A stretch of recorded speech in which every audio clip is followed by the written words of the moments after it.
car, give me a countdown, or give me a couple of minutes notice before you want to go live, and I'll set a shot up.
Good morning, everybody, and welcome along to the Anglesey Circuit for day 2 of the Brscc's summer race weekend.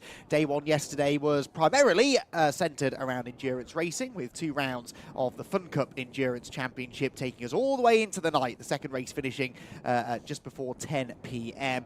And a dramatic pair of races they were too. But we also saw, got a little taste of the sprint racing action that we'll enjoy throughout the course of today. We've got all three of the Brscc's Ford Fiesta Championships, the ST240s, ST150s and Fiesta Juniors here this weekend. We're also joined today by the 500cc Historic Formula 3 Championship and the Geoff Page Engineering Formula 4 Championship, which also had a race yesterday afternoon, giving us a little bit of single-seater action as well.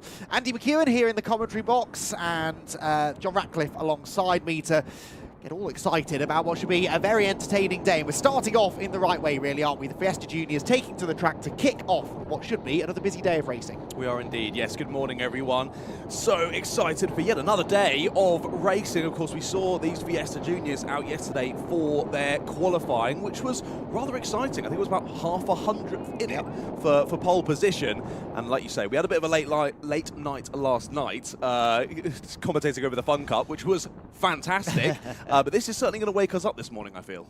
I think so. The junior drivers with 3 races today. That's why they're up first. They didn't race yesterday. They had a free practice and a qualifying session, both of which were pretty interesting, actually. It was a wet free practice session in the morning. Daniela Sutton, last year's Brscc Ford Fiesta Junior Scholarship winner, was fastest in free practice. She was 4th quickest in qualifying. It was Tom Merritt who, as John quite rightly says, took that very narrow advantage in qualifying.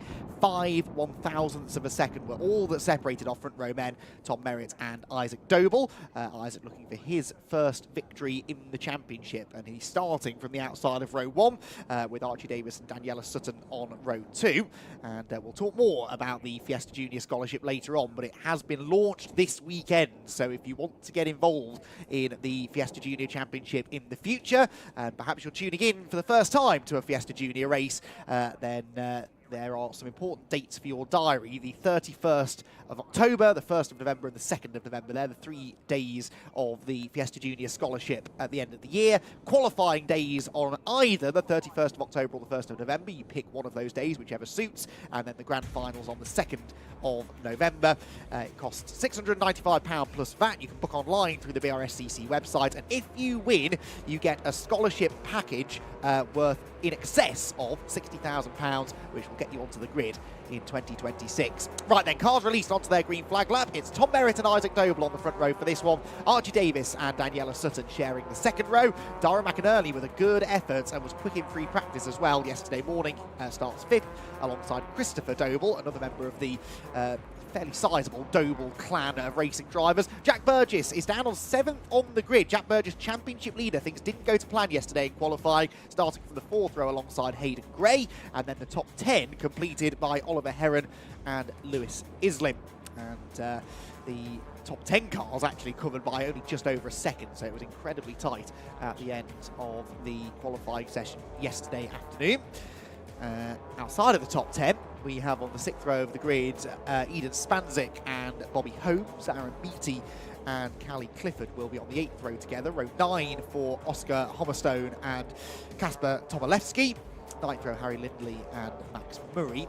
And the top 20 then completed by Max Fenton and Neil Hampson, Max Haller, Harry Russell, Jack Sant, Tom Simpson and Jake Howarth make up this 25-car grid. We cycle through the rest of the grid on your screen, and if you're trackside, you get a chance now.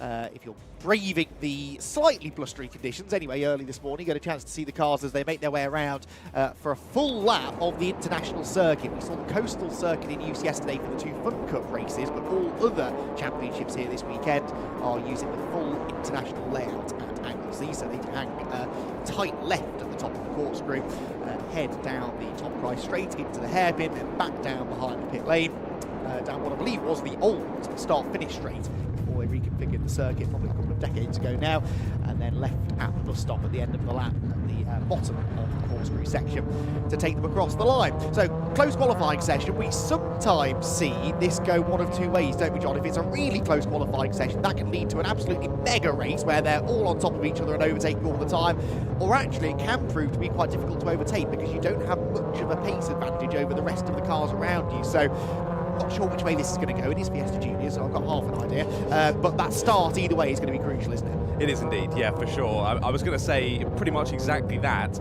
And given the fact it's race 1, maybe with 2 more races still to come today, maybe they'll think a little bit more about those moves, but like you say, it's Fiesta Juniors. Let's go for it. All young drivers, all wanted to get to the front of the field as quickly as possible and show how good they are at racing. So I'm sure it's going to be no hold bars here in race number 1, and we're going to be treated to an exciting 15 minutes of action. They are sensibly, I think, starting these cars on a staggered grid as well. So most of them are 2x2x2, and this is... oh no, sorry, it's all of them, is it? Oh yes, of course it is. I'm thinking of Funker, where it was a 2x2 rolling start. So yes, staggered grid. Pole position, though, interestingly, is on the sort of a row back for this car, this category, so it's still the inside line for pole position, but Tom Merritt not actually lining up right at the front of the grid. That would ordinarily be the 3rd starting position, so perhaps just to give them better visibility of the lights maybe up on the starting gantry. Those lights are going to turn red momentarily, and we will have our first 15-minute Brscc Fiesta Junior race getting underway. Tom Merritt looking for a 2nd victory of the season.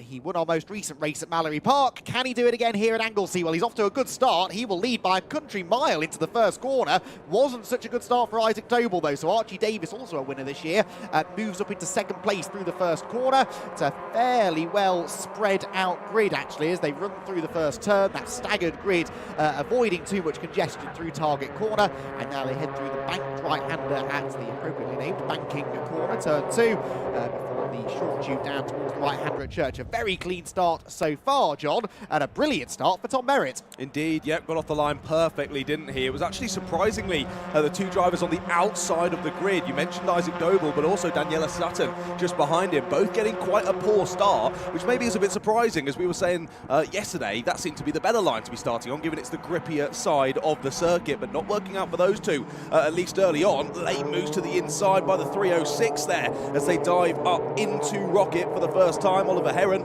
trying to make some moves, but will be hung out to dry there through the right-hander as they head on through the first lap. Yep, Oliver Heron again finding that the inside line on the way into the Rocket complex isn't always the best place to be when you get to the exit, and he's still being hung out to dry now as they come through Peel Corner. That's the number 19 of Christopher Doble, the silver car that he's trying to find a way past. He has now got the inside line for the left-hander that takes them onto the international loop, but I still don't think he's actually made that move stick. So Christopher Doble, by the looks of it, hanging on for now. The leaders arrive at the hairpin, and it is Archie Davis who is now starting to close in slightly on Thomas Merritt, I would say. Archie Davis, who won the first race at Mallory Park. Archie Davis won the second one, so there are 2 most recent winners in the Fiesta Junior Championship, and they look set to do battle here this morning at Anglesey. They're nose to tail as they arrive down at the final turn, and that little advantage that Tom Merritt had halfway round the opening lap, John, has disappeared. It has indeed, nose to tail as we start lap number 2. A couple of drivers going for that cheeky move up the inside at the final corner. Of course, Mr. Heron is one of them, still running side by side with Doble as they head through the first corner.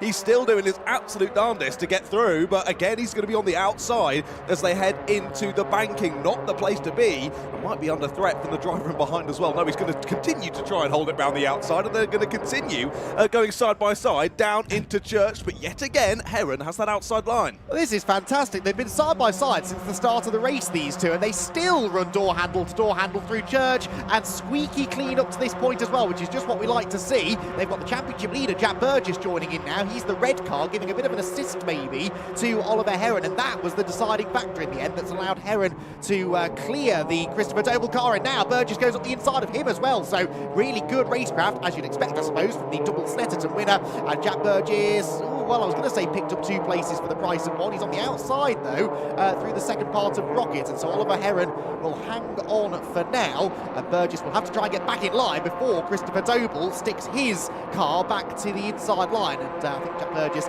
managed to cover that one off. So brilliant racing that between Christopher Doble and Oliver Heron, but it's Doble who was the big loser. Yeah, Burgess read that situation beautifully there, stuck it up the inside. I think he could have maybe been a little bit more aggressive, cutting back to the inside there at the right-hander, but it would have been an interesting one if Mr. Heron had still tried to hold that inside line. Could have been a bit of impact, as that's really, really late on the brakes there. They managed to get it stopped though, thank goodness, and for the moment anyway, it seems like we have all drivers continuing on through this race, which is fantastic to see. Top 2, as we see them just heading through the final corner there at the top of your shot, still nose to tail tail, though. No moves from the number 87 of Davies just yet, but he's remaining there in earshot for that move for the lead. When it opens itself up, and then this huge squabble across the line, they all continue to remain side by side. Yeah, it was Aaron Beattie in the black and orange car who lunged to the inside of Jack Burgess. Burgess now trying to get back ahead of him. They trade a tiny bit of paint through the first turn. No harm there, though. Just leaning on each other ever so slightly, and they arrive at the banking where Burgess finds himself on the outside line, and now Lewis Isling gets to the inside of him in the yellow and blue car. So, oh, and was that Doble slowing? I think Doble did maybe miss a gear or something. Coming out of the corner, and there is now three-way contact into Church. They just about gather it together, but that was Christopher Doble, whose car suddenly seemed to slow. Someone's picked up a marker post on the inside. It's all started to kick off. That was the number 55 car of Bobby Holmes, who was carrying a bit of circuit furniture around with him. But that job was all triggered by a strangely poor exit from the banking by Christopher Doble, who fought so hard to get back into the front of that group and then threw it all away. Yeah, that was a tough one. There's more contact at the top. That was a big one for Lindley. Did well to hold that one and kept it down on all four wheels. We're going to lose a lot of time and a lot of places with that one. It just closes up there at the apex of Rocket. They did well to properly keep it out of the wall there. They carry on through up the top section. I do believe it was the 194 of Burgess that we saw getting quite a lot of that contact down through Church. Even causes hazards to come on as he was heading through Church. He managed to get them off again as he picked it all up. But yeah, 3 into 1, especially into Church, doesn't really go. And I think it was trying to hang it around the outside, not quite realising there were 2 cars on the inside rather than just one. A bit of contact. But again, they all managed to continue on. No, we've not lost anyone from this race so far. And the racing continues super, super close there in the Fiesta Juniors. As we would expect, I suppose. The leaders are still pretty close, but there's been no change at the front of the field. So Merritt, Davis, McInerney third. I don't think we've mentioned that, but Darren McInerney, with the fastest lap of the race now as well, is into third position. It's been a really promising weekend this for Darren McInerney. By far the best that we've seen, I think, from him so far this season. And he is right there in third position with Isaac Doble, conversely, probably a little bit disappointed having started on the front row and down in fourth position at the moment. There is McInerney, who I may be telling a lie. So I think he had a couple of podiums last time at Mallory Park. So he's been sort of steadily improving with every round. And the brightest liveried cars on the grid is running nicely in that third place. This, though, is for the race lead. Archie Davis now starting to close right in on Tom Merritt and forcing the leader to maybe just think about defending a bit into the Rocket complex. There's no overlap this time as they turn in, but that's the closest Davis has been so far. It is indeed, and we could see visibly as they came through to end the last lap how much McInerney had closed in, and then confirmed then with that fastest lap that he set on the last lap. Down into the 48.5s for him, leaders, their fastest laps anyway, in the 48.9s. Last lap, 48.9 for Merritt, 49.1 for Davies. So he's closing in nice and quickly as well. Like you mentioned, he's dragging Isaac Doble with him just about. Isaac trying to stay in that slipstream. And there's a little bit of a gap now back to Daniela Sutton. She's in a bit of no man's land there in fifth place, actually. Got a few seconds ahead to Doble and a few seconds back to Oliver Heron, who, after a lot of argy-bargy, finally made it to the front of that secondary pack and now looking to chase down the top 5 ahead of him. Top 4 then, still running line astern, down towards the final corner. Don't think quite close enough to go for the move just yet for Archie Davies, but again, he's just trying to keep himself in earshot of it. They slam on the brakes and those hazards come on. Yeah, you mentioned Daniela Sutton there in 5th position. I think I'm right in saying she's never had a top 5 before in the Fiesta Junior Championship. She had a couple of 6th places, I think, earlier on in the season at 1 6th place at Snetterton, and then race 2 wasn't quite so good. So Daniela Sutton then on for potentially a career best finish for last year's scholarship winner, and she's progressing nicely now that she's with the Race Car Consultancy, which is nice to see. So the leaders then head towards Church Corner.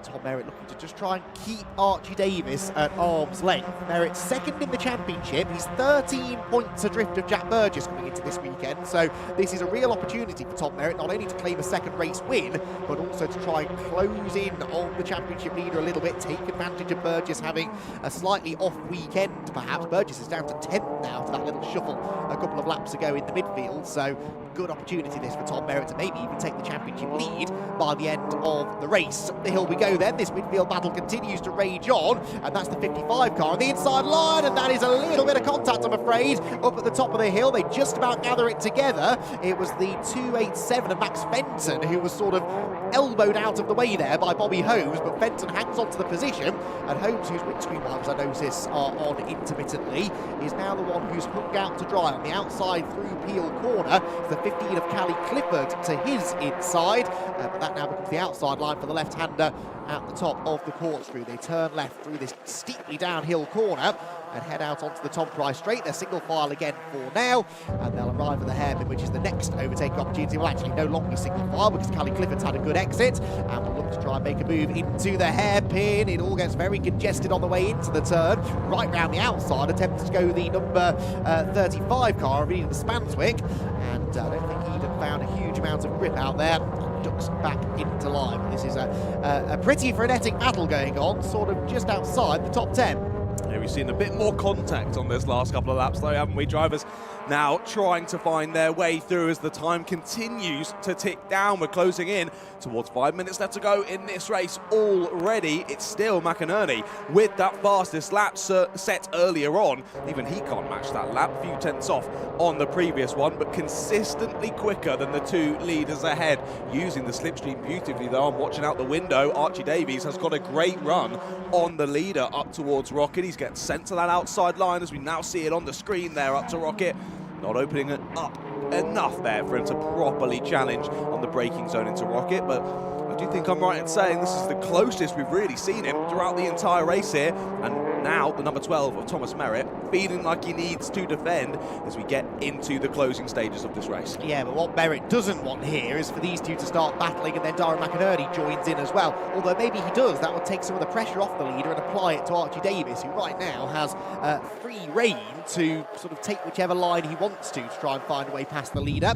If McInerney does arrive on his tail, then that makes the job of attacking for the lead for Archie Davies that little bit tricky. He's not close enough into the hairpin, although Merritt makes a little mistake there. Look, runs a bit wide on the way in, cuts back to a late apex, but was not as quick through the corner that time as Davies, who does consistently seem to close in over this part of the lap. So as they head down into the final turn, it's nose to tail once again, and Tom Merritt might have to think about defending on the inside line. They turn through the final corner, blast past the pits, and with 4 minutes to go, it's still only a Fiesta's length or so between them, with Merritt, Davies and McInerney your leading trio, exactly 1 second covering the leading three. Then Isaac Doble fourth and Daniela Sutton fifth. Daniela Sutton in fifth position though was about 3/4 of a second quicker than Isaac Doble on the previous lap, so Daniela's closing in on fourth place.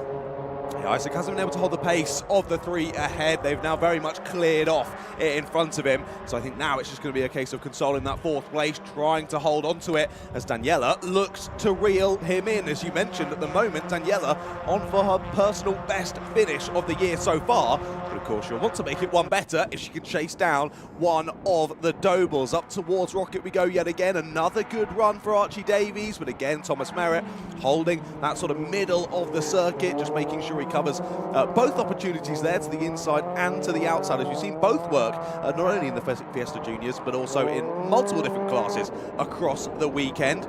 Again, though, Archie Davies was too far back, but he goes straight up the inside there into the right-hander. That seemed...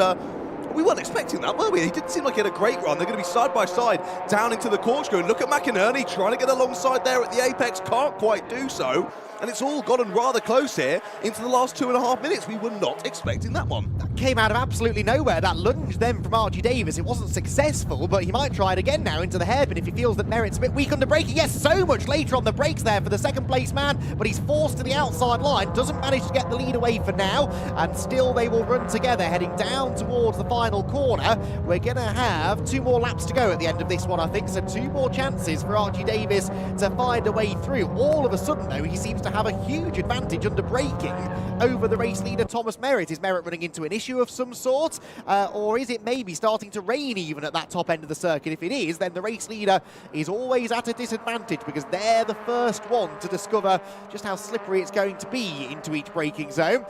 Who knows, but for now, Tom Merritt weathering the storm, so to speak, holding on to the lead as they turn through the banking. And it's Archie Davies who still has to try and figure out a way of getting through. But as the race goes on, the second place man seems to be the quicker of the two.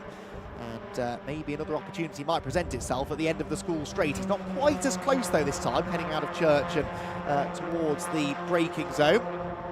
So Tom Merritt may not feel the need to defend, although given how strong Davis is on the brakes, I wouldn't necessarily be convinced of that. They close right back together up the hill. Riding that curb through the left-hander, rear wheel bouncing in the air, then they flip the car back to the right. This is where Davis launched his challenge a lap ago. Is it going to happen again then towards Peel Corner? Merritt with, what, 2 cars lengths advantage as they turn into the right-hander, and this time retains that advantage as they head down the hill. So it's still Merritt, Davis, McInerney, the top 3. Reappearing to everyone's sight at the top of the corkscrew and swing left onto the international loop for the penultimate time of asking. Did have a change further down the order on the previous lap, by the way. Bobby Holmes got himself ahead of Hayden Gray. Hayden Gray started 8th on the grid and has dropped all the way to 15th, so Hayden not having a great time out there this morning. Side by side there for 2nd place now at the hairpin, and that was McInerney to the inside of Davis. So all of a sudden, Archie Davis is the one feeling the pressure, and Tom Merritt starts to escape. They're side by side, I think, here for 2nd place. Davis has got the inside line for the final corner, but McInerney with a full overlap actually has his nose ahead as they turn through the final corner. He's going to try and go right round the outside of Davis, who leaves him plenty of room on the outside, on the exit of the corner. And as they turn through the first turn, they remain absolutely level. The advantage, though, lies with Davis on the inside line, and he will hold on to 2nd place. This brings Isaac Doble almost into play. They head towards the banking. McInerney to the inside again. He's late on the brakes. There's just about space left by Archie Davis, but that was close through the 2nd corner. They're really tripping over each other now, though, and Isaac Doble is very much making this a 3-way battle for 2nd position. So Tom Merritt's gone. He's got this one pretty much in the bag. It's 3 of them, though, fighting for the lower podium places. And as they accelerate up the hill, I think Dara McInerney's going to have ideas of making a move into Rocket here. He's less than a car length back. And as they approach the braking zone, the slipstream brings him even closer. Does Davis cover the inside? No. But in fairness, he knows how good on the brakes he is. And McInerney wasn't really able to do anything with it anyway. Let's flick through the left, through the right at Rocket. And make their way around towards Peel for the final time. The clock has ticked down to 0. This is the final lap of this very entertaining first race for the Fiesta Juniors. Thomas Merritt looks as though he's on course for a 2nd win of the season. Oh, contact further back, that's Tomaszewski around. That is up towards Rocket. Oh, and another car's gone straight on into the barriers heavily. And so 3 of them, I think, potentially involved in this. Not sure what triggered that, but there are 3 cars in the fence up at the top of Rocket, and that will mean yellow flags for those still coming from behind. The leaders, of course, have long since gone through, so Thomas Merritt arrives at the hairpin for the final time. I don't think there's likely to be a big change behind him now either. Archie Davis looks as though he has kept Dara McInerney at arm's length, and so the leaders head for the final corner. It's going to be a 2nd victory of the season for Thomas Merritt, who exits the final turn, sees the checkered flag, gets a huge cheer from the team down on the pit wall. The race car consultants team celebrate another win. It is Merritt the winner, Davis 2nd, McInerney 3rd, and Isaac Doble and Daniela Sutton completing the top 5. Now, who did we lose up at Rocket? That's the big question. Quite a few, I think, were involved in that. Who is going to start dropping down the timing order? We've had the top 10 all through. Top 12 or 13, in fact. So I think maybe one of them was Hayden Gray. Yes, Tomaszewski comes through with the rear bodywork trailing on the ground. So we definitely have lost Hayden Gray, and I think the other one we've lost is number 35, Eden Spanswick. They haven't come through. Everybody else, though, present and correct. So that's good news. Driver out of the car, so they seem fine. Marshals are attending the 2 cars that are stranded up at that end of the circuit, but drivers appear to be okay, so that's good news. And quite what happened to trigger all of that, I don't know, but last lap, I suppose it was time to make that last bid to gain positions, wasn't it? And into Rocket is the best place to do it, so yeah, it's not uncommon for it all to go wrong up there. Sadly, that has led to a DNF for a couple of drivers, but 23 of them still make it to the flag, and Tom Merritt was the first to see the checkered flag. He is your winner in round number 5 of the Brscc Fiesta Junior Championship, with Archie Davis 2nd and Dara McInerney completing the podium places. So an interesting race then. Merritt sort of seemed to have it largely under control, apart from those 2 laps in the middle where suddenly Davis just seem to have a big advantage under braking. So I'll be interested to hear, perhaps John can ask the question of Tom Merritt down in Parc Fermé momentarily. I'll be interested to hear what led to that side-by-side battle. We have a qualifying session coming up next, by the way. So the next on-track action for those of you here at the track is the qualifying session for the 500cc Historic Formula 3 Championship. Then we are racing throughout. So we've got the Fiesta ST240s, our next race, then the Geoff Page Engineering Formula 4 Championship, final detail ST150s, and the Fiesta Juniors back out again before the lunch break. So a busy morning, and a busy morning in particular for the teams who now have a few damaged cars to try and repair. But hopefully we'll see a full quota of cars out for the second race a little bit later on. So we wait for cars to arrive down in Parc Fermé. The leaders are just arriving there now. And here is your provisional result for race 1 for the Fiesta Juniors. Tom Merritt, the winner, Archie Davis second, and Darren McInerney third, with Isaac Doble and Daniela Sutton completing the top 5. Lewis Islin, a strong 6th position from 10th on the grid. Oliver Heron was 7th, ahead of Christopher Doble, Aaron Beattie, and championship leader Jack Burgess, only 10th. Things not going his way so far this weekend. Oscar Hummerstone and Callie Clifford were next, ahead of Max Fenton and Bobby Holmes. 14th, 15th for Kasper Tomilewski, despite that tangle on the last lap. Harry Lindley and Jack Sant were next, ahead of Jake Howard and Max Horler. Harry Russell, Neil Hampson, Max Murray, and Thomas Simpson, with Hayden Gray and Eden Spanswick, the two drivers who didn't make it to the checkered flag after the dramas up at Rocket on the final lap. So, entertaining start to the day. We would expect nothing less from the juniors. We get to do it twice more later on in the day, a triple header for the Fiesta Juniors on this Brscc Summer Festival Sunday at Anglesey. And it's almost time, I think, to hear from our podium finishers down in Parc Fermé. So John Ratcliffe has scurried downstairs, and we'll be getting all of the stories. We've got plenty of time to chat to them as well, of course, with this qualifying session coming up next. So we can really delve into all of the goings-on in that race. It's a fascinating battle between those leading three, and a few feel-good stories further back as well. So chat to as many drivers as you like, John. Let's head down there and hear from them now with John Ratcliffe, our podium finishers at the end of an entertaining Fiesta Junior race. Hello everyone, you join us down here in Parc Fermé then. What a race to kick off the day there with the Fiesta Juniors. Let's have a chat to our top 3. We'll head straight over and see if we can find Mr. Thomas Merritt. Thomas is over here just getting congratulated for what was a fantastic race. I'm going to have to grab him away. Thomas, mind if I have a little chat with you? I mean, we spoke yesterday. You're feeling pretty good after that pole. It was rather close, but you led from pole to flag, but I don't think it was quite that easy, was it? No, definitely very stressful. I had my teammate Archie behind me, which I know I could trust. He's a fantastic driver, and it was a really, really good race. Really close, fair, competitive.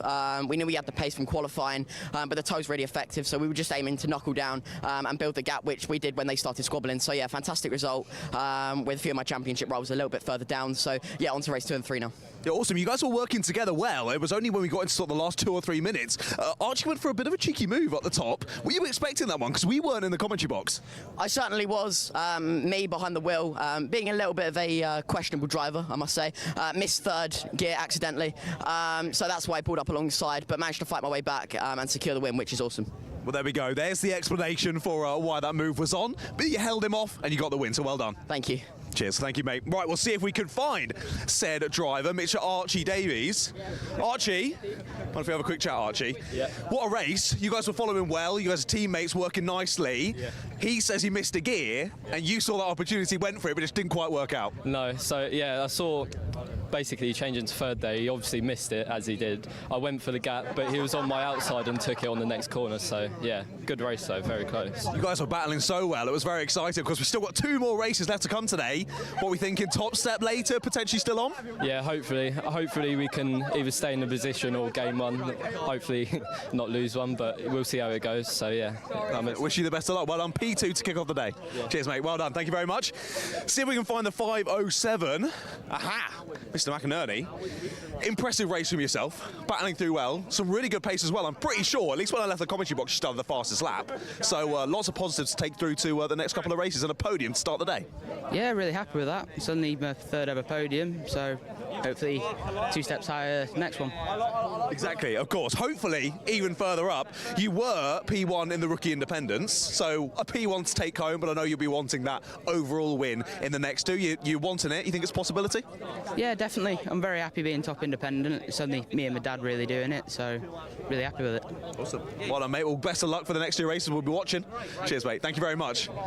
There we go then. Great to hear from our top 3 there in the first Fiesta Junior race of the day. Of course, we've got 3 to come so far today. But as we were mentioning in the commentary box earlier on, of course, the Fiesta Junior Scholarship for this year now open for you to book in. Let's learn a little bit more about that.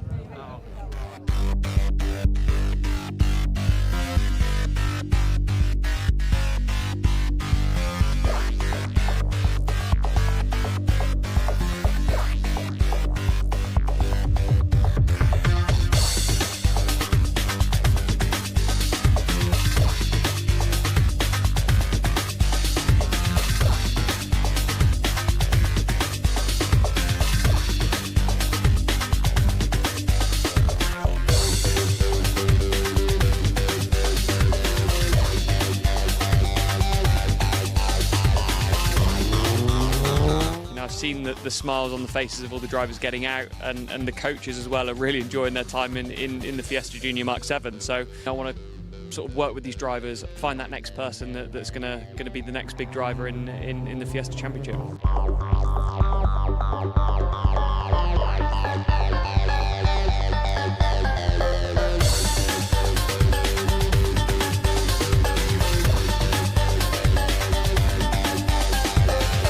Scholarship like this, if I'd have had the opportunity, I would have been so over the moon. And you know, these lads and the girls are so humble, and they really make you feel privileged to sit alongside some of the best talent, I reckon, in the country, if not in Europe. It's good to see how much it means to some of them. I'm just loving being around it. It's really good.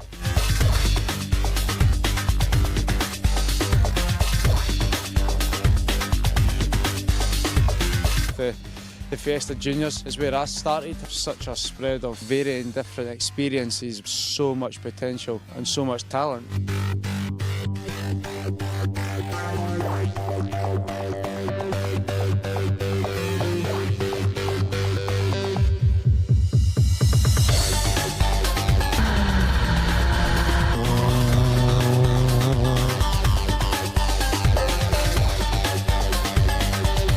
Been a part of a number of scholarships over the years, and this has just been head and shoulders above the rest.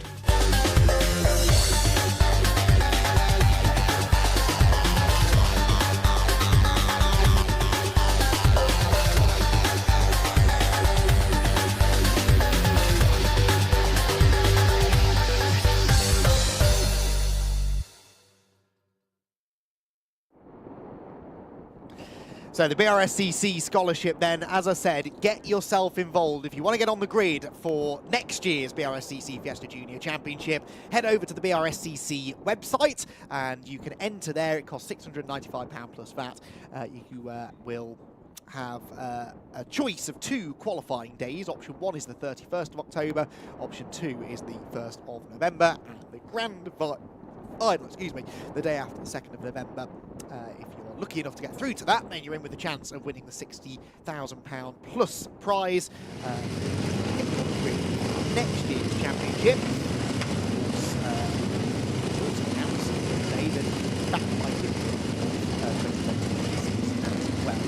Great news indeed.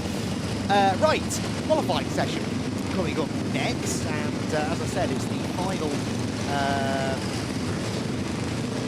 qualifying weekend. It's the 500cc Formula 3 series, guesting here this weekend. It's always fascinating when you go on a championship website starting with previous results. This championship's website, the results go back to 1949. The first race over in Brussels, Belgium. It has run until the present day.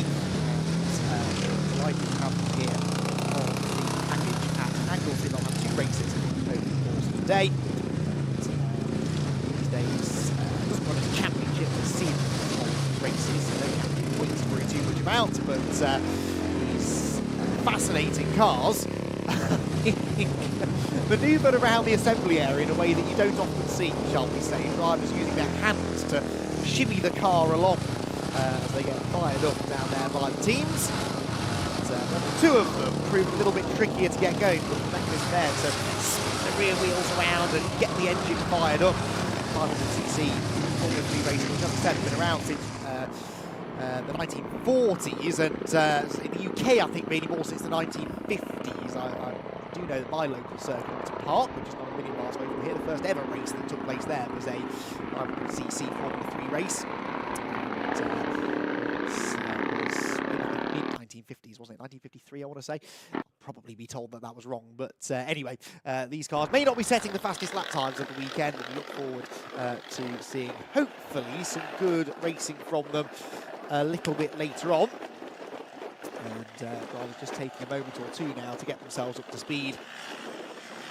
And a relatively short session, 15 minutes, but because it's going to be a fairly long lap for these cars, they're not going to get a huge amount of those laps in. So the drivers will be keen to get a move on. There's a glimpse of one of the cars heading through the hairpin. That's number 13 of Mike Dudeman in the 1949 Larkins machine. Most of these cars, not all, but most of them are Coopers of various generations, anything ranging from, I think, Mark 2 is the oldest one, all the way up to the more Mark 10, which was built as recently as 1956. The newest car on the grid will be a late 1950s car, I'd imagine. Yes, a Cooper Mark II from 1957, I think, is about the newest thing that we've got out there.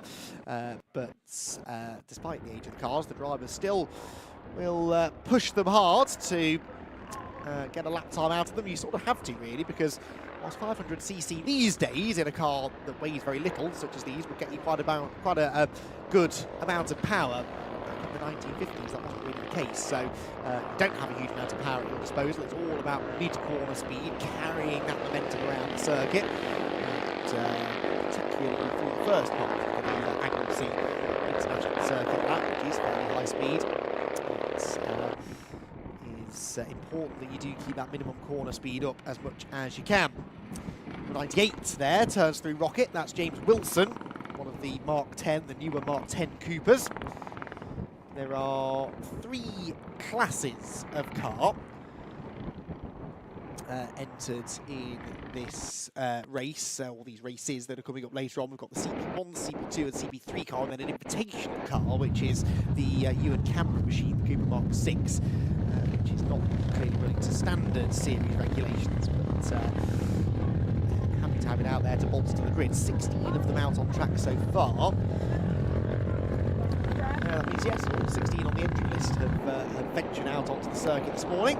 We're about to get our first glimpse of what the lap times are going to be. I think the 17 car of Peter De La Roche is going to set the first lap time. Peter, a regular front runner in the series, 57.6 is his first effort. There is a car here going very slowly up the school straight.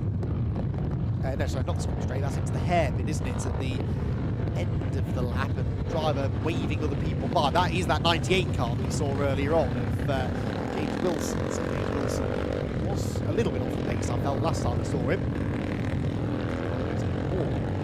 More off the pace, almost waiting for a gap in the traffic. Now I think he is sort of heading towards the pit entrance. I think he's going to be heading for the pit lane very soon. Clearly ailing, so that's a bit of a shame for him. More lap times coming in then. Is anyone going to beat Peter De La Roche? The answer is no. 5.3 seconds, the margin at the moment between fastest time and second fastest time. Well, the 98 car then, interestingly, does go around for another lap.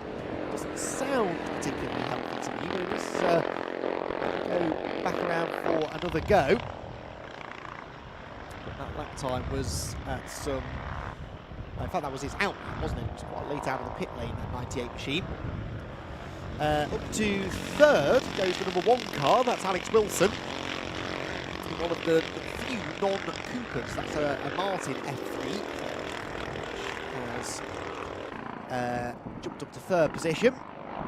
Only 100th of a second slower than the second fastest car, that being 38, Hamish Cameron Everly. dare I say it, starts to come out from behind the clouds. The weather forecast I saw at the start of the weekend did say that today was going to be the nicer day. We were very lucky yesterday, really, that we had some heavy rain in the morning, but beyond that it turned into quite a nice day. So I'm hoping that today's going to be even more pleasant. It's a bit windier than it was yesterday. It's too bad. Favourable track conditions for the drivers to enjoy. Peter Delaroche has now improved upon his best lap time to a 1:56.0, 6.8 seconds is now his margin in hand over Hamish Cameron-Everly. The number 8 car seems to be running with virtually no bodywork at all, rattles over the exit curb at the hairpin, but the camber on the rear tyres of that Martin, of Jack Bond. The rear wheels hopping around all over the place as he drifted wide over the exit curb from the hairpin. That's got to be a super lightweight 500cc Formula 3 car. Rumbles across the line. It was a quick lap, actually. It was second fastest. 9 seconds, though, slower than this man on screen now, the green Cooper of Peter Delaroche. Just see his head sticking up above the grassy bank at the top of the circuit. Heads down towards the right-hander at Peel corner. Up to 5th position goes the number 23. It's George Shackleton, Cooper mark 11. And George Shackleton with a 2-minute 3.2. So 7 seconds off pole, but only about 2 seconds slower than the top 4. You've got Peter Delaroche, who's in a class of his own at the moment. Then you've got the next 3 all within a second of each other. So Jack Bond, number 8 in second place. Third quickest, number 38, Hamish Cameron-Everly. And the number 1 machine of Alex Wilson. They're the second, third and fourth place cars at the moment on the grid. And then another 2-second gap to 4th place, 5th place, George Shackleton. It's only a 10.5 quicker than number 16 Stuart Wright at the moment.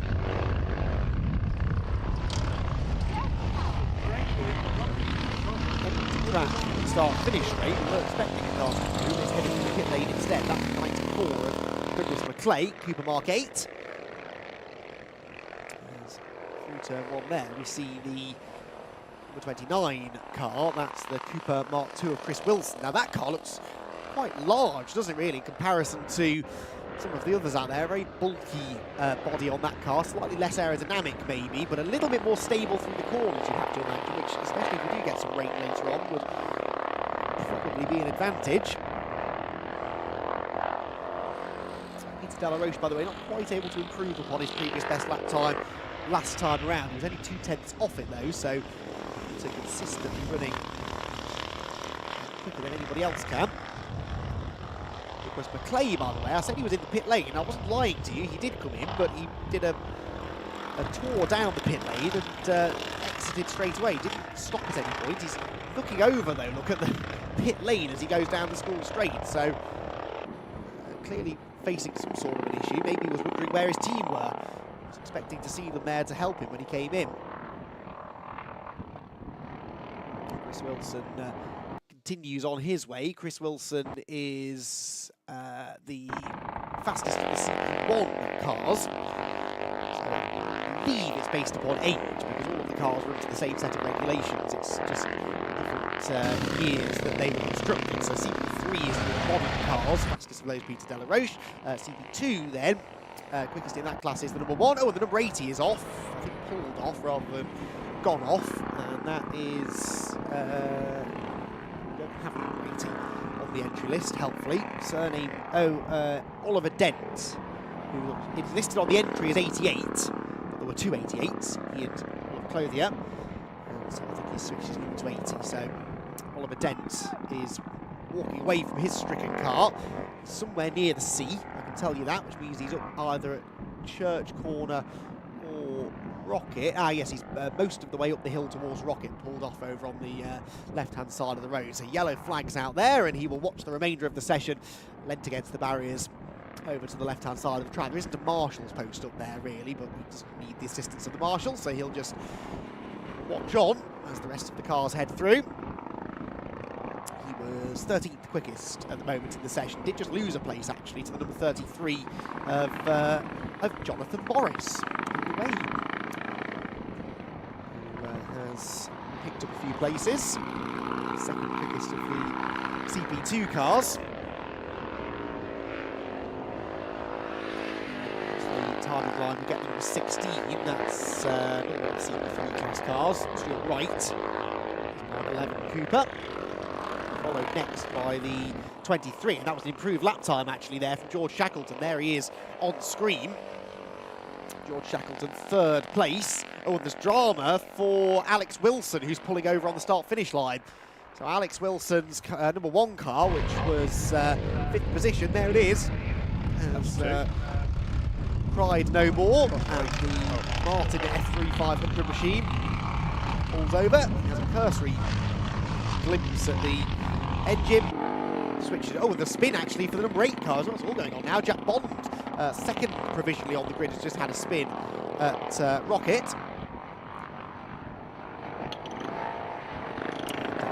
On his way. He had just improved on the previous lap actually to be within 1.7 seconds of pole, so it's getting a bit more competitive at the front, except Jack Bond's just had a spin pushing for an even faster lap time. Peter Delaroche in the pit lane now as well, and with only 2.5 minutes to go, I don't think we'll see him setting another lap, so there's a chance here that Jack Bond, or indeed, to be fair, George Shackleton or Hamish Cameron Evley could still pose a threat to the pole sitter, because they're all within a second of each other. They're within 2.5 seconds or so of the fastest time. First chance, I think, to see the distinctive Cooper Mark 6 of Ewan Cameron here, heading through Church Corner. That's a really distinct engine note as well, as it rumbles its way up the school straight. He is 10th quickest at the moment. Into the pit lane has also come the number 98 machine of James Wilson, so we're missing a few now. We've got 2 stopped at the side of the road, 2 in the pit lane. So we're down to just 12 cars still running. There's no danger, I suppose, of falling over any lapped traffic. That being said, 2 cars going across the line together there. In fact, 3 of them really in pretty close proximity. One of those was Shackleton. Into the pit lane now comes the 16 of Stuart Wright. Decides that that's all this qualifying session is going to yield for them.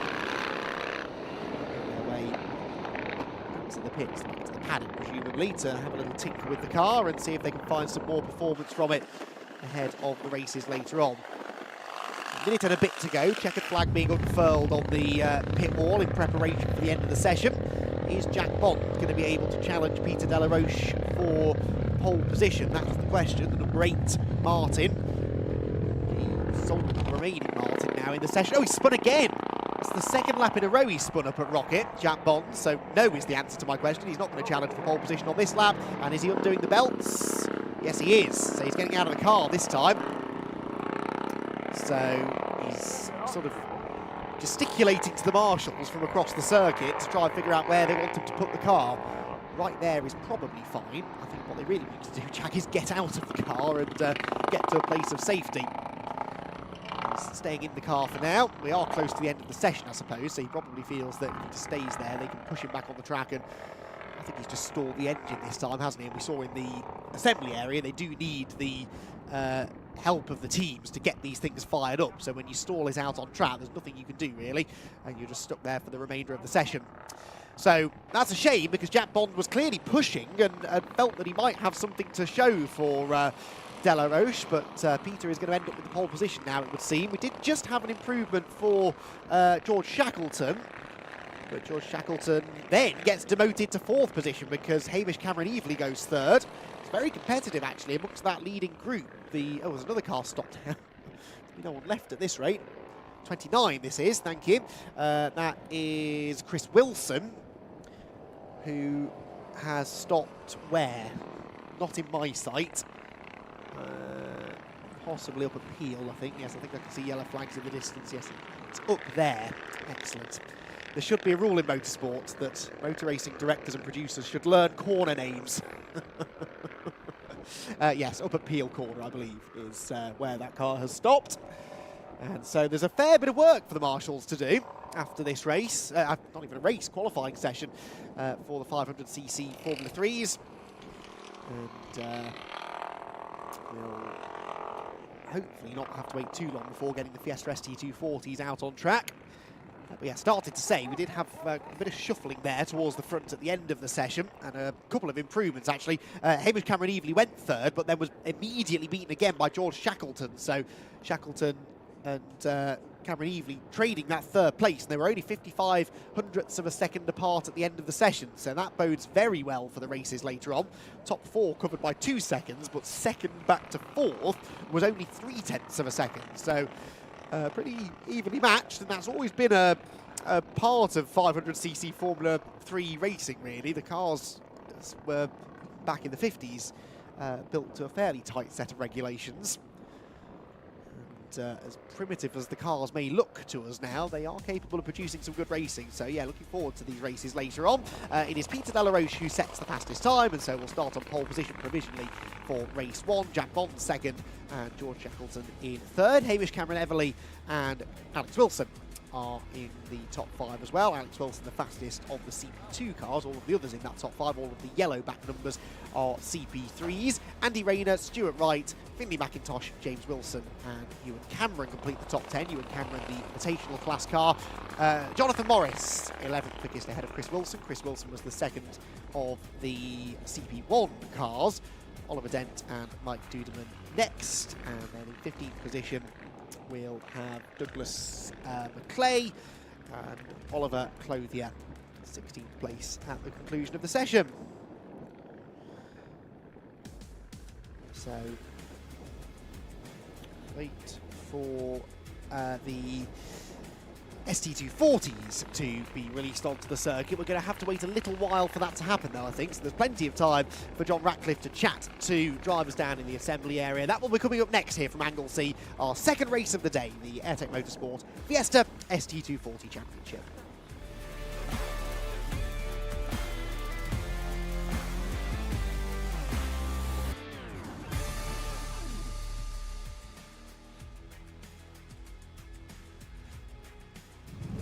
You joined me down in Parc Fermé once again then. How fantastic was it to see those historic Formula 3s? You've got to be a madman to race one of those, but better than me, it was amazing to see them out on circuit. Let's have a chat to some of the drivers on the grid then for the Fiesta ST240s. We're going to jump straight in with our pole sitter. Winner of race number 1 yesterday. I know you're getting in the zone, Mr. Alistair Kellett. But you must be feeling pretty good. Win yesterday, looking to repeat that today? Yeah, win yesterday, starting on pole, so a bit interesting this morning. It's a lot cooler than yesterday just to get the tyres up to temperature, but we'll get around the first lap and see what happens. So do we think that roll-up lap then, warming up the tyres, is going to be absolutely crucial for the race start? Yeah, you need to get heat in the back tyres because it gets fairly squirrely around the back, so yeah, it should be okay. Okay, so just hold on for the first lap and then see what happens, basically? Try and get in the lead first, hold on the first lap and try and control it from there. Okay, cool. We'll see if you can do it. Look forward to it. Good luck.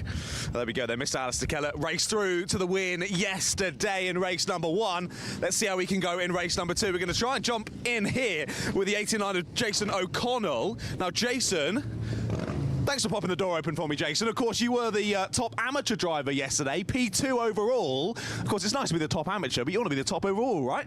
That is the plan, yeah. I'm going to go for it again today and see. Hopefully get a good start and head down and see how we go. I had good pace yesterday, so we'll see. We'll give it my best shot anyway. We're just talking to Alistair. He said quite cooler today. It's going to be difficult to get heat in those tyres. What do you think you can do on lap number 1? You think a cheeky move or sort of try and settle in? We'll see. The plan maybe settle in and see what happens, but if there's an opportunity there, I'll go for it, obviously. So cool. Well, we'll be keeping our eyes on him. Best of luck, mate. I'll close your door for you. There we go, he's getting ready to go. Let's see if we can quickly chat to third place on the grid then. The number 4, Mr. Miller, pops the window down. Hello, sir. Hello. How are you feeling this morning? Yeah, good, yeah. Yeah, things are a bit cooler today, so I say the first few laps would be interesting on cold tyres, but yeah, we'll take it as it comes and see what happens. That seems to be the theme here with a lot of our drivers dealing with those cold conditions. Now, you had the fastest lap yesterday in race number 1. Yeah. Are we going to transition that pace into leading form? Well, hopefully, yeah. We'll just see, get off the line and get around the first lap and see where we are. I think sitting in behind Jason yesterday, the tyres went off very quick then after that, and the brakes kind of overheated a bit, so I'd say if we got a bit of clean air now, you might stretch your legs a bit. So we'll just We'll see what happens. Get off the line and see where we go. Cool. All right, best of luck. Cheers. Thank you very much for the chat. Right, then I think there's still a couple of cars going. We might just have time to talk to the 234 of Zachary Lucas. Now, Zachary is on 4th place on the grid. Zach, you had a brilliant start yesterday in race number 1. Got 4th place overall in the end. Thinking the same again today? Yeah, hopefully we get another good start and can make a couple of places up on the start and just keep cracking through the race and see where we can get. Awesome. Well, we'll see. Have you noticed at all, but depending on the side of the grid, in terms of the grip that you get, of course, it's going to be colder today as well. Do you think that's going to matter even more, which side of the grid that you're on for this start? Yeah, of course, but we've just got to play it step by step and do the best we can. Okay, cool. A lot of the drivers have been saying, just get around the first lap and then see what happens. Is it kind of the same for you? Yeah, exactly. Okay, cool. Best of luck. Best of luck. Well then, great to hear from 4 of our drivers getting ready for this ST240 Championship race. Like we said, yesterday was rather exciting. Let's hope that continues here for race number 2.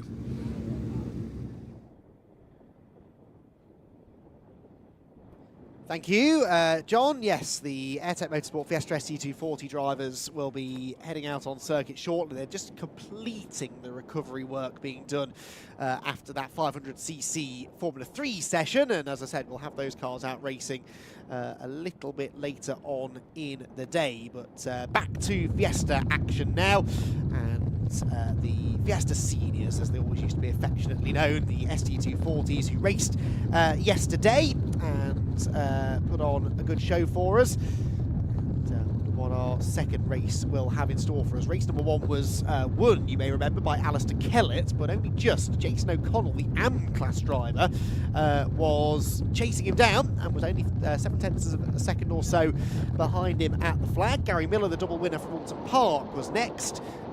Zach Lucas and George Foxlow completed the top 5. It was a good win for Alistair Kellett, an important win as well, really, because it was his first win of the year, the reigning champion who last year, by this point, had already notched up a couple of race victories. Now, finally, has his first win in 2025, but the standout performer, really, was Jason O'Connell. Jason picking up the win in the AM class. Now, he will be starting on the front row in this race because the grid for race 2 is based upon the results of the first race. So it's Kellett and O'Connell row 1, Gary Miller and Zach Lucas row 2, George Foxlow and Sean Reynolds on the 3rd row, Connor Blackburn and Dan Robinson will share row number 4. Simon Horan and Luke Waugh are together on the 5th row, ahead of Graham Colfer, who started right near the front in race 1 but faded to 11th by the flag. He's got Maggie Webster alongside on row 6, 7th row Chris Blackburn and James Pope, and Harry Hayes will bring up the rear of the 15-car grid. So Kellett, the overall winner, and therefore the winner in the pro class yesterday as well. Gary Miller came 3rd in that race and scores 3rd place points. I did erroneously say yesterday that you score points based upon your class position in this championship. You don't, of course. You score points based upon your final finishing position. The AMs score on the same point system as the pros. So, in other words, Jason O'Connell finished 1st of the AMs yesterday, but 2nd overall, therefore scores 2nd place points, 48 points. And Gary Miller, who was 2nd of the pros, scores 3rd place points, finishing 3rd in the race. And my thanks to Scott Woodwis for very helpfully at 11:30 last night reminding me that I was talking absolute rubbish about the points system in Fiesta SD240s. Even when he's not here at Anglesey, Scott Woodwis is keeping me in check, which is good to see. Scott, of course, over at Donington Park for the other Brscc event that's taking place this weekend. A busy day for the club, a busy season for the club, as always it seems to be, with basically a race meeting almost every weekend, and a lot of them live stream these days. The next live streamed event will be at Croft, the 12th and 13th of July. That's the next round of the Fun Cup Endurance Championship. And that event will also incorporate racing from the PBS Brakes Supersport Endurance Cup, the Pro Sport Sprint Series, the Demon Tweaks Audi TT Cup Racing Championship with modified Fords will be up in the northeast for that live stream event on the 12th and 13th of July. But before that, they've got other events which are coming up as well. Alton Park, for example, in a week's time. They are also responsible for organising duties in the British GT Championship at both Spa and Snetterton. So there's a lot for the BRSCC organisation team to do this year, and we are very grateful for all of the hard work that they do to bring us this top quality racing action. speaking of, hope we're about to see more of that from the ST240s then. Their green flag lap gets underway, and the cars in now glorious sunshine head around the circuit as the conditions continue to improve. We are treated to those spectacular views over the Irish Sea, the Welsh mountains off in the distance. I still maintain, John Ratcliffe, there is no nicer place to be on a nice sunny day than the Anglesey Circuit, particularly here in the commentary tower. We've got a spectacular view of everything. Most of the circuit we can see. We've got the cracking view, the best view in British motorsport, no doubt about it, and the weather is even playing ball for us as well today. I think you're tempting fate there, saying beautiful sunshine here at Anglesey, but it is a stunning, stunning circuit. Often it's difficult to keep your eyes on the action because the nature is just so beautiful around here. I remember during the second race in Fun Cup last year when I was on circuit, it was honestly difficult to follow my lines because I was just so beautiful in the sunset. Everything looks so amazing. As a brief shot of about where we are from the window. Can they see us? Hello. They can. There we go. Hello. Hello out there. We are watching from up the top of race control. Not only does it give us a lovely view of nature, it gives us a great view of the circuit as well. Pretty much the whole thing for Fun Cup. It was the whole thing, but of course heading down to that hairpin, they do go out of view for us, but luckily we've got the live stream pictures to keep us up to date. But like we were saying, yeah, an exciting race to come. Great to chat with the drivers down in the collecting area as they were getting ready to go, but I think the general consensus was quite a bit chillier today. It's going to be difficult to get some heat in those tyres. Yes, despite the fact it's brighter, I agree with you. The ambient temperature is a little bit lower. It's earlier in the day, of course, than they were on circuit for their first race yesterday. And front-wheel drive, short wheelbase, tin tops, that rear tyre temperature is the key, isn't it? And particularly when you turn through corners like Church on the first lap, that left rear tyre, you'd better have it warmed up, otherwise you can very easily find yourself getting sideways. A few drivers did, in fact, in the early stages of yesterday's race. You spoke to Alistair Kellett at the end of yesterday's race after his first win of the year. Did he seem relieved that he had that first win, or just sort of a bit frustrated in a way that it had taken him this long? I think he was pretty happy about it. I think you've always got to be happy when you get that first win. I think he was trying to carry that momentum on in today, but I think, as always, the drivers keeping the game face on before the race. They don't want to say anything that's going to come to bite them afterwards. And I can go, oh, you said this before, you didn't do it. So I think they're all just keeping nice and relaxed, getting themselves ready to go and getting themselves in the zone for this race. Definitely think the goal for us, though, a repeat of what we saw yesterday in the first race today, but plenty of speedy drivers hot on his heels, ready to make sure that he can't repeat yesterday. Yeah, Jason O'Connell leading amongst them, really, looking for a first outright victory now, having claimed the AM win earlier on. It's not the first AM class win that he's had. In fact, I think I'm right in saying he's won the AM class in every race so far this season. Yes, I think he has, but we're getting further up the overall finishing positions with every round that's gone by as well. And as I said, that is significant for your championship standing. So his lead in the points in the AM class coming into the weekend was getting on for 30 points. I think it was 26 points coming in. He'll have extended that, of course, after another class victory yesterday. And the Irish driver starts from the outside of row 1. It is a 2x2 starting grid for the ST240s, as I thought it was. So it's only the juniors that have that staggered grid, so a slightly more congested run through the first corner, but the drivers more experienced, of course, should be able to handle that without any major dramas, he says. Red lights go on, red lights will go out now, and away they go. Very evenly matched off the front row then, although the second phase of the start is poor for O'Connell. So Kellett will lead through turn 1, and Gary Miller's up the inside for second place. Gary Miller in the red machine goes through, so actually not a great start in the end for O'Connell. He's third, nearly fourth as they arrive down at the banking, because Zach Lucas is alongside him, and Zach Lucas really powers round the outside at the banking to take third position, I reckon. So, well, he's almost got the move made as they turn into Church. He's got most of his car ahead. He's more committed on the outside line, and Lucas does go through into third position, so not a brilliant start that, I'm afraid, for O'Connell from the front row. Still leads the AM class, but he's down to fourth place overall. That might soon become fifth with Sean Reynolds closing in on him. Sean is the grey and fluorescent yellow machine, but backs out of that potential move before they hit the brakes. They all scramble for the apex into Rocket.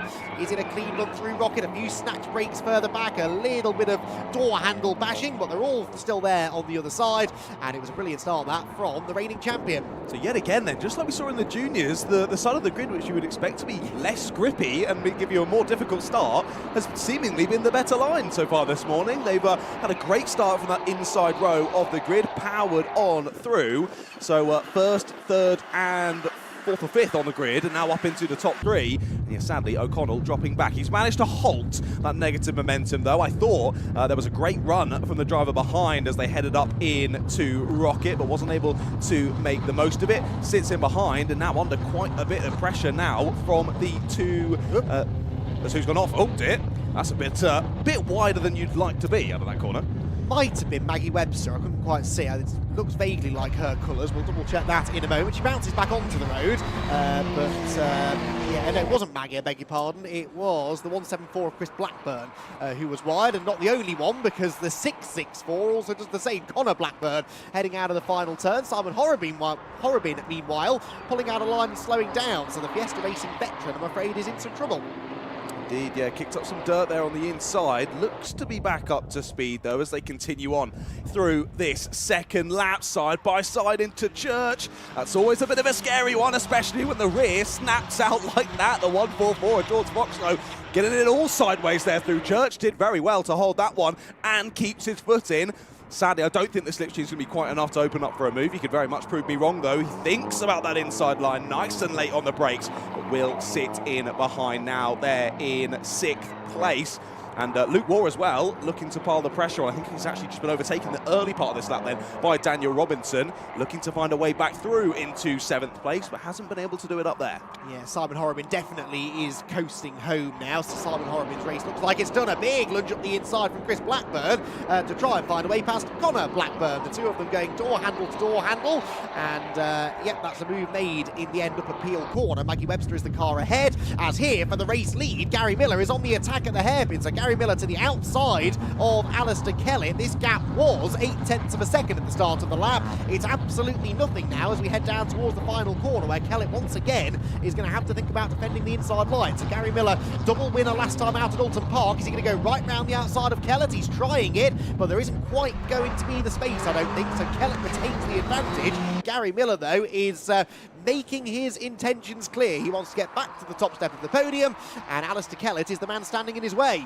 He is indeed. Gary piling on the pressure. He's just taken the fastest lap on the last time around the circuit then. He's feeling pretty confident that he can go for this race lead, but crucially here in the ST240s, race slightly longer than the other Fiesta classes we see today, 20 minutes rather than 15 for a lot of them. So a little bit longer to race, a little bit longer to make those moves, but a little bit longer for things to go wrong as well. So drivers got to keep out of trouble, but Gary already piling on the pressure here. We're not even 5 minutes into this one. Up to Rocket they go, and clearly Alistair Kellett feeling under a bit of pressure there, just holding that middle line as they head into the corner. That'll lose him a little bit of time, but he covers off any potential moves from the driver in behind. And if they do continue to battle like this and go even more side by side, they're going to lose lots of time. Zachary Lucas right there in the top 3, looking to get involved with this leading battle as well. They were able to clear Jason O'Connell by a little bit, but it looks like he's picked up some good pace on this lap so far. He's starting to try and close back into the 2-3-4.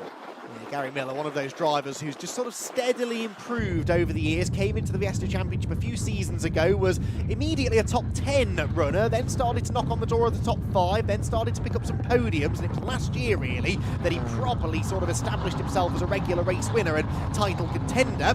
In the end it was Kellett who came out on top last year, but consistently throughout the time that Miller has been in the championship, Alistair Kellett has been the man winning. So this is not other drivers getting slower or quick drivers going on to do other things and that's allowing Gary Miller to do well. It is genuinely that Gary gets faster with every season, and this I think he definitely sees is his best chance to win the championship. He led the points coming into the weekend. Kellett took a chunk of them out of him yesterday, and Gary wants to make sure it's not a repeat of that here this morning. We are 5 minutes in, the top 3 absolutely together. Gary Miller we did see taking a little bit of a agricultural line through the hairpin that time, and John, it looks like he's left a little bit of circuit furniture in the middle of the road. Yeah, the bollards are scared of Gary Miller, aren't they? He came through there, he tried to do exactly what he did on the last lap, get a wide line to cut through and get the up and under on the exit and try and go side by side with Alistair Kellett. Wasn't able to do so on the first attempt, and on that second attempt Kellett was wise to it, covered him off there on the exit of the corner, and that just meant that Gary had to dive up the inside onto the grass, taking out that bollard down at the hairpin. We also saw him go a little bit wide out of the final corner through the bus stop. Lost him a bit of momentum. I think that's probably carried on throughout the rest of this lap. Just dropped him out of striking contention for the moment anyway. They continue on round the 2-3-4. Zachary Lucas still very much well within a shout. I thought O'Connell had found a new wave of pace, but sadly it seems that the gap has stayed pretty much stagnant.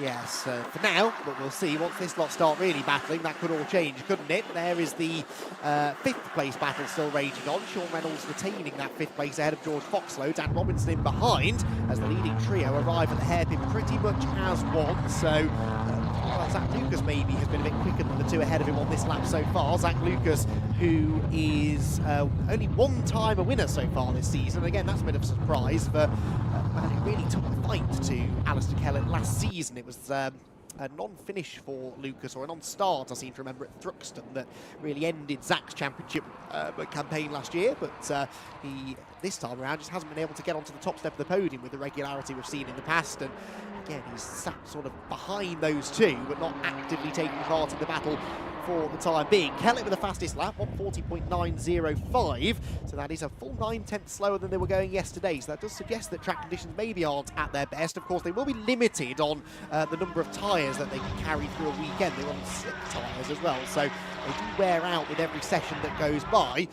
So not a huge surprise maybe that the fastest laps so far were set earlier in the weekend, but even so, Kellett going quick enough to keep that leading margin at a comfortable one, unlike the margin that Sean Reynolds has over George Foxlow. Oh, door closed really, really late there by the 777 of Sean Reynolds. I thought there had to be contact there as they both got to the apex at pretty much the same time, but just about enough room given there by Reynolds, and Foxlow has to back out of that one. These three still absolutely nose to tail in their battle to get into the top 5. But yeah, as you were saying, Kellett taking that fastest lap, but it was a personal best from both second of Miller and third of Lucas on the same lap as well, and they were all within a 10th of a second on the last lap. So despite getting that purple lap time for Kellett, doesn't really tell the full story. All drivers still very, very close in terms of pace out there. No moves for 5th place down at the hairpin. None of them quite close enough. I mean, that momentum lost from Foxlow up at the top part of the circuit. And as they head on down to the final corner, you can see the leaders ahead as well. It looks like Kellett has had a good second part to this lap.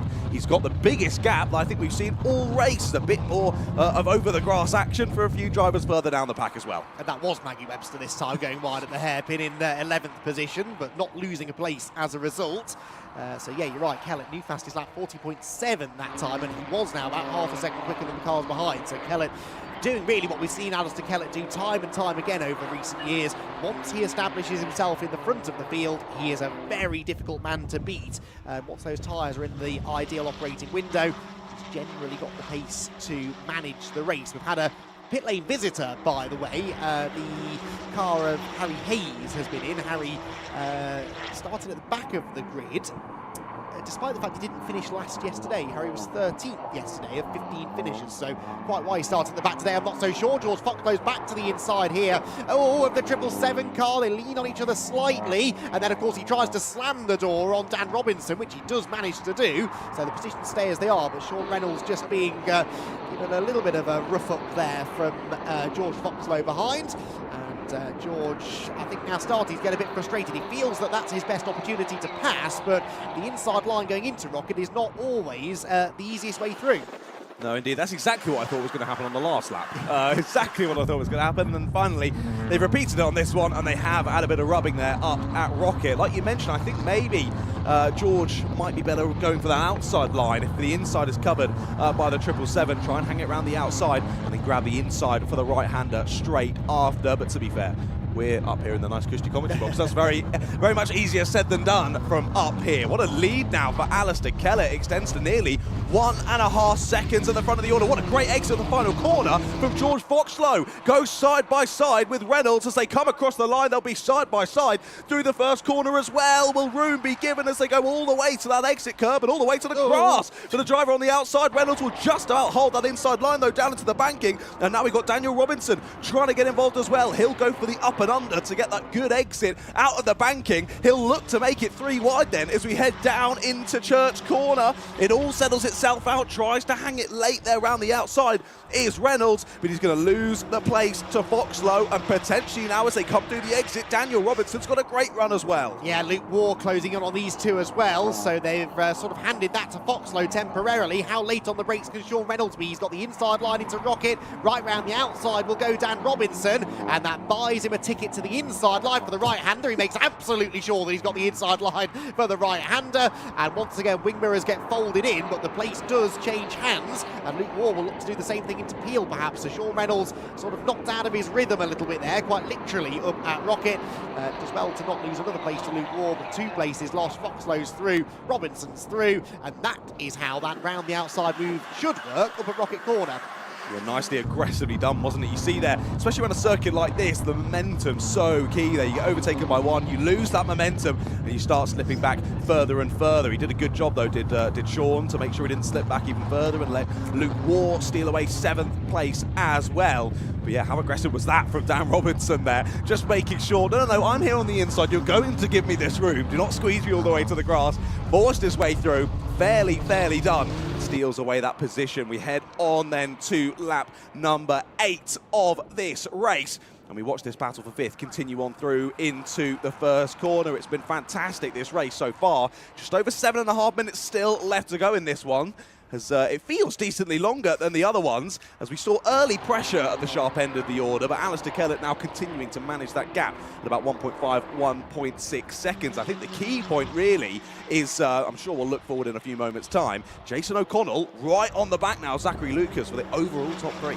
Yeah, O'Connell coming on strong in the second half of the race, just did his personal best lap of the race, and he's up the inside of Lucas into Rocket. That's a brilliant move if he can get the car stopped, which he sort of does, not entirely within track limits though.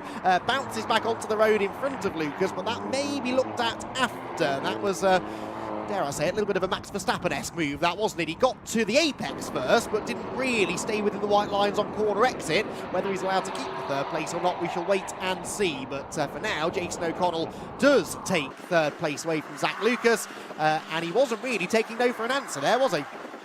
He certainly wasn't. Great move up the inside, late on the brakes. He had great confidence to go for that move up into Rocket, and now it's the 2-3-4 with Zachary Lucas looking to set up a move into the final corner. Goes wide, tries to get that up and under, needs to get a good exit to make it work there. I don't think it's quite been good enough for the 2-3-4. I don't think I'd quite call that a Max Verstappen-esque move. There was no contact, so wouldn't quite call it that. Great from Jason O'Connell, but yeah, slightly outbrakes himself to try and get the move done, and like you say, stewards might take a look at that one. Either way, on the road, he's got 3rd place overall and still very much the top-rated amateur driver. Indeed so. Yeah, the fact there wasn't contact, I think, was largely down to the actions of Zach Lucas, though, rather than Jason O'Connell on that occasion. But Zach saw it coming, in fairness to him, opened the steering and allowed Jason through. And now Jason will try to set off after the leading 2, but he's 3.5 seconds back from Gary Miller. That's not a gap that's going to be closed all that easily. Gary himself 1.7 adrift now of Alistair Kellett, who still holds the fastest lap, 1.7 at the moment, about 6/10 or so off the pace they were running in yesterday afternoon's first race. So gap now growing between O'Connell and Lucas as we head towards the braking zone at Rocket. We hang back to see what's going on with the next group of cars. Foxlow being caught now by Dan Robinson. So Dan Robinson, having fought his way past Sean Reynolds a lap or 2 ago on this part of the circuit, is now showing some really strong pace. On the previous lap, well, only actually 1/10 of a second quicker than Foxlow, so it must have been the lap before where Dan Robinson really took some time out of the 5th place man. And I noticed behind, Luke Waugh is now 7th ahead of Sean Reynolds. This is the Maggie Webster and Chris Blackburn battle. Maggie takes a very wide line into Peel Corner, turns into the apex, not allowing the move to be made. Drop downhill, Maggie Webster, former Fiesta Junior driver. Nice to see that we do still get junior drivers moving up into the ST240 category. It used to be a little bit easier when both categories ran the ST150 shaped Fiesta. You could literally convert a car to run in both championships if you wanted to, but nowadays you don't see that quite so often. But still, nice to see Maggie taking that step up from juniors into the ST240 category and learning her craft with every race that she does. She's in the top 10, looking to try and hang on to that over the remaining 4.5 minutes. Indeed, yeah, plenty still to come then.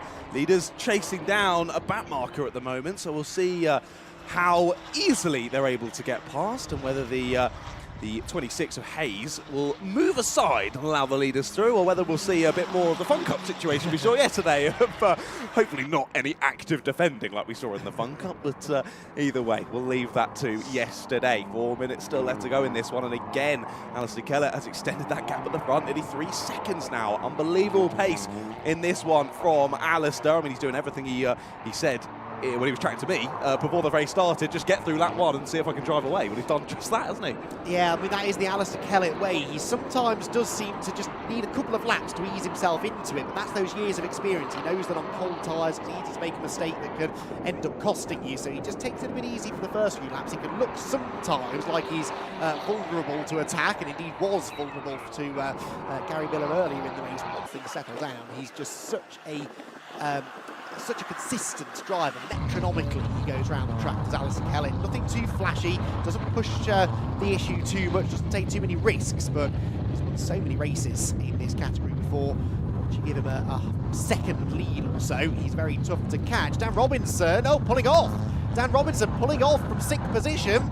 Oh, that's a shame. I thought it was an odd line he was taking into the hairpin there. I think something's broken on that car, and Dan Robinson pulls over at the side of the race. He's not the only one. That's Webster again for the second time running wide, and this time actually does lose place to Chris Blackburn. She'll still be in the top 10 though, because of the demise of Dan Robinson, who I was just saying was putting in a really good drive, chasing after George Foxlow, and unfortunately he won't see the checkered flag. Let's not continue your omens from yesterday, mate. Let's leave those in the past.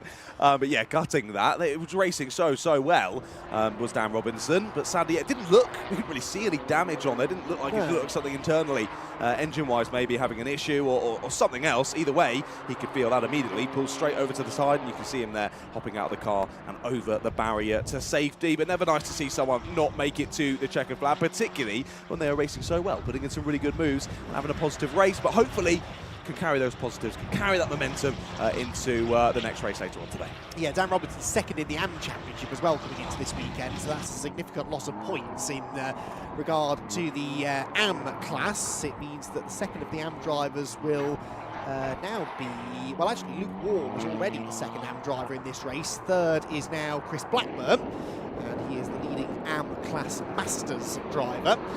Alistair Kellett, of course, your overall race leader, is also leading in Pro and in the Pro Masters class as well. Don't think he gets 3 trophies for that, but 3 class wins at least will go his way. And he'll be very pleased with his weekend's work so far. Still got another race later on today, of course, to try and... in fact, no, sorry, just 2 races, isn't it, for the ST240s this weekend. So this is looking like being a pretty perfect weekend for Kellett. He goes through to start his final lap, and there he is, the champion, reigning champion. He's not quite the championship leader yet, but I think this race win might well propel him ahead of Gary Miller in the points now.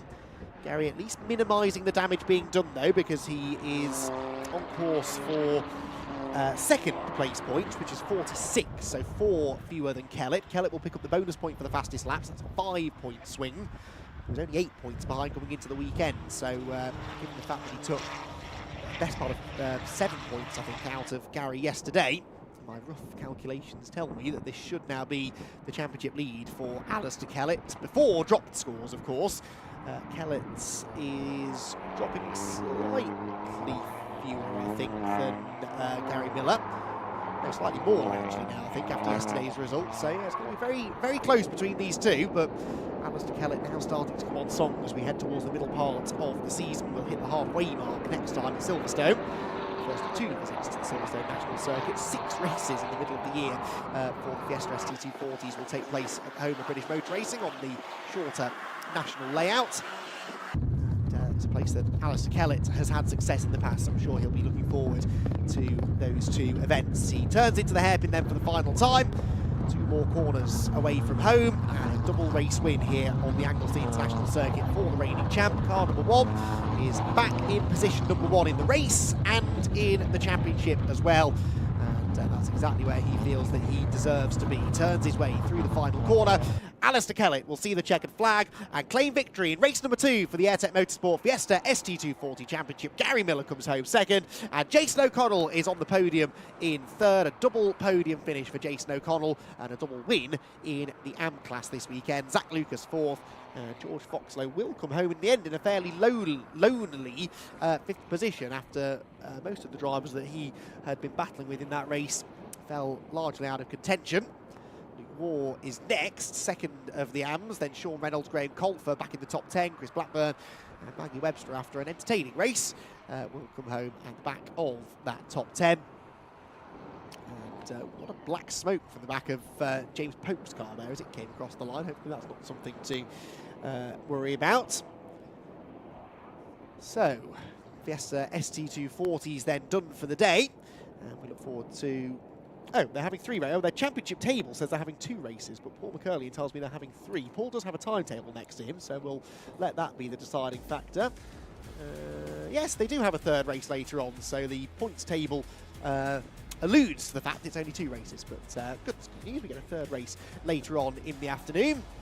And we'll look forward to seeing who comes out on top in that one. Alistair Kellett then the winner, Gary Miller 2nd, Jason O'Connell 3rd, Zach Lucas 4th, and George Foxlow 5th, ahead of Luke Waugh, Sean Reynolds, Graham Colfer, Chris Blackburn, and Maggie Webster. Connor Blackburn 11th, James Pope in 12th, with Simon Horriman. He did actually get back up to speed after slowing dramatically early on, but was some way adrift in the end in 13th. Harry Hayes was a lap down after his pit lane visit in 14th, and Dan Robinson, the only non-finisher after his car pulled over close to the checkered flag up at the hairpin on the international loop. So his car will need to be recovered before our next race gets underway. That's for the Geoff Page Engineering Formula Ford Championship, their 2nd race of the Anglesey weekend. And we continue on then towards lunch. We've got 3 races before the lunch break. We've got Formula Fords, the ST150s, and the Fiesta Junior Championship, which will take us into lunch, and then the City Car Cup are back out. We've got the 2 races for the Formula 3 Championship later on as well. And it's a busy day that takes us all the way up to about 5:15, all being well, on this Brscc summer race weekend here at Anglesey. So, cars arriving down in Parc Ferme. And we are able, I believe, to head down and hear from them now with John Ratcliffe, our podium finishers for the AIRTEC Motorsport Fiesta ST240 Championship. Hello everyone, welcome back to Parc Ferme yet again. What a race that was in the Fiesta ST240s. Battles up and down the order, but no battles for this one. Mr. Alistair Kellett.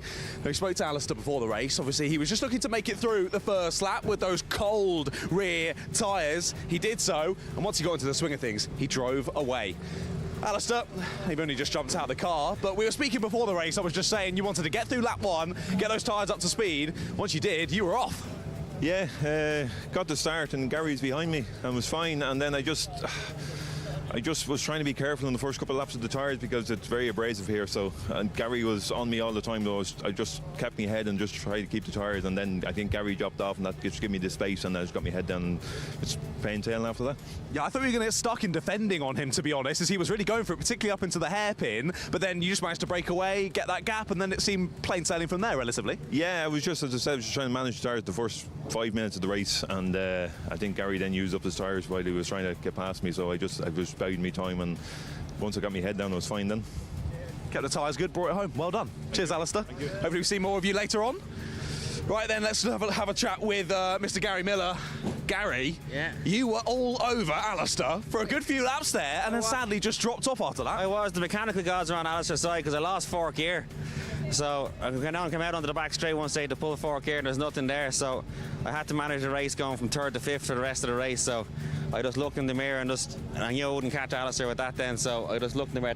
I knew I was far enough ahead from Jason. Just hoped the gearbox would last at the end of the race. So it did, thankfully. So we'll have to change it now for race 2. But yeah, it was a great battle for the first few laps. I thought I had him once or twice, but look, it would have been for nothing in the end after losing 4th gear. So thankful to bring it home second and just do a gearbox now and away we go for the next one. Very impressive to bring it home in P2. He seemed to think it was your tyres going off, but clearly still some tyres to be used in the later race. 4th gear left the chat, unfortunately, so we'll find the gearbox with 4th gear and go again. Cool. Well, best of luck in that. Cheers, mate. Thank you very much. See if we can chat to as well, if you've got a bit of time. amateur victor, third place overall. Once again, Mr. O'Connell. An exciting race. A bit of a poor start, I hope you don't mind me saying, off the line, but you managed to fight back through to P3. Yeah, terrible start. It's one of my weaknesses is my starts, but yeah, made a bit of progress then, and I had a run at Zach, got into the top of the hairpin up the top, so I says if I don't go for it now I'll never get a chance, and I went for it. It was a bit of a lunge but made it stick and we didn't touch, so I was happy enough to come away with third after a poor start, so can't complain. Yeah, that was a serious move up there, super late on the brakes. We almost thought you were going to go straight on off into the grass, but you managed to just about keep it on the black stuff. Good move, and it was nice of him to give you a bit of room as well at the apex. Yeah, no, fair play to him. It was a bit of a lunge now, I have to say, but I just said if I don't do it now I'll not get a chance again, so I had to go for it, you know, and it's stuck anyway, so happy enough. Exactly, that's racing. You got it done, third place, pretty happy with that. Yeah, very happy, yeah. Well, I would have liked to win, but look, can't complain. Third place is okay. All right, cool. We'll see whether you can do it next time out. Cheers, mate. Thank you very much. Well, good to chat then with the top three then in the ST240s. Plenty more action coming your way, though.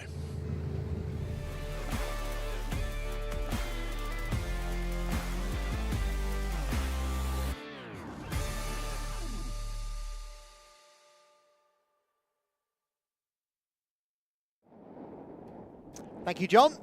Cars not yet on the track for our next race, but they will very shortly be released from the assembly area for our second single-seater action, or second Ford action, I should say, of the weekend, the Super Classic Formula Ford Championships, Geoff Page Engineering Super Classic Formula Ford Championship to give it its full title. Yesterday's race was a pretty competitive one. Oliver Roberts and Ben Powney did battle for the win, with Oliver Roberts managing to get the better start and defended the lead in the early stages, eventually winning by 1.4 seconds. Tom Hawkins, meanwhile, championship leader and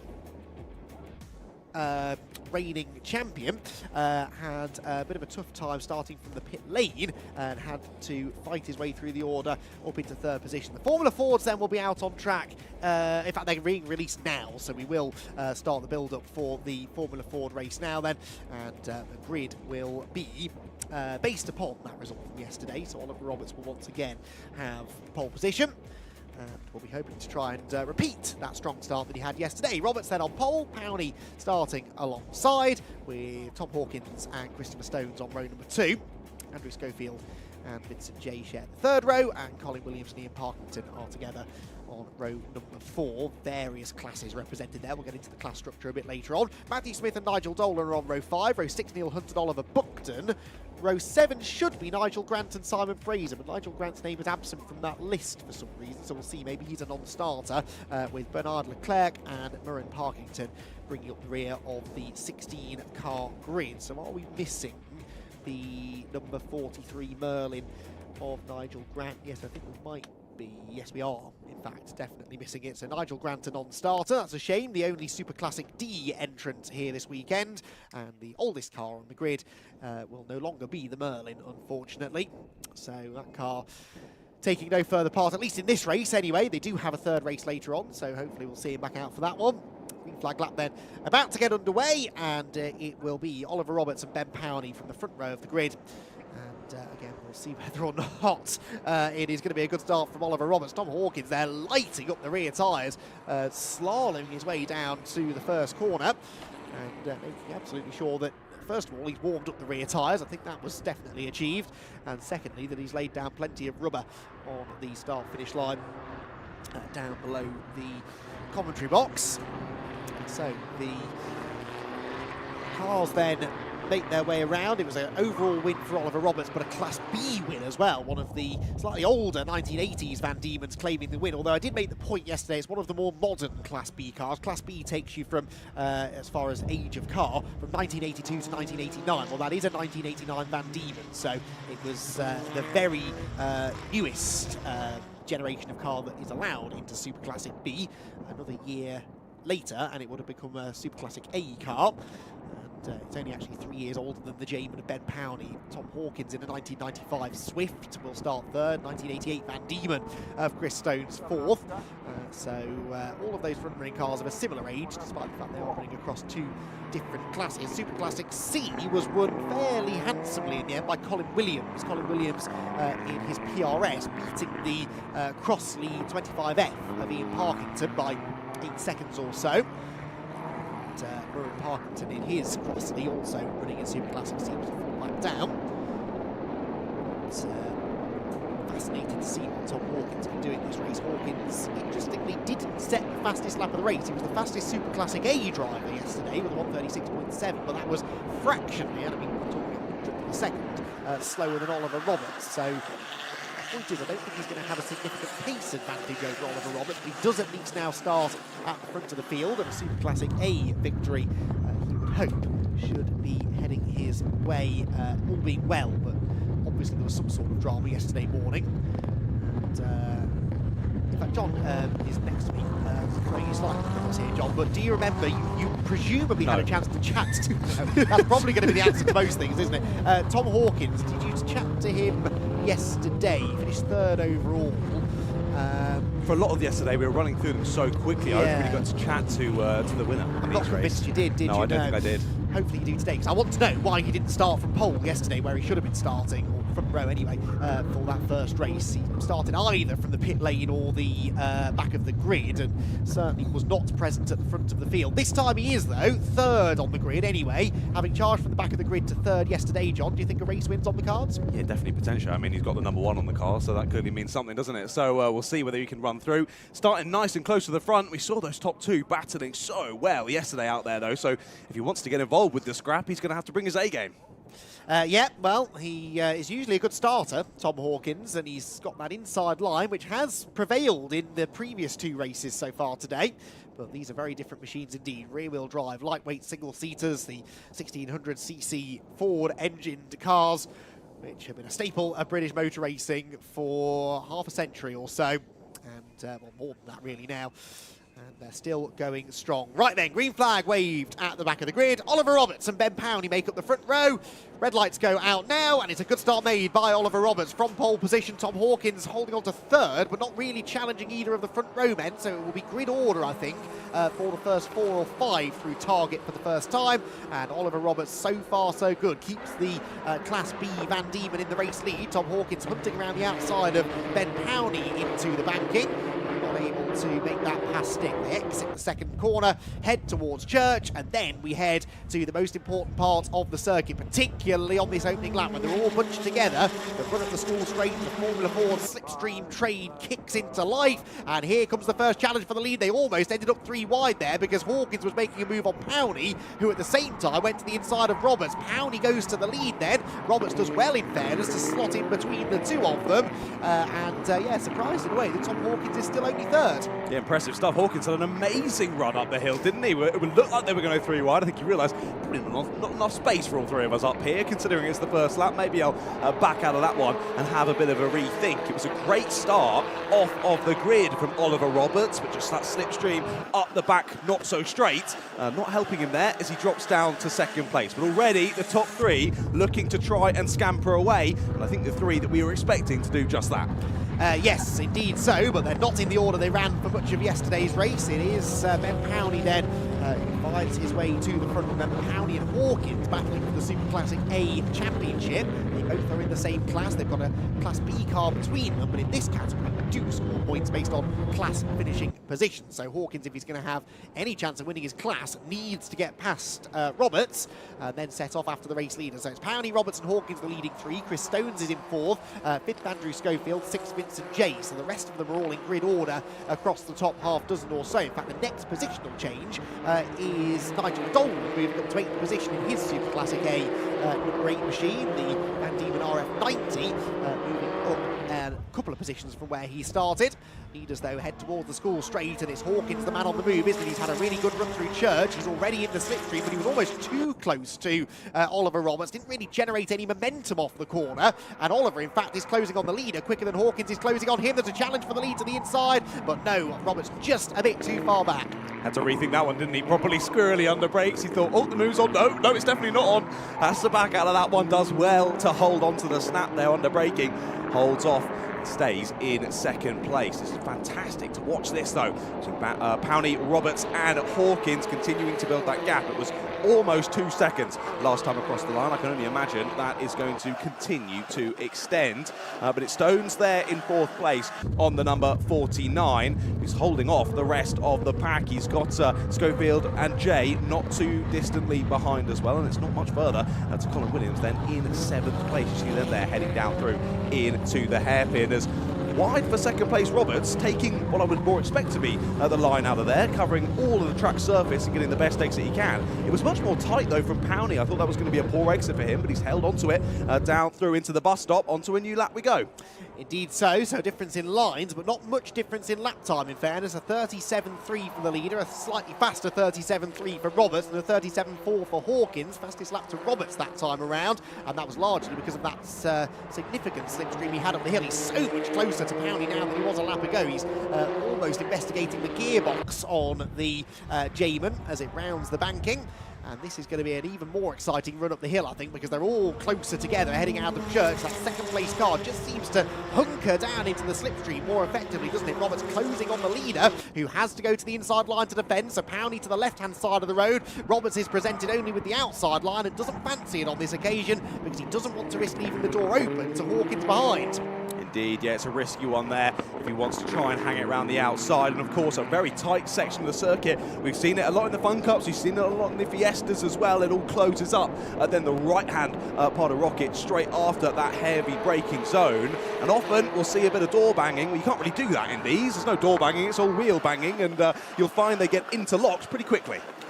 Yes, that is not advisable in general, really, but certainly not in open-wheel single-seater racing. It's side-by-side for the lead towards the hairpin, though. Roberts to the outside has his nose ahead. He's late on the brakes, but not late enough. Powney gets to the apex first. This, though, is developing into a proper Formula Ford race, this, isn't it? As Powney has got to the front, but just seemingly doesn't have the pace to get away. And now that he's defending, you feel that this is going to only get more and more lively with each lap that goes by, because he's backing Roberts up into Hawkins, who's desperate for a result after yesterday's disappointment. They're side by side again, a switch back for Roberts out of the final turn. They were almost level at the line, but by the time they get to turn one, Roberts has got the job done. So Oliver Roberts to the lead of the race, a second lead change between these two, and it might not be the last. Indeed, after getting that fastest lap, we were sort of expecting that move to come at some point from Oliver Roberts, but I certainly wasn't expecting it at the final corner. What a brilliant exit from the number 16. Roberts and Powney were feisty as ever yesterday in race number 1, continuing that on here on Sunday into race number 2. And look at this, the 37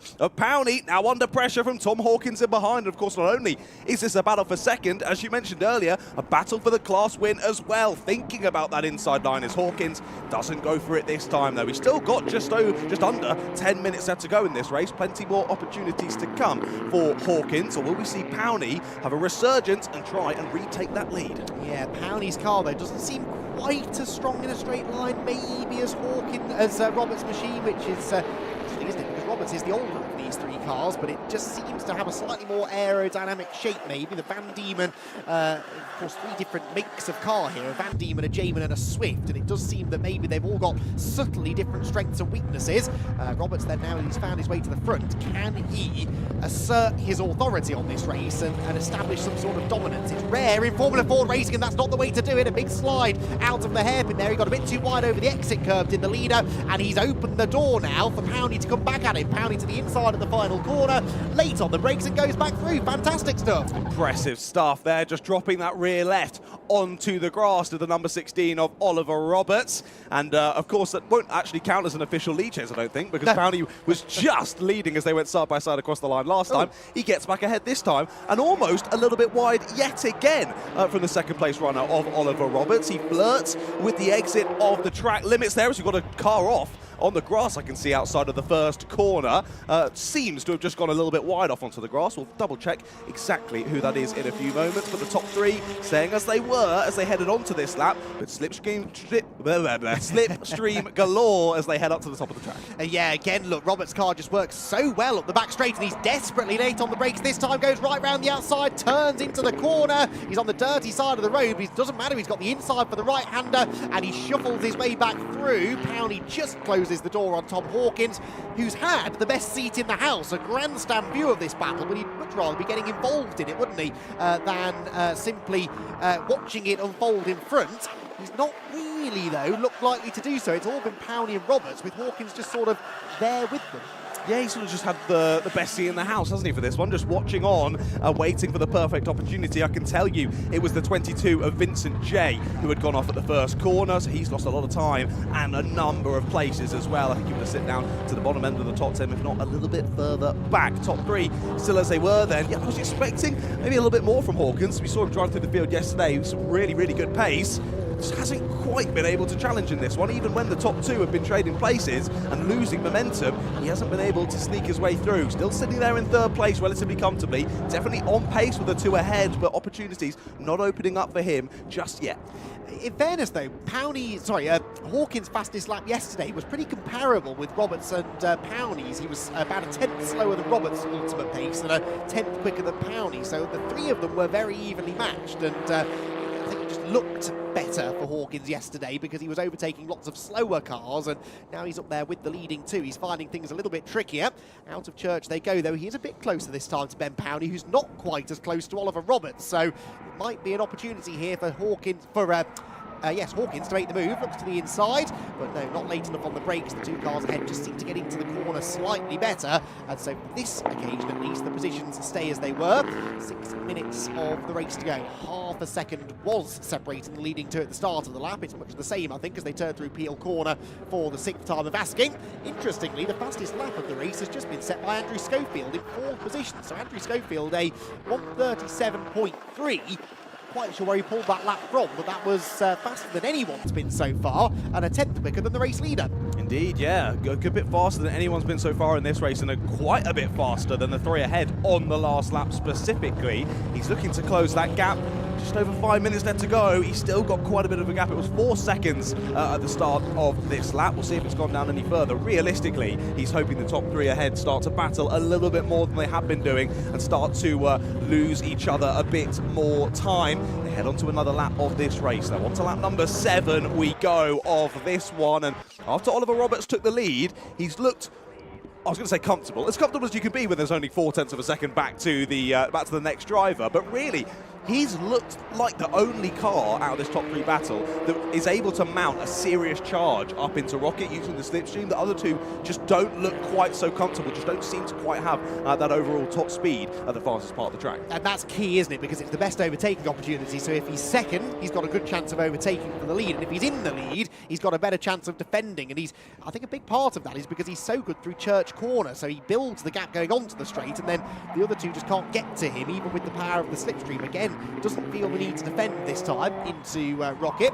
Powney, interestingly, set the fastest lap last time round, though, so he's stolen that fastest lap back away from Andrew Schofield and was a full 10th quicker than the race leader. So there's nothing to choose between them. They're trading lap times. All of the leading 3 set their personal best lap last time around, and they were all within a 10th of a second of each other. So nip and tuck stuff at the front of the pack. But I agree with you, Roberts looks like the one more likely to be able to keep control of the race.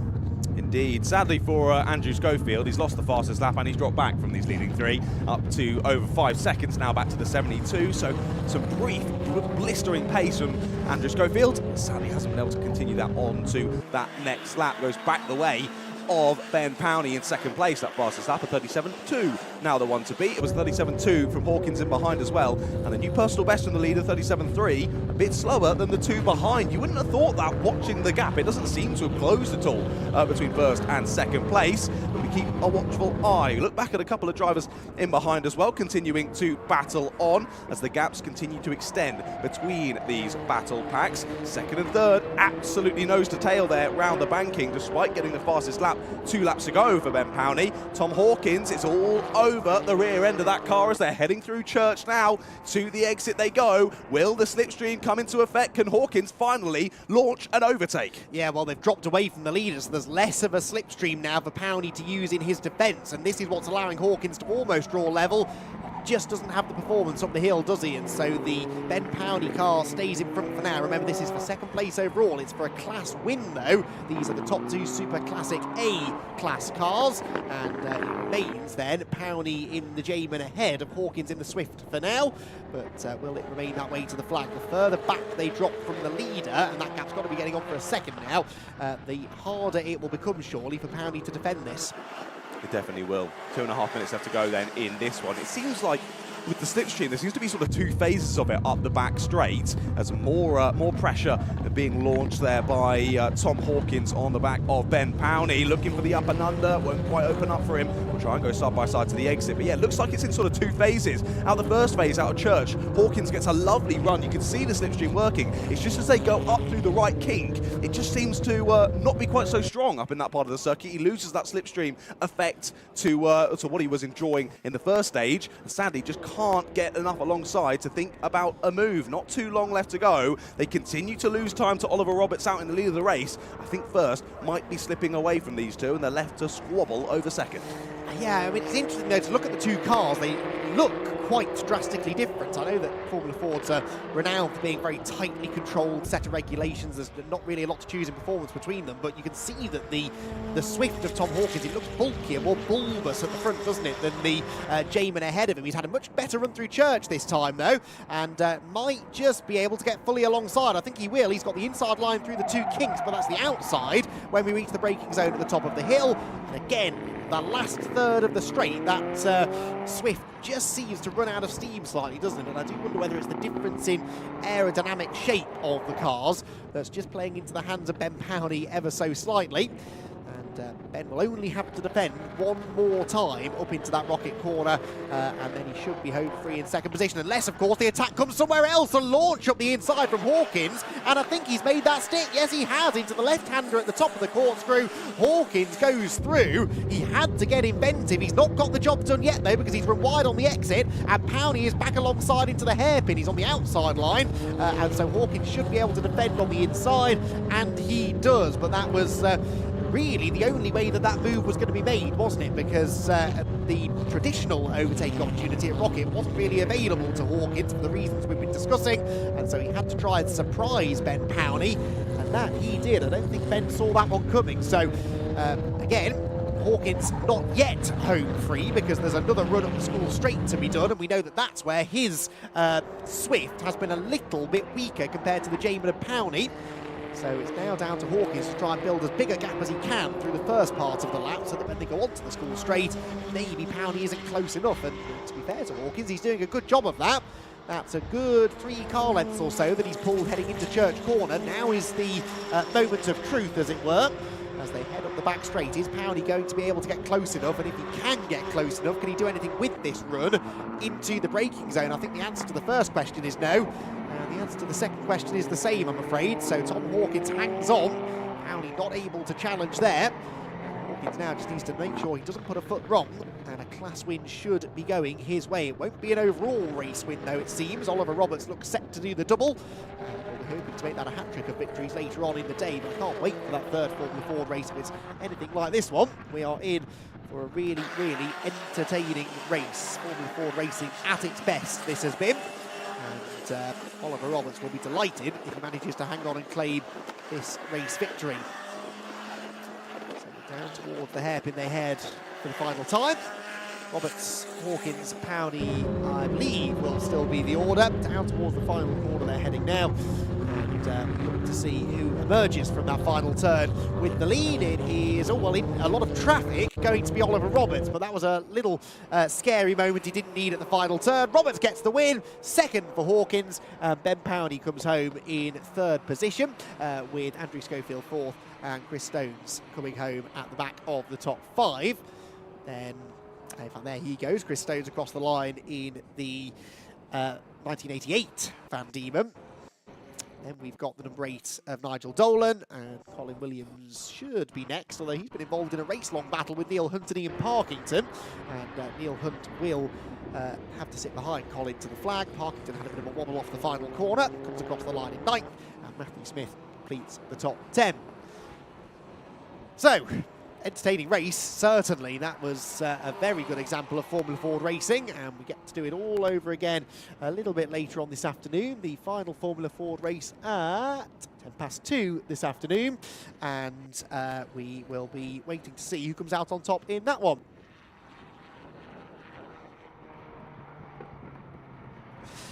So, towards the Parc Fermé area they will go, and we'll hear from our podium finishers in a moment or two. But for now, let's run through the provisional results of our second Geoff Page Engineering Formula 4 Championship race of the weekend. Oliver Roberts, the winner, after a race-long battle with Tom Hawkins and Ben Powney, who complete the overall podium but finish first and second respectively in Super Classic A. Andrew Schofield and Chris Stones complete the top 5 ahead of Nigel Dolan. Colin Williams in 7th position wins in Super Classic C ahead of Neil Hunter and Ian Parkington, with Matthew Smith in 10th. Vincent J 11th, Oliver Buckton 12th. Murray Parkington was the first car one lap down in 13th, and Simon Fraser 14th. They were the drivers that Oliver Roberts caught right at the end of the race to put a lap on them through the final turn, and it will be Bernard Leclerc who completes the 15 runners at the end of the race. And we've still got cars coming through to take the checkered flag, I believe, for a second time, rather confusingly. But anyway, let's head down, shall we, to Parc Fermé, where I believe John is ready. Yes, I think he is. And we can hear now then from our podium finishers at the end of what was a proper bit of Formula Ford racing. Right then, down in Parc Fermé yet again. What a race that was in the Geoff Page Engineering Formula Ford Championship. We've got the drivers heading down into Parc Fermé. Now, a great squabble at the front of the order. We expected those top 3 to scamper off, and they did just that. What a race it was between those top 3, though. And look at the beautiful machines heading back into safety here in Parc Fermé. Jumping out of the car, the number 16 of Oliver Roberts, of course, winner in Class B, and not only winner in Class B, winner overall in that race. He quickly removes all of his safety gear because he's so excited to have a chat with me after that race win, but he can't get his helmet off. Ollie's got it sorted. Ollie, it was great to chat with you yesterday. Yeah. Once again, I'm having a chat with you. That could only mean good things. Well done. What a race. I enjoy it so much, that's all. You just love me so much. That's all it is, mate. That's the reason you're winning all these races, isn't it? Absolutely. Talk me through that one, though. It was a good battle. You certainly weren't having an easy one out there. You had to fight for that. No, it was the battle that we should have had all season, but through technical problems throughout the last 2 rounds, we haven't been able to do so. So it's been great having the 3 of us, and it was a case of who was going to lead into the headwind. And I thought, well, I'll just let Ben do it for a few laps because it's hard work watching your mirrors and watching them all come at you like wasps. So I thought I'll give him the hard work for 3 laps and then we'll have another go at it. An angry swarm of Formula Fords, not something you really want to see in your mirrors. You seem to have fantastic top speed, though, up into Rocket, seemingly much better than the other 2 drivers you were battling with. What did you put that down to? The DFE and the engine. Gotcha, so just a little bit quicker up to the top then. Surely it's all on your talent, mate. Absolutely. I'd like to think so, but it was, as you saw, it was only the last probably 4 laps that I broke them. Yeah. I think they must have been fighting. I then broke their toe, which then allowed me to have the brake up the straight, which then allowed me to then take a bit of breathing space. Yeah, we saw you didn't have to defend until those last few laps, and made it a bit more simple. You brought it home, another race win. Must be pretty happy with that. Absolutely, that's how we do it 3 out of 3. Awesome. We'll wait and see. Cheers, mate. Thanks for chatting with us. Right then, let's have a look a bit further down then. Mr. Tom Hawkins. Hi. Tom, brilliant racing from yourself. You were sort of sat there in the best seat of the house for a lot of that, watching the battle ahead, and then you got involved in the sort of second part of the race. Talk us through it. Yeah, I just thought I didn't quite have the pace to sort of get up in behind them in the first sort of couple of laps as my tyres came in, and then my tyres started to come in nicely, and yeah, and then I thought like those 2 might have a go at each other into Rocket, and I might be able to nip in and take the lead, but that didn't work out. So then I thought, right, better start being a bit more aggressive, and yeah, I managed to get Ben, I think, like a couple of laps towards the end and try and catch Ollie, but there's just nothing in it. Like they're so close, we're so close. So yeah, really good. No, we're watching, thoroughly enjoying it, but well done, P2 overall. We'll see whether you can top that later on in race number 3. We'll wait and see. Thanks for chatting with us. Right then, sadly, I'm sorry, mate, we don't have time to chat with 3rd place. Drivers already heading out on circuit for the next one. I'll hand it back over to Andy.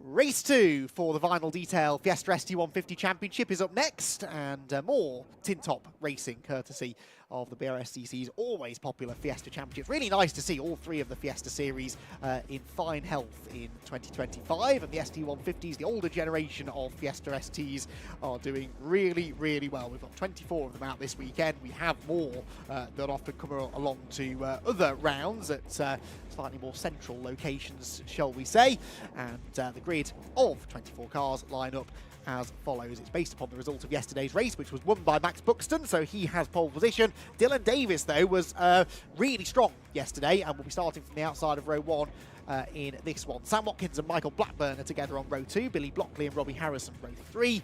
Robbie, if memory serves, started a bit further forward than that yesterday. George Foxlow and James Ford are together on the 4th row of the grid. The top 10 completed by Sophie Kinghorn and Liam Browning. Mott Blunt and Aidan Vickers on row 6. Stephanie Saw and Gary Cooper share the 7th row with Zavary Zavissa and Graham Balaam on row number 8. 9th row is former XR3 racer Ron Lushtad and Chris Rowlands, with Lee Barron and Lewis Barron, also former XR Challenge competitors, completing the top 20. Mark Webb and Oliver Reed on row 11. Jade Goodwin and Andrew Ward complete 24-car lineup. So that is how they line up on the grid for this one. As I said, that's also the way that they finished in yesterday's race.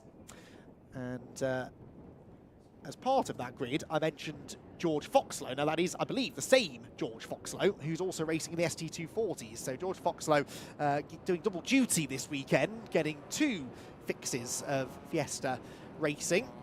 So 6 races and 2 qualifying sessions he's competing in this weekend, is George, in 2 subtly different cars, really. I mean, obviously, these cars are older. That's fairly obvious. They are not quite as fast as the fully turbocharged 240 brake horsepower Fiesta ST240s. They don't run on slick tyres. It's a semi-slick for the ST150s. So they do require slightly different driving styles. These cars are just in general a lot stiffer. They sort of bounce through the corners a little bit more. They are shorter wheelbase, so they're a little bit less stable through the high-speed stuff as well. And yet George has been fairly consistent across both categories in the sort of middle of the top 10 every time he's been on track so far. So it'll be interesting to see how he gets on in this second ST150 race of the weekend. I think I'm right in saying George hasn't raced... yeah, sorry, he has been doing the full season in this championship because he's second in the championship coming into this weekend, is George. Not having actually quite the same sort of weekend here that he's had at Snetterton and Mallory, where he was a consistent podium finisher, had 2 second place finishes and a 5th place, I believe it was, at Snetterton. And was again on the podium in race 1 at Mallory Park. So it's been a fairly consistent season for George, yet to win a race.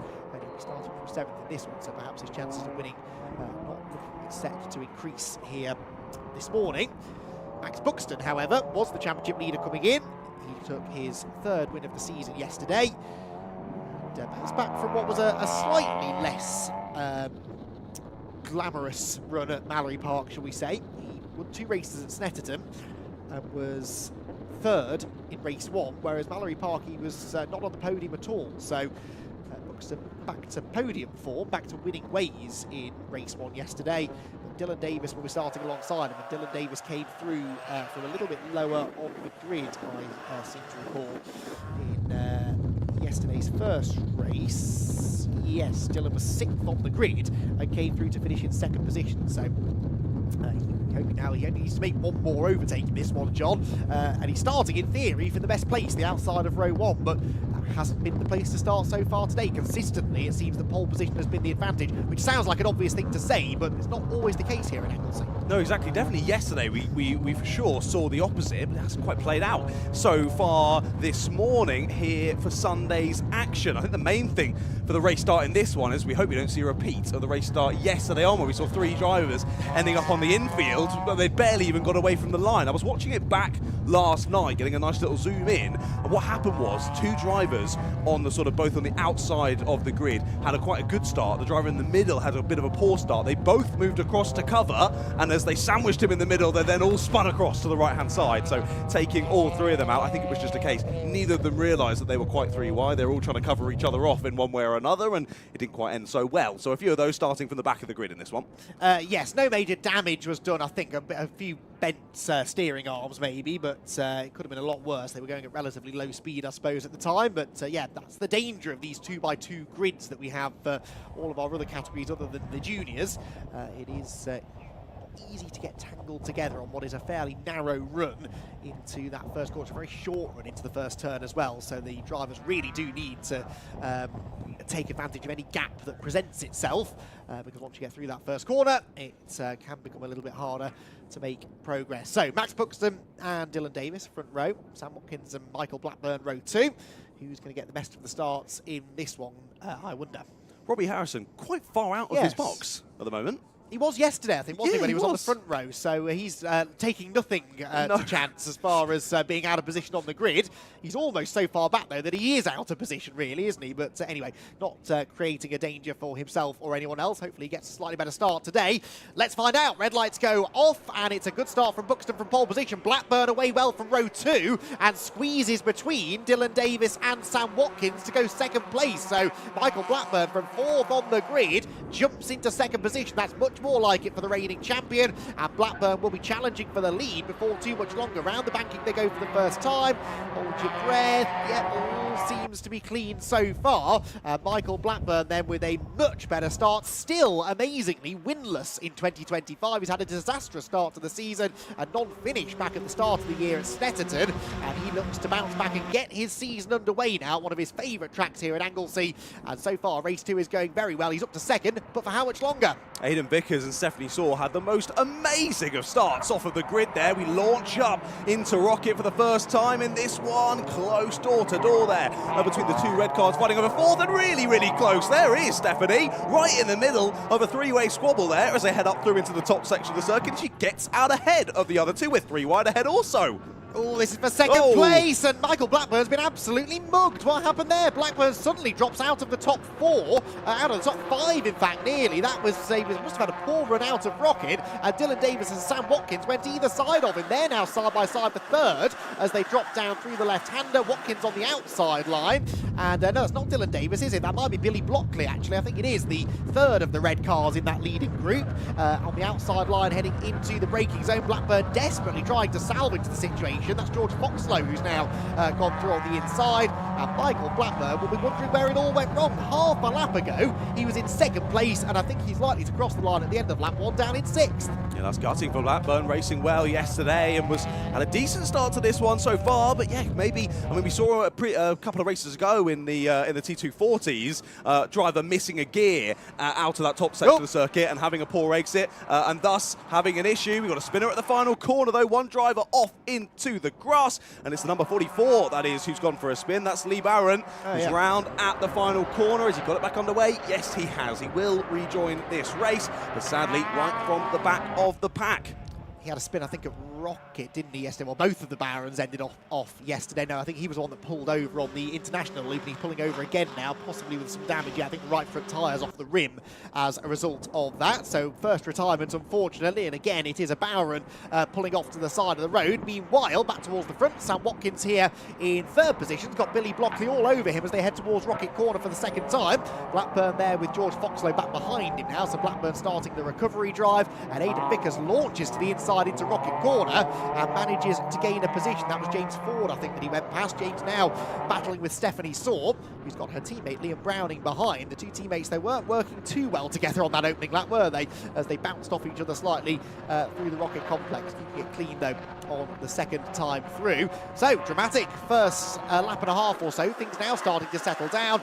Through all of it, though, it is Max Buxton, yesterday's winner, who establishes himself with a healthy lead. Indeed, yeah. I mean, as much as it can settle down in a Fiesta ST150 race, it's so exciting. So far this weekend, we've got a driver off on the infield there, the 83, that is, going off. That's Sophie Kinghorn off to the inside and going all the way down the banking. She might end up cutting the hairpin down there and trying to rejoin.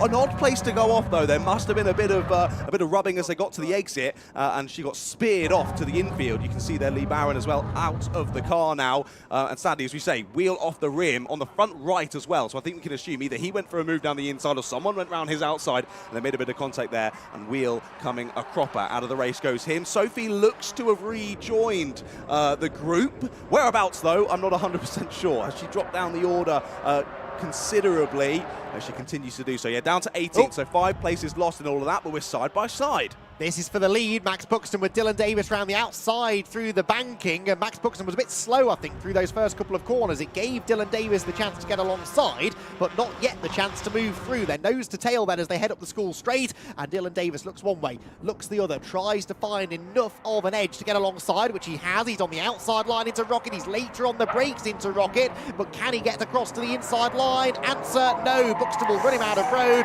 That was pretty forceful stuff from Buxton, but he did not want to allow Dylan Davis to have the inside line for the right-hander, closed the door firmly in his face, but that was just about fair, I think. Yeah, I think Dylan might be feeling a bit aggrieved by that one. I think if he wanted to be more aggressive, he could have caused a bit of an incident there if he just decided to hang it up the inside. I think he had the right to do so, but Buxton, like you say, really slamming the door in his face and making sure that he holds on to that lead, and he needs to be that aggressive if he wants to keep the number 21 behind, given that he stole that fastest lap on the last time around. 49 dead for the number 21 versus a 49.6 best lap, also set on the last lap for the number 10 of Buxton ahead. Good battle beginning then between those two. Sadly, with the time lost out of the corner there for Dylan Davis, he's just fallen off ever so slightly with the pace he's showing. I don't think it should take too long for him to close right back up to the rear end of that driver ahead. And in behind as well, Watkins and Blockley nose to tail, and Blackburn looking to have a bit of a resurgence after those earlier issues.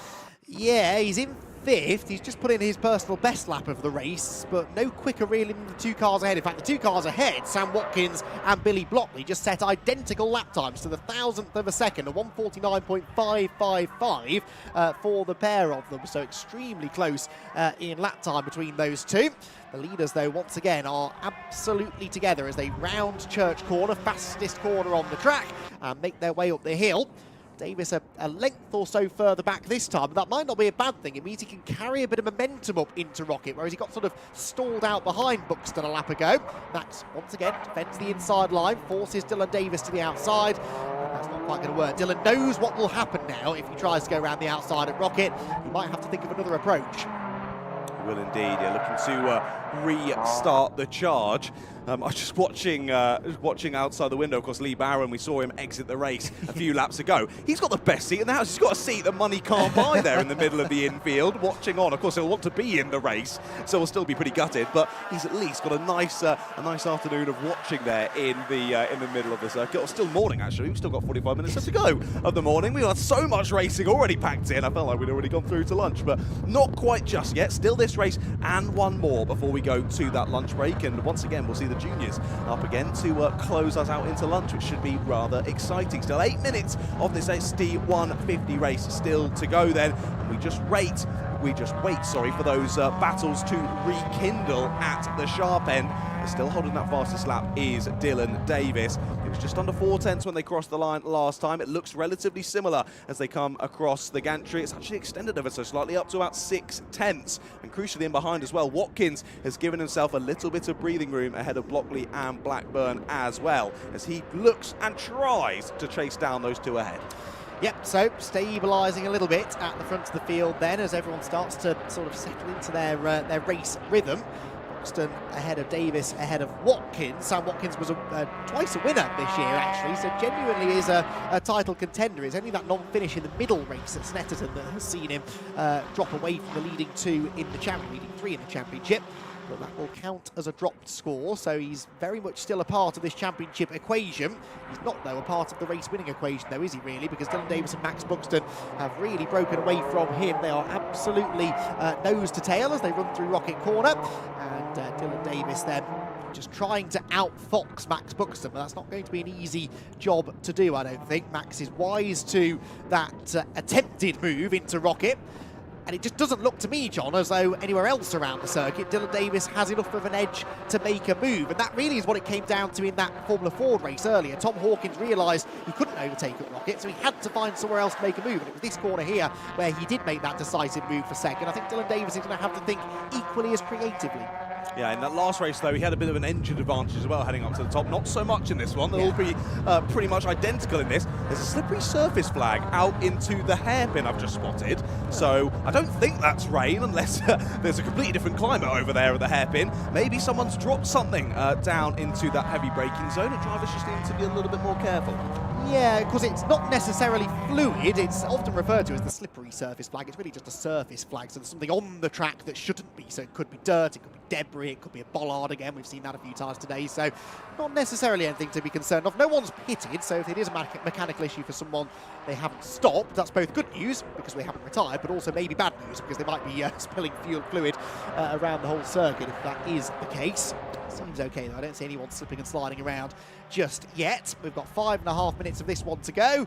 And here we go again through Church Corner. Dylan Davis a little bit closer, in fact quite a bit closer this time. Carries a lot of speed through the turn, and I think there was a bit too much speed through the turn, really. He just understeered wide onto that exit curb, and that kills your momentum all the way up the hill. The slipstream starts to catch him now, and he starts to close back in on Buxton, but it's going to be a rinse and repeat of previous laps. Look, he shows his nose to the outside, but it's not enough to get alongside Buxton, and Max is quite good, isn't he, at just parking the car on the apex, not running wide, and then compromising his line through the next corner. So Buxton's defending well, and Dylan Davis, I think, is running out of ideas. Yeah, it's a tough one, isn't it? He just can't seem to find another place where he's looking for that move, where he looks close enough to think about it. And Buxton's really got him sussed out there up into Rocket, and then can't seem to do anything out of Rocket through Peel. Can't get close enough to go for a little cheeky move, a cheeky send up the inside, and really, opportunities beginning to dwindle now for Dylan Davis. We've still got just less than 5 minutes left to go in this one, but Buxton looks relatively comfortable out there. Seems to have the measure of the 21 driver in behind. Samuel Watkins now beginning ever so slightly to close that gap. I mean, it was 1.6 seconds when we started this lap. Doesn't look like it's 1.6 seconds now, does it, Andy? No, well, that's partly because Watkins just set the fastest lap, so he was half a second quicker than the one the previous lap. I think he's taken even more time out of them this time, and again, this will change the dynamic now in that leading group. It takes pressure off Buxton in a way, because it applies pressure to the man in the middle, Dylan Davis, who's going to have to try and attack and defend at the same time. So the final 4 minutes of this race could be particularly busy for Dylan Davis, and if he's going to make a move for the lead, it sort of has to be now, doesn't it? Because if he waits too long, he's going to start feeling the heat from the fastest man on the track behind, Sam Watkins, who improves now upon that fastest lap with a 1:48.852, 8/10 quicker than the race leader. And it's not like Max Buxton is defending everywhere. He's only really defending into one corner at Rocket. So this, I think, is a genuine pace advantage for Sam Watkins. The question is it too little too late? Indeed, time is continuing to tick down then, and once again, another good run up into Rocket for Davis. Really has to cover that inside line. This time does the 10 of Buxton, trying it around the outside is Dylan Davis. Can he hold the slide? No, he cannot. We'll have to slot back in, and just about fends off the 98 of Watkins as well. He had a bit of a sniff there for second place. He's got a good run up into Peel. It's not quite going to be enough, though, to launch a challenge. It's always a difficult one there up into Peel, particularly with the camber of the corner. Really difficult to get a move done and hold your speed through, carry on side by side, then down into this left-hander through the corkscrew. But yes, top three, line astern then, the closest they've all been so far in this race. But it looks as though, as you were saying, that pressure being applied to Davis, and maybe he's just slightly turning his attention away from Buxton and focusing on Watkins in behind. He's in that difficult spot, though. He's got to be thinking at 200% brain capacity to look both ahead and behind and continue driving as fast as he can. It's definitely very much easier said than done for us. There's Blackburn just flirting with the grass on the outside as well. It was a really good lap from Watkins. He was 2/10 underneath yesterday's fastest lap time. He's the only driver to have beaten that lap time in this one, so everyone else going a bit slower than yesterday. Sam Watkins going much quicker. He's closed in again this time. It's not a fastest lap, but it's quicker than the two cars ahead, and the leading three covered by just under 3/4 of a second with 2 laps to go now, so running out of time. Buxton with this narrow advantage into the banking, defends the inside line that time. You can sort of get away with that through the banking, though, because the banking catches you, stops you running too wide up the hill, and Buxton still gets a decent exit. It's again all going to come down to his exit from this turn there. They all hug that inside curb, rotating the car nicely through Church. Wider though, look over the exit curb is Dylan Davis, and that is a sign, I think, of just how hard he's pushing. He knows that this is his one chance to get through, and he's really asking everything of the car and the tyres through Church Corner. Just asking maybe a bit too much. He's on the outside, they lean on each other into Rocket. Out wide goes Dylan Davis, and does this open the door for Watkins? No, not quite, but this is the danger, isn't it, John, for Dylan Davis? He's got to be mindful of what Watkins is doing behind him. He's under so much pressure, lots of pressure. Late move to the inside there at Peel. I said it was a difficult one to get done. It is going to be a challenge there for Watkins. You know how he's finding this extra pace up there, though? How? It's that Welsh flag on the Of course, home advantage. That's exactly it. And maybe that's propelled him to the inside line into the left-hander look, because he's having another go now. And this one might be a bit more successful. Has he gone through? Oh, he's not quite cleared Dylan Davis. And now they're bringing Billy Blockley into play. So it's a three-way fight for second now as we head for the hairpin for the penultimate time. Davis stands his ground on the inside. And the three red cars, a commentator's nightmare this, are under a blanket heading out of the hairpin and towards the final corner. I think that's Dylan Davis still just about in front, but he may well have to defend that inside line into the last turn. They're letting Max Buxton off the hook here. Oh, and launching from behind, Billy Blockley had a big go at Watkins, but could not go round the outside at the final turn. So the positions stay the same.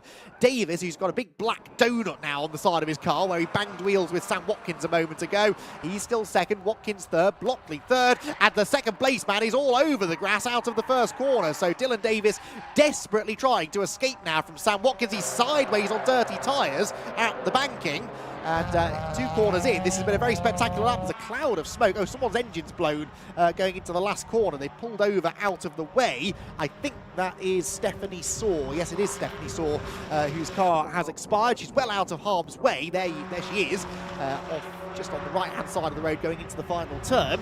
But that may require yellow flags on the final lap, and hopefully it's not dropped any oil into the final braking zone. Sam Watkins goes up the inside of Dylan Davis from a different postcode. He can't stop the car. He's right off the road, and I think will lose third place as a result. Yes, he does. Billy Blockley took full advantage of that and moves up into a podium place. That was a bit of desperation, really, from Sam Watkins, as he was just growing in frustration, I think, that he hadn't got past Dylan Davis yet, and in the end loses a podium place. He's got 3 more corners left to try and get it back. Realistically, 2 corners, though, because the final turn is under yellow flag conditions. So no overtaking allowed at the final corner.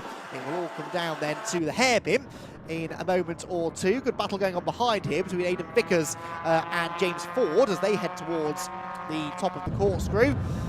Side by side as they sweep downhill. I think Aidan Vickers managed to keep James Ford at bay for the time being.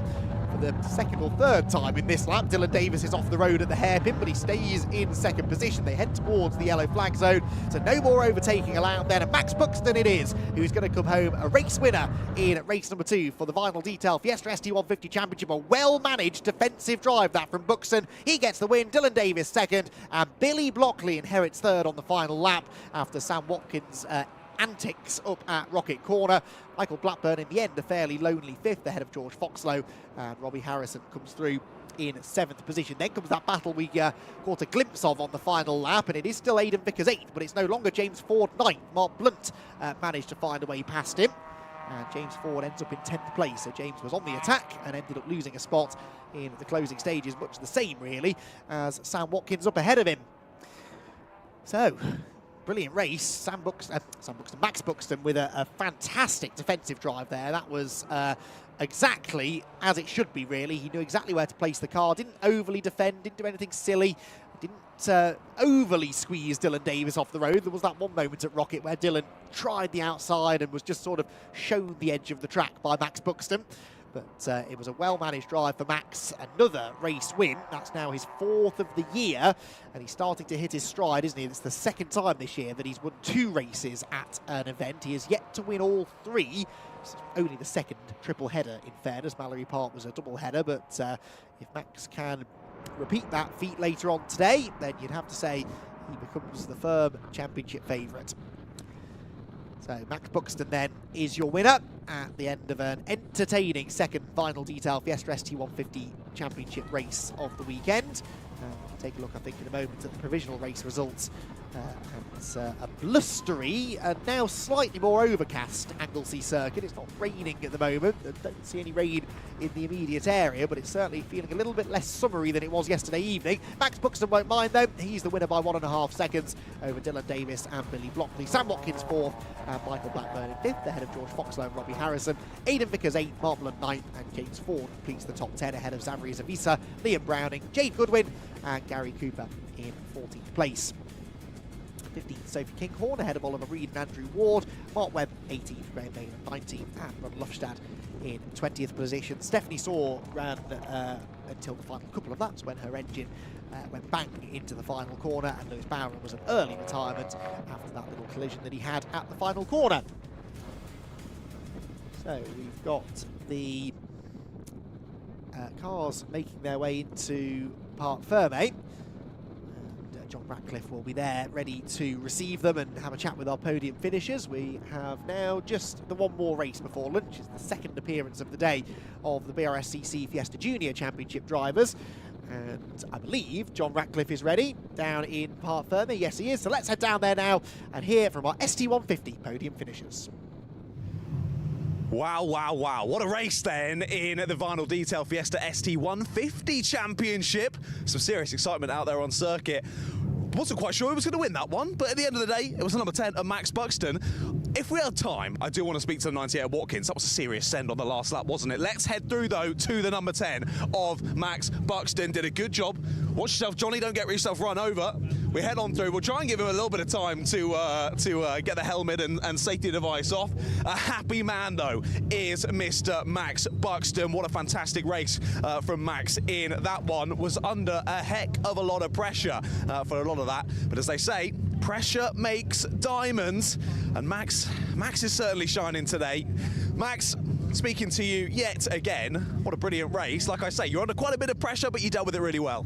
Yeah, great race. So happy to get the win again. And let's move on to race 3, reverse grid. Let's see what we can do from either 6th, 7th or 8th. Already thinking about that then. Race 2 already out of your mind, already fully focused on the next one? Yeah, just more points in the bag, championship points, that's what we're focused on. So the win's great, but we need to be consistent, we need to keep getting points, so that's the main object. Perfect. Brief celebrations then. Enjoy it for a little bit at least, and then get ready for race 3. Good luck. Thank you so much. Cheers. Thank you very much, mate. Much appreciated. Right then, let's have a little look further back. Mr. Dylan Davis. Dylan, head back round here for me if you don't mind. Second place in that one. Thought you might lose second place on that last land. It was a bit of a send from Mr. Watkins, wasn't it, up in the top section of the circuit, but he went a bit deep. You cut back, held on to second place. Yeah, I mean, I got a good start, held on to second, and then managed to attack Max a bit, but I just cooked everything. I had no brakes, no tyres by the end of it. So that last lap, I just tried to brake as early as I can so I can get stopped. I saw Sam come flying up the inside, so I managed to avoid that, and then I saw a little bit of a gap behind me, so I just tried crawling around to the finish, but it was all right. Yeah. No, well spotted. It's always difficult looking in your mirrors in the braking zone. You avoided them though. Still should be pretty happy with the P2, yeah? Yeah, I mean, at times I thought I could have won that, but it's fine. We'll just work on the next race. I think it's a reverse grid, so we'll see how that goes. We will indeed see how that goes. Well, best of luck, mate. Thanks for chatting with me. Much appreciated. And finally, the 315. I don't know if Billy Blockley's still around here at all anyway. He might have run off to go and have a chat with a few people. But it looks as though I think we've still got some cars getting saved from the track. So we'll continue having a walk around and see if we can have a chat to a couple of people. We'll see if Billy Blockley shows his face. Now, I do know one person in this paddock, and I'm going to jump straight onto her. Jade, head back here. Come on, you need your time on camera. You want to talk to me now? Time on camera. Sadly, you haven't given me the ability to say it's a good win from Goodwin just yet. Got it in. You had those issues in the first race, a bit of an issue at the start. It all sort of closed up a bit in yesterday's race. This one went a little bit better though. Oh, definitely. I mean, yesterday in testing we blew gearbox, so we've got a new gearbox in, and she's a little bit Ouija board at the moment. So is it in third? I don't know. Does the car know? We don't know. But we're somehow circulating still. Made some good moves in that one, sort of trying to get back up to where we were yesterday and hoping to keep going forward. Cool, so just basically trying to coax a gear out of her at some point, trying to get around the circuit. Of course, you've got one race left to go. What's the sort of plan of attack for that one? Survive. We'll see if Jade can do that. Right, cheers, Jade. Thank you very much for chatting with us. It looks as though I think the Fiesta Juniors are about getting ready to go. I can't find our third place man, so I'll send it back up to yourself, Andy, in the comms box.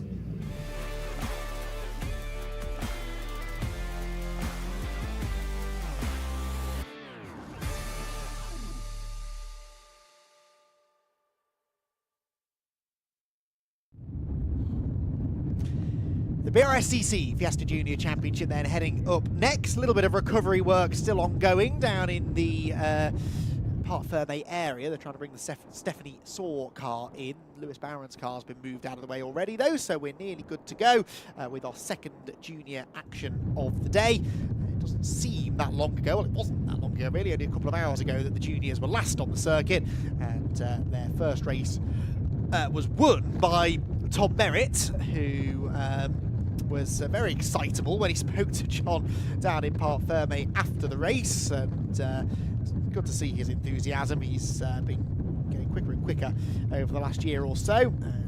Genuine championship contender now. In fact, he is the championship leader, I would imagine, now after that race, because he won, and points leader coming into the weekend, Jack Burgess, was only 10th, so major advantage for Tom Merritt in the points after that one. And we're looking to try and consolidate that now in race number 2. The grid for this one again will be based upon the race results earlier on, I'd imagine. Yes, it is. So it's Tom Merritt from Archie Davis again on the front row. And keep an eye perhaps to some cars towards the back of the top 10 to move forward. Burgess definitely one of those who should be able to do a little bit better than 10th place this time. The grid then as follows. If you weren't with us for that first race earlier on today, this is also the way in which they finished. So Tom Merritt, Archie Davis and Dara McInerney were the podium finishers. Dara McInerney with a really strong drive. Isaac Doble will start 4th ahead of Daniela Sutton, who was a bit lonely in 5th in the end. And Lewis Islin in 6th position. Oliver Heron 7th, and Chris Doble completing the top 8. And the top 10 then rounded out by Aaron Beattie and the erstwhile championship leader Jack Burgess in the 194 car. Then Oscar Hommerstone and Callie Clifford make up row 6, row 7, Max Fenton and Bobby Holmes, with Harry Lindley and Jack Sant on row number 8. Row 9 of the grid for Jake Howarth and Max Horler. Harry Russell and Neil Hampson complete the top 20. Then it's Max Murray, Thomas Simpson, Hayden Gray and Eden Spanswick. Now, question mark over Eden Spanswick and in fact, there was another driver, wasn't there, involved in that incident at the end of the earlier race. I did make a note of this on a piece of paper I've now very helpfully lost. It was Kasper Tomoleski, wasn't it? Tomoleski was the one who had quite a bit of damage at the end of this morning's race. Although he actually got to the line, didn't he? So it was Eden Spanswick who had the major damage, I think, wasn't it? With the blue and white car that went heavily into the tyres. And I'm not entirely sure whether that car is in assembly area, perhaps with Smansers. On that, we can head down. Is there? Good news. Right, let's head down into the assembly area, shall we then, for a bit of pre-race build-up with John. In a moment or two, we'll head down to John. Now we'll head down to John, who is ready to go in assembly area. Junior, second time we've seen them out for a race today. Now we've got the top 4 over to the left-hand side here. We've not yet spoken to Miss Daniela Sutton. Daniela, I'm going to struggle to get my microphone in here to have a chat with you, but I'll do my best. Of course, I remember speaking to you when you were racing in TKMs and the British Car Championships. You moved into cars and you've been doing a stellar job, I must say. Thank you. Well, yeah, it's been fantastic, a fantastic opportunity, which came about after winning the Brscc Fiesta Junior Scholarship, which is great for drivers who want to get into the sport and make that jump from karting to cars, or make that jump into cars just as a new driver, with Lewis Islin winning it this year, which is fantastic, and it really shows that they're bringing new talent through.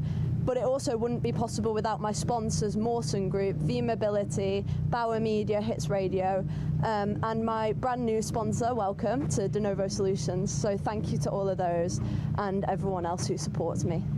Awesome. You've got to get the sponsors in, of course. They help you go racing. Now, you've transitioned over from karts to cars. You've been being pretty successful. What have you found is sort of the main difference jumping from one discipline to the other? Obviously the car reacts differently to a kart does. Karts are rear wheel drive, the car is front wheel drive, so that's quite a difference as well to get used to, as well as the suspension, the way the car moves under braking and everything. But I've thoroughly enjoyed it, and hopefully aiming for the top, for the highest echelons of motorsport in the future. Awesome. I mean, if I can get the microphone out. You've been doing a great job, as I say. What's the plan of attack for this one? I think you're starting P5 in this one. What's the plan for the race ahead?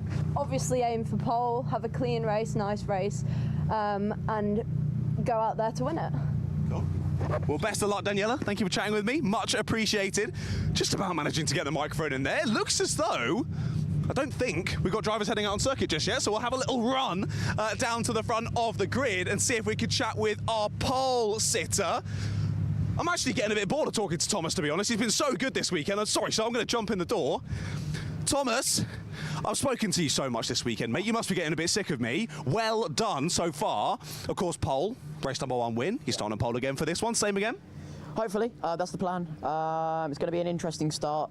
Obviously, there's a bit of oil being laid down from this previous race, so we'll see how we fare. We'll scout out on the outlap, but ultimately, I think we're in a really good position, and really just the same again. Nice defensive driving, and hopefully bring home another win. Is there a particular driver that you're watching for in the mirrors that you think could come through, or is it fair game for everyone? You just keep on your lines, you keep doing what you're doing? I think it's going to be a little bit interesting. Obviously, my teammate next to me, fantastic driver Archie, he's going to be fired up, and he's always a rapid driver. So I think he's potentially one to watch. A few people making the decisions to go on slightly scrub tyres. We're on new, so hopefully we're in a great position, and we can sort of gap the pack and then have our own battle on our own. Cool, so maybe a bit of working together to begin with and then gloves off for the end. Hopefully that's the plan. Awesome, well best of luck, mate. Hopefully I'll chat with you again in a few moments' time. Cheers, mate, thank you very much. Well, he's been absolutely rapid. He's been flying all weekend, has Thomas. Can he do it again from the front of the grid? Not too long to wait and find out. And Mr. Andy McEwen, I was right, it was a slippery surface flag. Thank you very much, Andy. There is some oil dropped out there. It still looks like we've got a bit of time. I might as well see if I can dive in to chat to second place. They're getting a little bit of assistance from the race car consultants team at the moment. The final little bits and bobs, a few checks and a few notes to take into the race. And like we said, Mr. Davies alongside on that front row of the grid, alongside Mr. Merritt, our teammates, of course, both part of the race car consultants team. And just getting those final bits and bobs sorted. Well, actually, we're about to get run over. So I think I'll hand it back up to you in the commentary box, Andy. Probably a good idea, John. Yes, thank you. So cars will be released onto the grid momentarily. They were just doing a bit of sweeping up work. There's some cement dust that's been laid down on the run into the final corner where Stephanie Saw's car expired a little earlier on. So that's been dealt with by the marshals. Good work, as always, by the marshals to get the track cleared and ready to go. And yeah, we are almost ready then with this second Fiesta Junior race of the day. So, pole position for Tom Merritt, who talks almost as quickly as he drives, doesn't he, Tom Merritt? He's full of enthusiasm, and a very, very quick driver is Tom, and pretty sure will have now taken the championship lead. Sticker front tyres on that car, I noticed, so they put a new set of tyres on the front of the number 12 car, which lines up on pole position. Single file, or staggered grid it is for the juniors for this weekend. A very well turned out car that is as well by Race Car Consultants, the number 12 machine. Race Car Consultants lead the team's championship as well, quite convincingly, over 200 points clear of BPC Motorsport. Now, in fairness, they do have strength in numbers to Race Car Consultants. They run by far the most cars on the grid. They're one of the top teams these days in Fiesta racing and other things, in fairness, but they really have made a name for themselves running Fiestas across all three of the series, and they are a tough team to beat, and they've got a car on pole position. They've got other cars in that leading group as well. In fact, I think 3 of the top 5 cars are all run by the Race Car Consultants team. So Tom Merritt looking to try and deliver them another race win, and what would be his 3rd win of the season. And actually, if he wins this, a 3rd win in a row as well, which is a rare occurrence in Fiesta Junior racing. As the last race at Mallory Park went his way too. So takes a minute to get everyone lined up at the back of the grid, but I think they have now just about managed to do so. A couple of them pulling in on the sort of braking zone. There you can see, look, they're having to do a massive U-turn halfway up the straight behind the paddock area. So it's not the easiest of places to grid up a sort of large grid, especially when they are in this staggered grid format rather than 2x2. Obviously, normally 2 cars sharing a row, only 1 car per row on this format. And it's a fairly short start-finish straight, really. Maybe the shortest in the country, I would say. In fact, I'm almost certain it is. So, yeah, short run into turn 1 and only really room for, what, the top 10 or so to line up on the actual straight. Some of them have to line up partway around the final corner, which can't be ideal. Right, green flag lap does now get underway, and Thomas Merritt leads them off on their formation lap. They've been sat in the assembly area for quite some time, so they'll be grateful of an opportunity to get some heat into the tyres and set themselves up for their second race of the day. Busy day this for the junior drivers and teams, really. 3 races all crammed into one day. They have had triple headers before, and they'll have another 3 later on this year at Snetterton, Silverstone and Donington. The Snetterton 300 circuit having already hosted a triple header earlier on in the year in the season opener too, although the final race never happened, unfortunately, due to time constraints. So the Snetterton event later on in the year will be the sole triple header down in the southeast. We'll see a completely unique challenge for the drivers. It's a tricky circuit, a technically demanding one that requires quite a lot of patience out of the drivers as well. So it's a good place for the juniors to come and learn their craft and yeah, to get a good lap time around here. It's really not one of those tracks that you can overdrive and still get away with going quite quickly. Got to rein it in a bit, be smooth and calculated, careful on your throttle and brake application, gentle on the steering. Like some tracks, you know, Cadwell Park, for example, where you really sort of hack away, throw the car into the turns and hope for the best. Here, you've got to be smooth. It rewards smooth drivers, and that's something that Tom Merritt certainly is. Demonstrated that already this morning, and wants now that second victory in race number 2. So, John Ratcliffe rejoins me in the commentary box. Race 1 went to Tom Merritt. Is race 2 likely to go the same way, do you think? I think he won race 1 by a slightly larger margin than at one point it looked like he would, but he never really looked like he was in that much danger, did he? No, he didn't. Sweaty Boy is back in the comms box. I mean, it's nice and breezy out there, but 3 flights of stairs, not enjoyable, but we're getting through it. Great to be chatting with all of the drivers heading out there. Like I was saying with Thomas, I think he's getting a bit sick of chatting with me now. He needs to stop winning so much if he wants to stop talking to me, but yeah, he's been pretty comfortable out there. He seems to be a cool, calm, collected character, doesn't he, Thomas? Knows what he needs to do, goes out there and does it. I think we could see a repeat of that in this one.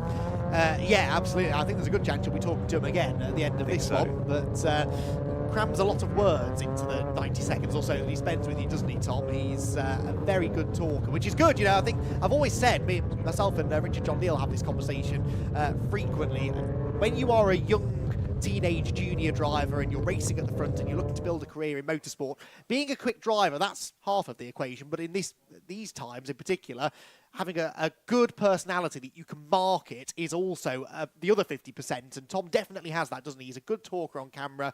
He's confident in what he says. And I think he's going to be very, very confident at marketing himself going forward. And it would help, of course, if he had Fiesta Junior Championship to back him on his motorsport journey as well. He leads the way then in the points. He is lining up at the front of the grid and gunning for a second victory of the day. The rev's starting to rise then. The green flag's been waved at the back of the grid. And race number 2 for the Brscc Fiesta Junior Championship here at Anglesey gets underway. Tom Merritt with a good start once again from pole position. He's going to lead them into the first turn. Looks like Lewis Islin's made a good start further back as well. He's up alongside Daniela Sutton and sweeps around the outside of her into the first corner. So a couple of changes further back, but it's grid order amongst the leaders. As for the second time in a row, the pole sitter leads them through target corner for the first time. So Tom Merritt gets off the line well, but as we saw earlier on today, Archie Davis is wasting no time closing in on the leading driver. There's a change for third as well. Isaac Doble nips up the inside of Dara McInerney through Church Corner. So Joseph Doble, well, he hasn't actually Isaac Doble. I knew I'd get the Dobles mixed up at some point. Isaac Doble hasn't yet completed the move on McInerney. They're side by side up the hill, and Archie Davis, look, is closing in on the race leader. Is this the chance to attack?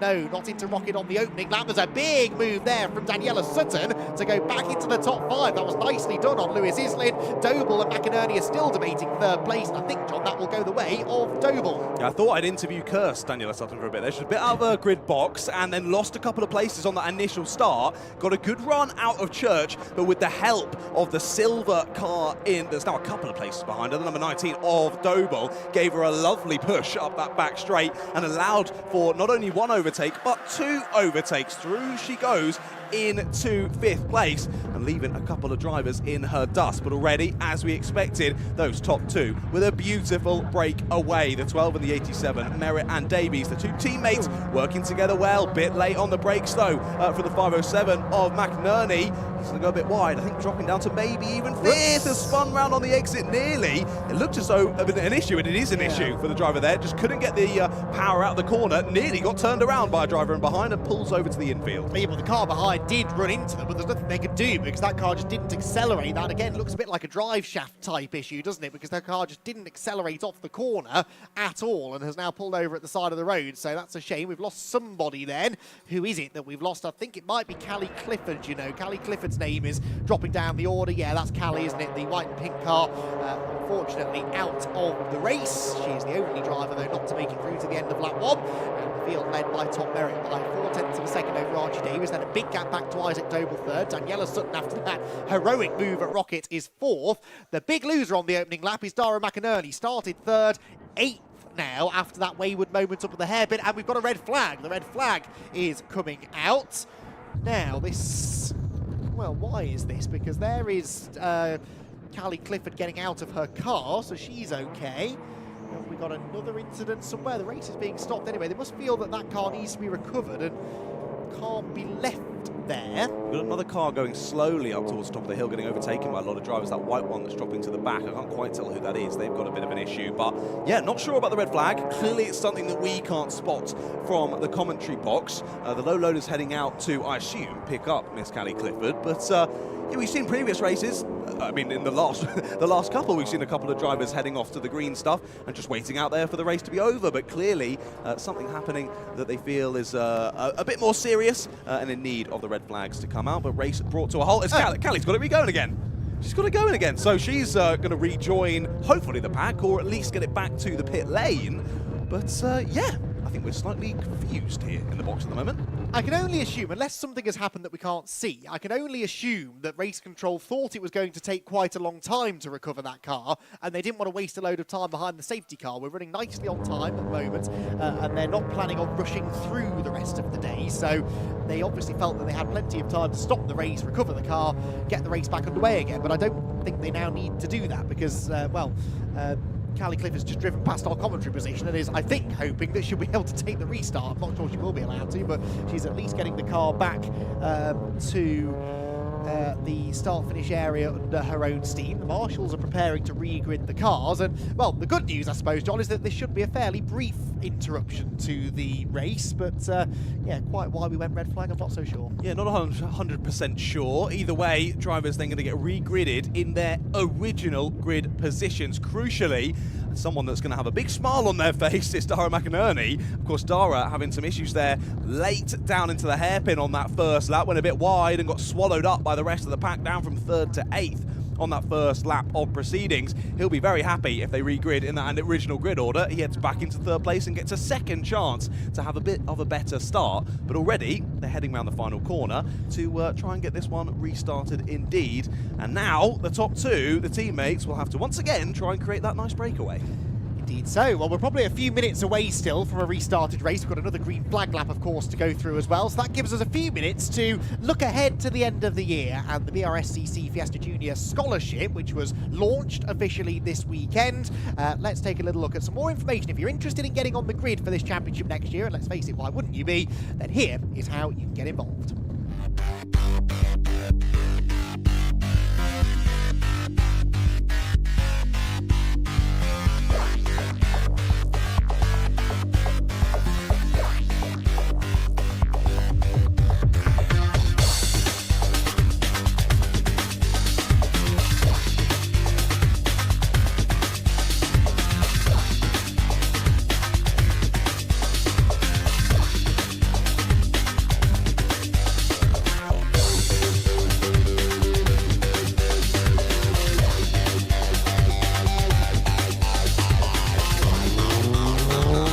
seen the smiles on the faces of all the drivers getting out, and the coaches as well are really enjoying their time in the Fiesta Junior Mark 7. So I want to sort of work with these drivers, find that next person that's going to be the next big driver in the Fiesta Championship.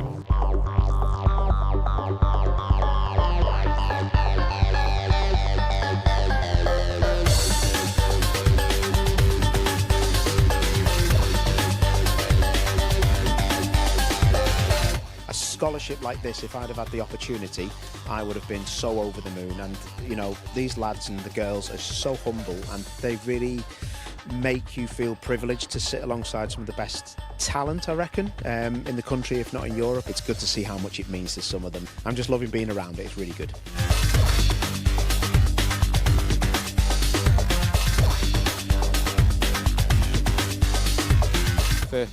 The Fiesta Juniors is where I started. Such a spread of varying different experiences, so much potential and so much talent.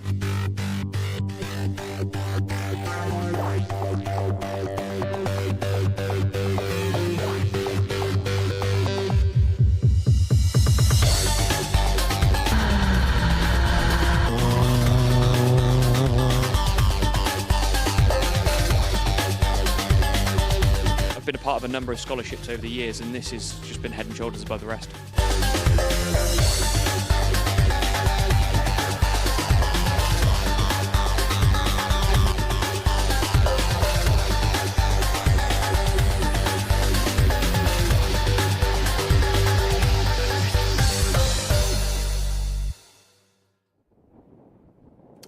So the Brscc Fiesta Junior Scholarship, if you want to get involved, head over to the Brscc website and place your entry. You've got a choice of 2 qualifying days, the 31st of October and the 1st of November, ahead of the grand final on the 2nd of November.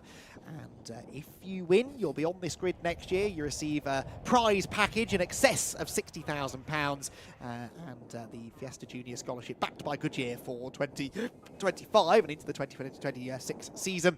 And well, if you are good enough to win, then you should be good enough to be running at the front in this field, because that's exactly what Daniela Sutton is doing, admittedly now in her 2nd year as a scholarship winner, but she is doing a really good job and yeah, qualifying well yesterday, 4th on the grid, finished 5th, and she starts 5th again for this restarted 2nd race of the weekend. So the car's released onto the green flag lap, and Tom Merritt has another race start to deal with here. But John, his launches off the line so far have been pretty impeccable, haven't they? Yeah, they've been impressive, haven't they? Nothing really to separate the two on the front row. They've been pulling away really, really nicely. And as we mentioned when we were chatting with Thomas before this one, expecting some working together for the first half, the first 3 quarters maybe, and then gloves come off maybe a little bit more as they head into the final part of the race, because of course they want to bring home a good result for the team, race car consultants, but equally they both want to win the race. So we'll see when those gloves do come off. Whether they built enough gap is going to be the critical part. They built a gap impressively quickly in that first attempt at the start. I think that was really helped by 3rd place Mandara McNerney going wide at the hairpin and all getting a bit scruffy in for 3rd place. They were able to make that lovely, lovely breakaway. Let's see if they can do it again, and a repeat here on the 2nd attempt at this start. And we'll see if it plays out similarly to the first attempt. I can't imagine it will, though. You can never really call it in the Fiesta Juniors. No, certainly not. But yeah, Tom Merritt so far looks pretty impeccable, doesn't he? I think Archie Davis is going to be keen, though, I think, to get one over on him here. Archie, 5th in the championship coming into the weekend, got his first win of the season at Mallory Park last time out, and will really want to try and keep that momentum going. So as much as he will be willing to work with Tom Merritt in the early stages, I don't think he wants to let Tom settle into too much of a rhythm, because it was the 2nd half of the race where Tom started to look more comfortable earlier on this morning. So I think Archie will probably want to strike fairly early. And let's see as and when that opportunity arises for him. Darren McInerney, of course, very grateful for another opportunity at a restart here, because he did not get it right the first time around. Lost a position through the first corner, but then got shuffled out wide up at the top of the track, didn't he? And fell to 8th place by the end of the point of the red flag. And now gets to restart the race from 3rd, which is where he finished earlier on today, the orange-blue car, which will start on the inside of row number 2. he can maybe make a better go of it this time around. So Tom Merritt pulls into grid position number 1.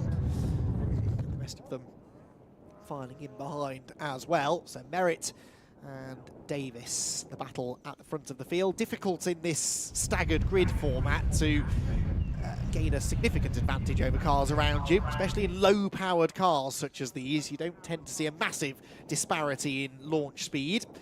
But if Archie Davis is going to have a chance of beating Tom Merritt, you do feel like the first few laps, regardless of what plan they might have made pre-race, those first few laps might be the best opportunity for him to do so. Green flag waved again then at the back of the grid. It's a 12-minute restart for the Fiesta Juniors, and the lights go out now. Tom Merritt, yep, nails the start once again. This time it's Isaac Doble who's slow away, so Daniela Sutton moves to 4th, and Lewis Islin's going to try and go 5th place as well as they turn into turn 1. Islin had another car to his inside. That would have been Oliver Heron, I think, and they just about avoided contact. They're 3 abreast, though, into the second corner, and Doble's on the inside of that. Islin to the outside, and it's McInerney again losing ground. Yeah, McInerney was slow there through the first corner, didn't have a great start, and drops back into this squabble once again.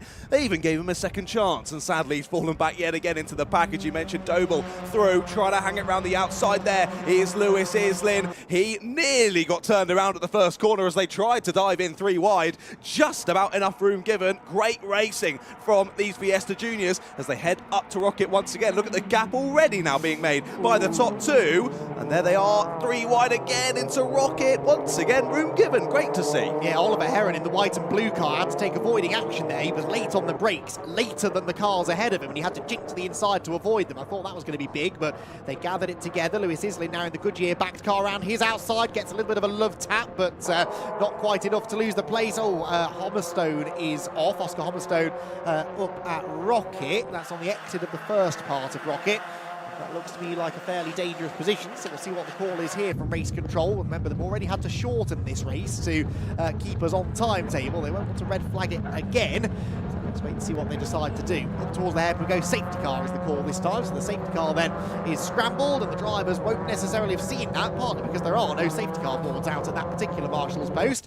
Now the safety car's out on circuit. The flags and boards should be displayed around the circuit as well. The pack will arrive at the end of the lap, hopefully in single file order. Looks like they've largely got the message. A little bit of a scrum at the end of the straight. So it is Merritt the leader, Davis second, and Daniela Sutton in 3rd place. Daniela Sutton, I think I'm right in saying, has never had a podium in the Fiesta Junior Championship before, and she runs 3rd now ahead of Isaac Doble 4th, and 5th position for Lewis Isling.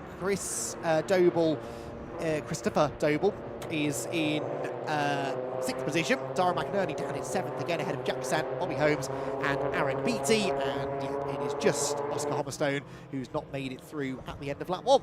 Well, I said it was unlikely, given the unpredictability of Fiesta Juniors, to be a repeat of the first attempt at the start, but it pretty much was once all was said and done, really. After 1 lap, we got a car off, we got a stoppage. McInerney, sadly, falling down a few places once again. Merritt and Davies already started to build a monstrous gap on that first lap of the race. Thanks for muting me, mate. Am I doing that badly again? Sorry. You were throwing things at me yesterday, now you're muting my mic. What is I'm only joking. I was just going to say, it was a great start this time from Daniela Sutton, up to 3rd place. Really good start from Daniela, and has got a bit lucky there, given the fact that safety cars come out. She's been able to close back up to the leaders. However, she was building a bit of a gap to the battle in behind between Doble, Islin, and the other Doble. So maybe, actually, she won't be enjoying this all closing up as it brings them back into the fight as well. It's a mindset thing, isn't it? Some drivers will be thinking, right, this is an opportunity. I've caught the leaders. They were miles ahead of me, 3 seconds ahead of me at the end of the opening lap. Now I've caught them. I've got a chance to go further forward. And then other drivers, you're right, will start thinking more defensively. And, oh, well, my 3rd place might now be under some threat. I do suspect, and this is not a slight on Daniela at all, but because she's not had a podium before, her priority right now will be hold on to a podium. She might not be thinking necessarily about challenging 1st or 2nd. Wait and see how the race goes. You never know. She's got the speed this weekend to do that, that's for sure.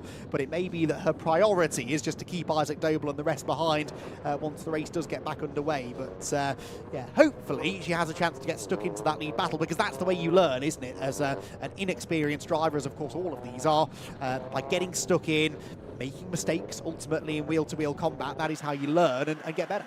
Exactly that, yeah. And you know what they say, the best form of defence is attack. So if she can press on forward and try and get in and amongst it, squabbling with Merritt and Davies, then maybe she'll have a better chance of keeping Doble Islin and the other Doble in behind her.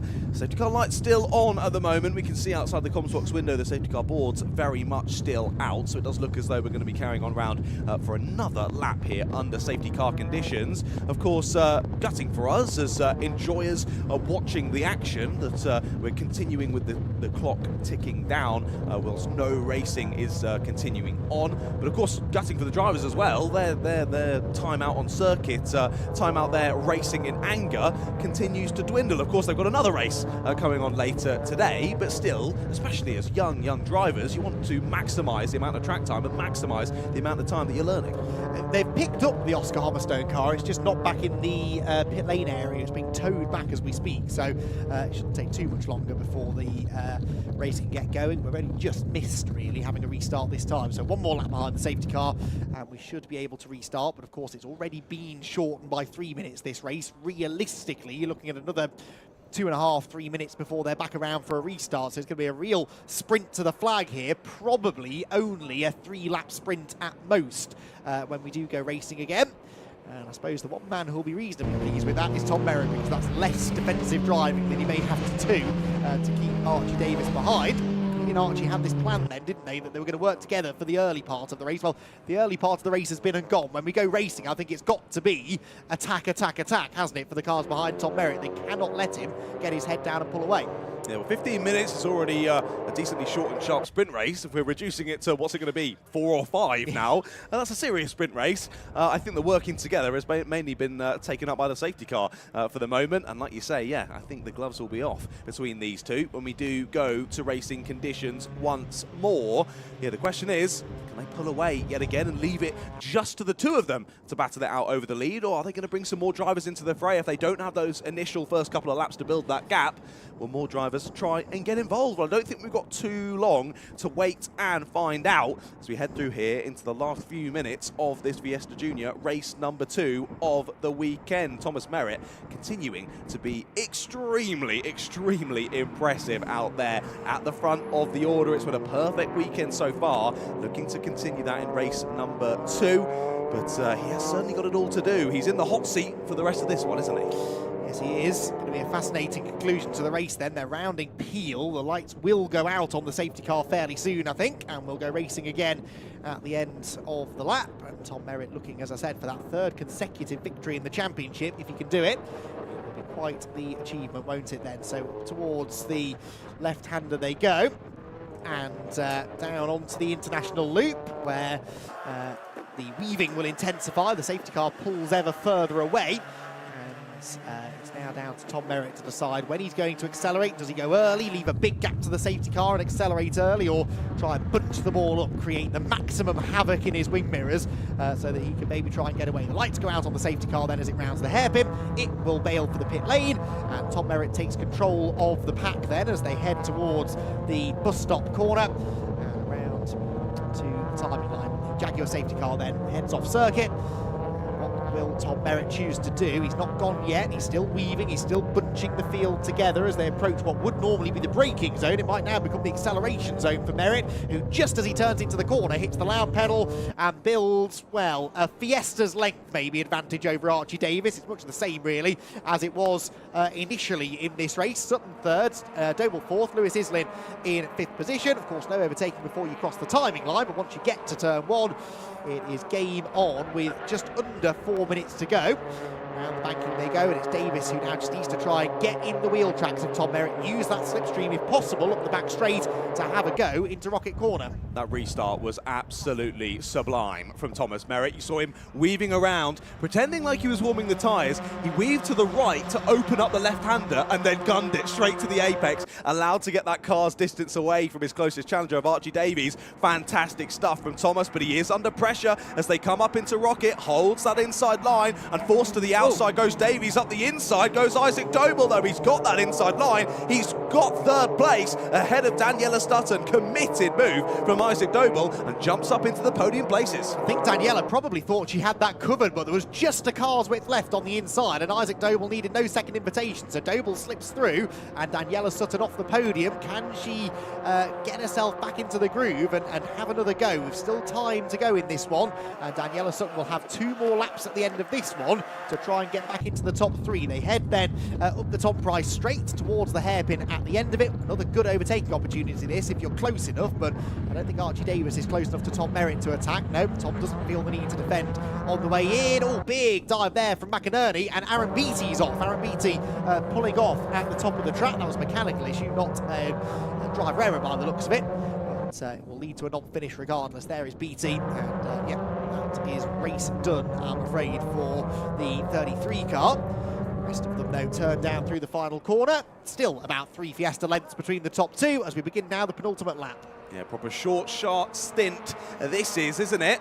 Merritt's dealt with it really beautifully, though. I said he got that great start. It looked like Davies was closing in and trying to pile the pressure on, but Merritt just able to coax a bit of a gap between himself and the 87 over the second part of that restart lap. But as they head through down to Church once again, will Davies be close enough to launch a challenge? I will say Isaac Doble, even though he made that late send down the inside of Rocket, was faster than both of the drivers ahead of him on that last lap. But given this is such a shortened race, I'm not sure he's going to have enough time to make use of that extra pace. They head up to Rocket. Davies not close enough this time. Merritt can take the preferred line there into Rocket and carry lots of speed. Daniela Sutton late on the brakes, but I don't think that's going to turn into a move. Well, I think that was more a reaction to Lewis Islin having a little lunge on the inside. Speaking of a little lunge, well, that's not a little lunge, that was a huge lunge from the erstwhile championship leader Jack Burgess up the inside of Oliver Heron and Harry Lindley into Rocket. 2 places gained for Burgess, and he's up to 11th position now as a result of that. That was a phenomenal move.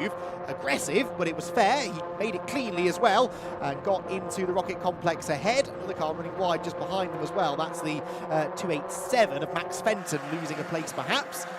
The leading pack, though, head down towards the hairpin. Merritt, Davis, the leaders. Doble third. And Daniela Sutton, as I said, now starting to become a little bit more concerned with what Lewis Islin's doing behind her. That, of course, is our 2 most recent Fiesta Junior Scholarship winners doing battle for 4th place. The 24 winner, Daniela Sutton, sorry, 23 winner, Daniela Sutton, and the 24 winner, Lewis Islin, absolutely together, both running in the top 5. Great example of the talent that comes through that scholarship and the success that you can have if you're able to find, to claim the victory in the scholarship and get yourself out onto the track. So Merritt, Davis, the top 2. Doble is going after them, in fairness. New fastest lap for Doble, 48.50, but it's only half a tenth quicker than the leader and a full tenth quicker than Archie Davis, but still sits 3/4 of a second behind as we do begin what is now the final lap of the race. Merritt then with this reasonably comfortable advantage. They're pretty equally spread out, aren't they, really, those top 5? Merritt, Davis, Doble, Sutton and Islin. I don't think anyone's really close enough to make a move at the top of the hill. But they may well prove me wrong. We've seen a few late-breaking manoeuvres in this race already. And as they head to that part of the circuit, is there a challenge? No, not in the lead group. What's going on behind, though? There's bound to be something. There's Darren McInerney defending from Bobby Holmes, whose car looks like it's falling apart a little bit at the front. And then there's this battle, which I've just caught a glimpse of out of the window, going on even further back. Round the outside goes Max Fenton, trying to gain a place. I think that might just work as well for Fenton. That's Harry Lindley's battling with. Lindley's actually gone past Fenton in the first part of the lap. And Fenton getting it back again as they go round Rocket Corner. McInerney then keeping Bobby Holmes at bay for 7th. They drop down through the left-hander. And 2 more corners to go for Tom Merritt on his way to win number 3 of the season. Win number 3 in a row as well. It's turning into a proper championship campaign, this, isn't it, then, for Tom Merritt. Accelerates down into the final corner. This group, that's Jack Burgess, now into the top 10. Jack Burgess, in fact, that's 9th. I think he's just taken his knock from Jack Sands. So 2 more places gained on this lap for a charging Jack Burgess, but Tom Merritt comes out of the final corner and claims the victory in the 2nd Fiesta Junior race of the weekend. Archie Davis 2nd, and Isaac Doble comes home 3rd ahead of Daniela Sutton and Lewis Islin, the 2 scholarship winners, both inside the top 5, and they'll be absolutely delighted with that race result. Then Christopher Doble and Darren McInerney are next. ahead of Bobby Holmes, Jack Burgess and Jack Sant. That's your top 10. So Burgess did get 9th position. I didn't really see what happened to Jack Burgess there. He lost a lot of places in the early stages of that restart and was fighting his way back into the top 10 in the closing stages of it. And made some good moves, but again, the man who led the championship coming into the weekend just not really fighting for the sort of results you would have expected to see him fighting for. So the local wildlife watches on in overcast and blustery conditions here at Anglesey Circuit, but Tom Merritt is mastering those conditions well, he's mastering the circuit well, and he is now starting to look like a real championship favourite as we head towards the mid-part of the season. They have a 3rd race still to go later on to see whether he can do the Anglesey hat-trick and extend that winning streak to 4 races in a row. It's Merritt, the winner for the 2nd time today, though, in the Fiesta Juniors. Archie Davis 2nd and Isaac Doble in 3rd. Isaac Doble, the best of rookie drivers. Then the 2 scholarship winners, Daniela Sutton and Lewis Islin, 4th and 5th, ahead of Chris Doble and Darren McInerney. Bobby Holmes 8th, Jack Burgess 9th, and Jack Sant in 10th position. Oliver Heron was 11th, ahead of Max Fenton. Harry Lindley 13th, and Ian Gray completes the top 14 runners. 15th position then for Max Horler. Kasper Tomolewski gets the finish with the car intact, I think that time in 16th, ahead of Jake Howard. Eden Spanswick also manages to finish in that hastily repaired car. Shout out to the team for getting that car sorted, because the number 35 car was heavily damaged after its altercation with the barriers yesterday, and the team have done a fantastic job, the Police Car Consultants team of course, to get that car out and into 18th place. Neil Hampson was 19th, Harry Russell completed the top 20, Max Murray and Thomas Simpson the last of the finishers, and Aaron Beattie the only non-finisher from the restarted race. But of course, well, we actually did lose Oscar Hommerstone before that, didn't we, which brought about the safety car period. And Callie Clifford brought about the red flag when her car stopped, albeit briefly, up at the exit of the hairpin. So, the Fiesta Junior Championship then will take us into the lunch break, and so we have, are we on time? I think we largely, no, we're not even close, are we? No, we're 15 minutes late at the moment, so it'll be a slightly shortened lunch potentially as we head into the afternoon's running. But we have plenty more racing to come here from Anglesey. First of all, let's hear, though, from John Ratcliffe and our Fiesta Junior podium finishers. You join me here down in Parc Fermé once again, and I think we're allowed to talk to Mr. Thomas Merritt again, aren't we? Because yet another perfect result continues. His perfect weekend does the number 12. We'll head on round and have another little chat with him as he tries to get himself out of the car. Do you want to get the stuff off, Thomas, or you want to keep your helmet on? Whatever's better for you, mate. Again, I continue talking to you, Thomas. You continue performing out there, so I'm going to keep speaking to you. What another impressive race as you've got tape there on the earplugs to keep them in. High-level engineering here in the Fiesta Juniors. Another impressive race. A bit of stop-start, that one, wasn't it? We had a red flag, then a safety car. So as a driver, you kind of got to build yourself up, and then you relax a bit again, and then build yourself up again. How did you manage to do that? Very, very difficult race, actually. I really don't struggle under well being behind the safety car or with red flags. You know, weaving, I get a lot of sort of sickness, which isn't ideal, but yeah, it was a very tough race to manage on my personal side, but the car felt absolutely incredible with the new tyres. We managed to build the gap even with the tow, which was just great, and the consistency was there, so we're looking good for race 3 as well. Awesome, looking good. I mean, a perfect weekend so far. I've got to say as well, I loved your restart. The little weaving, then diving to the outside to open the last corner and then gunning it. Absolutely perfect. I love to see it. Yeah, it was a really good restart. Really happy with it.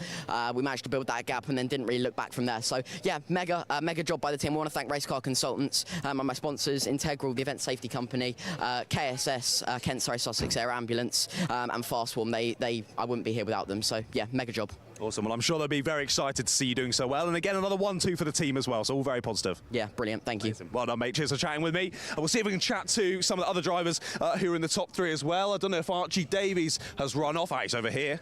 Archie, have a little quick chat with you again. Again, a 2nd place. Again, following your teammate. You guys are so close on pace, though. Yeah. And that one, you didn't really have too much time to try and launch an attack, really, did you? Yeah, I know. Well, to be honest, we didn't have much time anyway because there was a safety car and there was the yellow flag and there was a red flag, I think. So, yeah, not much time to do things, but, yeah. see how the next one goes. Exactly, yeah, did what you can. Still a second place, should be really happy with that. Into race 3 though, hopefully we'll get full racing distance, full racing time in that one. A particular plan going into that one at all, or continue the same and try and bring the fight to Thomas? Yeah, again, I'll just try and move up, try my best, try and do it early on, because otherwise later on in the race, you drop off and the toe and that, so yeah. That'll be good. Cool. We wish you the best of luck. You clearly got the pace to do it, so we'll be keeping an eye. Thank you very much, mate. I don't know where Isaac Doble has gone, because obviously everyone's run over here. I can see someone with Doble on the back. Well, I know there's 2 Dobles. Hopefully I don't get the wrong one. Isaac, thank goodness your first name's on the front as well, so I can come and have a chat with you. Isaac, what a brilliant race that was. What a send up into Rocket, late on the brakes, but you got it done. Yeah, well, I didn't know after the red flag how long was left, so I thought if we only have 1 lap, I'm going to have to make the move fast, and that's what I did, straight up the inside at Rocket. Absolutely went for it. Clearly, you're feeling pretty confident under those brakes. You got yourself P3 overall. You must be pretty happy with that. Yeah, I'm very happy. Only my 3rd ever race weekend, already in the top 3 is mega. It's really good, yeah. Wow, that's unbelievable. I was going to say, P1 in the rookies, 3rd race ever. Unbelievable, mate. Clearly shown a lot of talent. Feeling good for race 3? Yeah, feeling very good. Hopefully, maybe make even more progress. Amazing, amazing. We'll be watching. Well done, mate. Thank you very much for having a little chat with me. And we'll see as well, 4th place as well. I can see Daniela over here. See if I can grab Daniela for a quick chat. Daniela, a bit easier to speak to you now that you're out of the car. I will say, your first start wasn't the best. Second attempt to start was a lot better. Got up to P3, but then Isaac, with a ridiculous send up at Rocket, I think that caught you a bit by surprise, didn't it? Well, to be fair, I saw him in my mirrors and I just left him room, teammates as well. It's better to have a clean race than come out of the race with damage. And it was a great race, and hopefully we can push towards that front end in the second one. I came out with a bit of damage on my front right. We believe the tracking was out to the right, so going around left-handers, it had understeer and pull to the right from the first start. So hopefully once that's fixed, we can go and head for the top. Okay, cool. Get that fixed. I mean, that's never ideal, having issues like that out on circuit. You managed to wrangle it around to P4 overall, though. I think you should still be really happy with that. And great to see yourself and Lewis as well. Of course, both the scholarship drivers up near the sharp end. You're pressing on really well. What's the plan for race 3? Plan for race 3, same as the plan for race 2 and race 1. Push towards that front end. Hopefully get a podium, fingers crossed. It'll be 4 race car consultants' cars at the front. Hopefully we can work together and then fight it out at the end. And maybe come out with the win. Awesome. Awesome. Well, the team doing really well. Daniela doing really well. Wish you the best of luck in race 3. Thanks for chatting with me, Daniela. Well, there we go then. Like I mentioned, 2 of the scholarship drivers doing very well there in race number 2. And if you want to get involved in the Brscc Fiesta Junior Championship, here's a bit more information for your eyes.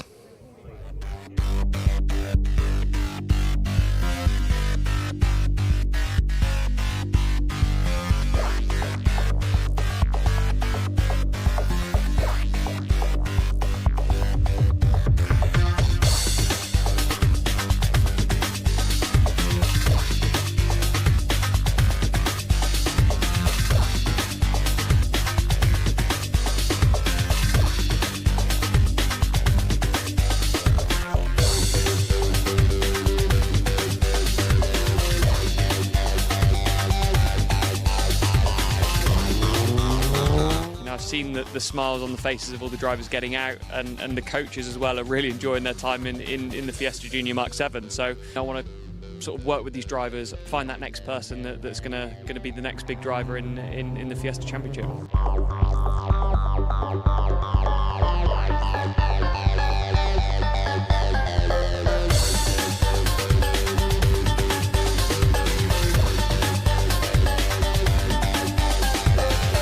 Scholarship like this, if I'd have had the opportunity, I would have been so over the moon. And you know, these lads and the girls are so humble, and they really make you feel privileged to sit alongside some of the best talent, I reckon, in the country, if not in Europe. It's good to see how much it means to some of them. I'm just loving being around it. It's really good.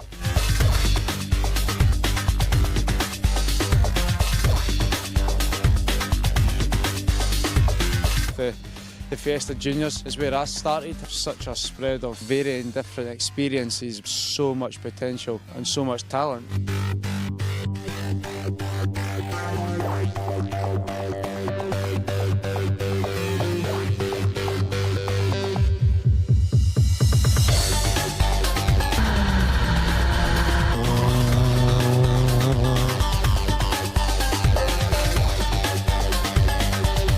been a part of a number of scholarships over the years, and this has just been head and shoulders above the rest.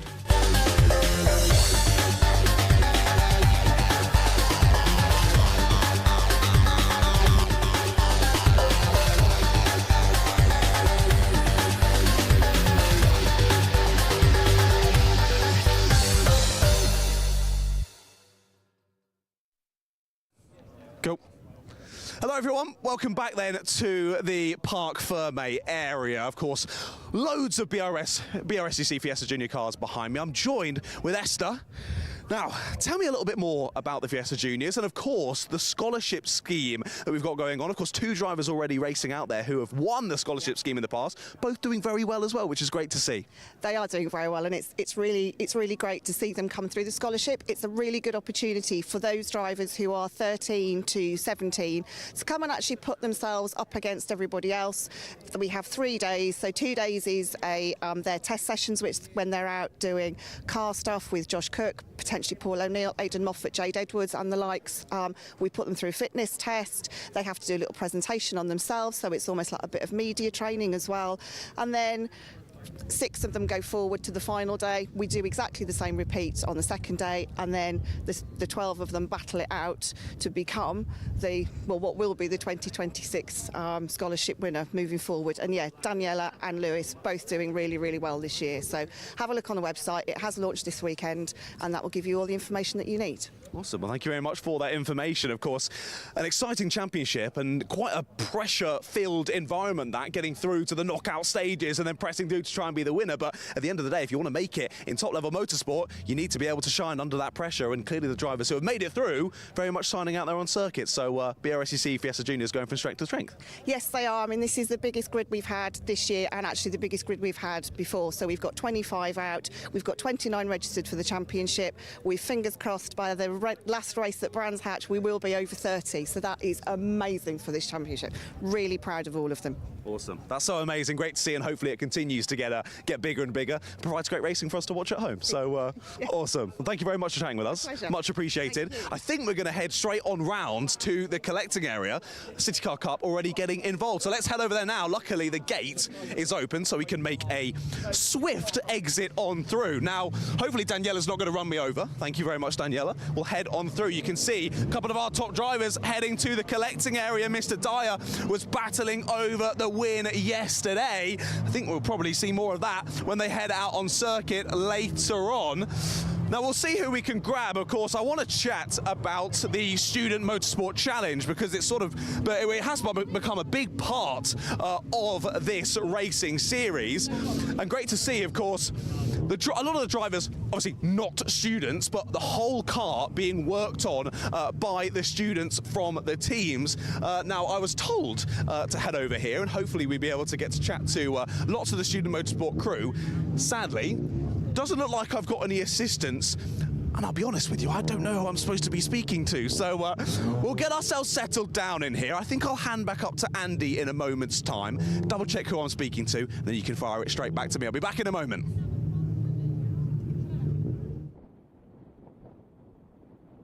Thank you, John.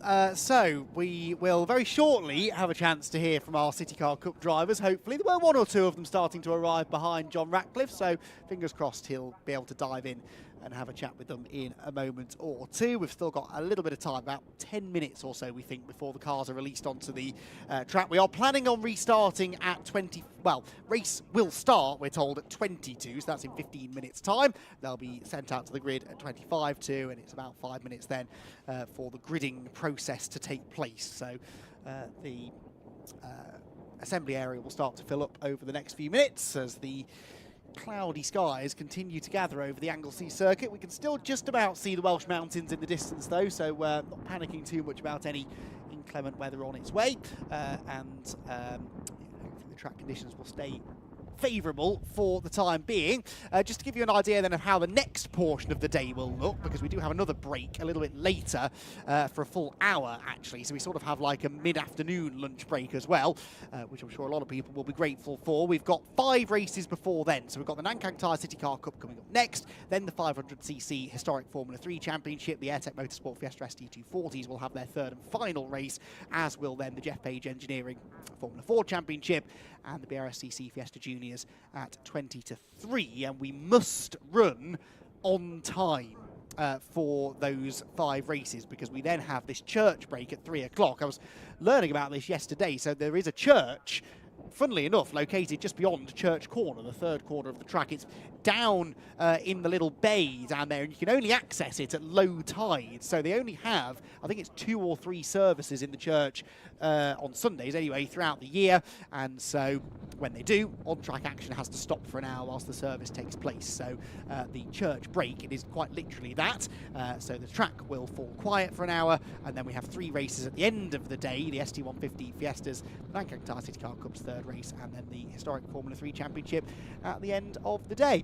The cars continue to gather down in the assembly area, hoping John Ratcliffe is in amongst them somewhere, because now is a golden opportunity to get the thoughts of the drivers. And, oh, well, peering out of my commentary box window, I can't actually immediately see him, so I think he is down there somewhere.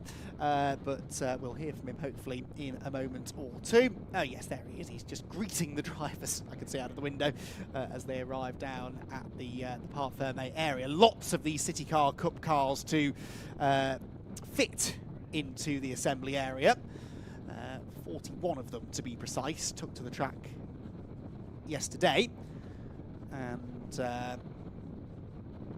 the majority of them, I think, finished the race. In fact, did we have any retirements? We had only the 1 retirement yesterday. Fen Curran was a non-finisher, but everybody else managed to make it to the end of the 15-minute race. So it goes to show, just because you've got a big grid of cars, doesn't mean it has to be absolute chaos out on track. It was a really clean race. And yeah, the second race, hopefully, is going to follow in the same vein. So we are excited for this next sequence of races. The next Brscc live stream event, as I said, I think yesterday, is going to be at Croft, the 12th and 13th of July. That's the next round of the Fun Cup Endurance Championship. That's the next live streamed Brscc event. Then after, in fact, on the same weekend, on the 12th, the Saturday, there's an event at Alton Park being live streamed as well. That one will be the Mazda MX-5 Championship event. So you've got all 3 of the Brscc's Mazda MX-5 series, the Mark 1 Championship, the Super Cup for the Mark 3 cars, and the Mark 1 Clubman Championship. They'll be joined by the Final Detail ST150 Fiestas, who are here this weekend as well, as indeed are the Super Classic Formula Fords, with the Silver Lake DS3 Cup and the Fixed Wheel Production Cup also taken to the track at Alton Park. Right then, let's head down to the assembly area, where John Ratcliffe is catching up with our City Car Cup drivers. Down here in the collecting area then for the City Car Cup, and I'm joined with some lovely people from the Student Motorsport Challenge. I've got Max and Millie alongside me. Now, Max and Millie, you want to tell me a little bit more about what the Student Motorsport Challenge is, how people can get involved, and what opportunities it can bring to them? I'll hand to you first, Max. Student Motorsport is all about the way we get students involved in all sides of motorsport. We've got mechanics, engineers, all team members working on all of these cars, but we're also doing the media side of things. We are the presenters, and we'll be doing Facebook Lives, Instagram Lives, everything, TikTok. We've got it all. We've got a great media team, and we've got a bunch of photographers helping out us this weekend. Awesome, awesome. Now, like you say, lots of opportunities to get involved. I'll dive over to yourself, Millie. How can people get involved? Where do they need to go, and what are those opportunities on the table for them? Yeah, so if you want to get involved with us, you can go to any of our social media pages. studentmotorsport.com is our website, and you can email us and we'll get back to you. And it's basically all about giving students and young people that want to get into the motorsport industry those opportunities that you can't get just, that experience you can't get just sitting behind a desk in a classroom. So yeah, you really get hands-on experience that you wouldn't get anywhere else.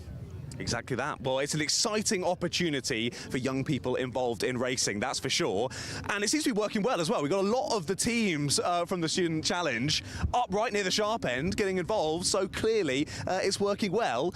And positives moving on into 2026 as well. What's the movements for 26? I'm hearing maybe more cars, maybe more people getting involved as well? 100%. We've had a lot of talk this weekend, especially this weekend. We've had lots of different university and colleges, I can't say who and what, the drivers or anything, but we've had a huge amount amount of different colleges coming to us this weekend talking about interest, and even drivers saying, I want to get this college involved, I want to do this, I want to do that. We've got mechanics as well going like, I want to try and get in the way. We got a mechanic becoming a driver at some point, which is huge, and it's trying to get everybody involved and intertwining, and for us it's a huge opportunity for our CVs and everything like that to get our name on the paper. Exactly that. Well, everyone involved benefiting from it in some way, all gaining experience, and at the end of the day, enjoying themselves, enjoying being involved in motorsport and getting involved as well. So like I say, a lot of the student cars doing very well out there on circuit. It's only a few minutes until we go to their next race. I'll hand it back up to Andy in the comms box.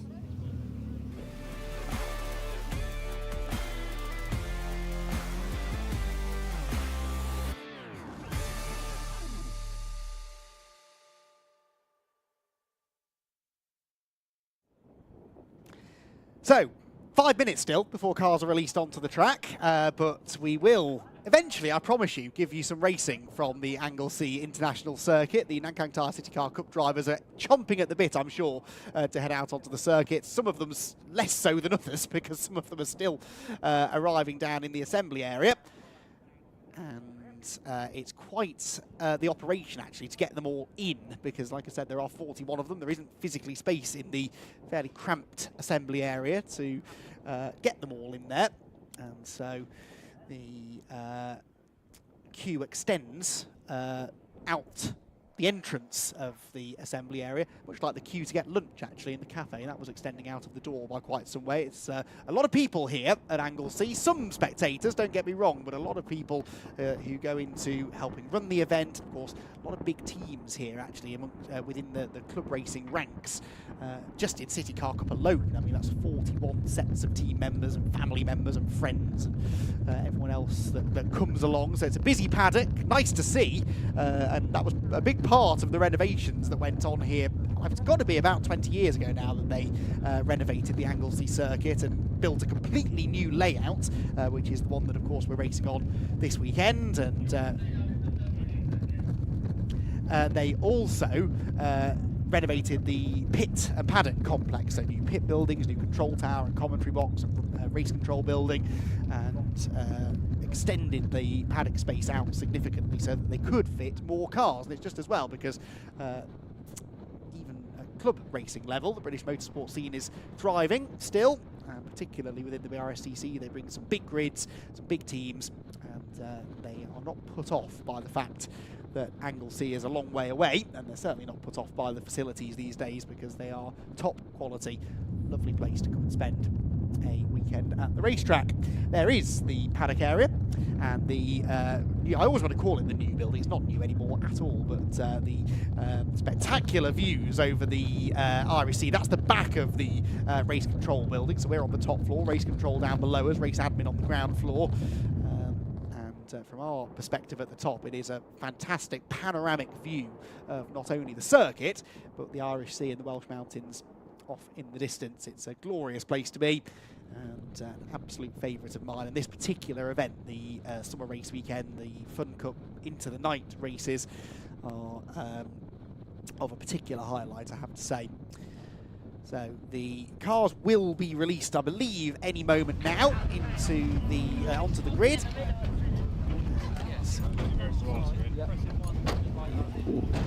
Pole position for this race belongs to Andrew Dyer, based on the fact that he won yesterday's race, but he didn't have things all his own way by any stretch of the imagination. He had a charging Richard Geoff behind him in second place. Richard was really the star of the show in some ways in yesterday's race, because Richard only qualified fifth, not a disaster on a 41 car grid, but fifth place he was on the grid. And he came moving through from fifth on the grid to run in second by the flag.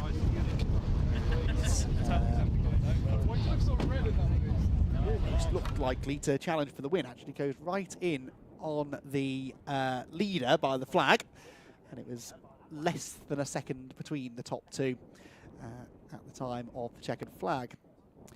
Now that, I think, is possibly the most famous person here in Anglesey this weekend, up in his favourite vantage point.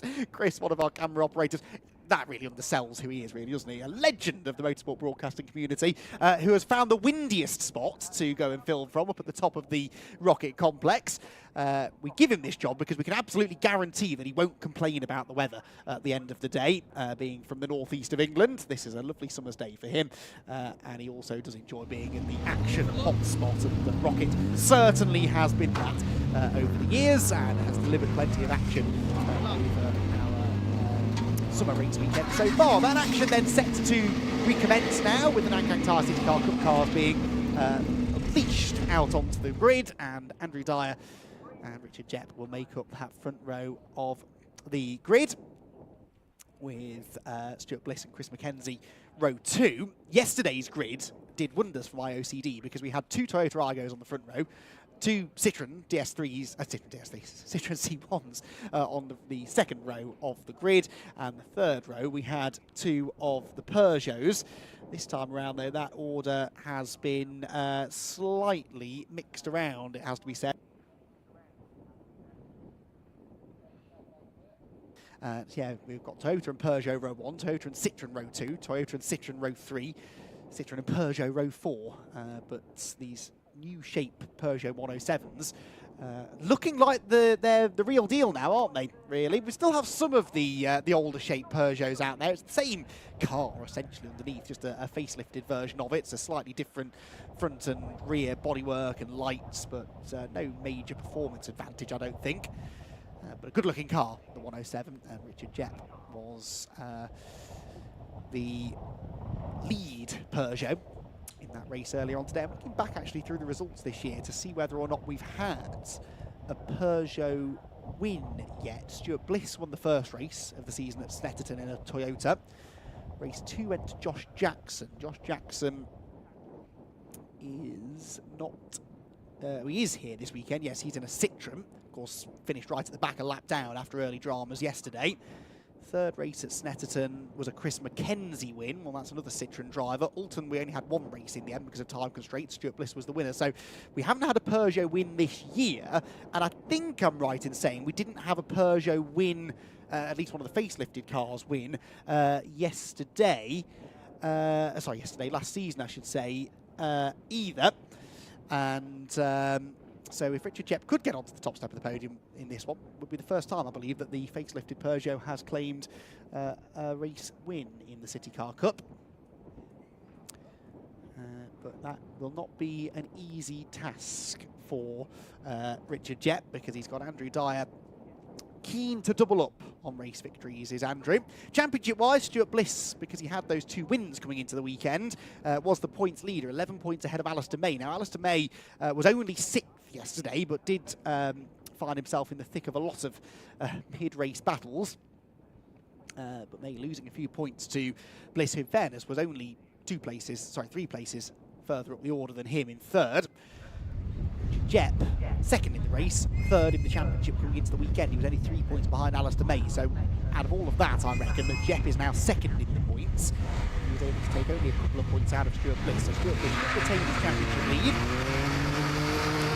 But that gets underway, and Andrew Dyer lights up the front tyres. He's not the only one there. There's Phil House did the same thing in his Peugeot a little bit further back. Lots of heat put into the front Nankang tyres on the Andrew Dyer machine.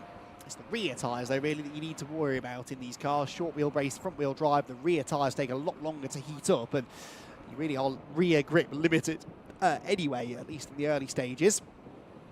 Very good looking car, just about to come through turn 1 there. The red and white, I think it was 63 possibly, or 65 maybe. That was in a livery akin to the old Works Vauxhall British Touring cars back in the day. Anyway, we'll focus on that later. For now, here is the grid. It will take me most of the green flag lap to get through the 41 cars. Andrew Dyer and Richard Jepp on the front row together, because they were the top 2 in the race yesterday. Stuart Bliss and Chris Mackenzie row 2, with Brady Pollock and Alistair May on the third row. Alex Foden on row 4, alongside Phil House, another one of those new-shaped Peugeot 107s. And the top 10 then completed by Richard Snuggs and Joe Moss. Chris Parks and Toby Owen on row 6, ahead of Max Finn and Ben Spencer. Amelia Vincent and Harry Barker on row number 8. 9th row, Benjamin Bastow and Alex Jackson, with Adam Relds and Hayden Payne on row 10. 11th row, Chris Brewster and Jensen Jackson, with John Sykes and John Nicholson sharing row 12. Row 13, Sam Johnston, Peter Bauer, with Alistair Mehring and Elliot Lettis further back. Elliot Lettis definitely a little bit off colour this weekend for some reason. Junior Gravina Reid is 29th, and Nicholas Wilding completes the top 30. Head of Joseph Plowrout and Anthony Dalby, thank you. Then it's Ryan Middlemiss and Jamie Stretch, then Lee Parker and Ben Johnson, with Paul Mellor, Glenn Bee, Jack Wheeler, Josh Jackson and Fen Curran to complete the 41 runners for this second City Car Cup race of the weekend. And Fen Curran, the only non-finisher in yesterday's relatively very low attrition first race of the weekend.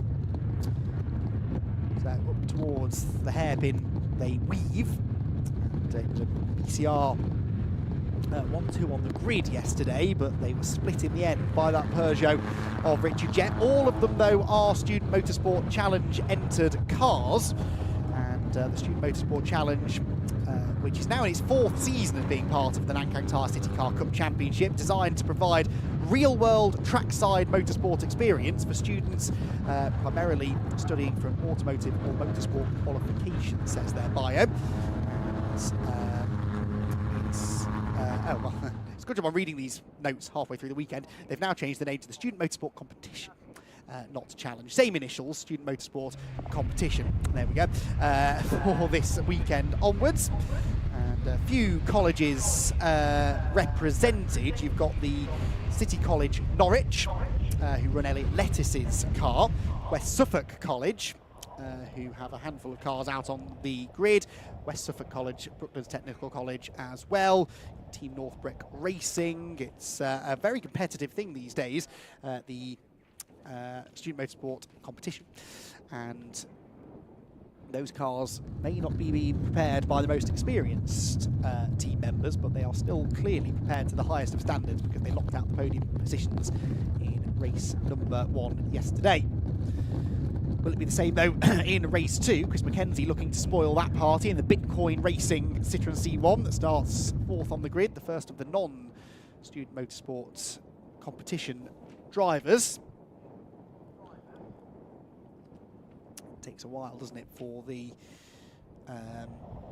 back of the field to be gridded, but we're getting there slowly, I think. And with Andrew Dyer and Richard Jett sharing that front row, they have a very long wait, don't they, till the race gets underway. There you can see the back few rows just coming into position just around the final corner up by the pit entry. It's an awkward place to start a race, really, isn't it, now, because you're accelerating up through the gears but going round quite a tight off-camber corner, so it's not an easy start procedure for those at the back of the field. Those at the front, though, it's a bit more straightforward. It is Andrew Dyer and Richard Jett at the front of the grid. The red lights go out now, and a very even start, as you'd expect, really. Jett is certainly hanging with Dyer as they turn into the first corner, but Dyer's got the shorter run-through target, which should be flat out on the opening lap, you would imagine, for those at the front of the field anyway. And it will be yesterday's winner who hangs on to the lead heading out of the turn. They arrive at the banking with the Toyota Aygo defending the middle of the road there, so the Peugeot driver not able to get through. Mackenzie, though, has broken through into third, so Chris Mackenzie getting ahead of Stuart Bliss for third place. And he's still trying to complete that manoeuvre as we arrive down at Church, but I think he should be able to make the inside line work and claim third place. Maybe not, actually, because Stuart Bliss has some confidence on cold tyres, goes round the outside of him, and they're still side by side as they head up the hill. The leading two, though, working together. Look at this, with Richard Jett pushing Andrew Dyer up the hill, and it's working because they're distancing themselves considerably from the third place battle. Mackenzie on the outside, Stuart Bliss on the inside. Who's the last of the late breakers? Well, they both run wide in the end, and they might open the door for the cars behind to come through. Alistair May is one of them, and he gets shuffled out wide a little bit through the Rocket Complex. We'll sort that all out when they get to Peel. Mackenzie definitely still in third. Phil House is going slowly, and cars have to scatter onto the grass to avoid him. I think Phil maybe missed a gear there going up into Peel Corner, and others had to really take avoiding action. I think that might have possibly been Alistair May again losing a bit of ground. It's not been a great lap for him. The leading two, though, so far so good, John. They have distanced themselves considerably from the rest of the field. That is the benefit of working together. Indeed, yeah. Both Bliss and Mackenzie trying to be the last of the late breakers there into Rocket, and both left it a bit too late, going a bit deep. Fighting it out though. Back ahead gets Mackenzie.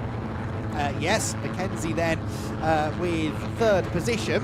They round the hairpin and head to the end of the opening lap of the race. A lively one, but generally speaking, a fairly clean one. A few body panels maybe are sporting other people's paintwork at the moment, but they're all still going.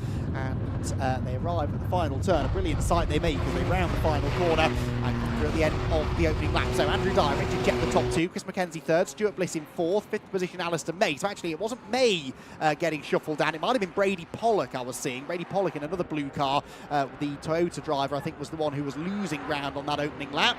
He is down in 10th position as they come across the line. Back we go again, Ben Spencer there in the Castrol livery Digo. He, remember, was one of the comeback drivers yesterday after going off the road on lap 1. Charged his way back through to eventually finish in an impressive 14th place. Well, he's knocking on the door of the top 10 now. There he is, look, just behind that side-by-side battle. It is Brady Pollock on the outside line still. Basically where Brady has been since the race started, and he's losing more places up the back straight. He is indeed. Yeah, they're all pushing each other up towards Rocket once again, using that slipstream to their advantage and trying to be aggressive there to the inside. The 393 there covering off the move from the 47 in behind there. That's Parks and House battling over position. But yeah, sorry about that. Of course, we've lost our lunch break, so I've been wolfing down my chili con carne and chets, which if you're at the circuit, I can highly recommend. Oh, really? Absolutely beautiful. It was lovely, mate. But yeah, thank you very much for just covering that for a second, mate, while I wolf down some food. I'm sure we'll do the same for yourself in a few moments' time. But cars out on circuit, of course, we've got to make sure we're sticking to schedule so we can go to the church break later on this afternoon. And that is why we've rushed through lunch and we're continuing on racing action for you here from the Anglesey Circuit. Now, that was a windscreen wiper on for the 392 of Alistair May. Whether that was just an accidental press or whether he's thinking there is a bit of moisture out there. We've not seen any reports or heard anything as of yet down here. We were expecting it as we headed into the afternoon, but still waiting to see. A couple of drivers there a little bit wide out onto the grass on the exit of the hairpin there as they continue to squabble for the places in the top 10. But again, just like I said yesterday, when you're watching this class, it's just ridiculous. They just seemingly never end. There's more cars coming around the corner. Oh, there's more. Oh, there's more. Oh, there's more. It's a brilliant sight, isn't it? One of the big success stories of British motor racing over recent years. And it was immediately popular as well. Some championships, it takes 2 or 3 years to get off the ground. And this one was just, it caught people's imagination, I think, didn't it? And it's a relatively affordable way of going racing. The cars might not be the flashiest, but that keeps the costs down. And the racing, you can't argue with the quality, can you? It's always close. And this one, I think, is shaping itself up nicely to be another absolute cracker. The leading two then continuing to gap Chris Mackenzie and Stuart Bliss, who battle for third. They're in fact going side by side up the back straight as there Brady Pollock continues to lose ground. That's Joe Moss, I think, now getting alongside in the 23 car. Yes, it is. Although actually Moss has lost a few positions since the start of the lap by the looks of it. Bliss to the outside of Mackenzie, and that should work. The outside of the left-hander is the inside of the right-hander. Will go the BCR driver into a podium place once again. So Chris Mackenzie, after that really good start, now starting to fade a little. Yeah, that was really good, actually. Loads of room given by both of the drivers there. Nice, respectful racing up into the heaviest braking zone on the circuit. And then Mackenzie there, just going out a little bit wider into the second part of Rocket through the right-hander, trying maybe to get a bit of a switchback and use a good exit. I think in these slightly underpowered cars, though, it's probably not going to work. And indeed it didn't. He stays there in fourth place, but he's glued to that rear bumper of Stuart Bliss, who's now ahead of him there in third place. Of course, the Boston College racing team continuing to do a stellar job with those two cars out at the sharp end of the order. But it is now Andrew Dyer who leads the way, as he has been from the start of this one. Once again, drivers flirting with those track limits out of that corner. If you dip that rear left onto the green stuff, not going to help with traction all the way down that long straight, down into the bus stop corner, the final corner of the circuit. And we have seen plenty of drivers go for cheeky moves there. It's a difficult place to overtake. If you can get far enough alongside, you can get it done.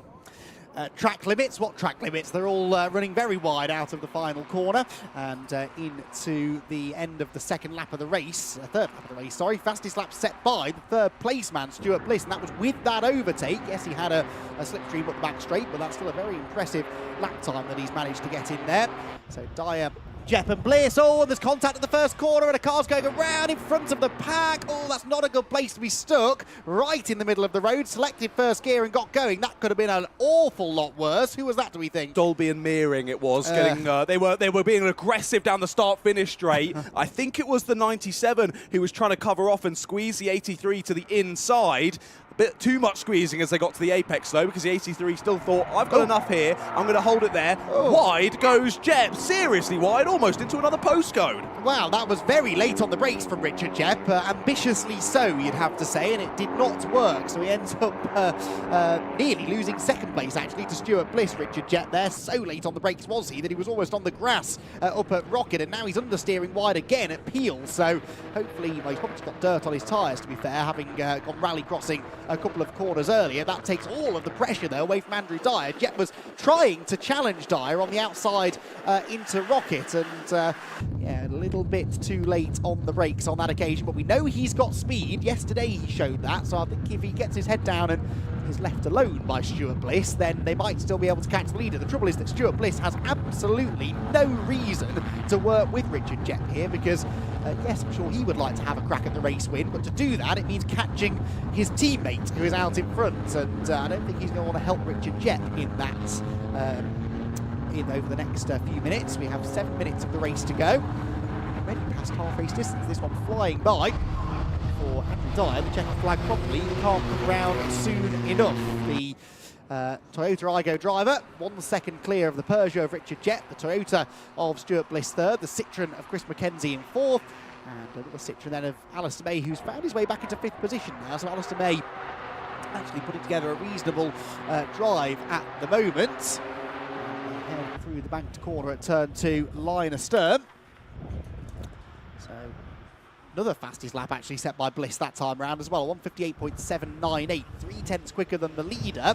So I am confident, John, that if these two work together, they probably could catch the leader. I just somehow don't see that happening. No, I definitely don't. He's got the slipstream now, hasn't he, with that mistake on a lap ago at this same corner from Geoff. It's allowed for Bliss to close in, use that slipstream up into Rocket. Not quite close enough to think about the move to the inside, though. Will stay within the wheel tracks of the 65 ahead, and they continue on, kicking up the dirt there. That was the 392 of Alistair May, getting all over the inside, then scything back to the outside as well, staying there in 5th place. And here is the number 41, Alex Foden, under pressure for 6th place. He's got Parks and House right behind him, and the 393 in Parks particularly all over his rear bumper, but he's got a little bit wide there through the right-hander as they head down into their slight braking zone, chuck it into the left, hold the slide as it goes downhill, slightly off camber as well, a very tricky corner, but you want to carry as much speed through as you'll then take it all the way down to the hairpin where a potential move could be on.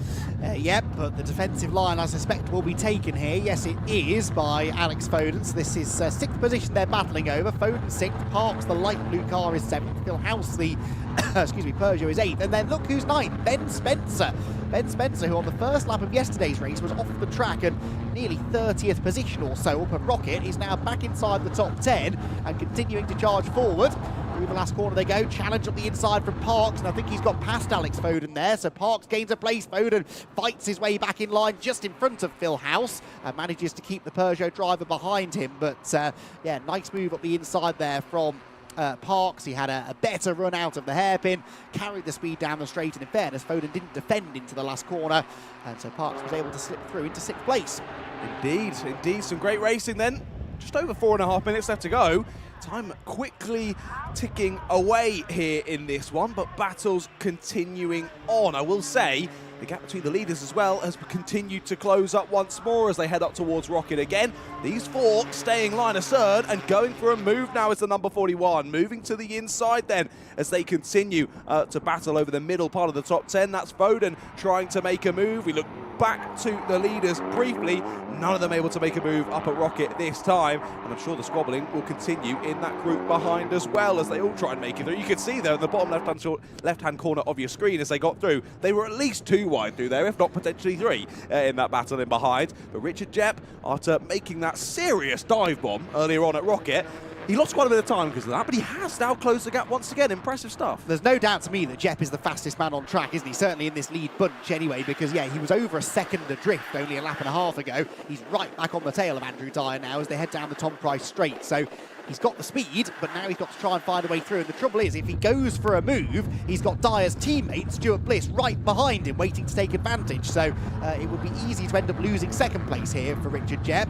I doubt, though, he's going to choose to consolidate second. He'll be on the attack, as is Ben Spencer. That was a peach of a move on the inside of Alex Foden. Made that look easy at the hairpin, and another place is gained by Spencer. Driver of the weekend for me so far, Ben Spencer. The way that he's bounced back from that issue at the start of yesterday's race, and he should have the pace, I think, here to gain another position or two before the flag. He should indeed. I mean, even though he had those issues in the race yesterday, he still ended up coming home as the top rookie. Yeah. So he was battling back through well in that, and he's battling well again here. Your drivers going side by side into the final corner. You can see them exiting, or entering your shot, I should say, in the background. They're still side by side, the 23 and the 47, that is, who are going side by side. Jackson and Moss continuing on side by side through the first corner. When will this battle end? Potentially when they get into the braking zone here of the banking. Inside line for the silver car. He's got the line, and someone else trying to dive in behind and get amongst it also. Yeah, Joe Moss getting hung out to dry then at the banking, isn't he? And might lose another spot as they head to Church Corner. He's on the outside line, has his nose ahead, but that's not really the preferred line through Church, especially at this late stage in the weekend. There's a lot of rubber build-up and dirt on the outside line. Speaking of the outside, that's where Richard Geoff is. He's trying it again into Rocket. Can't make it stick, but that time at least stayed vaguely within track limits. But now you see that danger that I was referring to. By going wide, he leaves himself vulnerable to attack from Stuart Bliss. And Stuart in the second of the BCR cars wanting to try and make it a 1-2 for the team, as it was at the end of qualifying. It's mysterious to me, though, John, that Richard Geoff was only 5th quickest in qualifying, because, again, in race conditions, he's quite clearly faster than these two. He made so many great overtakes yesterday, but it's this one more overtake that he needs to make to grab the win that is proving elusive. It is, yeah, it's proving a little bit challenging for him to find a way through. Often that can be the case, though, with some racing drivers when you're out in a qualifying zone. 57's round at the top of the hill. East Surrey College car going for a spin. The 57 of Wheeler, that is facing the wrong direction. Well, if he did it by himself or if he got pushed, I don't know. Well, there are two other cars stationary up there as well, so I think that, yes, draw your own conclusions. Oh, it's Jackson again. Oh, Josh Jackson, what a nightmare he's having. Josh Jackson, who won a race earlier on this season, I seem to remember, at Snetterton. Yes, he did. He won the second race at Snetterton. Didn't finish the race after that, and that sort of tells the story of his season now, the way that it's going. He's a quick driver, but just not getting the look at this stage of the season. So, we're on to the final lap of the race, disappointingly. It's been a very entertaining race. I think all of those cars... No, there is... Oh, no, there are two cars still stationary in the Rocket Corner. Surely they're going to have to stop this, because those two cars look to me like they're in the middle of the road. The leaders are heading towards Church. It will at the very least be a yellow flag zone that greets them at the top of the hill, though. So that's Richard Geoff's opportunity to overtake gone, surely. That's been the one place that he's looked like he might be able to take the challenge to Andrew Dyer. And he's going to head into a yellow flag zone, and that's going to mean he can't make the move. Still, those two cars are stationary there. They head towards the braking zone. There's a challenge here for second place. Stuart Bliss is up the inside. Now he's gone through, but did he do that in the yellow flag zone or just before it? He must think it was in the yellow flag zone, because he backs out of it and lets Geoff go. But, well, in fairness, actually, those two cars are off the road, aren't they? From our angle, it looks like they're in the middle of the track, but there is, in fact, one of them got going, it looks like. So it's just Josh Jackson's car. There's the other one. It's just torn a little bit further round the corner. So, okay, it's not a road blockage, I suppose, but yellow flags meant no overtaking. That was a get-out-of-jail-free card, really, for Richard Geoff, because I think he was about to lose second place there to Stuart Bliss. Stuart backed out of it and actually has dropped noticeably back from the leading two. So Geoff's under no pressure now as they head down towards the hairpin for the final time. Will that allow him to launch an attack on the race leader? I just don't think he's quite close enough. They hit the brakes. Peugeot will close in with the concertina effect under braking. But he's not close enough to get an overlap. Carries all the speed that he can. Look at that, inch perfect right to the edge of the curb for Geoff. But don't think he's close enough still into the final turn, so it's going to be a very well-managed race this for Andrew Dyer. He came under threat a couple of times from Richard Jett, who looked to me like the quicker of the two, but it doesn't matter if you can't find a way past the race leader. Andrew Dyer is the race leader out of the final corner, and for the second time this weekend, he's a race winner in the Nankang Tyre City Car Cup, and another victory in the student motorsport competition as well. Richard Jett second, and Stuart Bliss comes home in third. Then it was Chris Mackenzie, Alistair May, Alex Foden and Ben Spencer who was punching the air with delight as he crossed the line as once again the rookie class winner, and another really good fight back that from 14th on the grid to finish in 7th place. I wonder what he can do in race number 3 tomorrow.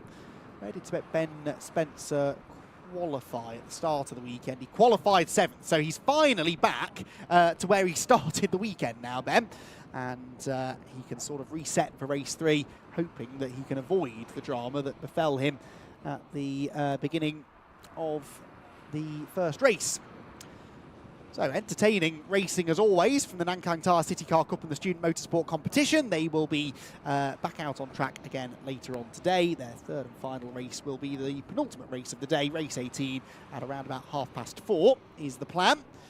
And we move on next to the first 500cc historic Formula 3 championship race of the weekend. Spectators are weathering the conditions, enjoying the racing though. Good to see smiles on their faces as the City Car Cup once again put on a show for the Anglesey crowd. Andrew Dyer, the race winner, Richard Jett second and Stuart Bliss in third, ahead of Chris Mackenzie and Alistair May. Alex Foden sixth ahead of Ben Spencer. And it was Christopher Parks, Phil House and Rainey Pollock to complete the top 10. Max Finn was 11th, then Richard Snuggs in 12th, Toby Owen 13th and Alex Jackson in 14th position. Joe Moss was 15th, then it was Amelia Vincent and Chris Brewster, Hayden Payne, Ben Bastow and Adam Rell to complete the top 20. Elliot Lettis 21st, so made a bit of progress towards the top 20 in that one. Harry Barker, John Sykes, Sam Johnston and Jensen Jackson in 25th, then Peter Bauer and Ben Johnson. Then it was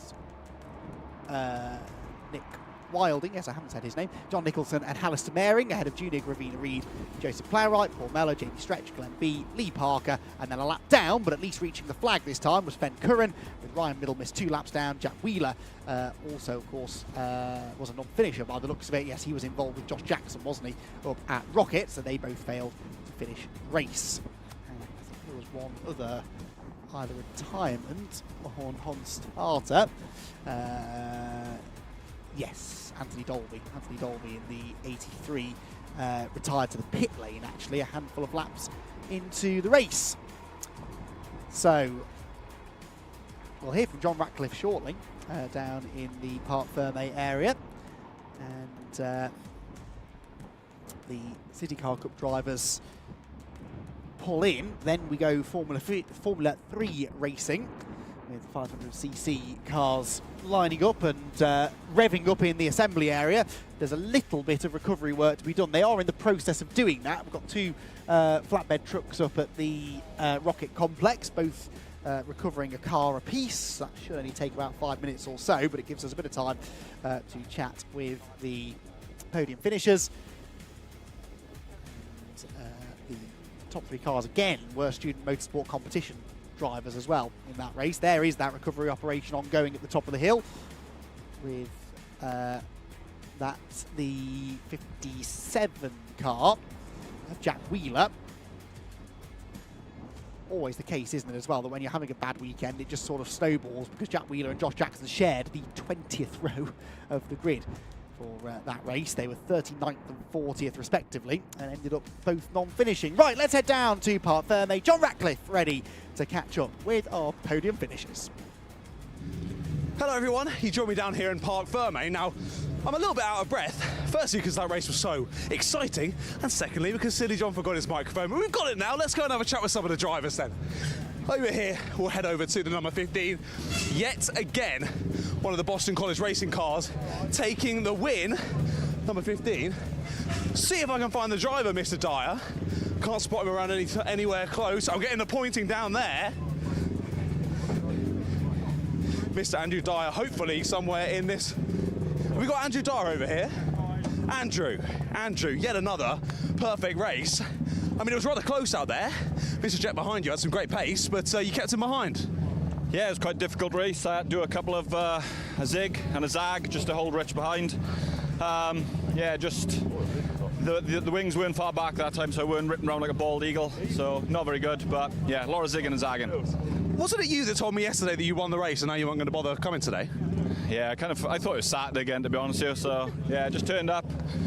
I actually didn't think I was going to win that. Rich was all over me, to be fair to him. He had the pace, to be fair, the faster car. But I think a few little mistakes from him, and otherwise he would have had the win. Impressive stuff. Well, yet another win. See if we can do it again later on. Hopefully. Best of luck. Right, I'll grab Mr. Geoff. I'll switch you two out. Thank you very much, sir. What a race from you. Fastest lap out there. Your pace was amazing. You went for some crazy moves, lost a bit of time, caught him back up again, but just couldn't find a way through. Yeah, it's so good on the brakes, this thing. Great racing with these guys. A bit of a Boston College sandwich, you know, but Andrew's really clean, you know. I was working out, the first few laps I was working out where I was quicker and where I could make a move, so I saw Stu get through and I thought I've got to make the move now. And yeah, a few hairy moments, but I made it stick. It gave me a bit of a gap to then put the fastest lap in, I think, as well. So yeah, great racing with the guys. Good awesome. fun. It made it very exciting for us. One step up at the top of the podium, though. Is that what you're looking for the next one, I assume? Yeah, I've got the pace. The pace is in the car. The team have done a great job at Northbrook College putting the car together, and we never know. It's a bit of a mix-up for race 3 because we'll start 9th now because the top 3 for the start, 10th, 9th and 8th. So going to be a bit different, but see if we can get through. And once again, the student teams do an unreal job, as you were mentioning. A big shout out to yours. Yeah.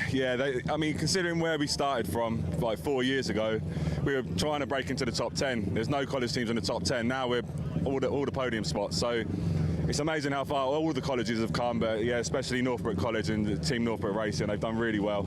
It's great to see them grow. Awesome. Yeah. Well, a big shout out to them. Thank you very much for chatting with me. Much appreciated. Now, I think we've still got a bit of time. The cars behind us haven't gone out just yet. I'll see if Mr. Stuart Bliss is anywhere around here. My issue is I don't know what Stuart even looks like. As you can hear, though, engines are revving up behind me. I've spotted him. Give me 2 seconds. Stuart, I'm going to grab you because I've just happened to spot you, so hello. Hey, we've already spoken to you. You get out of the shot. What a race. Super close to the front. Again, 3rd place, still a good result, but I think you were hankering on to try and get out to the top 2. Yeah, it's nice to have another win for the team. I'd say the teammates done the job anyway, so yeah, no, it was a close race. Dropped back a bit at the start, got boxed in, which happens, I suppose, and then just a case getting back to the front and tag it on, and hopefully one of them makes a mistake. But we're so close. It's without putting a last-minute move, which is a bit crazy. I thought I had a run on Rich up to the Rocket, but the yellow was out, so I wasn't sure if I overtook him or not.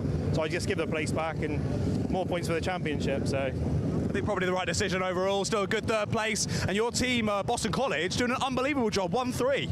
Yeah, I mean, the car's been faultless all year. The team do, obviously the car's always immaculate when it turns up. They do a great job, so yeah, can't complain. Amazing. Well done, mate. We look forward to seeing you out later. Cheers, thank you very much. Well, like I was saying, engine notes are rising for the historic Formula 3s. Great to chat with the top 3 here in the City Car Cup, and of course, all student motorsport teams. I'll head back up to you in the commentary box, Andy. Thank you, John. Yep, cars are not yet being released, but they will be shortly, I think, for this 500 Owners Association race for the 500cc Formula 3s. It was an interesting qualifying session this morning with... Oh, hello. Which way am I going? There we go. That's my view from up in the commentary tower of the Anglesey Circuit. Yes, the 500cc Formula 3 cars with a very competitive qualifying session earlier on today. Peter Delaroche and Jack Bond will start on the front row of the grid together. And the time in the end for Peter Delaroche was about 1.7 seconds faster than Jack Bond, but Jack was going quicker in the closing stages of the session, had 2 spins on consecutive laps up at Rocket Corner. And the second of those spins, the car stalled and ended up stranded at the side of the road, so he wasn't able to actually continue on in the session, which is a shame because he was going well. He was looking like he might challenge for pole actually by the end of the session, so Jack has speed in him, which needs to try and limit those mistakes, I suppose. The second row, you've got George Shackleton and Hamish Cameron Everly, and they were within a few tenths of a second of the fastest time as well, so, oh, the second fastest time, sorry, so I think it's going to be a fairly close thing, this, as the cars are now released from the assembly area and onto the grid, led by probably haven't got the steering on, have they, to do that little U-turn that the other cars have been doing up at the exit of the entry of the assembly area. So they'll run down the pit lane, do a full lap. Now, will this count as their green flag lap, I wonder, or will they be given a secondary green flag lap at the end of this? We'll wait and see what they do, but imagine if they wanted to take it a time, this could become a green flag lap, couldn't it? And start the race of this lap. This is the grid. Peter Delaroche fastest, Jack Bond alongside, George Shackleton and Hamish Cameron Everly on row 2. Alex Wilson and Andy Rayner share the third row ahead of Stuart Wright and Finley McIntosh. James Wilson and Ewan Cameron, Jonathan Morris and Chris Wilson on the 6th row, 7th row Oliver Dent and Mike Duderman, Doug Clay and Oliver Clothier on row number 8. So 16-car grid, and the cars rumble around the circuit. Still a couple of them actually that were a little bit reluctant to start, are only now being released from the assembly area, so to get together. Also notice there are no marshals on the start-finish line, which suggests to me this is going to be a rolling start, which makes sense, I suppose, because we've seen that when these cars stop, they don't always like starting again. So it will be, I think, a rolling start when we do eventually get everyone round to the start-finish area. And therefore suggests to me as well that this will be the green flag lap as well as the outlap from the pit lane. So the Cooper of Peter Delaroche, fastest in qualifying, the Martin of Jack Bond alongside, and then another couple of Coopers of different generations, Mark 11 Cooper of George Shackleton and Mark 8 of Hamish Cameron Everly. Second row of the grid together. And, all of these cars built originally between 1951 1949 actually is the oldest car. No, I tell you what, 1948 is the oldest car. Chris Wilson's Cooper Mark II. The most modern machine is the 1957 car. I do use that word modern loosely, of George Shackleton. So yes, as I just said, I think it will be a rolling start for this race. The cars lining up 2x2. Red light has illuminated already in the commentary box. So I think we're going to see a race start this time. Let's see what this one has in store for us. It's a race over 15 minutes. They won't get an enormous amount of laps in that time. And you get a good look there at the front row. Two completely different cars. I mean, they were only built within a handful of years of each other. Peter Delaroche is a 1954 Mark 11 Cooper. Jack Bond's is a 1957 Martin. But built very differently, aren't they? The much more diminutive Martin of Jack Bond may well work a little bit better in a straight line as a result, but possibly lacks a bit of stability through the corners. That maybe explains why he had those couple of spins in qualifying. Let's see, looking further back still, sort of slowly catching up. Very sedate pace they carry through the final turn, but Peter Delaroche is going to get the race underway from pole position then. 2x2 rolling start, and our first 500 Owners Association race of the day will get underway now, and Peter Delaroche accelerates away, but not as quickly as Jack Bond. So Jack Bond is going to get the lead from the outside of the front row then. Jack Bond with the advantage, and Peter Delaroche immediately has a little bit of work to do if he's going to convert pole position into a race victory. He will attempt to slot in line in second place, but actually might have lost second as well. That's George Shackleton, is it? And he's got on the inside not only of Delaroche, but also Jack Bond. That is it's Hamish Cameron Everly, actually, the 38, the silver machine. I don't think he's quite got the grunt in a straight line, though, so Bond will retain the advantage right round the outside, attempts to go the poles into Delaroche, gets squeezed wide by Bond, and up the middle of everyone. Who's that coming through? That looks to me like it might be George Shackleton, who's going to go from 5th place to the lead. A mega run out of Church, got an almighty slipstream up the back straight, and car 23 leads as they arrive at Rocket for the first time. Delaroche goes second, jinking up the inside is Hamish Cameron Everly into third. I will be completely honest with you, I didn't expect that much excitement in the first half a lap. It has all changed completely. Jack Bond, who led at turn 1, is only 4th now as they head towards Peel. He's looking to the inside through the right-hander, but not able to get the place away at this moment. fantastic racing from the leading group of 5 or so, and full commitment for George Shackleton, who didn't have a great start, John, but more than made up for that on the run up the back straight. Yeah, my goodness. I had a feeling this might be a little bit processional, but it's anything but that, isn't it? Wow, what a start to this race. What an unbelievable first lap. Now, we've seen some good runs up towards the top section of the circuit and up into Rocket, but I think that one takes the cake.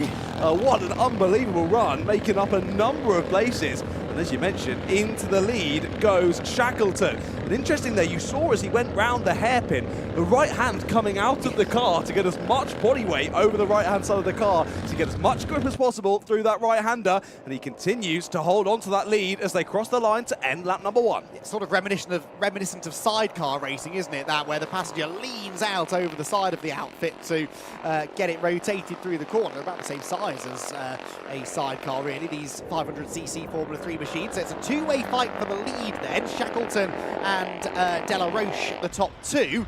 Jack Bond is now back into 3rd position at least, so he's recovering nicely. But Jack, we know, has better speed than that. Full commitment through Church for Shackleton. He's run a little bit wide.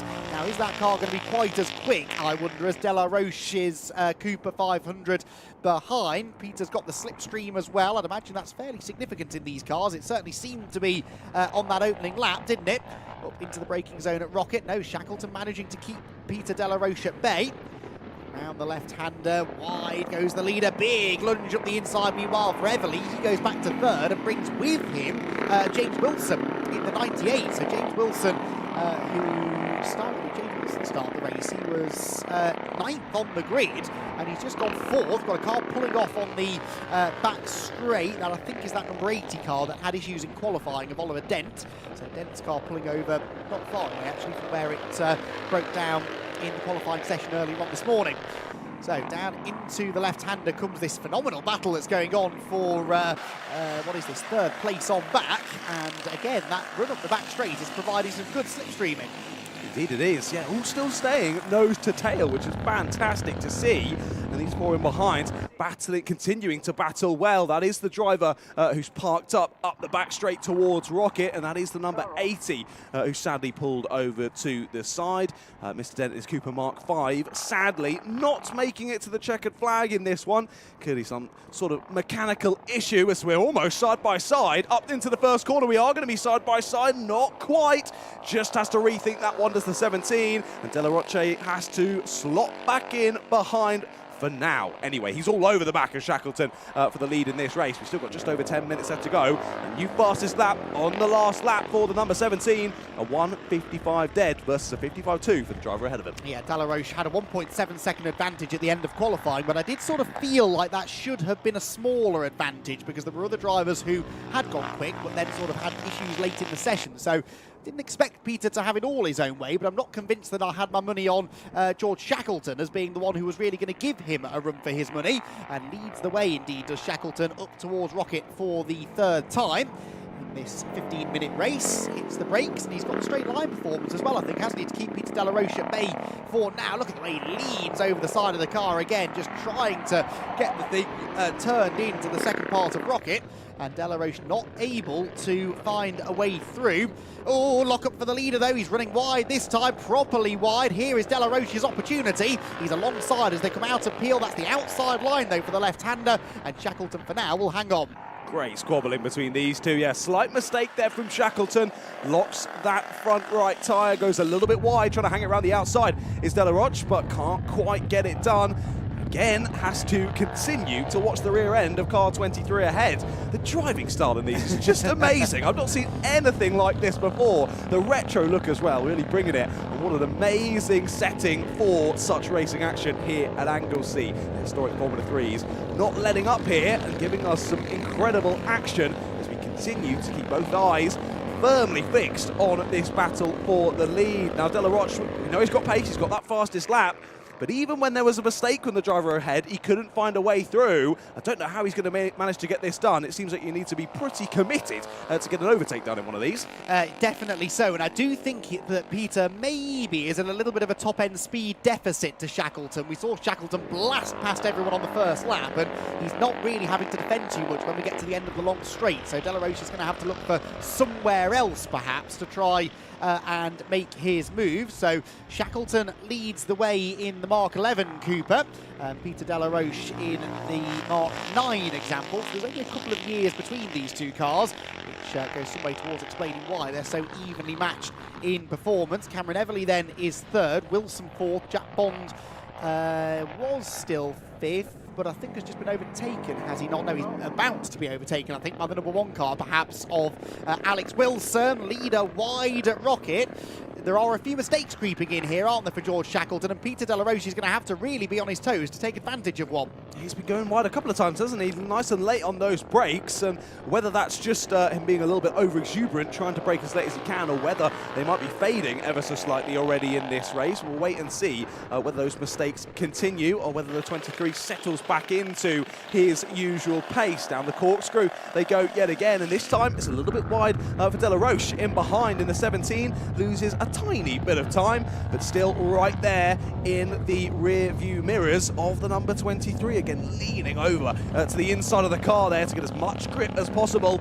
Flirting with the edge of the circuit as the number 17, and behind definitely does. And you see how not so well the cars ride the curbs on the exit there, bumping straight over them on the exit. That's definitely going to remove a few fillings.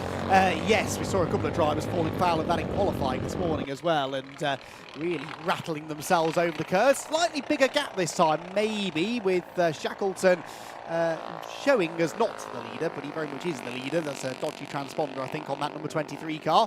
Maybe it's shaken loose over one of those curb strikes that John was just describing, but he is very much... no, hang on.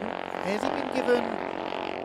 Oh, now he briefly showed up though 11 seconds back from De La Roche, almost like he'd been given a 10-second penalty or something, but then that seemed to reset itself and he sets the fastest lap on 54.779, half a second quicker than his pursuer. We check back in then with the 7th place battle, Stuart Wright, Andy Rayner and Finlay McIntosh here, and it's McIntosh trying to make a move there for 8th place. Wasn't quite close enough though as they turned through the banking.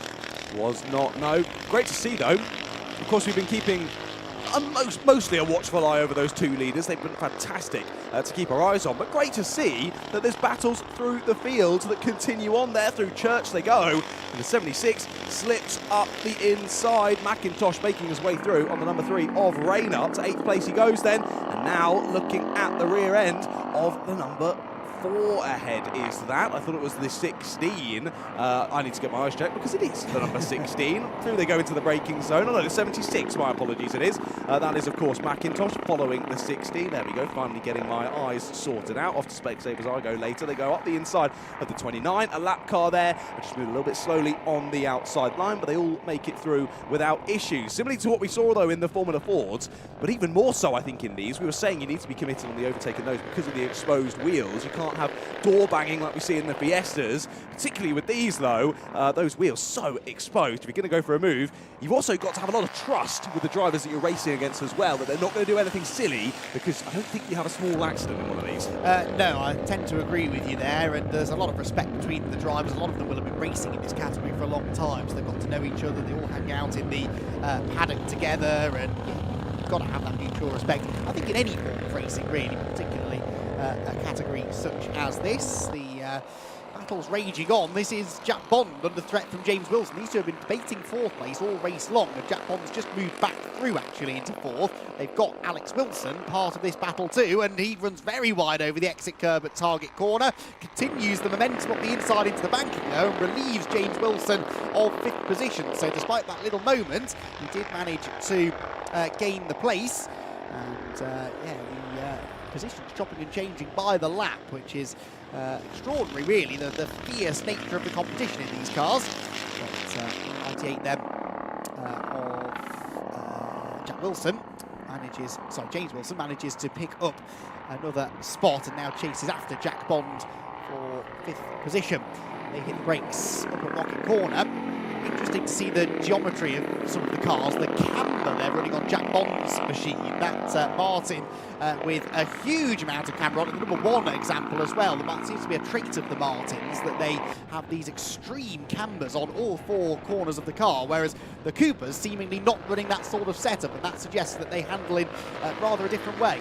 Yeah, it's crazy, isn't it? It almost looks like they're going to snap if they put too much pressure onto all those uprights. Great to see how different all the cars are looking. Not only that, despite how different they all look, they're able to race so closely out there on circuit, which is fantastic. And we're watching this three-way battle, like you mentioned, for fourth place. It's only about a second and a half, 2 seconds ahead. That's number 38, lock up there into the braking zone. I think that was a bit of a heart-in-mouth moment there for the 98 as the driver behind with the one goes off in sympathy as well. So the two Wilsons all getting a little bit close to comfort there, as a bit late on the brakes from James, locks up, manages to keep out of the side of the 8 of Jack Bond, and Alex Wilson thinks, yeah, I'll hang it round you outside. Oh dear, I've run out of road. off into the grass he goes, but keeps it going, keeps it facing the right direction, and the battle continues. The handling in these cars does look a little bit vague, doesn't it, at the best of times? I think if something happens in front of you mid-corner, there's very little you can then do to adjust your line. So I think Alex Wilson just sort of kept on the power and hoped for the best. Is that Delaroche? No, Delaroche is still going. It's another green car going slowly. Delaroche, though, has dropped away noticeably from George Shackleton, who's just improved upon his own best lap of the race, a 154.532. That is 1.5 seconds, give or take, quicker than the pole position time, and it's about 3 seconds quicker, more than 3 seconds quicker than Shackleton went in qualifying, so he's found some serious pace since then. That's a change for fourth place. Meanwhile, James Wilson getting ahead of Jack Bond, and again, this to and fro battle between the two of them continues. He tried the move under brakes, didn't he, about half a lap or so ago. Now gets it done under acceleration, simply up towards the top section of the circuit, all done under power as he sides his way on by, gets it done for fourth place. It looked relatively simple, but I don't think anything is too simple in these cars. They're going to go side by side there into the right-hander. But again, the outside line not working well there for the 8 of Jack Bond. He's trying to find a way back through into fourth place, but opportunities proving challenging. Again, he's on that outside line down into the corkscrew. Going to try and hang it round and then get a great exit down towards the hairpin.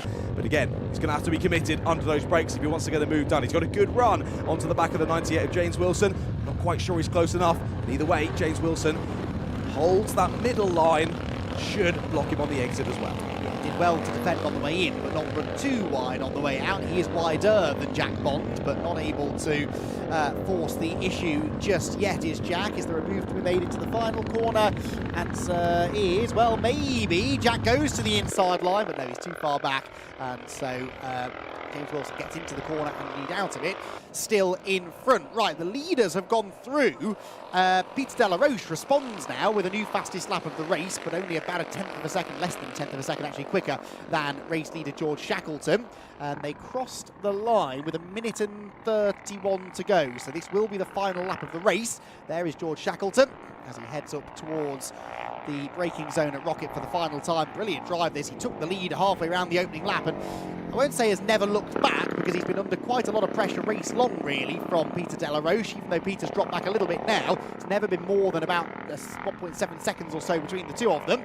And Peter Delaroche with a big push on that previous lap, still can't quite get close enough to challenge George Shackleton, who had to deal with quite a bit of pressure though until about half race distance, and that was when Peter started to slip backwards a little bit. Down through the left-hander at the top of the corkscrew, onto the top price straight. Takes you uphill initially into the hairpin, and then they drop back down that hill slightly into the final corner, I should say.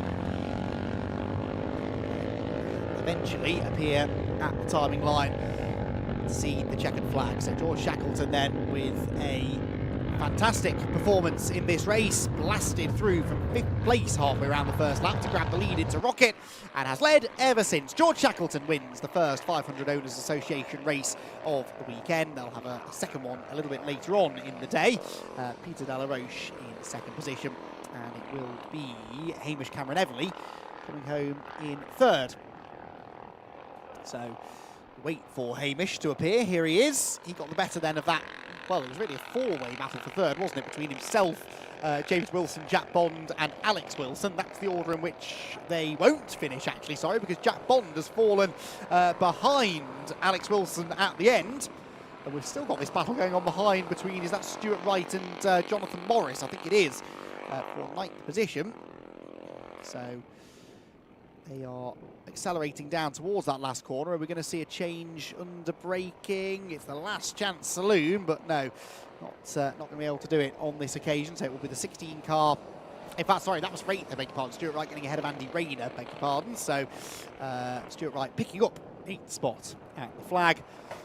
And Andy Rayner slipping down. The yellow backed numbers, well, were on your timing tower. They were the CP3 cars, the more modern machines. CP2 was won by Alex Wilson. And CP1 will be won. They're not actually at the line yet, by Mike Duderman. This then is the finishing order. George Shackleton the winner, Peter Delaroche second, and Hamish Cameron Everly third. James Wilson fourth, and Alex Wilson in fifth. Then it was Jack Bond, Finley McIntosh, Stuart Wright, Andy Rayner, and Ewan Cameron, with Oliver Clothier, Doug McClay, Mike Duderman, and Chris Wilson. Chris Wilson actually was potentially not running. No, he is running. He's just coming through now to see the checkered flag. Oliver Dent, though, we know, did pull over. I think Oliver was the only non-finisher in the race, though. The 29 car of Chris Wilson was late, I think, out of the assembly area. That's why he was 4 laps down. But only the one retirement, which is pretty impressive, given that 5 or 6 of them seem to have issues of some description in qualifying, but they've all got through the race in one piece, apart from Oliver Dent's number 80 machine, the Cooper Mark 5, pulling over at the side of the road halfway up the school straight. So we will hear from our top 3 very shortly. The Fiesta ST240s, meanwhile, are getting ready for their 3rd race of the weekend. They'll be up next. And this should be one well worth watching, because it's the partially reversed grid that we are going to be enjoying for both the ST240s and the ST150s as well. So the next couple of Fiesta races should be entertaining to watch, and we will be getting those cars out onto the track in just a few moments' time. The one car that needs to be recovered, that of Oliver Dent at the end of that race, should be a fairly swift turnaround. Although that being said, they are going to try and stay as close to the original timetable as possible. So next race due to start at 1:35. Yeah, that's about right, isn't it? So we'll get those cars out in a moment or two. So cars start to trickle in. It takes them a while, doesn't it, to get round? Well, it takes them a while to get round at race pace. The fastest lap in that race, after all, was 1:54.0 by Peter Delaroche. The cool down lap, they're taking it very easy, but they have finally arrived down in Parc Fermé, and we have John Ratcliffe ready and waiting to have a chat with our top 3 finishers. Hello everyone, once again back down here in Parc Fermé. Now I'm going to have to be a little bit louder on this one, because you can hear how loud these historic Formula 3 cars are. Let's go and chat firstly to our winner in that race. I'm going to make sure I don't get run over. I don't know how good their brakes are after that race. Let's head over here to the number 23, Mr. George Shackleton. What a race from you. I mean, you've got the get-up, you're fit for the situation, and clearly you've got the pace for the situation as well. First thing I've got to ask you is, that run on lap number 1 was unbelievable up into Rocket. How did that come about? I don't know. It's my secret weapon, I guess. The car's got the pace. It was amazing. You were sort of nowhere to be seen, and then suddenly we saw, who's that coming through the middle? It's George Shackleton. Well, yeah, the car's got the pace. It's credit to the guy who builds the engine. He can't even explain why it goes as well as it does, but I'll take that. Definitely, we'll take that. We'll take that. What a brilliant race. And it's not like it was an easy one. After that, Delaroche was all over you, looking to put the pressure on. You had a couple of lockups here and there, but you kept him behind. I had a lockup because I had a stuck throttle. The throttle jammed open, so I went in on a lockup, but jabbing the throttle, we got rid of that and got out of that situation. I knew Peter would be nibbling at my heels the whole time. Yeah. And he was. I didn't even dare look in the mirrors. I just knew he was there. My goodness, a stuck throttle. That's got to be a bit scary, no? Yeah, it's pretty scary. It's a very strange sensation. You take your foot, the other car just keeps surging forward, and then the brakes lock up, and you've got to then let go of the brake and get your foot on the throttle to free it off. Yeah. So you got that moment of, I let go of the brake whilst it's under power, jab the throttle, here it comes, oh, we're good, and then whilst going into a bend. My goodness, you're a more confident man than I am, sir. Well, impressive stuff. You haven't got much choice. That's true. Well, you won the race anyway, so well done. Cheers, thanks for chatting with me. Speaking of which, Peter, Peter, what a race. I mean, you did a great job out there. Shackleton just came flying through on the first lap. I don't know where that came from. Then you were all over him from the rest of it, but just couldn't quite find a way through. No, unfortunately, the gearing's a bit off, I think, now, so we've got to change that and try again, hopefully. Okay. Well, you guys were a good 12, 15 seconds clear of the rest of the field, so I think definitely battle on for you two. Oh, definitely, yeah. Cool. Wish you best of luck for that one. Cheers, mate. Thank you very much. Looks like we're about ready to go for the next one. I'll quickly hand back over.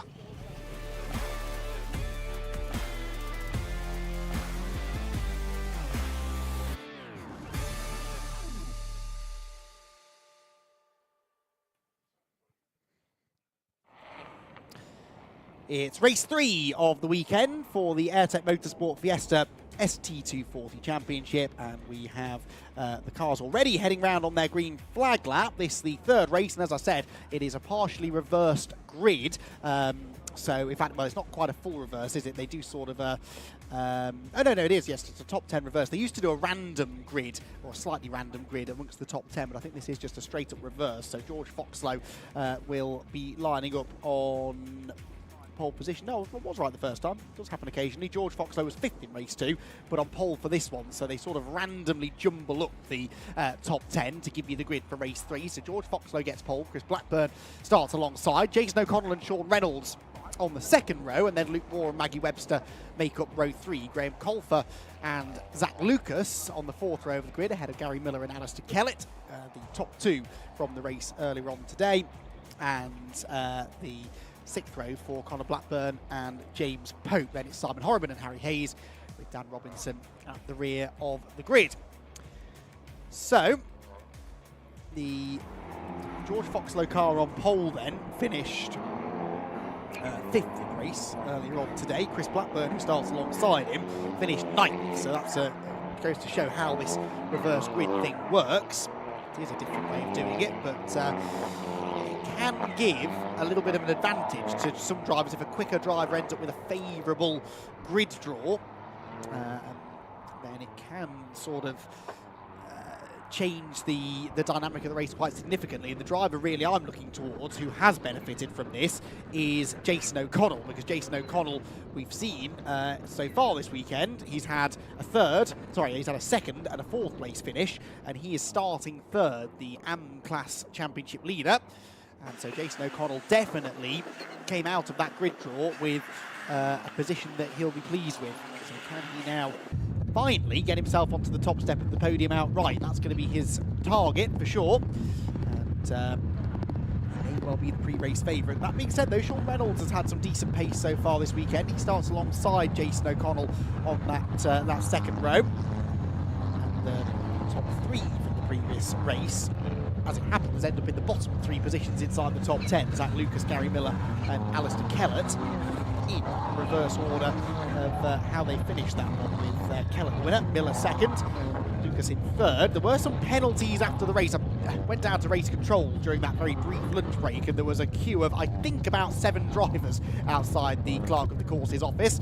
In the end, and they weren't all from this championship, I must stress, but a couple of them were. So there was a 1-place demotion for Luke Moore and a 1-place demotion for Jason O'Connell for gaining an unfair advantage. Now, that could be for any number of things, but I suspect it was an on-track collision. So Jason O'Connell actually loses his overall podium finish. He had finished on the podium in both races so far, but ended up 4th. Still the winning AM driver, but ended up only 4th in the running order, but he starts 3rd for this one in the Smart Part liveried car. The Irishman will be hoping that he can stop the Alistair Kellett run of victories that's been going on over recent times. Revs even starting to rise. The red lights go out, and George Foxlow makes a good start from pole. A terrible start, though, for the 2nd-placed man on the grid as they head towards the first corner. And it is going to be Foxlow then that leads. It is O'Connell up into 2nd position by the looks of it. It was Christopher Blackburn who bogged down off the line, and he has been swamped by the pack. Oh, Foxlow sideways at the front of the field. O'Connell goes round the outside. There's another car on the grass further back, but how did George Foxlow gather that together? He had a huge slide on cold tyres, planted his right foot on the throttle and still came out of the banking with the race lead. Looks to me like Kellett's made some good progress. He's gone through. Oh no, he's off! Kellett's off! The championship leader, he's off the road. Yes, it is Alistair Kellett sliding through the grass. And what happened to Alistair Kellett? I was just saying he made some good progress into 5th position, and Alistair Kellett has lost it through Church, and he is right at the back of the field. Very lucky, really, that didn't become a bigger accident. So somehow George Foxlow still leads the way. It's Jason O'Connell second, it is Sean Reynolds third, and who's that up in 4th place? Couldn't quite see. That is Gary Miller up the inside of Graham Colfer, and he is in 5th position. So Luke Waugh, it is in the top 4. A topsy-turvy start to the race. George Foxlow then, John, survives that moment on cold tyres. Alistair Kellett, though, not so fortunate. Blimey, what a start to this one. Some serious goings on here on lap number 1. It looks as though someone who's not named Alistair Kellett might win a race here this weekend at Anglesey. Alistair going for a serious ride through the green stuff there. Managed to get it stopped and didn't end up back on the start-finish straight. Rejoins the action, but he's got a lot of work to do then. Someone's slow off the corner there. Someone is very slow off the corner. It looks like they're putting to a halt. That was from about 6th or 7th place, I want to say. Can't quite tell who it is, though. We'll watch and see who drops down the order as they come across the timing line once more then. But who can pick up the pieces and take that win? Foxlow in the driving seat at the moment. Of course, your two previous second place finishers are O'Connell and Miller, and they're both your previous third place finishers as well, just swapping around between race 1 and race 2. It's Robinson, number 33, though, who's out of this race. Yeah, Dan Robinson, who retired from the earlier race with mechanical dramas, remember, and it looks like maybe something similar has happened at the start of race number 2. So George Foxlow, the leader. Now watch for Gary Miller and Zach Lucas coming through the field, because they'll want to get to the front before perhaps Jason O'Connell has a go at getting to the lead, because he's been the other driver that's really matched their pace, along with, of course, Kellett, but he's right at the back of the field. Oh, Lucas sideways under braking. Graham Colfer there, actually trying to get back ahead of Zach Lucas. They lean on each other slightly, and Colfer will go back into 6th. He briefly lost that 6th place to Lucas and regained it straight away at the top of the hill, and so Graham Colfer then picks up another spot. Zach Lucas will be frustrated with that, because he will have eyes for Gary Miller, won't he? Gary Miller is now 2 places ahead of him, because he's just jumped into 4th place ahead of Luke Waugh. So Miller is making progress. What of the lead gap, though? Is Jason O'Connell able to close in on George Foxlow? We might get a glimpse of that down the next straight. There is Dan Robinson's team there working on the car at the end of the pit lane. There are the leaders, though, and I have to say Foxlow is controlling this well so far. He is. He's got out in front and he's managing it really nicely. I've got to say, though, what a brilliant move that was from Colfer, retaking the place away from Zachary Lucas. Set that up all the way through Church, had a lovely run and got it done. I was going to say relatively simply. It's never very simple, but as simple as it can be. Gets the move done and gets the place back. Like you were saying, though, Foxlow, firstly, managing the gap well. Secondly, fastest lap of the race, actually starting to extend it. It's over a second now as we head on to lap number 3. Only driver down in the 41s. I was going to say only driver, Foxlow. Look who else is, though. Mr. Kellett, fastest lap of the race, a 41.4, 4/10 faster than anyone out there. He did a great job to keep the gap to the leaders. Only 10 seconds with that gigantic off on lap number 1. That's a good point, actually. I think he just sort of kept his foot in it, controlled the slide. It wasn't actually a full spin in the end. He kind of slalomed his way back onto the road and, yeah, lost minimal time. He wasn't even in last place at the end of the opening lap of the race. He's just going up the back straight now, having got ahead of Connor Blackburn. So that's 11th place now for Kellett. Up into the braking zone comes the midfield gaggle, though. There's Maggie Webster in 8th. Zach Lucas ahead. And now things have settled down. It becomes increasingly difficult to overtake. And Alistair Kellett then is going to find that as well, I'm sure, as he tries to mount this recovery drive. Said in the race earlier on today that he is a master at controlling races from the front of the field, but to be fair, we've seen him march through the order a few times in the past as well after non-finishes or lowly grid positions, but this is going to be quite the effort if he can get anywhere near the podium by the end of this one. He's sporting some damage to the front splitter as well, I noticed, after that traipse through the grass that he had, and that won't be helping front downforce at all around a circuit such as this one. Right, leaders then exit the hairpin. They're coming down towards the final corner at the end of lap number 3, and George Foxlow, I think, is getting ever further away from Jason O'Connell. Indeed he is. Just looking through the results as well previously, this would be Foxlow's first win of the season. best result previously, 2 second places overall. One was at the last race at Snet, and one was at the first race at Alton Park, where he also got the fastest lap in his class. He's looking pretty speedy out there at the moment. Like you mentioned, continuing to pull a bit of a gap over Jason O'Connell, surprisingly so. The amateur driver has been impressive throughout this weekend, but he is getting chased down by the 777 of Sean Reynolds, who himself is getting chased down by the number 4 of Gary Miller. Now, Gary, we've seen him go for some aggressive overtaking earlier on in this weekend. I think we might be up for a bit more of that here. Watch your mirrors, Sean. Yeah, Gary's closing in, isn't he? And will want to try and get onto the podium as quickly as he can from a championship point of view. He knows this is an opportunity to really capitalise on some misfortune for Kellett. And Gary Miller might still feel that he's got the pace to go and challenge for a win here, but needs to get past Sean Reynolds first in order to have any chance of doing that.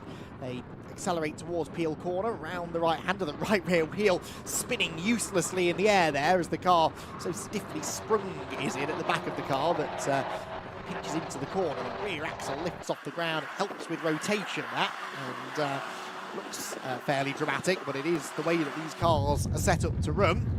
Miller actually, ever since we started saying nice things about him, has now dropped away from Sean Reynolds, back into the clutches of Luke Ward. This is the best we've seen from Luke in quite some time. Luke is a fairly experienced one-make racer, having raced in a number of one-make tin-top categories, but he's made the Fiesta ST240 Championship his home of late, and well, he's in the top 5, but wants to try and go one place higher.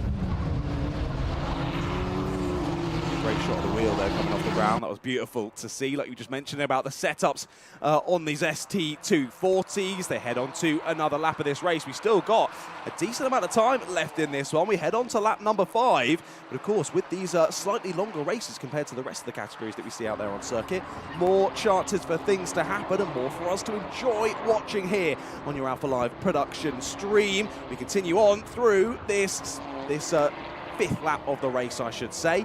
And again, Foxlow continuing to extend his lead. We've got the 33 going slightly slowly outside of our window. Of course, that's Daniel Robertson. He's back out on circuit after that mechanical issue earlier on. So hopefully they feel that they fix whatever the issue is.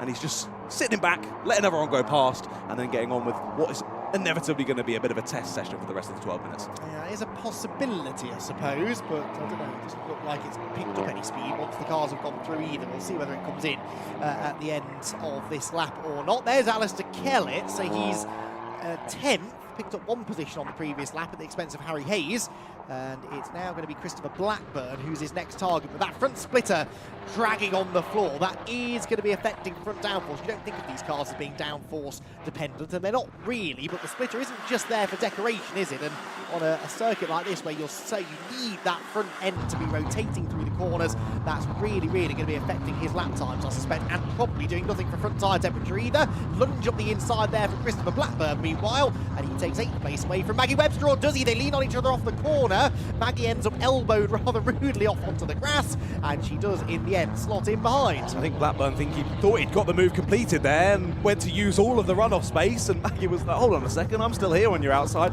Bit of rub-in as they get to the exit. We see a move down into the first corner, an attempt there. You see it on your screens now as they head on through, almost leading on each other, but good room given there by Graham Colfrey. Uses all of that exit curb to give Zach Lucas the space on the inside. That now becomes the outside, and Zach is going to try and go all the way around the outside. I think he's got that one done. Great move around the outside of the banking there. Steals 6th place away from Graham.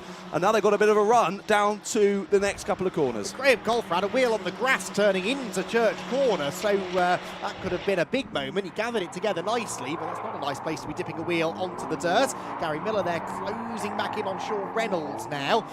It's a hard job to know where to look in this race, isn't it? Zach Lucas there with Graham Colfer behind. This is an ever-increasing queue of cars, which now also has Alistair Kellett as a part of it. So Kellett at the back of this group, and Zach Lucas will be not very happy at all to look back in his mirrors and see that blue and yellow number 1 car, because Kellett and Lucas definitely both championship contenders. It's all changed here for 3rd though, hasn't it? Miller's gone 3rd, and Luke Waugh is trying to go around the outside of Sean Reynolds as well. That doesn't quite work. Reynolds hangs on, or does it actually? They're still side by side. Waugh's got the inside line for the hairpin, and I think will go through. That's 2 places lost for Reynolds, because Gary Miller, we didn't see where it happened, but Gary Miller has gone through into a podium place. He has indeed. Yes, some great batting there from Luke Waugh up into Up into 4th place he goes then, so the 777 just getting relegated down. He was looking good for a podium place in this one, but sadly it's slipping out from his fingertips. Of course, a pro Masters driver is Sean Reynolds. That's why he's got the pink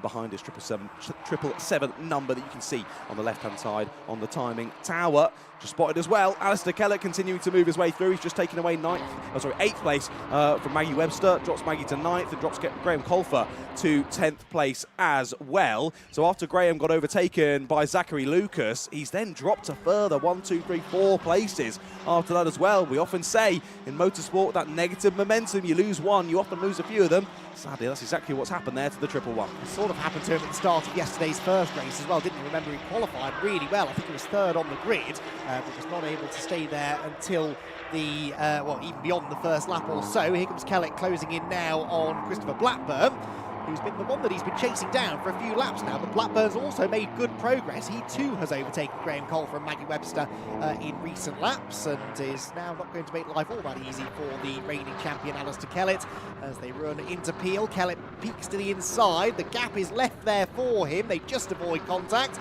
and that was Blackburn just opening the steering up mid-corner, knowing that he'd still have the inside line for the left-hander. It might not matter though, I think that Kellett's gone through anyway. Yes, he has, and Alistair Kellett picks up another position, so that's 7th place now. He's not a million miles behind Zach Lucas and Sean Reynolds, Zach Lucas anyway, so that's 6th place that he could gain. And actually, we're only just into the second half of the race, so a top 5 is still on the cards here. Maggie Webster nearly going straight on there, down into the heavy braking zone at the hairpin, leaves it as late as possible to try and hang it around the outside of Blackburn ahead. Sadly, a little bit too late. She then gets a bit wiggly there down into the final corner, does Maggie, but she's got a bit stopped. She's getting around the final corner and staying in position there in 9th place. So Kellett up to 7th just ahead then. Blackburn slipping down into 8th place, but again, Alistair Kellett doing a great job to make up for the issues earlier, as sadly the 47 of James Pope off the road looks again more like a mechanical issue than anything else there for the 47. He's parked up alongside the barriers. Couldn't quite spot where that was though. I don't know if you did, sir. No, it's possibly up on the run into Peel Corner. Either that or it's on the way towards the hairpin. I think that he's stopped, but it's well off the road. I can see the yellow flag at the top of Peel. I think your first answer was correct. Yeah, I think I can see the route to the car actually as well. So yeah, it's the entrance to Peel Corner. So yellow flags briefly will be out there just to warn the drivers that the car is there, and also of course that James Pope will be getting out of that car as Kellett outbrakes himself slightly into Rocket. Brilliant recovery drive this from Kellett, but now it's going to become a bit more of a challenge, isn't it? Zach Lucas is not going to let him through without a fight, that much I'll guarantee you, and I'm not convinced that the next group of cars ahead will make it any easier for Alistair Kellett either. But he's really driven magnificently, as you'd expect from a former champion in this category. And I've always said, John, you win a championship on your bad days, not your good days. When things go wrong, what can you salvage from the situation? It's one thing to start from pole, lead every lap and claim a win, but when you really have to fight for it, when the chips are down, that's when you find out if you're championship material, and we know from previous experience that Alistair Kellett definitely is. Exactly that. It's been rinse and repeat so far this weekend for Alistair, just making sure he gets a good start, bedding himself into the race, finding the pace, then trying to drive away from it. He hasn't been able to do that in this one, has he? Driving through the field really, really nicely though, has Alistair. He's now onto the back of the 2-3-4 of Zachary Lucas. Like you said, I think Zach's probably going to put up a bit more of a fight than some of the other drivers have done. That's the benefit of being well known as a previous champion in this series. You'll find that maybe some of the drivers further down the order will go, okay, he's clearly coming through the pack, I'll try not to waste too much of my time as well. If he goes for it, I'll let him go through. As you get a bit further through the field, I think they stop being quite so nice, do they? And Alistair has probably got the bit between his teeth here to try and get past Zachary. Still got just over 5 minutes left to go though, about 5.5 minutes in this race, so plenty of time to make some more moves, as there was the 33 of Daniel Robinson continuing to just coast around the circuit. Here comes Kellett to the outside into Rocket. He's later on the brakes than Lucas. Can he go around the outside of the left-hander? No, Zach Lucas was always going to use all the road bounces over the grass. The boot pops open on the 2-3-4 car of Lucas, so that's will of course Alistair Kellett's attention, I'm sure. He's back on the inside again into Peel Corner, and Zach Lucas just didn't quite dare turn in there. He knew that Kellett was going to be occupying the inside line. He also knew that if he stayed there, he'd have the inside for the left-hander, which he does. So Lucas right over the curb, using all of the road, isn't he, Zach Lucas, here to try and keep Alistair Kellett behind. But there's a sense of inevitability about this. I think Kellett clearly the quicker of the two, and Lucas again has to hook the inside line into the hairpin. So wide on the way in is Kellett, but look at the exit speed that gives him. He straightens the wheel up, gets on full throttle sooner, and he'll carry that momentum now all the way down the hill and into the braking zone at the final corner, where Lucas surely will have to defend again, which he does. He's late on the brakes, he's too late on the brakes, he's missed the apex, and here comes Kellett to the inside, across the line. He's already in front, and that was a pressure pass that for Kellett. He just applied the pressure to Lucas. Lucas the one that made the mistake, and Kellett the one that gets the place. Indeed, you could just see the car dancing, couldn't you, there, as he was trying to hook it back up to the apex. Couldn't carry the speed through, though. Kellett gains the position, and they carry on through onto another lap. That actually wasn't the boot opening, that was the new DRS system that they're implementing for this season. Yeah, so just testing that out there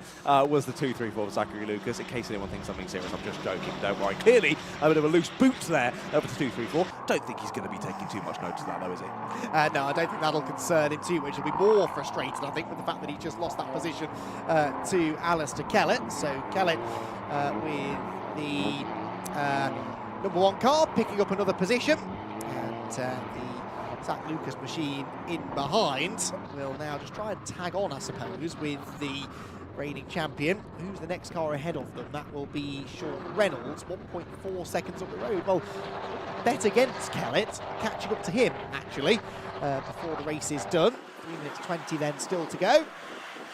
And as they head out onto the Tom Price straight, it calms down momentarily. George Foxlow, by the way, let's not forget about him, leading the way by 2.3 seconds over Jason Connell.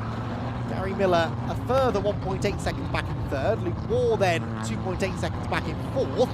And Reynolds 1.4 seconds behind him in fifth. So it's actually turned into a fairly static race in the end at the front. And George Foxlow, I'm very, very impressed with. He has had, so far this weekend, a fifth in race one, a fifth in race two. So he's had good pace, not absolute front-running pace, but he's been reasonably strong.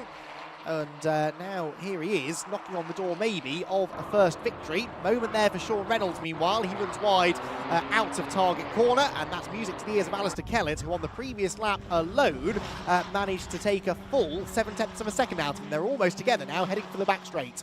Super, super close, aren't they? It was a bit wide out of the first corner for the 777 of Sean Reynolds. So again, you get Alistair Kellett in your mirrors, and suddenly you start making mistakes out there. The number one applying some serious pressure, and look at this. Up to Rocket Corner they go then. Doesn't think he's close enough to go for the move, though, does Kellett at the moment. Hoping that the 777 makes a mistake. He does not, but look how much he closes in there, right on the apex, nearly straight into the back of the 777. But again, doing a great job to defend. What an exit, though, for the number one. Was that a gear shift miss there for the 777?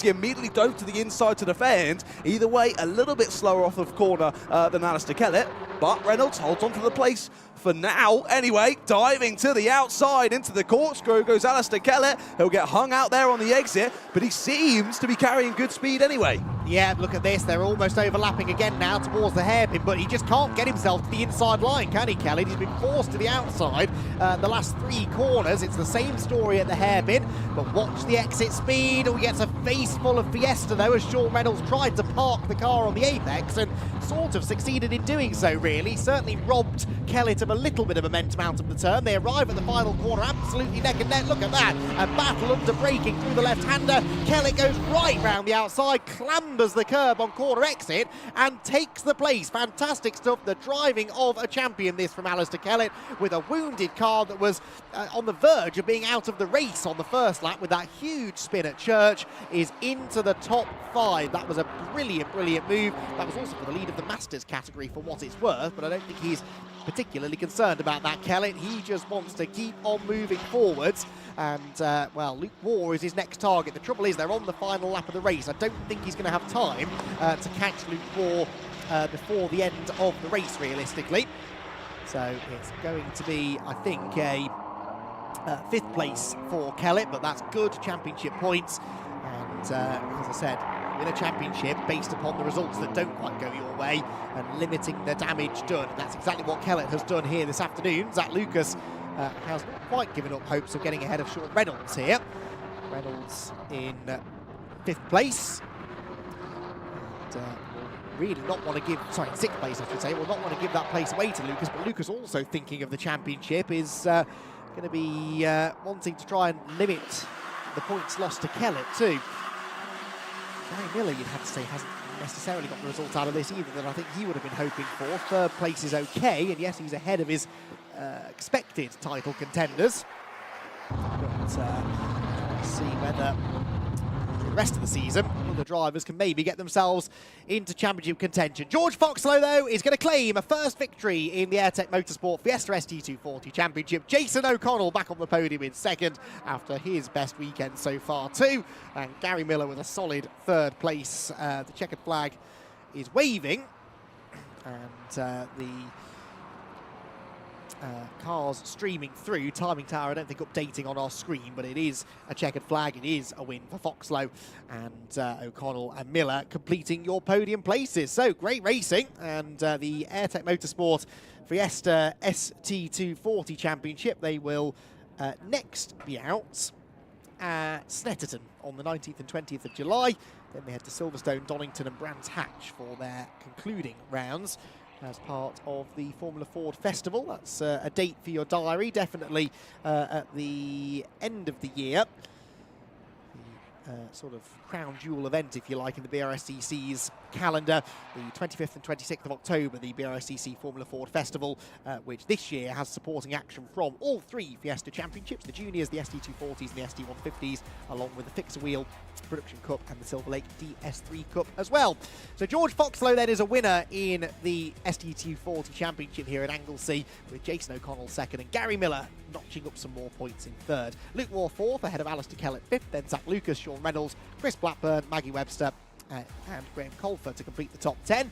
Harry Hayes 11th, ahead of Conor Blackburn and Simon Horobin, with Dan Robinson, who limped around 5 laps down in the end, but was still running at the flag. James Pope, sadly, was not. His car pulling over at the side of the road with engine issues midway through the race. So the ST240s then will head for home. We've still got more Fiesta racing to come, though. We've got another race apiece for the juniors and for the ST150s as well, either side of that church break.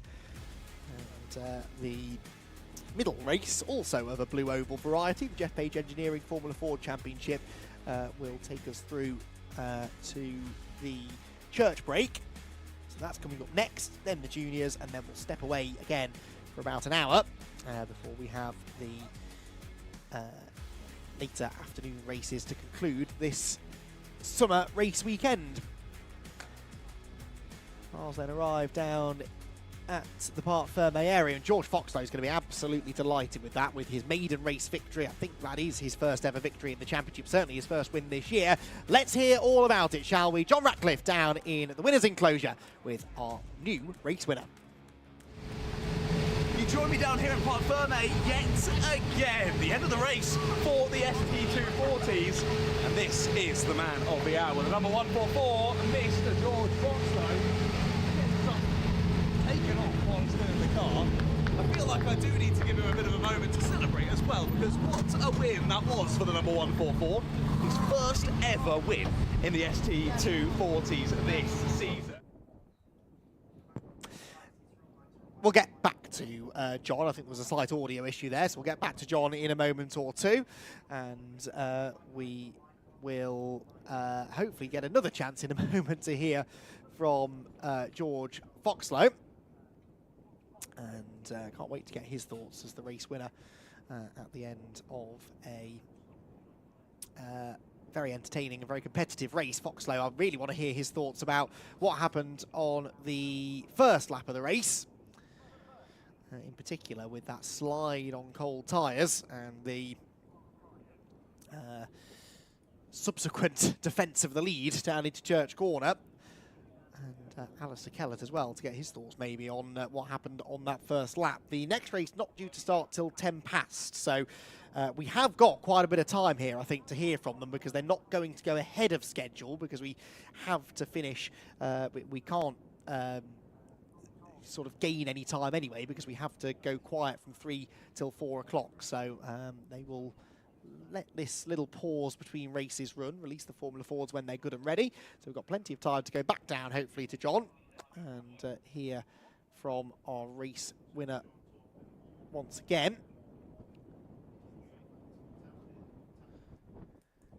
And in the meantime, Formula Ford drivers assembling for their race. Now that's going to be an interesting one, isn't it? The Geoff Page Engineering Super Classic Formula Ford Championship, with this three-way fighting for the race wins that's been going on between Oliver Hawkins, Tom Hawkins, who came through to finish second in the race earlier on today, Ben Powney and Oliver Roberts. Oliver Roberts, in the older of those three cars, has been tough to beat so far. And he will be starting from pole position for this next race as well.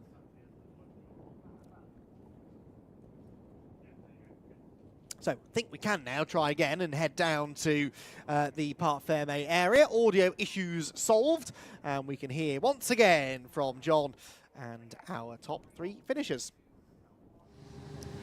Hello there, back again. Right then, let's see if we can actually have a chat with our winner of that race, Mr. George Foxlow.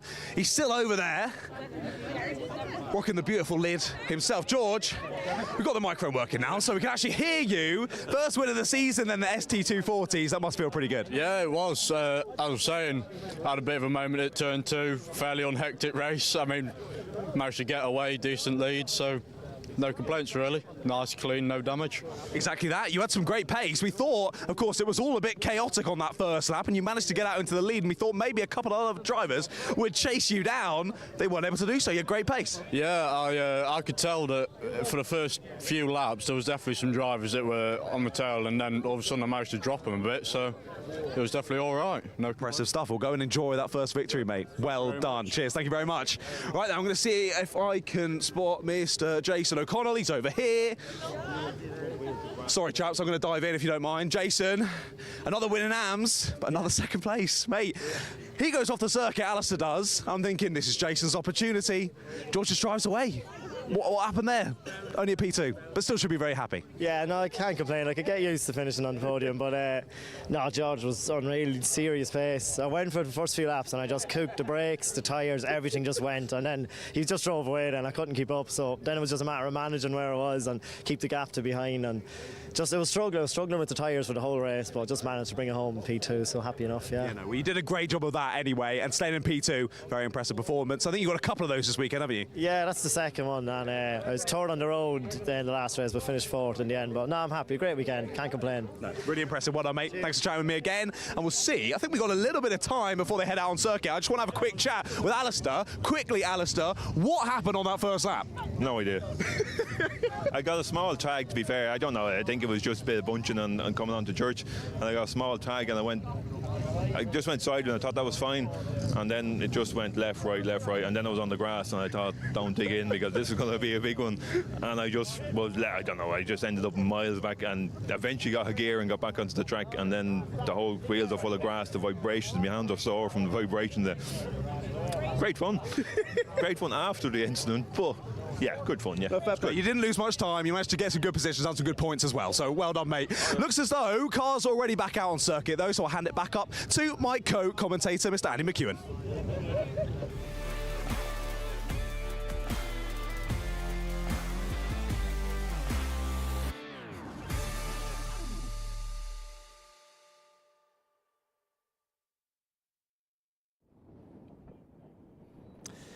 So our next dose of single-seater action comes courtesy of the Geoff Page Engineering Formula Ford Championship, then their third and final race of this triple-header weekend. And both of the first two races have provided some proper slipstreaming Formula Ford action.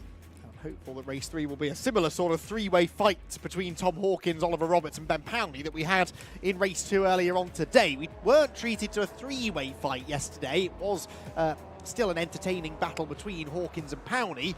But this time around is going to be, I'm sure, Hawkins repeating the fighting drive that he had in race 2. He came from the back of the grid in race 1 to finish third, started near the front at the start of the second race, and was very much a part of that battle for the win. We will in a moment show you the Formula Ford grid. getting stuck on ST240s there. There we go, Oliver Roberts on pole, Tom Hawkins starting second, Ben Powney and Andrew Schofield together on row number 2. Christopher Stones and Nigel Dolan are next, ahead of Colin Williams and Neil Hunt on the 4th row of the grid. Row 5, Ian Parkington and Matthew Smith completing the top 10. Vincent Jay and Oliver Buckton are on row 6, Murren Parkington and Simon Fraser row 7, Bernard Leclerc and Callum Grant at the back of the field. Now, Callum Grant, have we seen Callum Grant out in the previous races? I don't think we have we? So Callum Grant, front runner in historic Formula Ford racing, is out in this one as well, it would seem, according to the grid sheet anyway.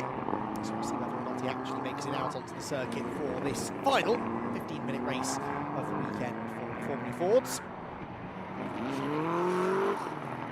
Roberts, Hawkins, Powney, the top 3. The story really for much of race 2 was Powney and Roberts trading the lead, which they did on multiple occasions. It was only on the final lap or so, really, that Hawkins kind of really started to apply the pressure to Powney. Powney dropped away slightly from Oliver Roberts, and Hawkins ended up nipping past him in the closing stages. Roberts in the end winning by over a second, which didn't quite do the race justice, really. It was a really good fight between the three, with, like I said, multiple lead changes.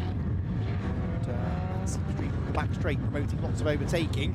Did seem to me, though, like maybe Roberts Van Diemen was aerodynamically maybe at a little bit of an advantage over the Tom Hawkins and Ben Powney, Swift and Jamin respectively. It was just in that last little bit of the school straight up towards Rocket that the gap would creep out. And Hawkins or Powney, whoever happened to be behind Roberts at the time, just their challenge seemed to fade. So they've been able to tweak something setup-wise on the cars for this race, so maybe they've come up with a different plan of action, but part one of that plan will no doubt be to get ahead of Roberts at the start of the race and try and keep him back there. The Marlborough liveried car pulls into pole position, the number 16, and the number 1 alongside of Tom Hawkins, that really distinctive design of the Swift, much bulkier than the Van Diemen and the Jamin. Keep an eye on Andrew Schofield as well. He's in 4th position on the grid, and that's Reynard has been quick in the past around here at Anglesey. It's a great variety of cars, 4 different cars at the front of the grid. Van Diemen, Swift, Jamin and Reynard. Who will win the 3rd Geoff Page Engineering Formula Ford race of the weekend? Off they go. Very even start from the front row men. Hawkins, though, has his nose ahead and has that more momentum-filled outside line. He will sweep through into the lead, and that is the first time Tom Hawkins has led all weekend, amazingly. Hawkins then leads them into the banking, but he's a little bit wide as they head into the right-hander, and that will give Oliver Roberts a chance to close right back in on his gearbox as they head down towards Church Corner for the first time. So Hawkins, Roberts the top 2. It is Schofield 3rd, ahead, interestingly, of Ben Powney. Oh, and out wide goes Roberts over the grass through Church Corner. That has again allowed Hawkins to pull a little bit of a gap. So Hawkins not really under any pressure now as they arrive at Rocket Corner. Ben Powney back round the outside of Andrew Schofield, and he's going to try and go back into 3rd place here. Chops across into the left-hand element of Rocket and will go through. He has Chris Stones and Nigel Dolan, I think that is. Yes, side by side behind. Stones the black car, Dolan in the very similar Van Diemen, a couple of years more modern actually than the Andrew Schofield, sorry, the Chris Stones 1988 example. And it is the car that ends up ahead, yes, after that little exchange through Rocket Corner. So, lively start, and it's given us a slightly different dynamic now at the front of the field. The first time we've had Tom Hawkins out in front. The first real mistake we've seen out of Oliver Roberts as well. Is that going to be enough, do you think, though, for Tom Hawkins to make his escape? Well, he'll be hoping so, won't he? It's been great so far across this weekend, across the Geoff Page Engineering Formula Ford Championship. Of course, both races, though, going the way of Oliver Roberts. So could this be the opportunity for someone else to stand on the top step? End of lap number 1. It is still the number 1 of Tom Hawkins leading the way.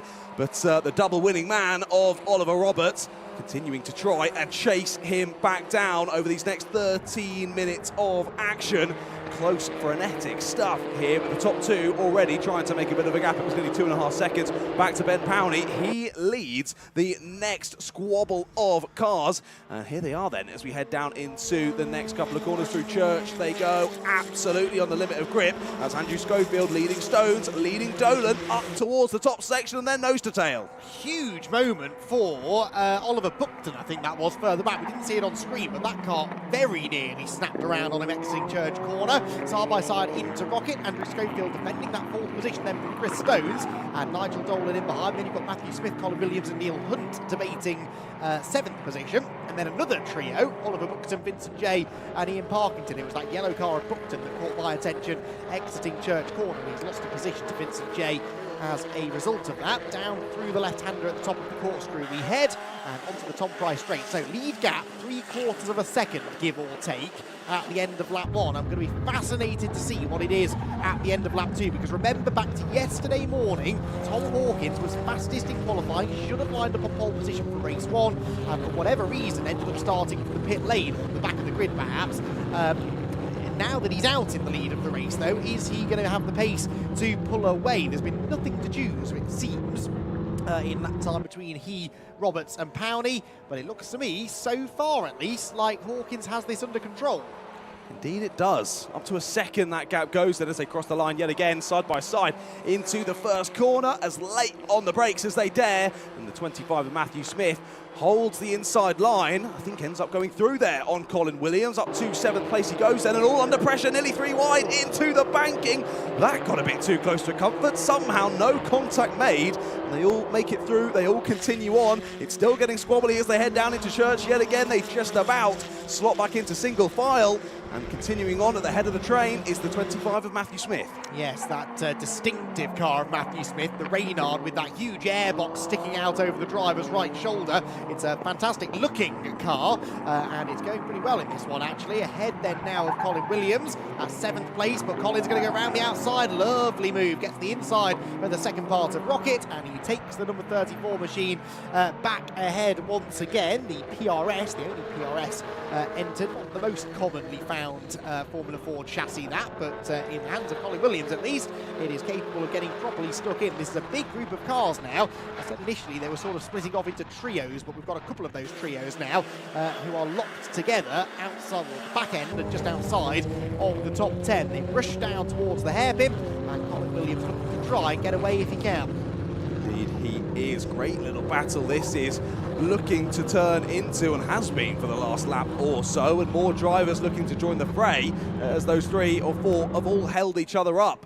Brief look, as you see there on the cameras, as they head over the start-finish line once again. Gap continuing to increase between Hawkins and Roberts, as he has taken the fastest lap a couple of laps ago, at 36.8. Now that time to beat. Only Roberts is down in the 37s, the 37.0. Then the rest of them all in the 38s, 39s and 40s out there. So incredible pace from your leader of Tom Hawkins. He looks relatively comfortable out in the lead at the moment, continuing to hit his markers, put in some great pace and extend the gap to Oliver Roberts. Yeah, this is what I think the others would have been worried about. If you let him get away and break the toe, then no one's really massively quicker than him. And in fact, in qualifying, they weren't quicker than him at all. Here, meanwhile, is the battle going on for third. Andrew Schofield, I said at the start of the race, watch out for him. And, well, he's living up to that billing, isn't he? He's challenging Ben Powney for third. Didn't quite get past Ben into Rocket, but he's certainly making his presence known. Of course, bringing with him Chris Stones and Nigel Dolan as well. So it's developing into a 4-way scrap now. Look for third position. Powney, Schofield, Stones and Dolan dropping down the hill. So odd, really, that Hawkins, Roberts and Powney, who've been so evenly matched all weekend, suddenly found themselves nowhere near each other.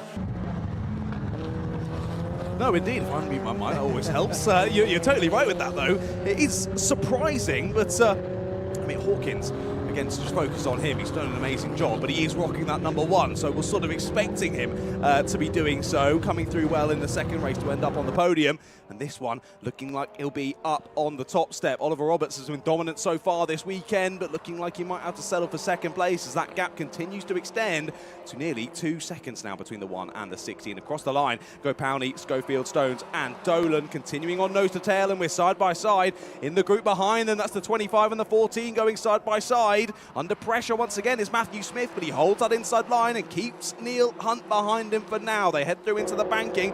Good exit for one of the yellow cars in behind. That'll be Oliver Buckton. The driver we saw had quite the big moment a few laps ago now through Church. He's gathered it all back up though. He's right in and amongst this train of 5 drivers. It's actually been a fantastic run through Church for the 25 of Matthew Smith. He's all over the back, now totally alongside the 34 as we switch forward to the group in front. They're following line astern up into Rocket, and there might be a couple of moves in the group in behind. They'll just about enter the frame there on the left, not quite as those 4 head on through, and there were a few moves. Wide goes that blue and orange machine, the number 22 of Vincent J. Yeah, Vincent J then, I think, gaining a place there maybe. No, keeping Oliver Buckton behind him, isn't he, for 10th place. Buckton was the one trying to make the moves. They're all actually still in the same order that they were, but will they stay there? Ooh, slow car, that's Powney, isn't it? That's Ben Powney, I think, going slowly. It is, it's the 37. So Ben Powney then, slow. Maybe that explains a little bit why he didn't have the pace in this race that he's had all weekend long. Perhaps was managing an issue of some description. And Ben Powney then, out of the race it would seem. He's taking the shortcut down through the corkscrew, may well park the car there behind the barrier, if not waiting for a gap in the traffic to get to the pit lane, but Powney is out. Well, now that battle pack of 4 becomes a battle pack of 3, and it's Andrew Schofield who leaps himself up into the podium positions. And look at this battle in behind as well. Move from the 25 of Matthew Smith. He's on the inside, heading into the first corner there, and takes the place away from Colin Williams. So only about a lap or so ago, he was the one under pressure being overtaken. Now he's the one doing the overtaking yet again. The 25 moves up into 6th place.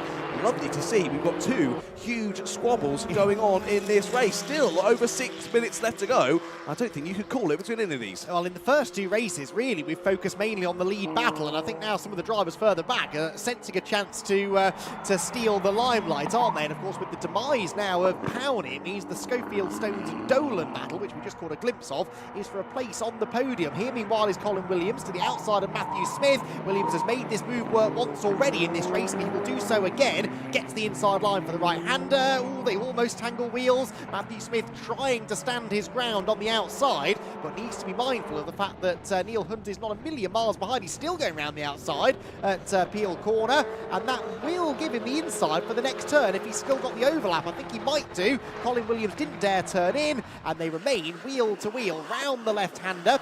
Who comes out of the corner ahead? Answer both of them, really, because they're still level, but Smith, I think, is the one in danger of getting freight trained towards the hairpin. Absolutely side-by-side racing here in the Formula Fords. Late on the brakes from the driver in behind, the 14 as well, trying to steal away a position. Neil Hunt has done just that. Bit slidey on that exit curb for Matthew Smith. He's ended up losing 2 places. Once all is said and done, he'll slip down into 8th place, but opportunistic from Neil Hunt there to steal it away. Trying late down the inside there at the final corner. They're going to rub wheels there as we get to the exit. The 25 has to slip in behind though. Andrew Schofield's in the pit lane now as well, so that's 2 of the 4 cars who are debating 3rd place, both retiring with mechanical issues. So Chris Stones and Nigel Dolan left on their own now, fighting for 3rd, whilst this almighty battle now becomes a fight for 5th position, doesn't it? Colin Williams into 5th in the yellow PRS.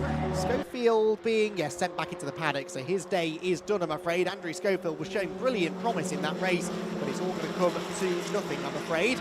Right, up the school straight we go, and with this fight now very much taking centre stage for 5th position. Colin Williams with now Neil Hunt behind. So Neil Hunt in the Mondial. Again, the only Mondial out on the grid this weekend. And he is giving it some TV time now getting stuck right into a fight for a position in the top 5. But actually his priority right now is keeping hold of 6th place. Matthew Smith coming up behind him. And Matthew Smith in the distinctive 1984 Reynard. Able to make the pass at the top of the hill, but he's going to think about it, maybe into the top of the corkscrew. Stay file, I should say, for the time being. What a dramatic race this has been, though. Hawkins still leads by 2.8 seconds. Roberts now has a significant margin back to 3rd position, which is Chris Stones. And that 4th place battle ain't over yet, because Stones is not a long way ahead, really, in the grand scheme of things, of Nigel Dolan. this very much, John, is the battle to focus on. They're side by side, I think, here into the last corner. No, indeed, that's Neil Hunt trying to go for it. He was under pressure from the driver behind on the corner before, trying to stick the nose in. They just about avoid contact somehow. And the 25 of Matthew Smith, now the one trying to hang it around the outside again. He's gone super late on the brakes there at the first corner. He will go all the way around the outside. Fantastic battling here in the Formula Fords. This is absolutely brilliant in this squabble for 5th place overall. We've got a driver trying around the outside. That'll be Oliver Buckton looking to go around the outside. Oh no, that's Ian Parkington getting through on Oliver Buckton, is it? Lots of drivers battling on in this one. I can't even keep up with who's who. There's so much going on, and it's all still left to play for. Look at the runs up towards the top of the hill. The 14 of Neil Hunt going side by side with the 25 of Matthew Smith. Then they're going to go straight on through, as no, it's not, of course. It's the driver in behind who's battling on well. All trying different lines, all somehow keeping it on the black stuff. Round the outside goes Buckton there, gets ahead of the Gulf liveried car of Vincent J. So Buckton goes 8th. Matthew Smith goes 6th, doesn't he? Yes, back ahead of Neil Hunt now. Changing by the corner, and now there's someone else joining in. Who's this? That will be Parkington, is it, in the 66 going to the inside? I think it is. So one of the oldest cars now on the grid, getting well and truly stuck into what is now a 6-way fight for a position inside the top 5. This is fantastic stuff, and yes, it is going to only continue, I think, to grow in intensity as we get closer to the checkered flag, which disappointingly is only 2 minutes away. It's been one of the races of the weekend, this. The lead battle hasn't, ironically, been as close as it has been in either of the 2 previous races, but further back we've been treated to some excellent wheel-to-wheel racing, and it ain't over yet. 2 more laps to go, and any one of these 6 drivers could end up in the top half dozen.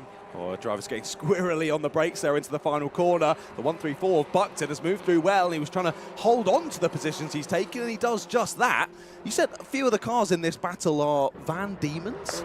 Yes. That's such a cool... one, that's a cool name, but also, isn't that just every Ford Transit on the M25? Very good. Bit of a stretch, but very good. Yes. That'll be my sign-off. I'll see you. Yes, we'll talk to you later, John, if we feel like it.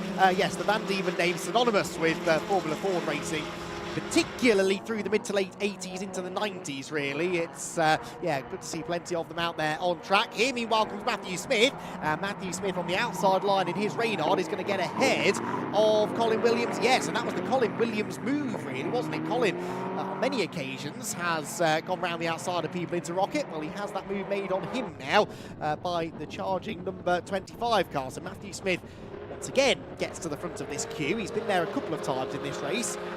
Now 5th position going his way at the moment. Right, race leaders coming through to start their final lap. They've had a very different race, haven't they, to those a little bit further back. This battle still rages on though. The slipstream down the back straight, bringing both Colin Williams and Neil Hunt onto the tail of Matthew Smith, who defends the inside and forces Colin to go the long way round. That's ultimately not successful for Colin, so he'll think again now into the final turn. The inside line again won't be made available to him though. Matthew Smith holding on late on the brakes, is able to brake a little bit later anyway because he's on the outside line and can carry a bit more speed into the corner. Smith swerving to the inside. He's just going to try and drive around the inside of the track, I think now, isn't he, to try his very best to hold on to the place behind. It's getting pretty tasty as well. That is Vincent J trying to keep Oliver Buckton at bay, but where's Vincent J gone? He's been on the grass out of turn 1. They're 3 abreast into the banking, and Vincent J will lose both of those positions to Oliver Buckton and the charging Ian Parkington. In fact, Parkington's gone past the pair of them, so Ian Parkington has come out of nowhere in this race, really, and has managed to pick up 2 places. That's 8th spot now. Oh, is that that's an issue for Colin Williams, I think. Colin Williams was very slow up the back straight. Was that a problem? Was it a missed gear? He seems to have picked up speed again now, but it's cost him a position or 2. As here, they continue to battle, and there's finally contact, and the front nose cone goes flying off Vincent J's car, and that was just a tiny bit of contact. It loosened the bodywork on the Van Diemen RF90. He will continue on his way, but the new lightweight Van Diemen is not going to be a factor anymore in that scrap. So, through Peel. Reckless 15 minutes this. The leader has already taken the checkered flag. Tom Hawkins gets the win, and Oliver Roberts comes home a distant second in the end, but that doesn't do that race justice at all. At the front it was pretty quiet, but behind them anything but. Who is going to end up third? Will it be Christopher Stones? Yes, it will. So Christopher Stones then brings his Van Diemen across the line, and the number 8 example of Nigel Dolan not far behind him in 4th.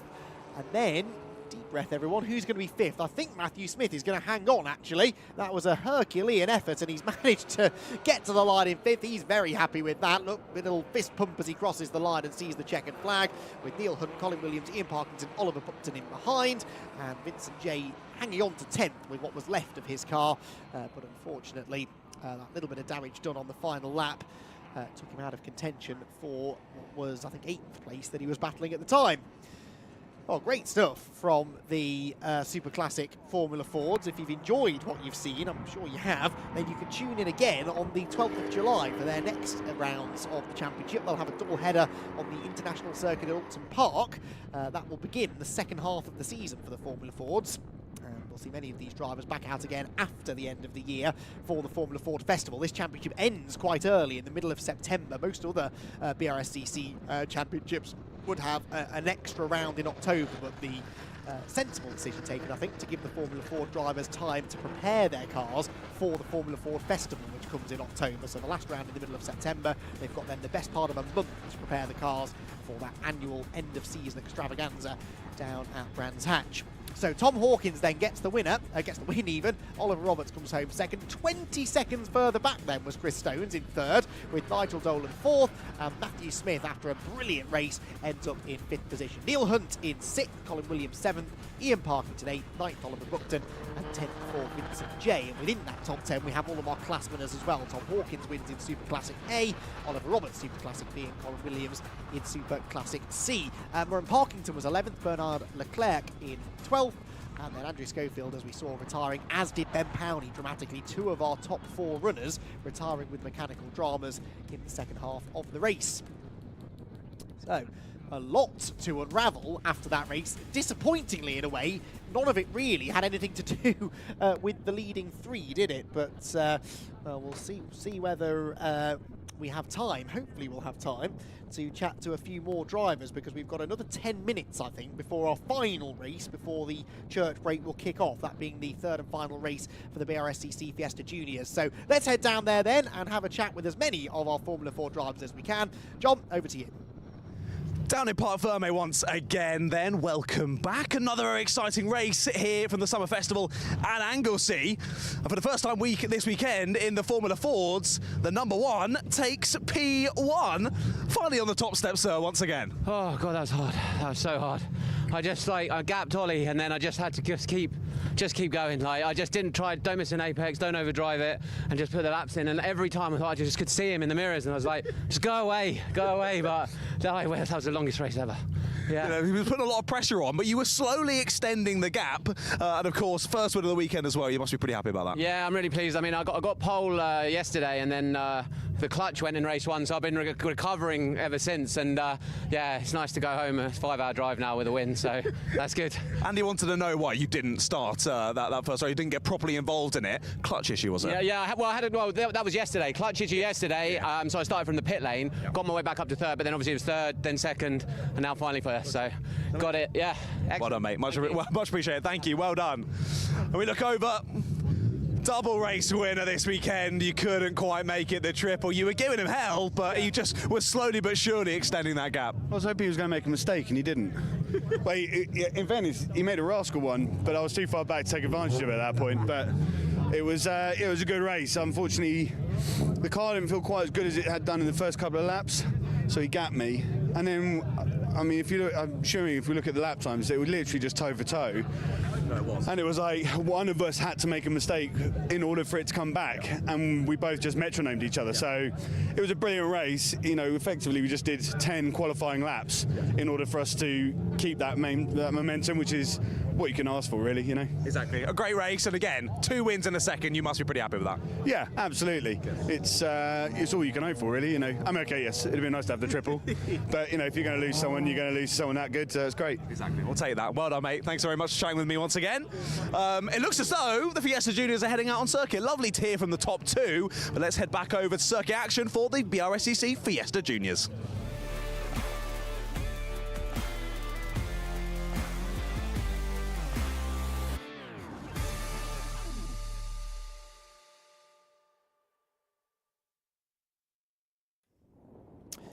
The Brscc Fiesta Junior Championship then about to get underway for the third and final time this weekend here at Anglesey. 2 entertaining races in the book so far today, and 2 race wins for Tom Merritt. Archie Davis came home second in both of them, with Dara McInerney and Isaac Doble sharing the third step of the podium between themselves so far. The grid order for this third race is based upon the finishing positions from race number 2, so familiar look to the front of the field, with Tom Merritt looking to try and claim a hat-trick of race victories here today, and extend his winning streak to 4 wins in a row, including that second race from Mallory Park last time out. So, Tom Merritt on pole, Archie Davis second, Isaac Doble and Daniela Sutton together on row 2 ahead of Lewis Islin and Christopher Doble, row 3, row 4, Dara McInerney and Bobby Holmes. And the top 10 completed by Jack Burgess and Jack Sant. Oliver Heron and Max Fenton then are together on row 6. 7th row, Harry Lindley and Hayden Gray, with Max Haller and Kasper Tomilewski on row number 8. 9th row, Jake Howarth and Eden Spanswick, with Neil Hampson and Harry Russell next. Then it's Max Murray and Thomas Simpson, with Aaron Beattie and Oscar Hommerstone hopefully in the back of the grid. We lost Oscar in the previous race, but we're hoping that he will be out and ready to go for the third and final race of the weekend. And Callie Clifford, sorry. How can I forget Callie Clifford, who also retired and brought about a slightly bizarre red flag in the race earlier on today, where the car just suddenly lost drive out of the hairpin, got given a headbutt by another car behind. Did a lot of damage though, yeah, she parked on the side of the road only for about a minute or 2 and then got going. But in the meantime, the race had been red flagged already, and the field got regridded, and then off they went again for the restart. We got a glimpse there of Jack Sant's car being worked on in the assembly area. So some sort of issue for Jack. They've got the bonnet up on that car and it's going nowhere, but Jack was supposed to start 10th on the grid, so it is a shame really. Jack Sant would have been hoping to try and challenge maybe for a top half dozen finish or so, but that's not likely to happen now. They may get the car out there, but it will be a pit lane start at best, and at worst, a non-start altogether. So, the field weaves its way around.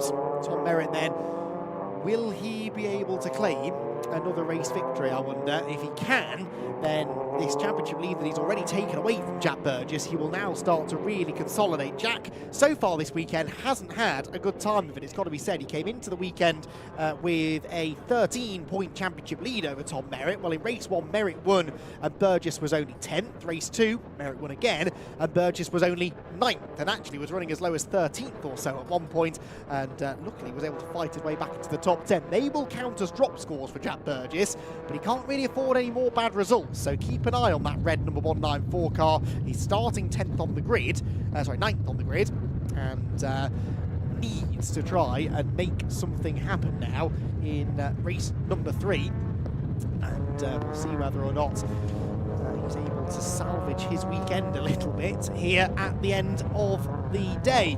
So John, cars making their way around then to the grid for our third Fiesta Junior action of the weekend, and well, what did we think? A hat-trick of wins on the card for Tom Merritt? I think there's definitely potential for that, mate. There's always potential for that from Thomas. Why are you chucking your notes everywhere? What's going on? There's a significant draft all of a sudden in the commentary box, and I'm just trying to... It's so warm in here. We need that draft, mate. I'm not complaining. Not complaining. It's a bit muggy, isn't it, at the moment? It is. It's warm, mate. And again, those 3 flights of stairs, my biggest enemy. But no, what a race. Looking forward to this. Fiesta Juniors have been so exciting throughout the weekend. But like you say, domination from Thomas Merritt so far. I'm sure you've mentioned it as well already, spotted on the way back from my interviews. 86 Jack Sant not able to join the race and has been officially told now he's not allowed to start this one.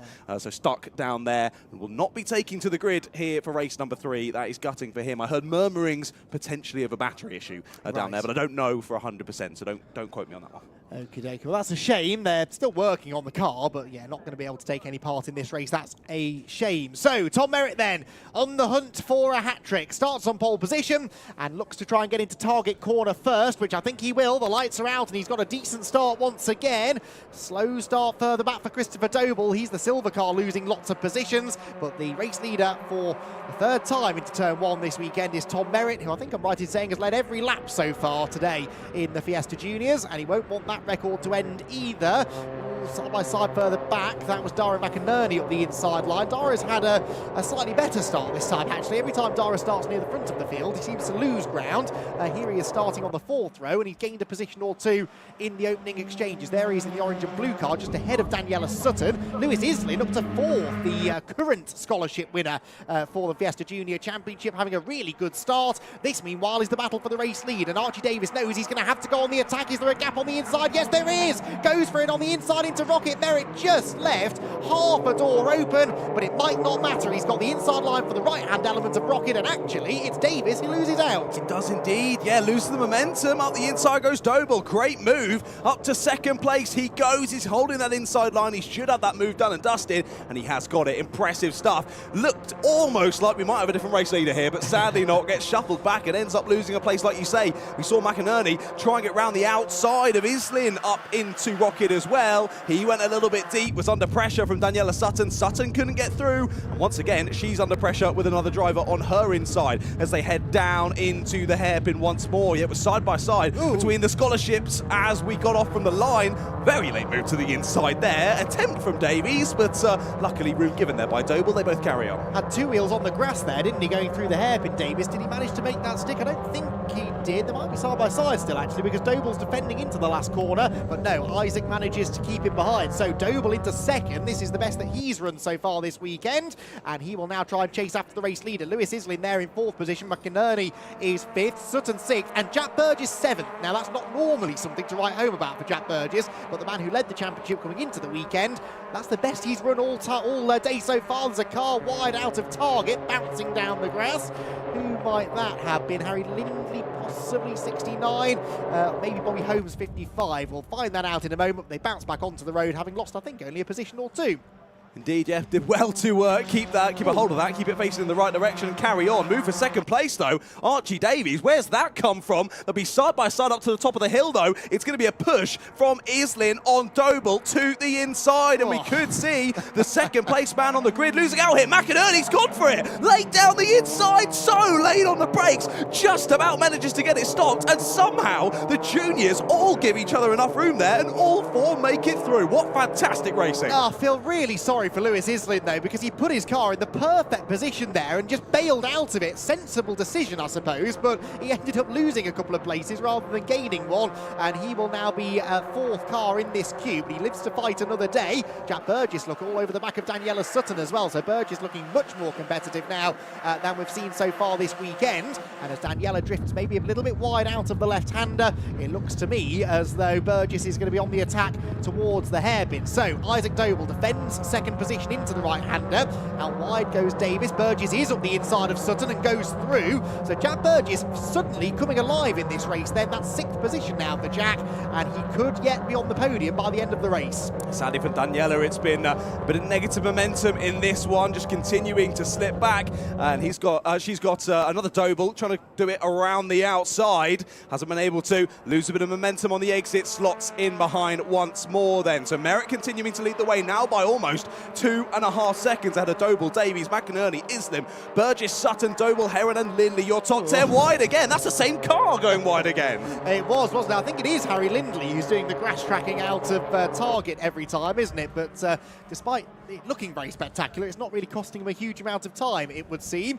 Right, through Church comes this second place battle. They've handed this to Merritt, surely, haven't they? Merritt has simply checked out. 2.5 seconds nearly was his advantage at the end of that second lap of racing. It's all about who who will join him on the podium and in which order they will join him on the podium. Isaac Doble has second. Archie Davis wants it and is trying to get it round the outside into Rocket Corner. Can he make that one stick? Answer no, not for the time being. Whilst Jack Burgess's forward progress continues, he's round the outside of Lewis Islin now. This, John, suggests strongly to me that Burgess has had some sort of an issue with that car all weekend, because this is a different Jack Burgess than we've seen all weekend so far. Darren McInerney, meanwhile, levers aside Archie Davis at Peel Corner. Davis will hold on to the place, I think, but that was rather physical stuff. Yeah, aggressive from McInerney. We've seen him be aggressive throughout this racing weekend, though. He continues this into the final race of the day. If there's any chance to give it your all, it's this one. You're going home after this one for a nice long nap, so might as well not leave anything on the table here. He goes so late on the brakes down into the hairpin, looking to do it round the outside, and he might just get it done. If he can hold that inside line all the way down into the bus stop, up into the podium places, will go the 5:07 of Darren McInerney. I think he's got it as well. It looks like Jack Burgess looking to push him through and maybe try and gain the place as well. Oh, Burgess so late on the brakes, nearly went up the inside of the pair of them, but McInerney, I think, might get this done. He's on the inside line towards turn one. Davis has got the momentum, though, and I'm sure he's not going to back out of this. Doble getting away then. Everyone else trying to be third. They are racing absolutely inches apart, and so far it's been wonderful, clean racing. They're still side by side into the banking, and Burgess might be the one to benefit. He's at the inside of McInerney, and at last Jack Burgess then is really starting to make his presence felt towards the front of the field. This is for fourth position, remember. The red and black car on the inside line will go through surely. McInerney runs out onto the dirty side of the road, gets levered up over the exit curb, but in fairness keeps his foot in it, keeps on coming, and Jack Burgess looks for the side draft now to try and drag him back as they head up the hill. Lewis Islin's behind and doesn't really know which way to go. It's a battle on the brakes once again. Burgess very late on the brakes, not quite as late as McInerney though, who gets to the apex of the left-hander first. The next corner's a right-hander though, and that favours Jack Burgess. Jack Burgess, has he finally got this move made? Well, not really, but he's on the inside line into Peel, and I think now at long last McInerney will have to give in. The question now though, John, is whether Islin could come through as well. I was going to say, how are they still side by side? They've been side by side for over half a lap there of Burgess and McInerney. Finally, Burgess gets it down up to fourth place. He goes. Islin trying to hang it round the outside in his Goodyear branded car, but nope, gets hung out to dry. Has to slot back in behind McInerney. I was going to say down at the first corner, Daniela Sutton had a great run on Lewis Islin, had to back out of it, and the 19-plated Doble went all the way round the outside at the banking and got the place away from her. Up to seventh place he went. So continued battles here in the closest package. It's all getting a bit closer behind as well. Multiple pieces of contact. Yeah, I was watching this going on through the left-hander at the corkscrew, and it's got even more chaotic by the time they've reached the hairpin. This is all going on well outside the top 10, but an all-out brawl going on for, I think it's about 12th place they're fighting. We'll try and piece that together maybe as they come across the line. The leading 10 or so go through single file. Who is at the front of the next group? Well, two of them side by side. That's Aaron Beattie to the inside, and it's the 287 car of Max Fenton on the outside. So it is 13th place they're battling over, and Fenton, I think, is going to end up sweeping back round the outside to get to the front of that queue. Oh, a bit more leaning on each other on the exit of the turn. So wonderfully clean so far, everyone. Let's keep it that way if we can, because this has been a great demonstration of junior racing at its absolute best, and it doesn't seem to matter, John, where you are in the field. There is a battle to be had unless you are Thomas Merritt. Exactly that, yeah. I mean, that's where he wants to be, though, driving away at the front all on his own. Nose to tail there. A little bit too much nose to tail, and wide goes Davies. He was assisted into that wide line there by Jack Burgess, who goes to the outside line then for the right-hander. McInerney has a little sniff up the inside, but can't find a way through. You saw the bonnet of the 194 bend inwards. You can see how bowed it is now in the middle from that contact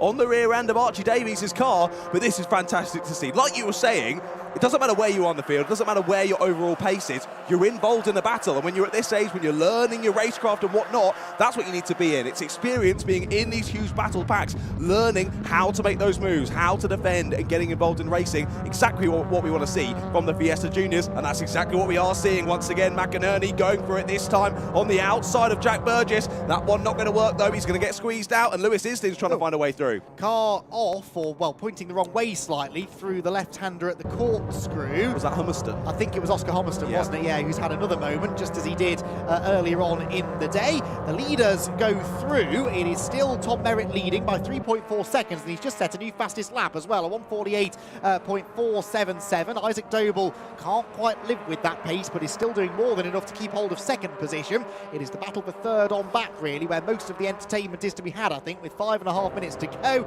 And Lewis Isling getting properly stuck in here. This year's scholarship winner is really now knocking on the door of a podium. Now, this is particularly impressive. We've had a spin, I think, at turn 1, have we? There was a cloud of smoke going through the first corner. Not sure if everyone's still there. We'll try and figure that out in a moment. But for now, Islin on the attack in the slipstream of Dara McInerney. And as they head towards the braking zone at Rocket, Dara's going to have some defending to do, which he is doing. He goes to the left-hand side of the road. Islin doesn't really want to go right round the outside in case that opens the door for Christopher Doble. Look at that. Islin's so late on the brakes, can't stop the car. Understeers wide, rejoins into Doble, who clatters into Sutton. Somehow they're all still there. And through the inside of all of them goes Oliver Heron. 2 places gained for Heron. He was rubbing his hands with glee at that one. Meanwhile, Jack Burgess up the inside of Archie Davis at Peel, and this is side by side now then for third position. The outside line belongs to Burgess into the left-hander, and it will be Davis just about who stays in front. Well, this has been race of the day for the Fiesta Juniors, definitely, maybe the best race of the day all round, and there's still some more racing to be done. Jack Burgess will not disappear, will he? He keeps on mounting the pressure on Archie Davis, who for much of the weekend, John, has been the one applying pressure to Tom Merritt, but very much watching his mirrors now is Archie to try and hang on to third place. It has been indeed, yeah. It's a very different race for him compared to the rest of the weekend, isn't it? Usually we see Merritt and Davies, or Davis even go alone, as there's a late move to the inside at the final corner, down the inside of Davis. That is the move from Burgess, just about enough room given. They lean on each other through the final corner. They're still side by side, heading through turn number 1. Inside line for Burgess, outside line for Davis. He'll try and hold it round. He'll get squeezed all the way to the grass. They continue on side by side down to the banking. And look at this, when McInerney has a sniff once again. He loves being in there to try and steal away a sneaky place. Oh, it's got trouble written all over it, this, hasn't it? I really hope not, because it's been fantastic up until this point. Burgess has finally broken through then, so Jack Burgess into third position. Can Archie Davis come back at him? Well, right now the answer seems to be no, because he's got McInerney pushing him up the hill. Well, actually, if McInerney keeps on pushing him, this is going to favour Davis, isn't it? Look at that, the bump draft, the power of the slipstream, and a bump draft from McInerney brings Davis right back alongside Burgess. He can't make the move to the outside, so McInerney thinks, right, I'll go to the inside of you then. I'll try and take fourth place away. In the end, they all stay as they were through the Rocket Complex and up towards Peel Corner. Another one of those races, this, John, that you don't want to end. How did they all stay as they were after all of that? It was just ridiculous. Consistent side-by-sides throughout this squabble, and squabbles continuing up and down the field. You see another huge train there heading through Rocket as we head down into the corkscrew once again. There is Isaac Doble heading through in second place. A little bit of a dip onto the grass on the inside there for Jack Burgess, as now he's up into the podium positions. But yeah, like we were saying earlier, a very different race this for Archie Davis. Of course, he's used to going off with Thomas Merritt, and they just have a bit of a slipstream and bring the car home. This one, he's having to get his elbows out. He's just slipped out of the podium places. There is just over 2 minutes to go. Plenty of opportunities for him to try and get himself back up into the top 3. Yep, 2 more laps to go then in this one. Tom Merritt then with 2 laps standing between himself and a hat-trick of victories today. Isaac Doble looks reasonably secure in second place. There are 1, 2, 3, 4, 5, 6, 7 drivers, though, who have ideas of occupying that third step on the podium. And Jack Burgess isn't really getting away from Archie Davis right now, is he? So Archie might still be able to mount a challenge up the back straight. They barrel off into the banked corner at turn 2 and make their way down towards Church once again. So Jack Burgess, having fought his way through from, where did he start? 9th on the grid to 3rd. Can he hang on? He's actually building a little cushion now over Jack Burgess. The closest pair of cars are those two right there. They can't be a lot closer, can they, really? Oliver Heron pushing Lewis Islin through Church Corner, and they're both going to gang up on Dara McInerney here, I think. Lewis Islin with a big run. Which way does he go? Sort of ends up stuck in the middle, really, because McInerney defended the inside, and Heron just sends it round the outside. That's at least 1 place gain for Oliver Heron, and he will slot in ahead of Islin and behind McInerney. Oliver Heron's made a couple of really good opportunistic moves up into the Rocket Complex, and that was another one, although he then hands the place straight back to Islin at the very next corner as Lewis slips up the inside through Peel. Now they turn left, and I think Heron's going to have the advantage now. His nose ahead on the inside line. Yeah, finally makes that move stick. It took him 3 or 4 corners to do so, but he has now got himself ahead of the scholarship winner in the Goodyear liveried car. So, lap and a bit to go. The last lap board awaits for our drivers this time by. Thomas Merritt 4.2 seconds clear of Isaac Doble. Jack Brscc then is a further 3.5 seconds back in third. The top 3 actually now looking reasonably secure, aren't they? I'm not sure Archie Davis is really closing back in on Jack. Well, actually is closing back in the second half of the lap. That's down to a couple of car lengths between the two of them. Merritt goes through to start the final lap though, and with all of the drama and the action behind, Tom Merritt has driven a very professional set of races today. He had quite a bit of pressure through the first 2 to deal with. This one though, he just got his head down, pulled away on cold tyres whilst they all fought for second, and he's been able to just manage it pretty easily since then. He'll be very, very happy to see the checkered flag once again at the end of what's been a breakout weekend. You have to say this for Tom Merritt. Got his first ever win in the championship last time at Mallory Park, and now 3 more wins seemingly heading his way here in North Wales. The next pack of cars actually spreading themselves out ever so slightly now on this, the final run up towards Rocket Corner. Is anyone going to be close enough to make a move? Daniela Sutton would quite like to get the better of Lewis Islin in this private scholarship winners battle, and she does close right in on the Goodyear goal, gives him a bit of a helping hand into the Rocket complex, but Lewis Islin stands his ground and is able to hold on to 7th position. It's a shame in a way that he's only 7th. He was as high as 4th at one point, Islin, but it was just one of those races, wasn't it, where you gain 1, you lose 2. It's all about being in the right place at the right time, and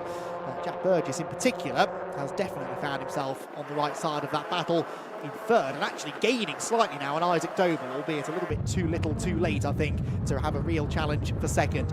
Tom Merritt, though, rounds the hairpin for the final time, and he has been the form man here at Anglesey. Thomas Merritt came in here second in the championship. He took the championship lead earlier on in the day. He will now further extend that with a 3rd win in here this weekend, a 4th in a row. Tom Merritt exits the final corner, sees the checkered flag, and wins the 3rd race of the weekend here at Anglesey. The race car consultants team celebrate down below. It is Isaac Doble in second. It is a 3rd place finish for Jack Brscc, driver of the race that for Jack Brscc, who charged through from 9th on the grid. Archie Davis 4th, and Dara McInerney completing the top 5. Phenomenal racing from the juniors.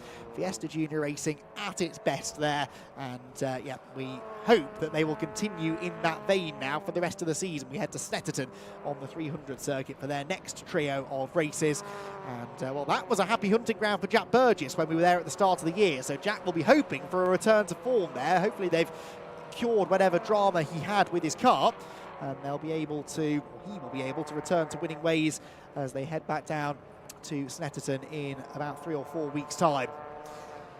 Well, fantastic driving from Tom Merritt, and the race car consultants team will be absolutely delighted as well with that, because they have celebrated a lot of trophies heading their way over the course of the weekend. And immaculately prepared number 12 car, Tom Merritt, has been simply unbeatable today. The only session he didn't top was the free practice session yesterday, but since then he has been in superb form. That was a wet session as well, it's worth pointing out. So ever since the rain disappeared, we've had glorious conditions and perfect driving from Tom Merritt, who wins by 5 seconds from Isaac Doble.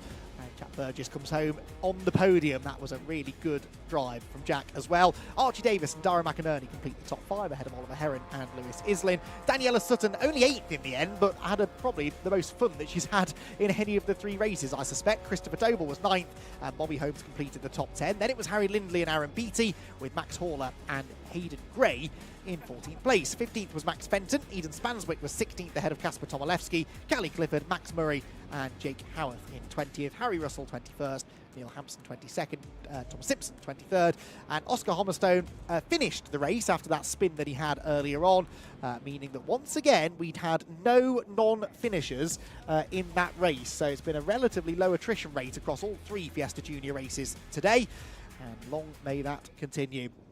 So we wait then for the cars to arrive down in Parc Fermé.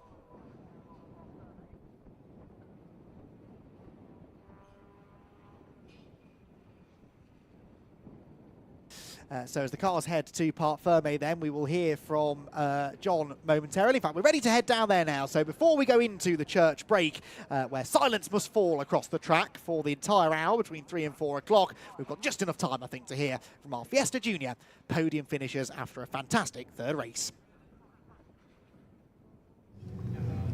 Here we are then down in Parc Fermé. This is the man of the hour, though, in Brscc. Fiesta Juniors gets a huge round of applause from the crowds down here. Thomas Merritt, the number 12, with an absolutely perfect weekend. I mean, we've already spoken enough so far this weekend, haven't we, Thomas? We were saying we were getting a bit sick of each other. Once again, another race win, and another pretty comfortable race win at that as well. Impressive stuff. Yeah, it was a really nice race, actually, nice and comfortable. My teammate went for me into the hairpin on lap 1, managed to cover it off around the outside and didn't look back from there, really. Just banging in nice, consistent laps and managed to bring home the third win of the weekend, which is, yeah, really, really positive and puts us in a good place for the championship. Amazing, mate. Obviously a perfect weekend, pole, 3 race wins. Of course, in that second race, before the race when I spoke to you, you said you guys want to work together and press on. Clearly that didn't carry on into race 3, though. He was straight up your inside. Well, race 3 is always kicks off a little bit, sure. And it was elbows out there. The racing behind when I was watching in my mirrors was quite chaotic, but yeah, just brilliant to bring home the win and get that nice gap. So yeah, perfect weekend and really can't complain. Impressive, mate. So quick enough to head out there into the front, win the race, but still has enough time to watch the battling in behind in his mirrors. Impressive stuff, Thomas. Well done. Brilliant, thank you. Cheers. Thank you very much, mate. There we go then. Your winner, well, in all 3 races in the Fiesta Juniors this weekend, Mr. Thomas Merritt. Now we look for the 87, who is hopefully around here somewhere. We got Mr. Archie Davies, or he was in this car, but whether he's run off to go and say hello to him. Ah, Archie's over there. I can see him. Archie.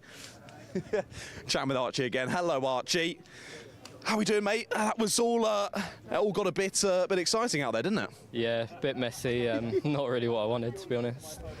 Tried to go for a move on Merritt on the first lap, I think it was, don't remember. Didn't work out and then dropped back a bit and defended, and yeah, just a bit messy, to be honest. Yeah, of course, you've been on the podium every single race so far. Didn't quite work out in that one. You really got sucked back into the pack, didn't you? You had to really scrap for that one. Yeah, I know. Not what we wanted, but hopefully we can do better at Snetton. Mate, you're still racing really, really well. Lots of positives to take on, I think. Yeah, thank you. Nice one. Well done. Well done. Right then, let's see if we can chat with the rest of the podium. See if we can spot Mr. Isaac Doble around. I've spotted him. Let's head over here. Isaac, spoke to you after the last one, P3. Yeah. Made it one better this time, P2. Yeah, I mean, absolutely amazing. First, well done to Thomas for 3 race wins. His pace was absolutely mega this weekend, and yeah, it was a good race. Once I got the break from Archie and Burgess, who were battling, I never really looked back. Yeah, exactly. I think you got involved in the squabble, got ahead, then they started squabbling behind you, so you're like, okay, mate, I'll just drive off, thanks very much. Yeah, exactly, you know. My pace wasn't really, I don't think I was actually quicker than them in that race. It's just that they started squabbling and I thankfully got a nice little break. Yeah, all got a bit scrappy in race days. What we like to see, though. Well done. I'm going to ask a favour from you, though. I've not spoken to Jack Burgess yet today. Can you point me in his direction? He's over there. He's over there. Thank you. Thank you both. Well done. Well done. Let's see if we can find him, though. Apparently over here. Hello, is one of you called Jack Burgess by any chance? Yeah, me. Hello, Jack. Speak to you. You're not Jack Burgess. Why are you doing that to me live on the stream as well, mate? You're definitely not getting an interview. Jack! Can't believe them taking the mickey. Trying to pretend they're you. They could never be you, mate. You're on the podium. Well done. Yeah, it was a good race. We just fought through the pack. We haven't had the best of days, so it's just a good race to top the weekend off. You know, it's been a bit of a tough one for you. We're used to seeing you right up the sharp end, but you've had a few issues this weekend at Anglesey, but third race, coming back to the fore, coming back to maybe where you feel you should be. Yeah, it was just... don't really know. I just fought through the pack, just did my own thing, and just it worked out. So exactly that. You've got to put in aggressive moves, though, haven't you, in the Fiesta Juniors? It's all quite scrappy out there, particularly in race number 3. But I think you should be really happy with that podium. Lots of positives to take away from the weekend. Yeah. I don't really know. Lots of words. Great result, though, on the podium. Well done. There we go, then. That was our top 3. I want to see if we can grab Mr. Lewis Islin and Miss Daniela Sutton, of course, our 2 scholarship victors from the last 2 years. I can see Daniela, so I might see if I can grab Daniela and then grab Lewis as well. Daniela, I'm going to grab you for a moment, if you don't mind. And I'm trying to find Lewis Islin as well. Have you spotted him? Do we know where he is? Is he over there? Do you want me to follow me and we'll go to Lewis? Right, come on. Let's head over. You're going to be my homing beacon because I don't think I've spoken to him in a while. Mr. Lewis is. He's fiddling with something in the car. That makes it easier, doesn't it? Lewis. Hello, Lewis. We're coming to chat with you, Lewis. Hello. How are you? Not too bad. The last race was a bit of a scrap, really. I think that's the understatement of the century, isn't it, Lewis? You guys are battling well. I mean, so basically, I've come down to chat with you about the scholarship, of course. But before we get on to that, you two were nose to tail on the last lap. I saw you go straight into the back of him, up at Rocket. It was all getting a bit scrappy between you two. Yeah, it's just last lap dramas, you know. To be honest, I don't think it would be anyone's fault. It's just one of them things. Last lap, we all want to make places up, you know. Exactly that. So. No, nice and aggressive from you, Daniela. But another positive race, but maybe not quite the position you were hoping in that one. Well, yeah, of course, like we have to put pressure on each other. Obviously, contact isn't acceptable if someone comes out at a disadvantage, but just letting him know that I'm there at the top. And in the end, he finished in front of me, so fair enough. Great to see the handshake. I think in the business we call that one a love tap. I think that's what that was. Just a little bit of a hello. I'm still here. If you make a mistake, I'm going to suck it up the inside. But yes, sorry, the meaningful part of the conversation, the scholarship. Of course, you won it last time out. You won it the time out before that. Would you mind just telling us a little bit more about it itself and also what you had to do to come through to win it? So you'd start off, it would be split off into three categories. It's categories, that's it, sorry. Just got out of the car. Yeah, I'm putting a lot of pressure on you straight out of the car, I'm sorry, mate. It's fine. So it'd be split off into media, fitness and driving. And then it would be assessed from how well you do, like form for everything really, consistency and of course overall pace in the car. And you start off in two groups. One day would be, in my case it was the Monday, and the other group would be on the Tuesday. And then I would pick, I think it was 6 drivers if I remember, from each day, and then 12 going to the final day. And the final day is just media and driving. The final day you get 2 sessions in the car, and then you have to do an interview after, which you led if I remember. Yeah. So then afterwards at lunch, they'll go through to the top 6, and then the top 6 would then do a complete shootout. Swapping cars, so everyone would have a session in each car. And then in my case, I'm not sure if it was the year before, they went down to 2 drivers and we did a shootout. We both chose a car and it was 5 laps each, see what you can do. And yeah. That's some serious pressure, especially for such young drivers as well, to have to get through that. I think that does prepare you for circuit racing, though, doesn't it? I mean, there was a lot of pressure going on out there today. Thank you for giving us that insight. You've just got out of the car, so I'll let you have a little bit of a relax. I'll let you go. We'll chat a bit further with Daniela as well. Now, Daniela, of course, you went through the same thing. Now, what is it? So you've obviously won the scholarship, but then you were saying you were sort of on the board, as it is, to decide the next one as well. What's the thinking behind how you decide who ends up winning that scholarship? So I wasn't really on the board, it was just I went there to pass on the baton, per se, to Lewis, who was the winner, rightfully so. And I assisted Richard John Neal with the media, and I did like post-race interviews as soon as they got out the car. Islin passed with flying colours. As he's shown just now, yeah. And it was very competitive. It was very competitive in my year, world-class karting drivers. Very competitive in Lewis's year, world-class karting drivers, and very, very tough competition both years, and there's only one winner of the scholarship.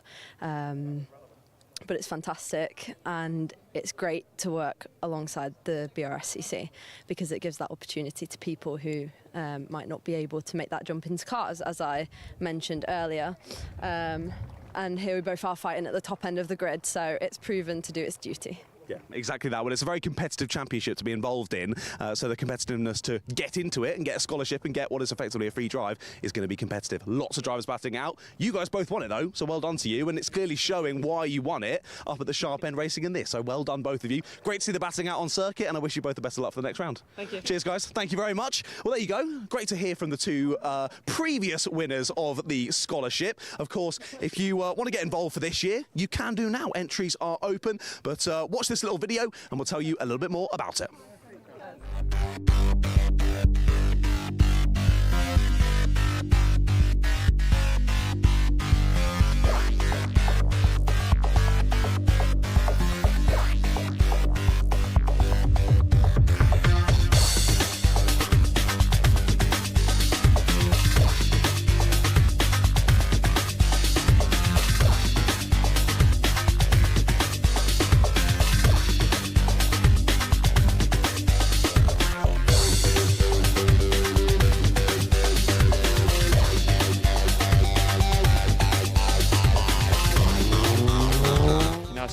the smiles on the faces of all the drivers getting out, and the coaches as well are really enjoying their time in the Fiesta Junior Mark 7. So I want to sort of work with these drivers, find that next person that's going to be the next big driver in the Fiesta Championship.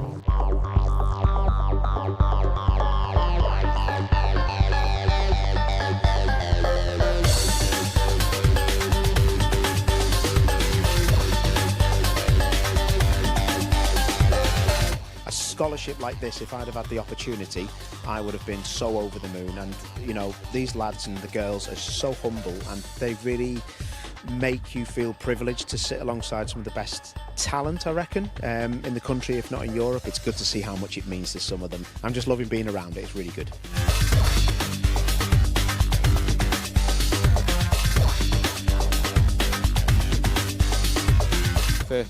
The Fiesta Juniors is where I started. Such a spread of varying different experiences, so much potential and so much talent.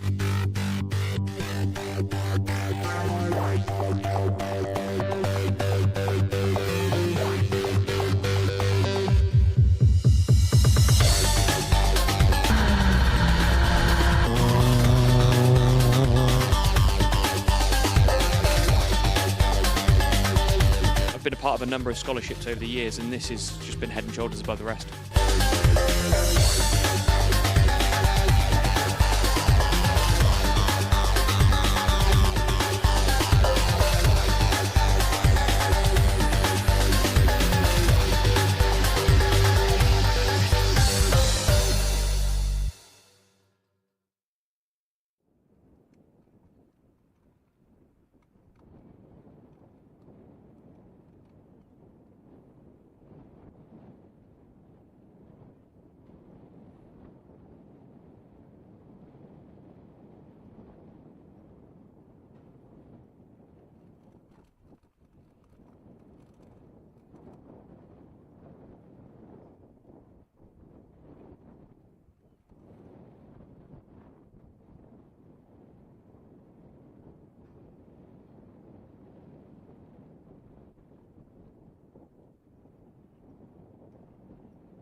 Hello everyone, down here in the collecting area, getting ready for the Fiesta ST150 Championship. Of course, we had a small break here in proceedings, but we're ready to get back underway. 3 races still left to come this afternoon, so make sure you're not going anywhere. Let's go and have a chat with a couple of the drivers, of course. We'll head straight over to this man, number 10, as he just has a few hugs, words of encouragement, and gets ready to head back out into the car. I'm going to see if I can just quickly grab you, sir, before you do jump in. Of course, Mr. Max Buxton.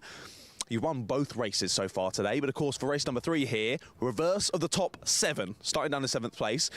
Probably going to feel a bit weird for you being that far down in the order, but what's the plan to try and make your way back to the front? Yeah, should be an exciting race. Hopefully I'll get a great start and just hopefully pick each car off as they come. And yeah, see how I finish. I'm feeling really confident, so let's see how it goes. Awesome. Are you doing well from the front? It's going to be slightly different though, trying to send some moves. Where are we thinking? We've seen quite a few up into Rocket. That seems to be the mostly enjoyed place. Is there anywhere else where you're thinking, yeah, I could go for a move that I feel strong there? Yeah, I say Rocket's the main place, but there are other opportunities that come, so we just have to see what position we're in and yeah, see what comes. Cool. All right, mate. Best of luck. Good luck. Thank you. Continue getting ready. I'll leave you alone. Thank you very much, Max. Well, number 10 then, getting ready to go.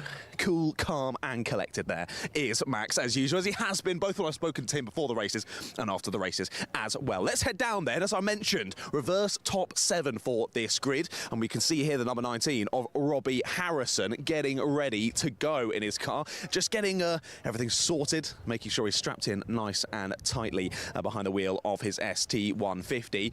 And just as he gets himself sorted out, hopefully we can just quickly hop in. We don't want to obviously get involved in his pre-race ritual, as we all have as racing drivers. Of course, loads of different racing drivers have weird little things that they'll try and make sure they do before the race, and little superstitions and whatnot, but at the end of the day, get out there, go as fast as you can, and see what happens, really, as the belts continue to go in then for the number 19 of Robbie Harrison. As you can see, if you have a little look round the collecting area, lots of different cars getting ready to go, and this is where my confusion set in, given that we're reverse top 7. I was like, hold on a second, where's the man I've seen winning every single race? He's back there in P7 on the grid. Right then, looks as though Robbie's about ready. Robbie, I'm going to jump in and say hello. First couple of times that I've spoken to you so far this weekend. How are you feeling ahead of this one? Of course, reverse P7, so you're lining up on pole position. You feeling good about that, or a little bit nervous? No, I'm feeling all right. It's same as every other race, but starting at the front. So hopefully I get a good start and stay with the fast ones. So yeah. Exactly, it's going to be a challenge. Of course, you've got some pretty hot drivers coming up right behind you. Is it going to be a case of look forward, hit your lines and try and build a bit of a gap, or is it going to be quite a lot of looking in the mirrors? Of course, it's the last race of the day, so I feel like it's going to be maybe quite feisty out there. Yeah, I do my own thing. Hopefully I can do well, and if they go past, I just stick with them and just do my best. So yeah. Try and get some good points and see what happens? Yeah, that's the one, yeah. Cool. All right, best of luck, mate. I'll let you get in the zone.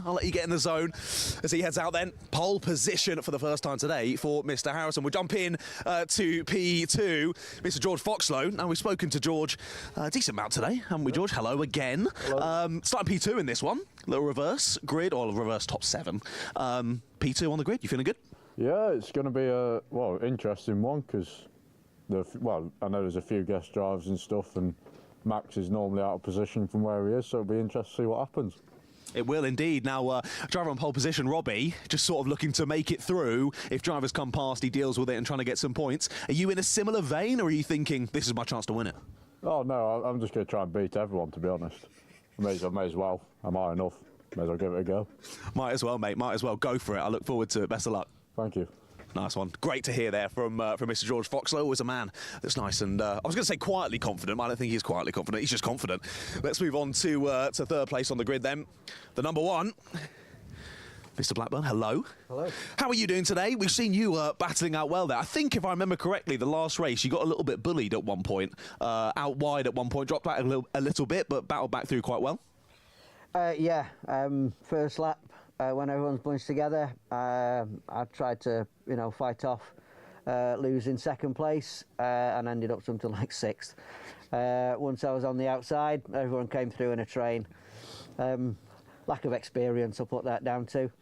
Hopefully won't do it again. Okay, yeah, we hope not. That's what I always say in karting as well. It's always the case. You get that negative momentum. You lose one place, you often lose 3, 4, maybe even 5. So I think you did well to hold that negative momentum off and get back through. Now, for here, you're starting on row number 2, 3rd place. What's the sort of plan of attack going into this one? I've spoken to the top 2. They both have very differing plans of attack. What's yours? I generally make good starts. Okay. Now, I'm sure that's cursed it already. Yeah, we're all bunched up, we're all very close. So if we can get with the momentum very quickly, I should be able to have a look at getting into the first corner on the inside. It all depends on who's on the outside and how that ends up at the hairpin. All my plan is, I haven't thought past the first few 100 metres, and it's just about getting that initial momentum, because that will build your speed from there up 2nd into 3rd gear. Cool. Yeah. Oh, sorry. Continue. Yeah. So that it is literally that first 1 or 2 seconds of the race. Fantastic. Well, I wish you the best of luck, mate. You've been battling well, like I say, so pressing on and continuing. Appreciate that you noticed it. I'm working hard in here, yeah. You're doing a great job, mate. Look forward to it there from 2nd row of the grid. Best of luck. I've managed to lose my earpiece in all of that, so I'll try and slot that back in as best I can. We've got Mr. Watkins here, the number 98, on 4th on the grid this will be, so the 2nd row. Thank you very much. I'm just going to quickly dive in. Hello, sir. Firstly, how are you? Very cold. It is a bit chilly. It is a bit chilly down here in Wales. I thought you'd be used to it, though, with the Welsh flag on the roof and the Welsh flag on the helmet. Yeah, pretty much, yeah. This is actually a really nice summer's day. You're actually baking in here. You might be a bit too warm. I said earlier, we were saying, how are you finding so much pace out there? And I said, well, it's obviously the Welsh flag on the roof. That's got to be right. Yeah, it's like go faster stripes, isn't it? It adds a little bit. It does. Now, the home advantage, you've got the Welsh flag, and I'm going to assume that you're Welsh. Whereabouts in Wales are you from? The exact opposite side. Completely the opposite. Yeah. So not exactly a home advantage, then? No, not quite. Only been here a few times, but yeah, we're getting used to it. OK, cool. So, yeah, you've been to Anglesey a couple of times, then. Do you like the circuit? Yeah, it's an awesome place, awesome to see, and yeah, just want to look at other things when you're driving around. It's a bit distracting. Exactly. I found I used to race here in the Fun Cup. I had exactly that same thing. Well, I wish you the best of luck, my friend. Yep. Good luck for the race. There we go then. Great to speak with both our double race winner from earlier on and also the top 4 on the grid for this race. I'll hand back up to you in the commentary box.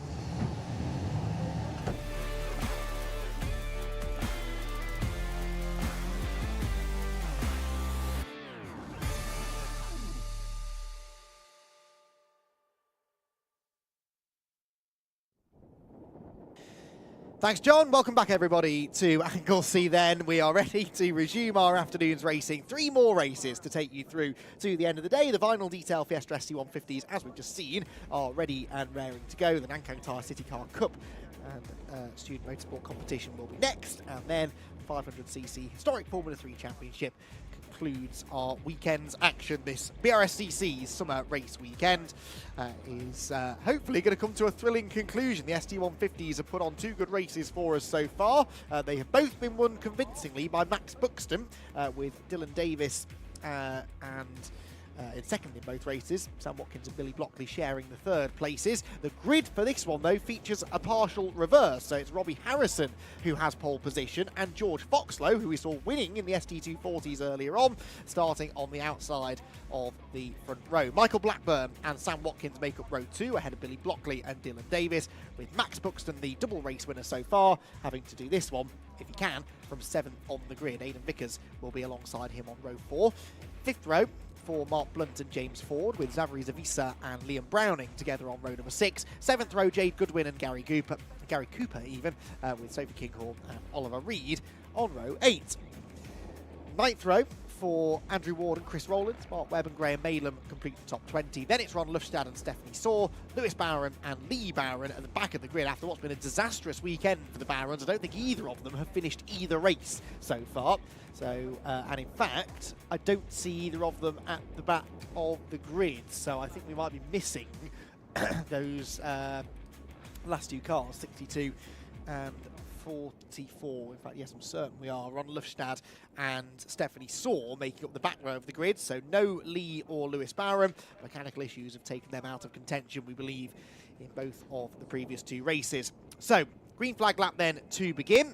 And Robbie Harrison, well, started the weekend, you may well remember, yesterday afternoon on the front row. He started race 1 second on the grid, had a dreadful start, plummeted down the order towards the tail end of the top 10, and spent the rest of the weekend really trying to get back towards the front. Now, his start in the earlier race today wasn't brilliant either, but hopefully he's managed to figure something out, because he's got a golden opportunity here from pole position to try and claim a race win. Remember, Max Buxton was already the championship leader coming into the weekend. He has continued to extend that margin, especially because George Foxlow hasn't actually had a mega weekend either. George Foxlow, who was second in the points coming in, he has had a 7th and 6th in the 2 races to this point. And so the championship leader extending his margin. George Foxlow, Dylan Davis and Sam Watkins, sorry, 2nd, 3rd and 4th in the championship. Well, they have been pretty evenly matched over the course of the 2 races so far, so that's going to be tightening up nicely. They were already only 7 points apart, 3 of them, and that's likely not much more of a margin at this point of the weekend.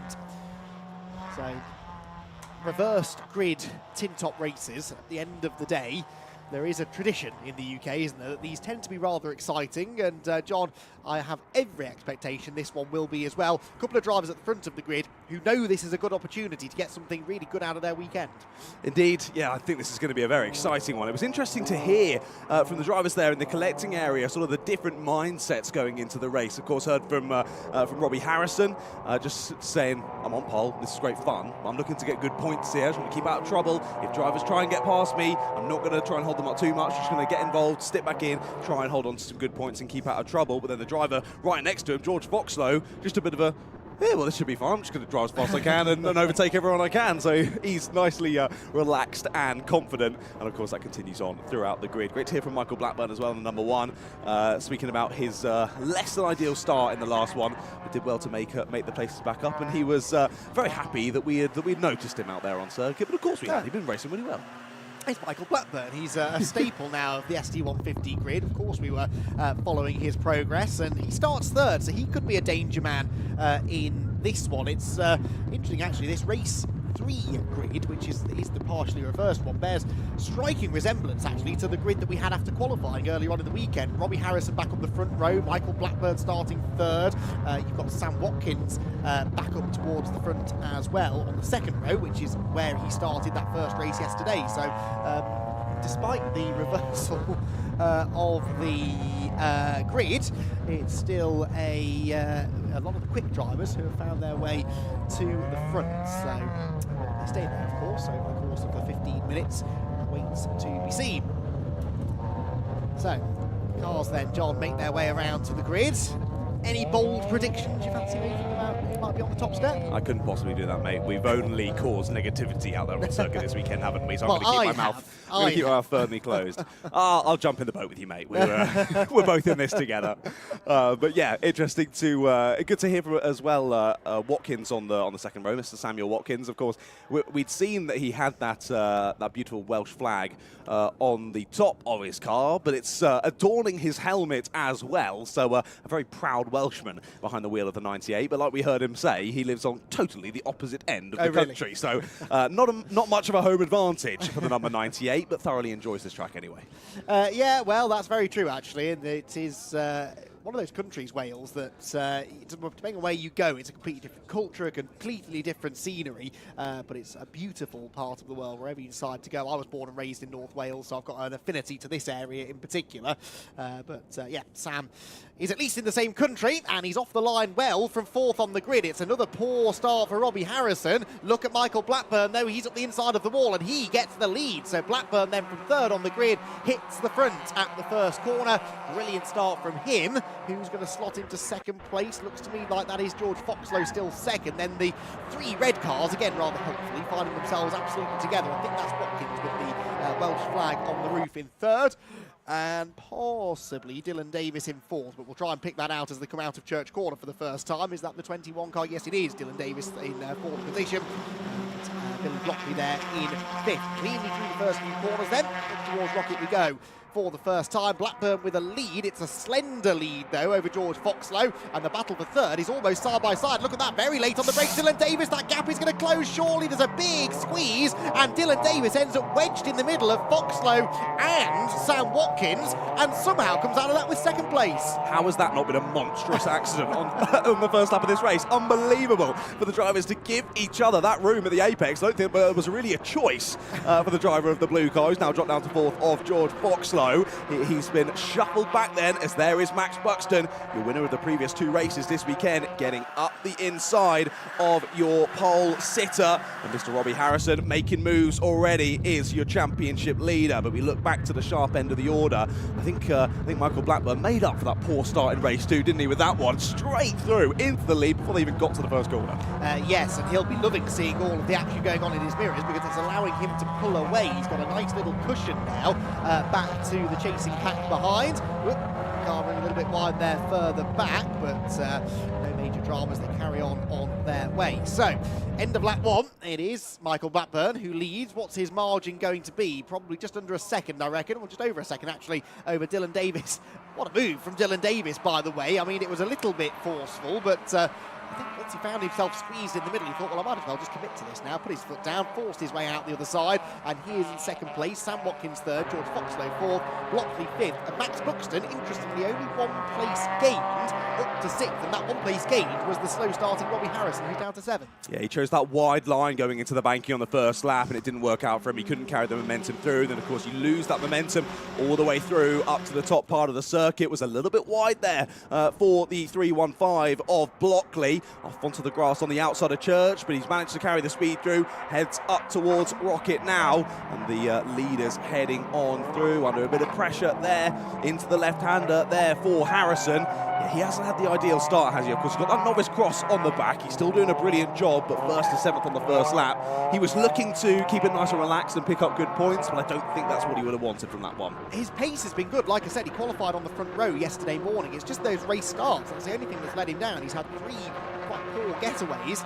Without that, I think Robbie would have been up there on the podium in all 3 races. So we'll see what he can salvage out of this, though, as the race continues on. The gap was 1 second then at the start of the lap. I don't think it's coming down on this lap, that's for sure. Dylan Davis is, though, at least getting away from Sam Watkins slightly. Then Foxlow and Blockley turn their way into them. Everybody's saying they're both former Fiesta Junior drivers, are they not? Foxlow and Blockley, yes they are. So 2 more drivers coming up out of the Fiesta Junior ranks into the ST150 rather than making the sizable jump in fairness straight up into the ST240 category. Leaders then across the line, and while I may stand corrected here, that might be slightly less than a second now. Yes, it is. Oh, and off, I'm afraid, James Ford. James Ford has pulled over, I think, on the run somewhere towards the top end of the circuit. Anyway, he's well out of harm's way. Shouldn't be a need for a safety car intervention. There's a lot of damage on the 76 car of Gary Cooper. Wing mirror flapping in the breeze. But yes, lead gap down by 1/4 of a second that time, John. New fastest lap for Dylan Davis, and he is starting to inch back within that slipstreaming range, isn't he? Yeah, there won't be ideal aerodynamic effect there for Gary Cooper as his wing mirror flaps around heading down the back straight. We continue to watch it. George Foxlow under a bit of pressure now from Billy Blockley. They go up line astern towards Rocket once more, but look at that slipstream for Blockley. He thinks about the inside line. He is going to go for the inside line. Late down the inside for the 315. Perfectly weighted on the brakes. Relatively simple overtake there for Blockley. Relegates Foxlow down to P5. Ooh, did Foxlow give him a little nudge then into the right-hander? Not sure, but Blockley definitely drifted a little bit wide through that part of the circuit, and now the back of the car steps out all of its own accord into Peel. So that is a car that is set up with very stiff rear suspension. Helps with the rotation, but a little bit too much rotation there for Blockley, as they did head past that Struck and James Ford car just between Rocket and Peel. So well out of harm's way. They'll cover it under yellow flags for a lap, and then we should be back to green flag running. Up towards the hairpin then.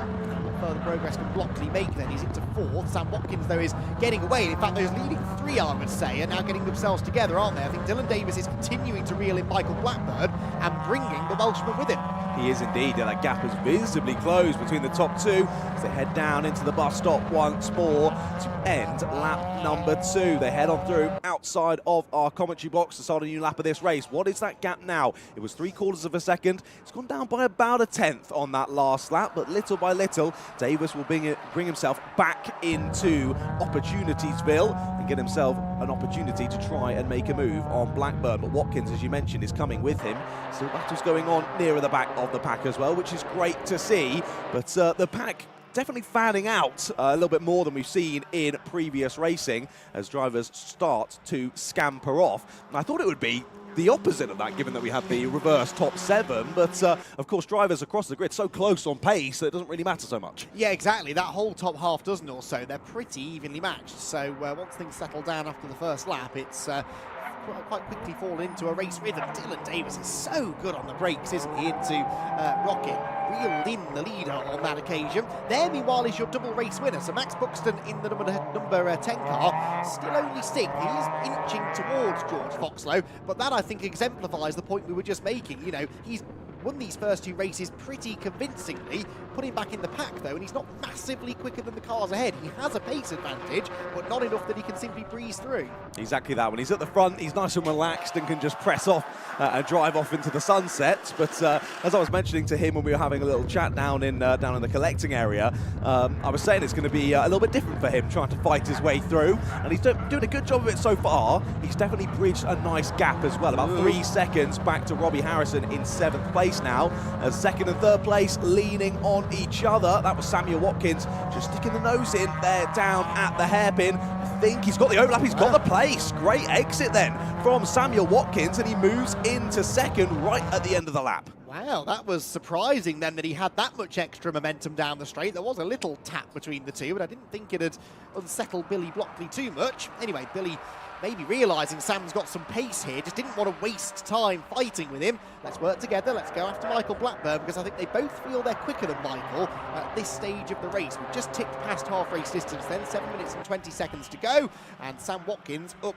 into P2. Sam, who started the season with a win at Snetterton, won the 2nd race at Mallory Park, but has been frustratingly just not able to really properly challenge for a win this weekend.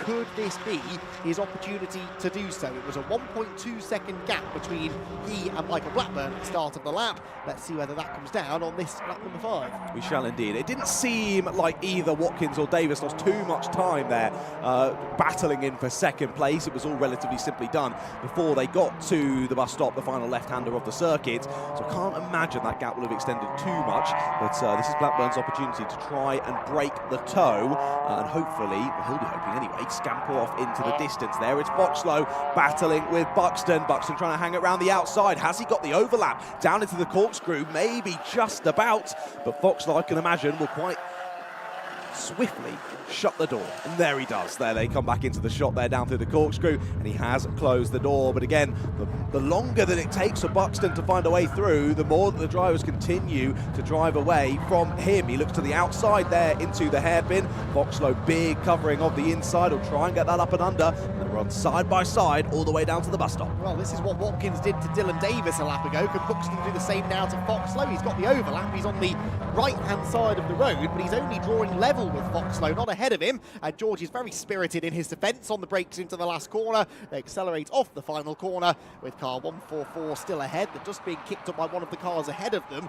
Look at the way, by the way, that Billy Blockley has gone after the leading 3. So Billy Blockley, with a personal best lap on that previous occasion, was a full 1.5 seconds quicker than the race leader. So Billy Blockley, now he's got past Foxlow.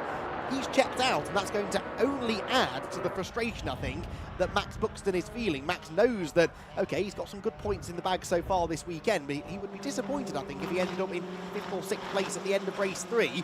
Okay, points-wise, still a solid weekend, but the fact that he can't get past Foxlow will be certainly providing him with some frustration. It will indeed, yeah, and Foxlow clearly knows how to defend around this Anglesey Circuit, as he's showing that for us here on the live stream. Big move up the inside, though, for the number 10. He's gone for it late on the brakes, and Buxton takes that inside line perfectly weighted from the number 10.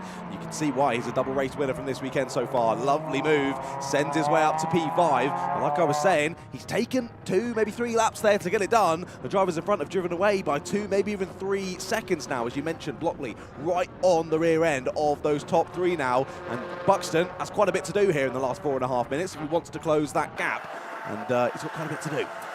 Yeah, I mean, there have been 9 lap races so far, so 3 laps spent stuck behind Foxlow is a third of the race, so he's lost a big chunk of time now to the cars ahead and doesn't have much time to get after them. Here comes Blockley, meanwhile, for third up the inside of Dylan Davis at the hairpin. He's run a little bit wide on the exit, though, and Dylan gets it straight back. There's not a lot of room left on the exit of the corner by Dylan Davis, and he reclaims third place. Meanwhile, Sam Watkins has caught Michael Blackburn. That gap was 0.7 of a second at the start of the lap. It's about a Fiesta's length now as they come out of the final turn and begin lap number 7. So realistically, we're looking at 3 more laps to go, and Watkins has caught the leader. Can he find a way through? Really nicely waited on the re-overtake there from Dylan Davis. Could see Blockley coming down his inside and just let it hang out wide, cut back across, and just timed it absolutely beautifully. Lovely application of the power on the exit. Made it stick. Got back through into third place, but crucially, that's lost them both a bit of time to the leader. So actually, in all of that, it might end up benefiting Max Buxton. If they lose some time battling between each other, he might start to rejoin the pack. But as we watch out the window, that gap between the two of them is still a pretty sizable margin. But sadly, we got someone into the pit lane. Yeah, Stephanie saw in. Remember, she lost an engine in the previous race, didn't she? So similar things may be starting to occur in race number 3. That was Dylan Davis, I think, outbraking himself, was it, from third? He's still there, he's still in third, but that was not the fastest line through Rocket. To your point about Buxton, on the previous lap, he was about 0.4 quicker than Billy Blockley ahead of him. Now, Blockley, of course, was busy battling with Dylan Davis. Buxton, though, also had an overtake, didn't he, on that lap, or towards the... yes, it was in that lap, wasn't it, up at Rocket. So Buxton has got pace over the cars ahead as long as they keep on fighting. Leaders, I think, are about to really start engaging in battle now, though. Michael Blackburn has got Sam Watkins again following his every move. Into the hairpin, is there a lunge to be had? He closes under braking, but doesn't want to take a big risk. Blackburn's car really rotating, maybe a little bit too much, actually. I think that delayed him getting on the throttle on corner exit, and Watkins has a definite run now as we head to the last corner. Blackburn will have to cover the inside. To the outside will go Watkins. Dow, and a little bit of... Oh, what was that all about? Graham Naylam has had an altercation there with Sophie Kinghorn, who ended up pointing the wrong way, and there really wasn't a lot that Sophie did wrong there, as far as I could see. Moving on, the leaders turned through the first corner, and yeah, 0.4 of a second between the two lead cars. I was about to say it looked as though Watkins had forced a defensive move out of Blackburn at the final corner, but if he did, it came to nothing. It looked as though there, Kinghorn just sort of swept out wide, trying to take the line, and was it Graham Mallon who was alongside, just sort of went, all right then, and just carried on turning in further. You can head straight to the scene of the accident, thank you very much. Well, we'll let the stewards deal with that one. If they feel there was anything egregious, we're just the silly boys in the commentary box. We'll continue shouting about this race lead. Michael Blackburn's done a good job, as you mentioned, out of the hairpin. He was definitely a little bit slower than the 98. Will he go for it? He is! Down the inside, door's going to close though. Blackburn reading that really nicely, giving the perfect amount of room, but holding it round the outside and keeping the lead for now anyway. But with just over a minute to go, this could start to hot up pretty quickly. Yeah, well, that could have been a dress rehearsal maybe for the final lap for Sam Watkins. That's where he's going to make the move, I think. Blackburn has looked a little bit weaker under braking maybe. Watkins' car seems to be working well at that part of the circuit. Just needs to be a length or so closer to fully commit to that inside line and get to the apex first. Around the left-hander onto the international loop they head.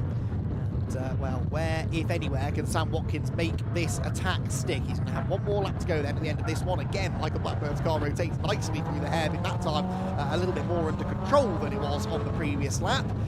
As they head for the final turn, Sam Watkins starts now to apply the pressure once again. He's going to have to force Blackburn to defend, I think, somewhere in that first sector, so that he's then close enough up the back straight to make that move stick into Rocket. There's not a lot between them, though, as we come through at the end of the penultimate lap. Then lap 9, the final lap of racing for the ST150s gets underway, and it's half a second officially between the top two. Watkins wide over the curb through target, so he's pushing hard here to stay within striking range of Blackburn, who then has a moment of his own, turning into the banking. So two corners, they've both made a little mistake, and it means the gap is much the same now as they head into Church. This is the key corner, though. Sam Watkins needs to have a good run through the quick right-hander, They both run pretty much the same line. Watkins maybe a little bit more curve on the exit, but he's carried good speed off the turn. He is closing in the slipstream. This is going to be his last opportunity, you feel, to make this move happen. Is he close enough? He had a little look at the inside here a lap ago, and Blackburn recognises that, defends the inside to the outside, commits Sam Watkins. Can't get the car stopped, though. He's off the road, and Blackburn retains the lead. Dylan Davis is saying, yeah, go on, keep doing that. I could inherit second here. He closes right in on those two, but Sam Watkins threw everything at that. Having had a little look, though, to the inside on the previous lap. He sort of showed his hand a little bit early, didn't he? Told Michael Blackburn almost, yeah, I'm going to have a go there on the last lap. So Michael covered the inside and forced Sam Watkins to go the long way round. There is still a couple of overtaking opportunities left, though, for Sam. If he's close enough into the hairpin or the final turn. Battle going on there further back, but the leaders turn into the hairpin. It's Michael Blackburn. Very wide turn into the hairpin that time. Watkins almost was sort of surprised by that, and maybe could have made more of that, but anyway, they come off the turn. Still a few car lengths between them. I think Michael Blackburn's probably going to be okay here. Into the last turn they head. Yeah, Watkins isn't close enough, so Michael Blackburn is going to return to winning ways then. It's a first victory of the season, would you believe, for Michael Blackburn, who crosses the line and takes the checkered flag in race 3 of the final detail Fiesta ST150 Championship. Sam Watkins and Dylan Davis are on the podium with him, and Billy Blockley, a charging Billy Blockley, ends up in 4th position ahead of Max Buxton, the double winner so far this weekend, ends up with 5th place in the 3rd and final race. George Foxlow in 6th, then Robbie Harrison, Chavary Javisa, Aidan Vickers and Mark Blunt completing the top 10 runners. So, good racing for the ST150s, and Michael Blackburn will be absolutely delighted to have got himself onto the top step of the podium. It's not too late for him to mount a championship charge. Once those pesky drop scores are calculated, he would move a little bit closer to the top of the championship table, but he needs more races like that one, really, and he needs to be able to do it not only in reversed grid races, but also in the first and second races of the weekend as well. His results up until that point, he'd had a 4th yesterday, a 5th earlier on today, so points being scored, but obviously podium finishes and race wins are what he really should be targeting. Reigning champion, remember, Michael Blackburn. He's, I think, still leading in the Masters category, though, points-wise, so at the very least he's got that to go for, but I'm sure he'd much rather be going for the overall title once again.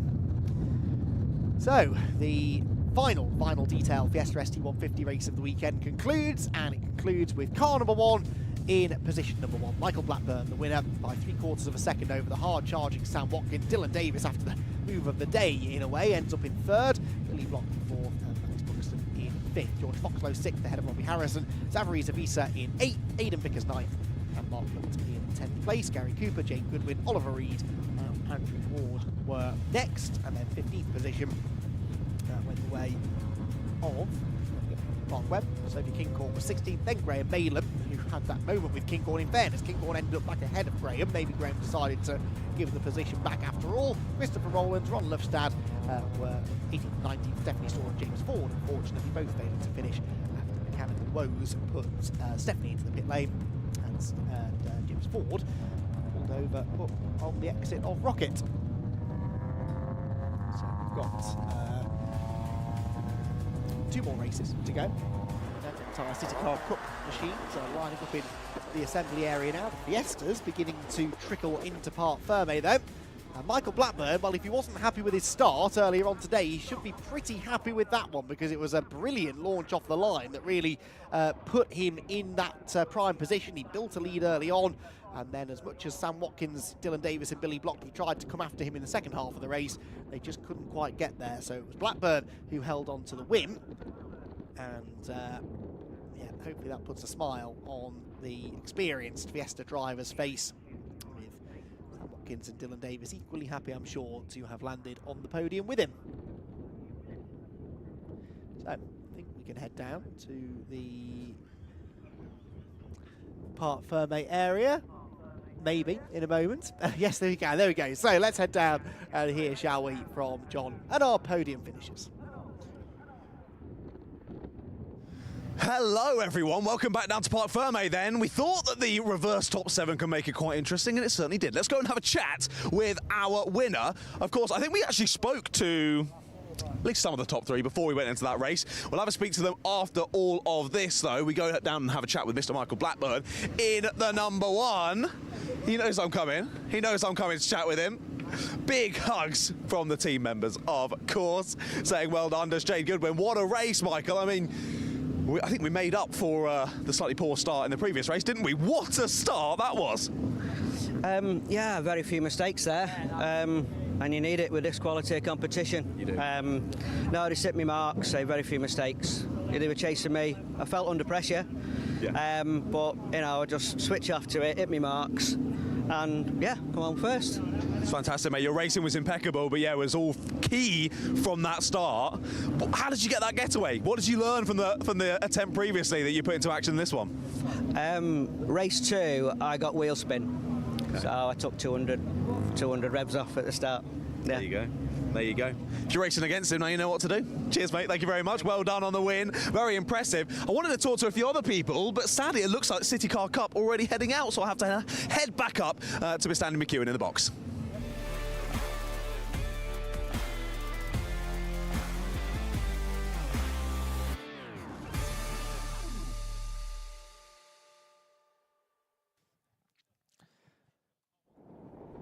Thank you, John. So the Fiesta's then done. We now move on to the Nankang Tyre City Car Cup and their 3rd race for this mammoth 41 car grid. Hopefully we've still got all 41 out there. I think we've got 41 starters in race 2, 3, 6, 7, 8, 9, 10. Yes, we did.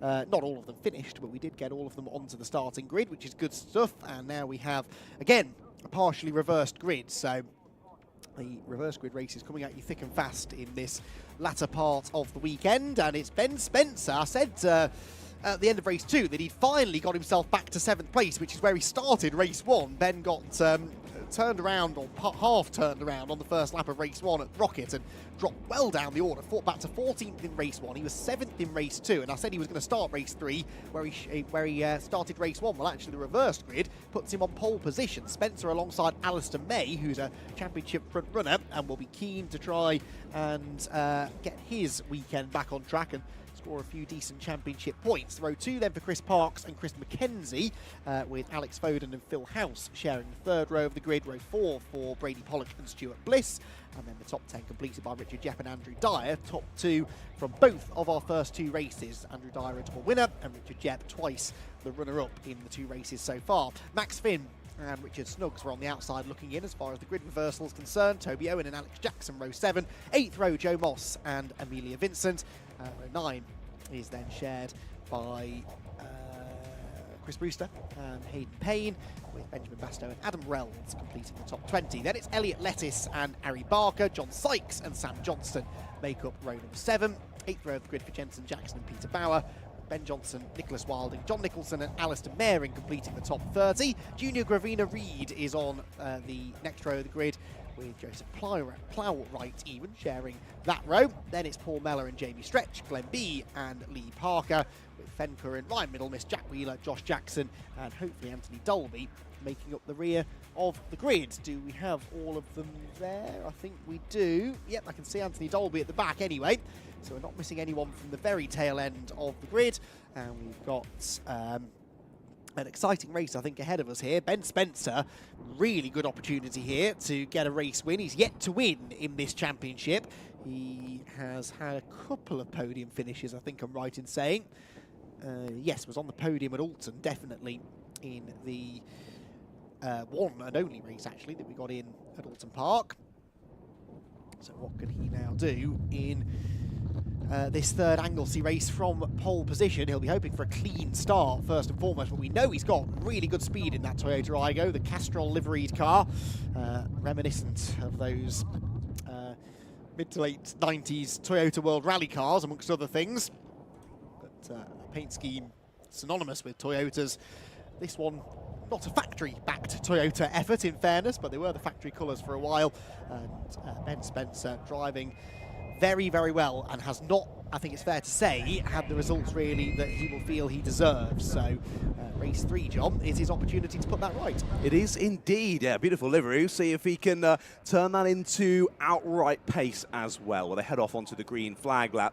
And once again, I mean, this is the 3rd time that we've seen them out racing, but I still can't get over just the sheer number of cars about to head round this Anglesey Circuit, well, for one final time this weekend. Indeed so, yeah, it's been a fantastic weekend for the Brscc here in Anglesey. This is the last of the Brscc championships to race. Of course, we have the 500 Owners Association still to come later on with their final 500cc Formula 3 race. But yeah, 2 more races to go. And the Nankang Tyre City Car Cup Championship, incorporating the student motorsport competition, is going to take centre stage for the next 15 minutes or so. They're going through the first corner. At the back of the grid is Josh Jackson. Josh was 4th in the championship. No, he was not 4th in the championship, but he was a race winner earlier on in this season. Race winner at Snetterton in the 2nd race, and he'd finished inside the top 3 or 4 in race 1 as well. So for whatever reason, Josh Jackson hasn't had the speed this weekend, and because he's been out of position on the grid, he's gotten himself caught up in a few incidents over the 2 races so far. So keep an eye on that number 27 car to hopefully move through the field and pick up, hoping a decent result, but then from 40th or wherever he is on the grid, is he 40th? Yes, 40th for Josh Jackson. There's only so much he can do, I suppose, over 15 minutes. So he should have some fun. If the car is working well, then he should be able to pick a few of them off. He's got the 57 car back there as well, of course, with whom he tangled in the earlier race, Jack Wheeler. Those two both coming together up at the Rocket Complex. Often the scene of drama here at Anglesey, and that proved to be the case in race number 2. Through the field cycles, and well, I suppose the other question to ask ourselves here, John, is where will the likes of Richard Geoff and Andrew Dyer end up? We haven't seen Andrew Dyer have to do any overtaking so far this weekend, really. He's led both races from pole position, under pressure in both of them, but he's not really had to do any actual overtaking. Whereas Richard Geoff, of course, race 1, came from 5th to finish 2nd. Does that give Geoff maybe a slight advantage? He knows, in theory, the places to try and make some moves. You would have thought so, yeah. It was great pace from him in that last race, and great to see him sending those moves. But yeah, maybe we'll see a bit of a repeat. What we saw in the last race, of course, Max Buxton had been leading from the front in every single race, but then once he was back in the pack, found it a little bit more challenging to pick his way through. So I think we might see that again, especially with these cars and with all these drivers being so similarly matched in terms of pace. And like you've been saying, throughout today's action, you can have that slightly better pace to catch them, but having enough pace to actually get an overtake done is a whole nother story. So I think we might see that occur in this final race today. But equally, like I mentioned, final race today for them, why not leave it all on the table and absolutely go for it? Maybe we see some moves that maybe they would have thought they would have had a second thought about in race 1 or race 2. Maybe they'll go for it here in race 3. Yeah, definitely. And those at the front of the grid, of course, know this is a real opportunity. Spencer and May in particular. Alistair May was 2nd in the championship coming into the weekend. He's fallen behind Richard Geoff in the championship standings now. But can he do something about sort of limiting the damage, I suppose, in race number 3? He pulls up on the outside of row 1 in the blue Citroen, so it's Toyota, Citroen, Peugeot, the top 6. The best of the Peugeots is now Phil House. He's not been the fastest of the Peugeots this weekend, but Phil is always in contention, there or thereabouts at the front. And he'll be starting 6th for this one. It's that orange and black Peugeot, though, that lines up on row 5, Richard Geoff, who has been the Peugeot pace setter so far. There is Alistair May on the outside of row 1, the 392. A little bit of damage down the left-hand side of the car. That was in the early shenanigans, I think, in race 2 earlier on today. That won't slow him down, I am sure. Back few rows just coming into place. Amongst them, as I said, the luckless Josh Jackson. We'll be hoping that race number 3 is where his weekend maybe starts to turn around. What progress can he make? Can he show us a little bit of that electrifying pace that he had at Snetterton for the season opener? Well, it's time to show us what you've got, I suppose. The green flag is waved. The 15 minutes are on the clock. And when those red lights go out, our final Nankang Tyre City Car Cup race of the weekend will be underway. That happens now.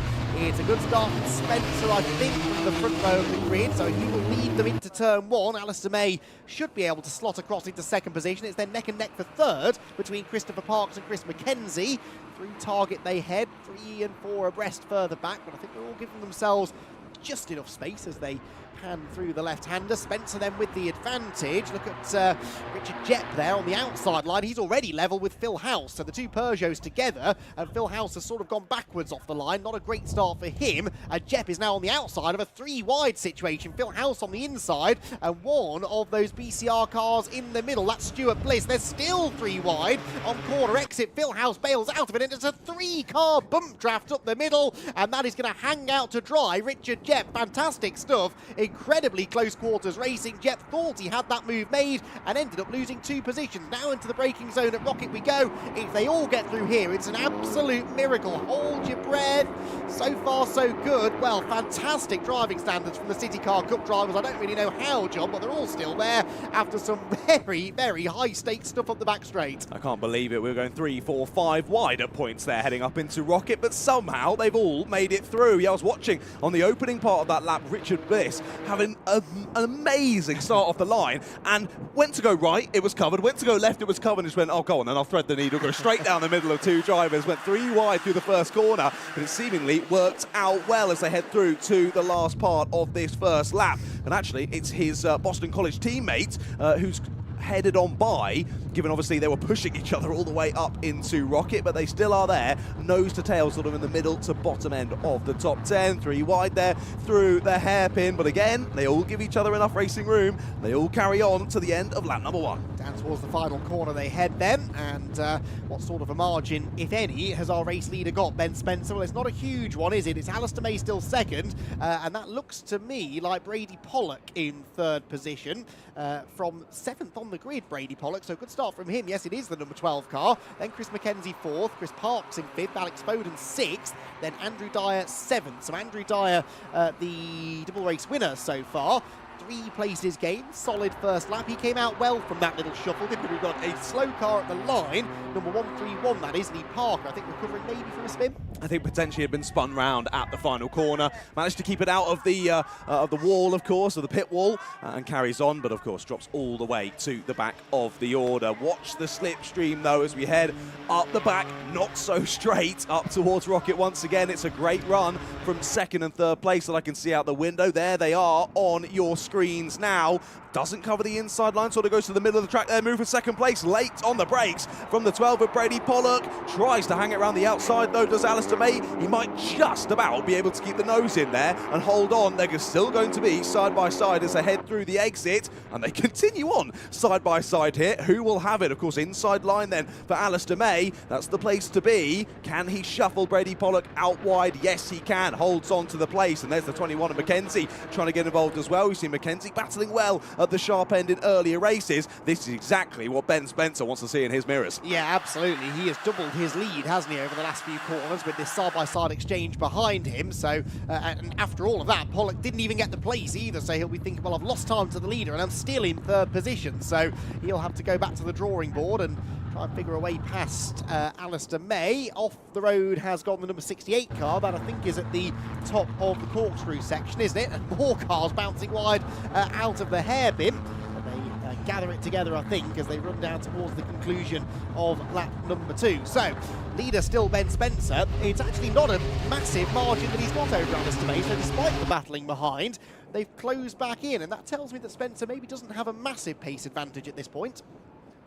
No, I think it would suggest that. I was watching everyone on the pit wall giving all these hand gestures. What they mean, I've got no idea. It's the same in karting as well. They're always miming to the drivers out there on circuit. I never think they're even looking at them, realistically, are they? They're just focused on the race. If I've got 40 or whatever cars around me, I'm not going to be looking at someone gesticulating at me on the pit wall. I'm going to be pressing on and keeping my eyes firmly locked on the tarmac ahead of me, side by side yet again for 2nd place. Alistair May, this time the one on the outside, and this should work well for Brady Pollock. Nearly shoves him off to the grass on the outside, trying to thread the needle. There is McKenzie. He's got it done, though, and now goes side by side for second place as they head up into Rocket yet again. Who's going to be the last of the late breakers? Will we have someone else try and join the party in from behind as well? It'll be Mackenzie looking to hang it around the outside, not able to do so though, but they will still gain a place up to third place. Yeah, May and Pollock just lost so much momentum going side by side through Church, and Chris Mackenzie carried all the speed in the world up the hill. He's got ahead of Brady Pollock, but now Brady's back to the inside into Peel. They almost make a little bit of contact. I think they just avoided each other, and Chris Mackenzie will hold on to the inside line down the hill. This is brilliant racing, but again, they're handing it on a plate really to Ben Spencer out in front. Will they be able to regroup and go back after him, I wonder, before too much longer? Out wide there was Andrew Dyer, I think that was, wasn't it? So he's still, well, he's up to 6th actually. He's ahead of Stuart Bliss now. In fact, Stuart Bliss and Richard Geoff have all gone ahead of Alex Foden. That's what's happened. So Foden in the dark blue car falling down the order. Chris Mackenzie and Brady Pollock are still debating third position. And I think that battle's going to continue on all the way down into the last corner. Pollock's got the inside, Mackenzie on the outside, but Mackenzie may have had his nose ahead as they came off the corner. Let's see what happens. Yes, he does have his nose ahead, and well, the third car in that group, sorry, that's what gets Parks, isn't it? Also trying to buy in. In the end, Mackenzie will hold on to third, and that's let the top two get away. Indeed it has, yeah. Alistair May trying to close back up to the rear of Ben Spencer's car. I thought in all of that squabbling, it'd be the perfect opportunity for Spencer to get well clear of the rest of them. He hasn't quite been able to do that, and Alistair May looking to go with him then. That's Mackenzie and Pollock side by side through the banking. Mackenzie on the outside as we head down into the fast right-hander of Church. Brady Pollock will try to hold that inside line and shove Mackenzie off to the grass on the outside. Will just about do just that, but Mackenzie has held the line well, has carried the momentum, and now it's really the choice of Parks in behind. Who does he decide to push up towards the top section of the circuit? He's going to go for the outside line and try and hang it around the outside here, of maybe even both of them. Oh, Pollock's done a good job to get to the front of this group, though. He's tried a few times and kept getting shuffled back. He's into third now, though. Then it's Mackenzie, then Parks, I think, although he's on the inside of Mackenzie, actually, and as they both drift out wide, look at Richard Geoff. Geoff is up the inside of Andrew Dyer. This is significant. They've been the top two in the previous two races, and Geoff is now to the inside. Oh, and Parks, who is sideways, he drifts out wide. Geoff backed out of it, in fairness, and there's still three abreast on corner exit. This is brilliant stuff. The reverse grid is absolutely delivering, and Richard Geoff very nearly found that falling into his lap. As it is, he might actually fall behind the other Peugeot of Phil House as they drop down the hill. Stuart Bliss has dropped behind them all, so he's really lost out on this lap. Brilliant racing, and Brady Pollock at long last breaks through into third place. Yeah, wow. They were all trying to be as aggressive as each other. It was good. Someone had to have an issue out of that. Just a little love tap there from Richard Geoff. As we say, he's got the fastest lap so far in this race, pressing on really nicely. And if I remember correctly, he had the fastest lap in race number 2. He did. Did he have the fastest lap in race number 1? I don't have any data on that, but last one he definitely did. Big move down the inside. That's Dyer trying to make a move. The number 15 pressing on by. He's got that inside line down to the first corner. Of course, Richard Dyer, the winner, Andrew Dyer, the winner of both race 1 and race number 2. It's made it a bit more challenging for him here with this reverse to try and win race number 3, but he's doing his best to do so side by side as they head into the banking, and actually he could get hung out to dry here. Geoff nearly got into the back of Chris Parks there, but has he forced the door open? I'm not sure he has. He might lose out, actually, to Andrew Dyer as they head down into Church Corner. So how's this one going to pan out? Geoff to the inside, Dyer to the outside. Who gets Freight Train? That's the question. I think it might be Dyer, might it? Or is Bliss going to make it 3 abreast? Yes, he does. Stuart Bliss goes up the inside of both of them. There's a bit of a squeeze up the school straight. There's a real squeeze. Look at that. Banging doors at the fastest part of the circuit. And Andrew Dyer, well, I thought was going to back out of it. He has got the inside line if he wants it, though. And yes, he does want it. Commits to the inside line. Bliss, though, goes round the outside of the lot. Stuart Bliss read the situation perfectly. 2 places gained. And he's ahead now of the 2 drivers who he trailed in the previous 2 races. Unbelievable. Move of the weekend there from Stuart Bliss. He couldn't have timed that more perfectly. He had 2 drivers on his inside there heading up into Rocket. He still managed to weight it perfectly under brakes and crucially kept it within the track limits there. Made the overtake stick. 2 2 for the price of 1. We all love a good deal, and moves through does Stuart Bliss. Great overtaking and showing why he's one of the consistent front runners in this championship. The issue is he's got 2 of the other consistent front runners right behind him as they come down into the hairpin and looking for it down the inside.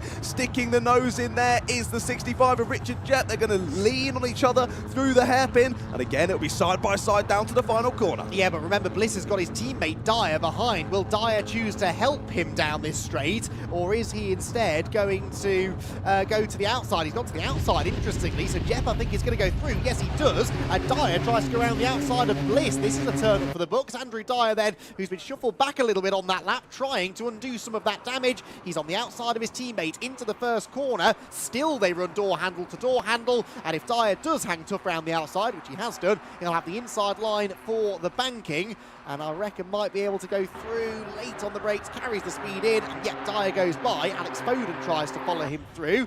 Meanwhile, Brady Pollock in third place has just set the fastest lap of the race. He was half a second quicker than the leader, and he's 1.3 seconds behind the leader at the moment. In fact, the top 4 are all getting themselves back together. There they are, look. Ben Spencer leads. Alistair May on the previous lap was about half a tenth quicker than him, but it's that third place man, the blue car with the fluorescent yellow highlights, who is the fastest car on track, and with 4 minutes still to go, he could yet win it. He definitely could. More moves up to the top of the circuit. That's Geoff trying it round the outside. Has he outbraked himself though? Yes, just about. We'll have to slot back in. I'm so impressed with these drivers consistently running door to door, lap on lap on lap. It's amazing the confidence that they all have and the respect that they're all giving each other as well. To run that close and not have a sizable impact. I can tell you in Fun Cup, end of lap number 1, we were about 10 drivers off. We were following this closely. My goodness, it's absolutely brilliant racing here in the Nankang Tyre City Car Cup, and we're continuing on for 3.5 more minutes. Like you're saying though, we've been fixated on this battle at the bottom end of the top 10, but really for these last 3 minutes or so, I think it's going to start to hot up at the front of the order, and really that's what these drivers need. They need those 4 to close up, they need them to start battling, and they can try and close in. Well, I think the battle was happening actually. Brady Pollock was up the inside of Alistair May at the hairpin. Yes, they're side by side look for second place as they head for the final corner, so Spencer's still the leader. Who will be second? Pollock has got his nose ahead, but he's on the outside into the final turn. Here they come, Spencer followed by, well, both of them really, but Pollock will have the momentum on the outside line, has his nose fractionally ahead at the line, and might just be able to carry that momentum through turn 1, although in fairness, Alistair May is not making this easy for him. Brady Pollock keeps on coming, he's got the inside for the banking, and Chris McKenzie, look, is going to go with him, I think, so Pollock goes to second, late on the brakes into the right-hander at turn 2, and as long as he can close the door on corner exit, which he has, he will make second place his own. Now, the problem is they've dropped time to the leader with all of that battling. That's got to be around a second and a half, and only 2 laps left. Can he get there? I think there's definitely potential here. Fastest lap of the race you mentioned earlier on. He's got a bit of clear air now. Eyes fully focused on the driver in the lead of Ben Spencer, but we're watching here that battle for third. They continue side by side up to Rocket once more. However, McKenzie on the outside line. We've seen that work a few times up here. They're getting so close, just about giving the room there up to the top section of the circuit. We see Geoff as well trying the exact same move just in behind. It doesn't work out for him, and that was kind of a rinse and repeat of exactly what we saw in the last lap. Dyer trying to get involved, but unable to find an opening as well. Right then, up towards Peel they go. Alistair May now just trying to cling on to this podium place. Chris McKenzie in behind, and Chris Park still with Richard Jett in his wheel tracks in the battle for 5th position. What's that lead gap doing though? Is it coming down? Oh, I think it might be, you know. I don't think that's quite as sizable a margin as Ben Spencer had at the start of the lap. Remember, there's still another tour to go at the end of this one. Brady Pollock, he's going to be pushing as if his life depends on it here to get within slipstreaming range and maybe have a go at Spencer at the top of the hill. Ben Spencer has led this race, let's not forget, from start till, well, nearly finish. A lap or so away now from the checkered flag. Can he stay there until the checkered flag and claim his first win of the season? Down into the last corner we come then. We'll get a proper read on this gap in a moment. It's definitely not as big as it was at the start of the lap. Can Pollock get there? There's the fight for third. Alistair May and Chris McKenzie. And what is that lead margin then? It is a second. Well, let's call it 1.1 seconds. Oh, the three abreast further back. Meanwhile, Phil House on the inside. Chris Parks in the middle. And around the outside, I think was Stuart Bliss. Yes, it was Stuart. No, it's Andrew Dyer, sorry.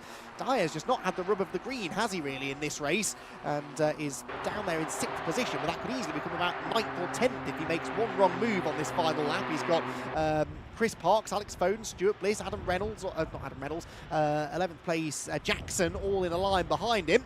They head towards Church Corner then for the final time of asking. That's Foden to the inside, the number 41 car. And Stuart Bliss is going to get hung out to dry look because through will go Foden. Through, I think, may go Jackson here. He's going to give the bump draft to Foden up the hill. And as they head for the braking zone, Foden's car, well, it doesn't seem to quite have the legs up the straight, does it? It's still not quite cleared Stuart Bliss's car.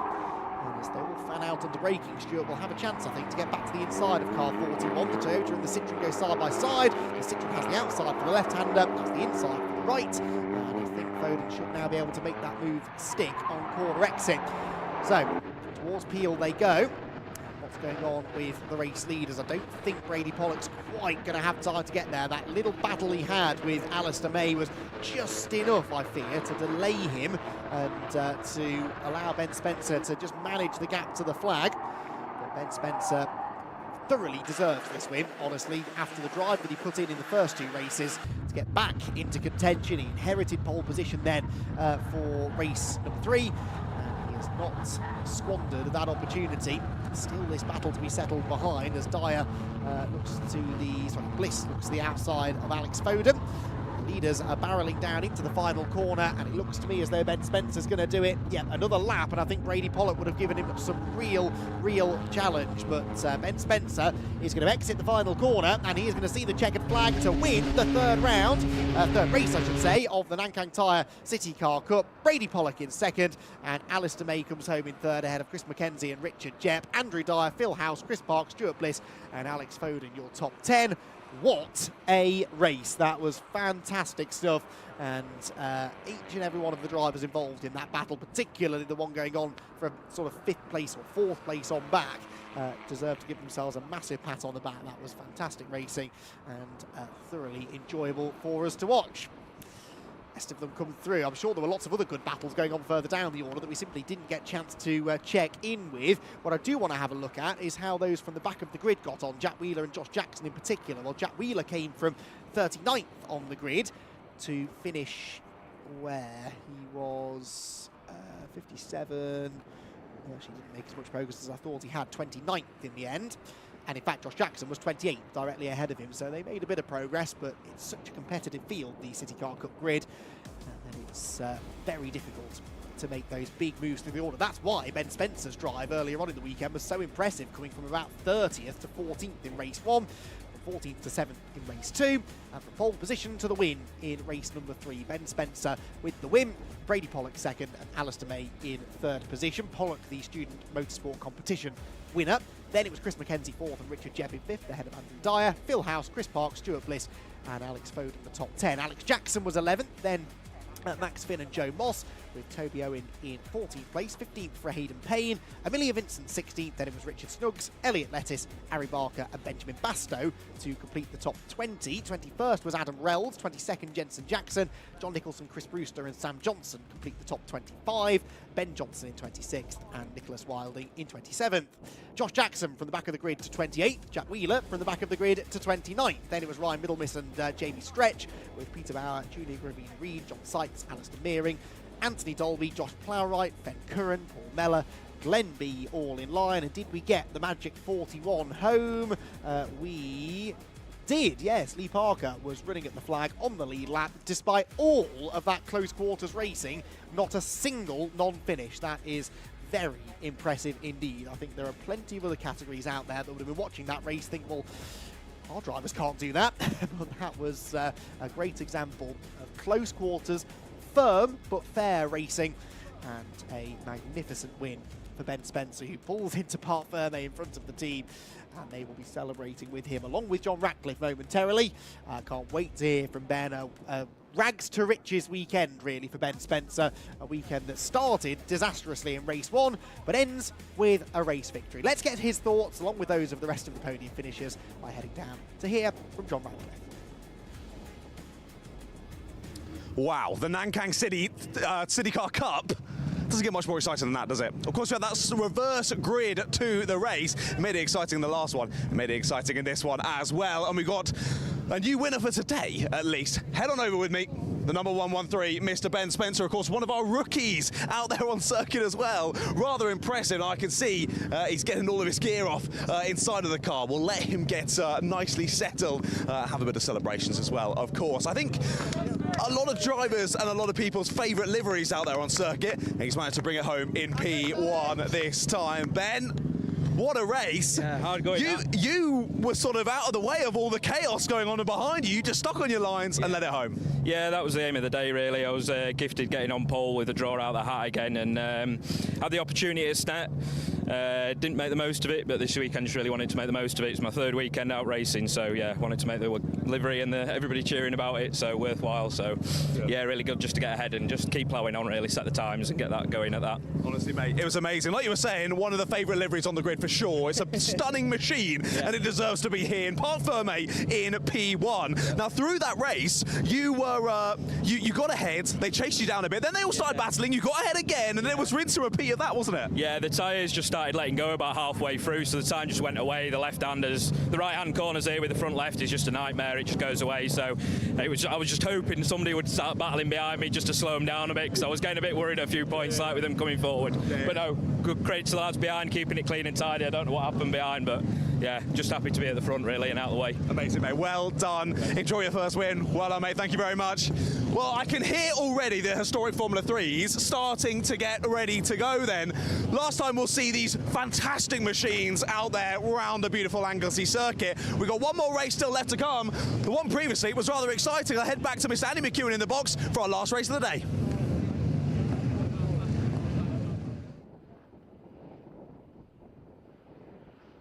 Thank you, John. So the final race of the day then is about to get underway. It's the 500 Owners Association. Those cars have not yet been released from the assembly area. But when they do, we know it will be a green flag lap straight through the pit lane onto a green flag lap, and then the 2x2 rolling start. So, yeah, first race was actually really, really good, wasn't it? I say that like I'm surprised, but you would forgive drivers, considering the fact they're racing cars that are 70 years old, you would forgive them for taking it easy and just going out for a nice Sunday afternoon drive and not taking too many risks. But it was a fabulous race, and the second race we hope will be equally as entertaining. It was George Shackleton, remember, who got the win. Peter Delaroche, having qualified on pole position, wasn't able to stay there till the end of the race, got overtaken early stages. In fact, on the very first lap by Shackleton, who came blasting through from, I think he was 5th, going onto the back straight to grab the lead by the time we got to Rocket at the top of the hill. Now, the grid sheet says George Shackleton's on pole position, but the grid sheet on our screen says Peter Delaroche is on pole position. So, looking out of my window, I can tell you that the grid on the screen, for once, is correct. So Peter Delaroche has pole position. I don't know why, because the grid in TSL timing does not say that, but Peter Delaroche has pole, Jack Pond will be starting second, and George Shackleton will have to come in third. Hamish Cameron Everly will be fourth, Alex Wilson and Andy Rayner will share the third row, and Stu Wright and Tiffany McIntosh on row number 4. James Wilson and Ewan Cameron on row 5, ahead of Jonathan Morris and Chris Wilson. Oliver Dent, Mike Duderman, Doug McClay, and Oliver Clothier are on the 8th row of the 16-car grid. Yeah, I'd love to be able to tell you why Peter Delaroche is on pole. Is it that George Shackleton isn't there? No, I think George was there, wasn't he? So, anyway, whatever. That is the grid we've got, and it doesn't probably matter all that much, because we saw at the start of the race earlier on today, overtaking is definitely possible in these cars. The slipstream effect up the back straight is fairly significant, and particularly in the opening handful of laps or so, we should see some big movers through the order. Peter Delaroche, yeah, there he is in the green number 17 machine, the Cooper. It's as though he's going to be lining up from pole. Now, is that Shackleton? No, it's not Shackleton, that's Jack Bond, isn't it, alongside? So I had Jack Bond 6th on the grid, because that's where he finished race 1. And he is second on the grid, certainly. Then I think it's Hamish Cameron Everly, isn't it? It's one of Alex Wilson. He's got Shackleton Beckley, missing Shackleton, unfortunately. The 23 car, I don't see the 23 car there, so George Shackleton doesn't appear to be taking the start, at least not from the front of the grid. Whether he's there a little bit further back, I'm not so sure, but cars head towards the final corner. It's our final race of the day. Big thank you to the spectators trackside who have stuck around to the end of the day as well. We've got a smattering of them around the circuit who are hopefully going to be treated to a suitably entertaining finale to our Brscc summer race weekend here at Anglesey. The 500cc Historic Formula 3 Championship 500 Owners Association Series will bring the curtain down on this 2 days of very exciting racing. Right then, to the line we go, and Peter Delaroche will get our final race of the weekend underway. Accelerate towards target corner for the first time, and Peter Delaroche, I think, is going to hang on to the lead as they sweep through that first corner. And I think that was Bond in second place. They've stayed in grid order for now, but they were largely forming an orderly queue for the first couple of corners of race one. It was when they got onto the back straight that it all started to change. And we'll see if that's going to be the same in race two. Delaroche, though, looks over his shoulder and sees there's no one else really there. That is Jack Bond in second position. Alex Wilson in third. Merlin. And the outside, in fact, there, look of Jack Bond. So the number one car now of Alex Wilson looking very, very competitive, streaking through into second position. And might now start to set off after the race leader. Here comes Hamish Cameron Everly to the inside as well. And Hamish is going to go to third place. They turn into the left-hander at Rocket. Oh, and second place man goes very wide indeed. Alex Wilson did not make the corner at Rocket. He's got a huge armful of opposite long through the second part of the corner as well. So that number one car is not handling all that well. He goes from third to second to fourth, maybe back to third again now through Peel Corner. He launches back to the inside of Jack Bond, who will hold on to the inside line now, heading down into the left-hander. It's still neck and neck between the two Burgundy liveried cars, but no, it will be around the outside line. I believe that was Wilson managing to make that place his own, despite the slightly hairy moments that he had through the Rocket Complex that time. So Peter Delaroche leads. Big gap back now to Hamish Cameron Everly in second place. There goes Hamish. Ooh, and wide in third position. That's been a scrappy lap, this, hasn't it, for Alex Wilson. And Jack Bond's going to get back alongside him now. Jack Bond for third position as they head into the final corner. Did he sweep around the outside? I reckon he probably did. Yes, he did. Sorry, yes, it's the grey car ahead of them, number one. So Jack Bond will be third. No, he won't, because he's slowed dramatically off the final corner. Jack Bond, the car suddenly out of power and will pull over to the side of the road on the pit straight. It goes and hides behind the concrete pit wall, and that is a shame, because Jack Bond, who'd had a lively day, had a couple of spins, remember, in the qualifying session this morning, went and finished up sixth at the end of race one. Race two, unfortunately, ends right there up against the pit wall. He's out of harm's way though, so I think once he's out of the car, they should be happy enough to leave that car there with no need for an intervention. Right, so very exciting first lap. We're missing a couple of cars, I think, from this second 500cc Formula 3 race. But, John, we've got Peter Delaroche doing what really we sort of expected him to do in race one, just checking out in front. He is indeed, yes. Sadly, it doesn't seem like Shackleton is here to play in this second race, which is gutting as we see the driver try to make their way through the gate there. Unsuccessfully so. Hopefully they'll be back through to safety in a few moments' time. Yeah, gutting for Shackleton. We did hear in his post-race interviews that he was having issues with the throttle sticking on, which in any car is not great, but I'd say particularly in one of these, I wouldn't like to have my throttle sticking on. So maybe some issues then. Sadly, we didn't see a parting of the seas, Moses style, from him again here in race number two. Not able to make the start. So I think, yeah, it was himself, Shackleton, and Delaroche, wasn't it, who just pulled away at the front. They just drove off with this one. I think we might see the same again from Delaroche in this one. Peter having another good race, and already only after one lap was a good 3.5 seconds clear. So we watched the battles in behind then. Yeah, sorry I was a little slow back to the box that time. I had a lovely chat with some of the people from Student Motorsport, all trying to learn how to get up to speed with media production and whatnot, social media, presenting and all things like that. And would you believe it, they were asking me for advice? Well, Don't ask me they've got for the right advice. idea, I think, to be honest. They've gone for the man in the know. That's what they've done. They've targeted you. Well, good stuff. Yeah, good to see youngsters getting involved in motorsport, whatever that role may be. And hey, if that's their pathway into it, then I'm all for it. Right then, Peter De La Roche leads by 7.1 seconds.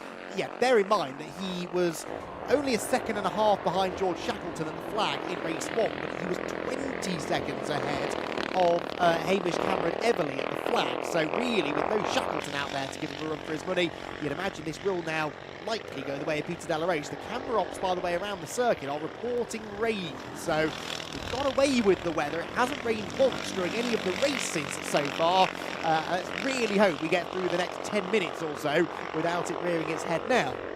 Mother Nature is a cruel beast, isn't she? My goodness, we've somehow avoided precipitation all weekend, despite most of the weather apps telling us otherwise. Somehow it's missed the Anglesey Circuit. We'll wait and see, as, oh dear, it looks like another issue, this time for the number 80, who's going to pull to a halt right behind the other car outside our commentary box. So the number 80, Mr. Dent, that is, pulling across to the inside, and we've got another driver off, have we? Well, no, slow, I think, for Alex Wilson, maybe, at the top of the hill. Is that the number 1 car? I think it was, wasn't it? So, well, they're dropping like flies. Now, they've seen the rain and they thought, no. we're not about this. We're fair weather racing drivers. I can't say I blame them, really, in these cars. They don't have an abundance of grip to start with. Give them a wet track and things become even sketchier. Yeah, I don't think you'd catch me out in one of these when it's bright sunshine, mate, let alone if it starts raining in Wales. My goodness. The drivers, there's a big lock up there into the hairpin. Just squealing those tyres as they head on through. The 98, that is, in third place, as they've got them all parked up down on the straight. Not what we wanted to see, but quite humorous. Yeah, so they are, again, at least well out of the way, and yeah, shouldn't be any need to cover that from the yellow flag briefly. Give all of the cars as they blast through. Blast fairly loosely. The 98 car there, James Wilson, goes through. Now, James is in a podium place now with all of the goings-on around him. Fairly comfortable third place as well. Battle for fourth is the one to watch, isn't it? Because we've just had a change there. The number 3 of Andy Rayner has come through to fourth position and got ahead. Well, in fact, he, McIntosh and Wright, all of course getting ahead of Alex Wilson on that lap. These are the 3 that I was just mentioning. So you've got the number 3 of Andy Rayner, you've got the number 76 of Finley McIntosh, and then only a further second back of the line to number 16, Stuart Wright. They're the 3 in camera shot heading into Churchill. Stuart Wright is no longer a second behind. He's close right in on the 76 of McIntosh, and I think it's going to be looking to make a move as they head into full straight this time. Indeed, yeah, looking to pile the pressure on. 16 and the 76, nose to tail there. And like you already said, switching, oh no, it has not switched around just yet, my apologies. 76 still ahead of the 16, so McIntosh keeping right in his toe there. But why not able to think about a move just this time? Great to see, though. Even though we're losing a few drivers from this race, we still got 3 of them absolutely nose to tail up through the top section, and we could still potentially see a few more moves in the final few minutes of this race. I can't believe almost coming to the end here of the Brscc Summer Festival in Anglesey. It's been an amazing couple of days, and what a way to finish it with these stunning old Formula 3 cars. Yeah, they put on a brilliant show, haven't they? Both races. We've been robbed a little bit of a battle for the win in this one, but they're fighting for the bottom step of the podium. That looks fairly intense, doesn't it? I suspect this is going to run and run for the duration of the race. Down towards the hairpin they head. McIntosh looking to the inside, in fact doing more than looking. He commits to the inside into the hairpin. Andy Rayner has to leave the door open, and Finley McIntosh will go through to 4th position. Rayner a little bit slow on the exit of the turn as well, so Stuart Wright now sees half a chance to challenge into the final corner. Defensive line taken by Rayner, and in fact he didn't really need to do that because he was well clear of Stuart Wright. His car, I don't think, is operating quite as effectively in a straight line. Just under 7 minutes to go then, back across the line they go. Now that he's into 4th place, does Finley have the pace, I wonder, to get away? Well, let's wait and see. Not too long to find out then. They continue to squabble through the first couple of corners. It's going nice and wide. They're using all of the track surface there. Was the following driver of Stuart Wright. As we saw that, McIntosh making a move on Rayner. Only a few moments to go, and now looking to put a bit of clear air between himself and the number 3 in behind. Sticking in the toe now is Stuart Wright. He was right in the toe of McIntosh only a lap or so ago, and now finding himself in the toe of a different machine. There's a lovely close-up shot of the number 3 as they barrel their way up towards Rocket yet again. Side by side, almost going side by side as they head through that slight right kink up towards the braking zone they go. No moves just yet. Outside line for the 16, inside line for the 3. You can see front axle and rear axle were parallel with each other there at the braking zone.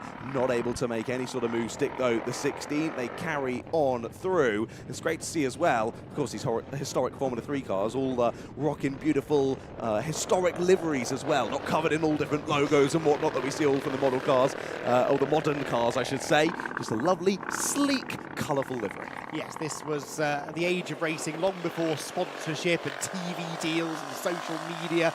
It was just about getting the car on track. You could prepare one of these cars relatively cheaply, certainly for the time, certainly compared to modern day standards anyway.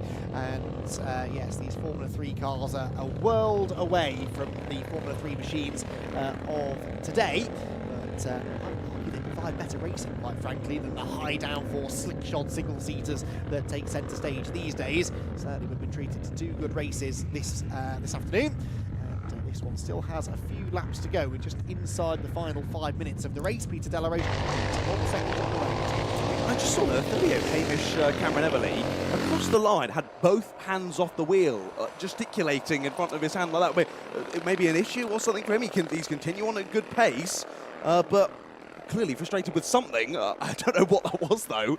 But yeah, not a very happy camper at the wheel of that number 38 machine. But either way, cracking on, continuing on, seems to be driving absolutely fine out there. So I don't know what that was all about. Yeah, pace was okay. I mean, he's 4 seconds a lap slower than the leader, but has been since the start. He's 2 seconds quicker than Wilson behind, so he's not under any threat there. I'm not entirely sure what his problem was. Maybe he is sensing something in the car that isn't necessarily losing him a huge chunk of time, but is maybe just providing a bit of a distraction, if nothing else. Here comes this ongoing battle for a position inside the top 5. Andy Rayner watching his mirrors, and they're particularly sizable, those mirrors. Sometimes drivers have chosen to simply look over their shoulder to see what's going on behind them. He missed his apex there, though, I can tell you that, and Stuart Wright certainly had a good view of that. He knows this might present a chance to overtake, but despite taking a much better line through Rocket, he's not able to get the overlap into Peel. So Rayner stays ahead for the time being.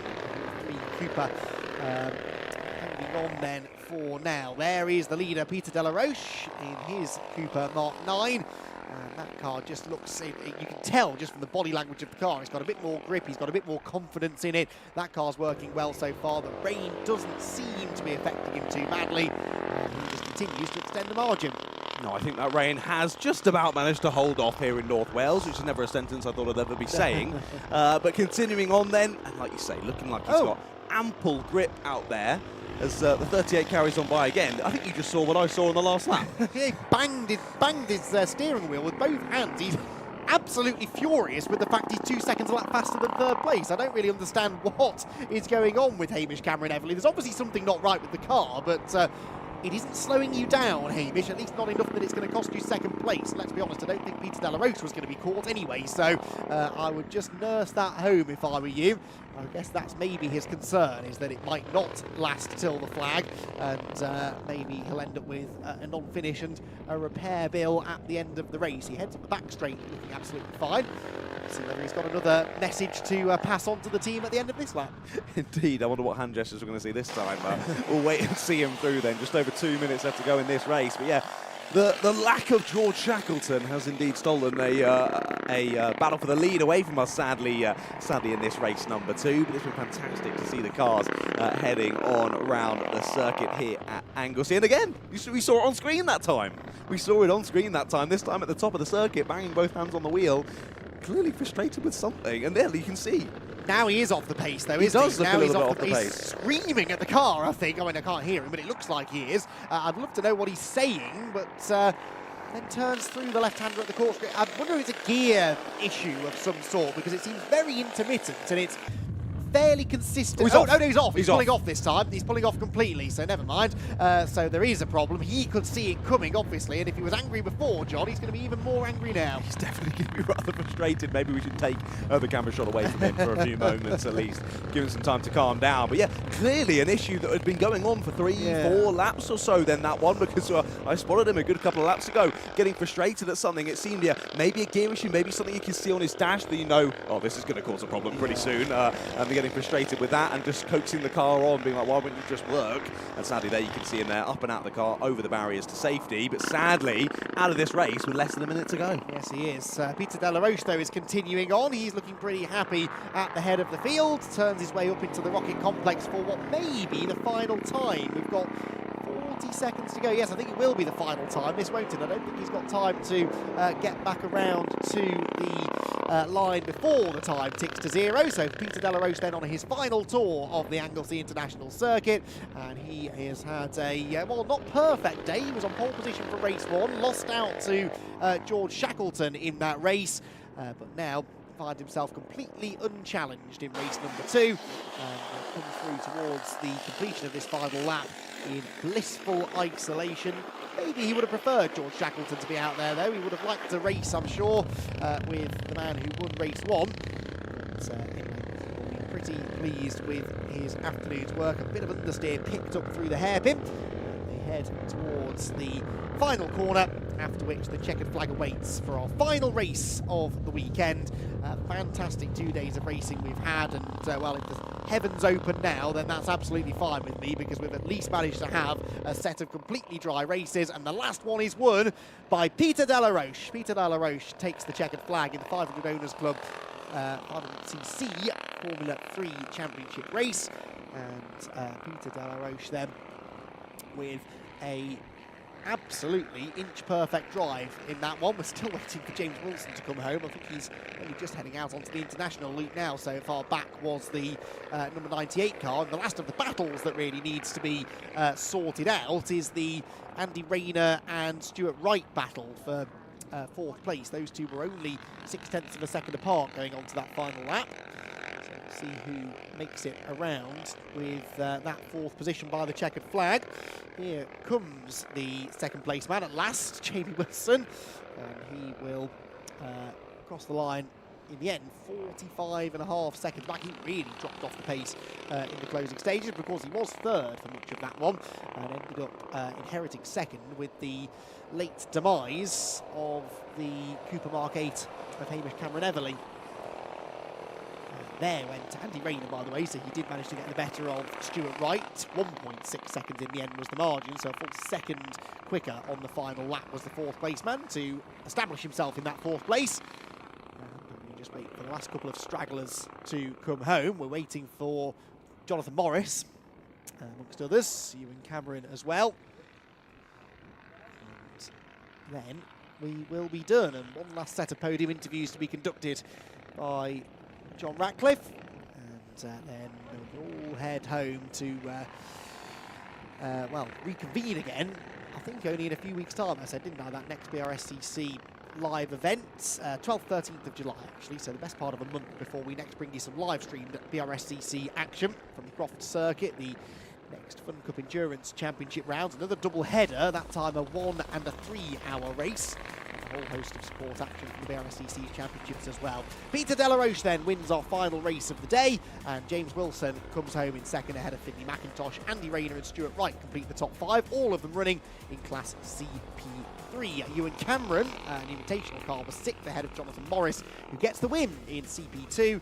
Chris Wilson is the winner in CP1 ahead of Oliver Clothier, Mike Dudeman, Hamish Cameron, Everly, of course, a non-finisher, as were, unfortunately, Douglas McClay, Oliver Dent, and Jack Bond, and Wilson and Bond in particular should really have been a part of that lead battle, but we weren't able to see that because their cars, unfortunately, didn't make the flag.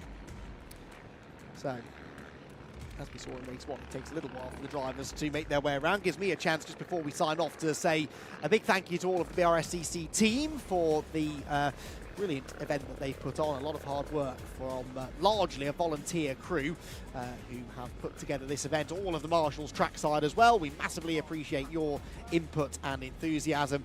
they're definitely here on a volunteer basis to enjoy weekend racing. They've had, as I said, largely dry conditions, but it's not been a glorious summer's day. So they still very much deserve our thanks, as to the medical crews, the scrutineers, the timekeepers. A lot of people go in to putting these race weekends together. If you're interested, by the way, in getting involved with running race events, then the Brscc are always on the lookout for new talent, whether you want to spend some time in race control, scrutineering, or get involved in the media side, then get in contact with the Brscc on their website and they will happily point you in the right direction. Right, for the final time then, we're going to head down to Parc Fermé, so that's goodbye from me, Andy McEwen, in the commentary box. And for one last time, we will hear from John Ratcliffe down in Parc Fermé. You join me down here in the Parc Fermé area for the final time this weekend. I'm very sad to see it over. What a way to finish, though, the historic Formula 3s. Let's go and have a chat with our top three then in historic F3. Sorry to jump in, guys. Have a quick little chat. Peter, I mean, that race seemed a little bit more simple than race number 1, but I think that's because we were missing a certain someone. We definitely were missing someone. We changed the gearing and I think we went 1.2 seconds quicker than we did in the first race. So we would have been, you know, first again, hopefully. But yeah, no, it was good. A bit lonely.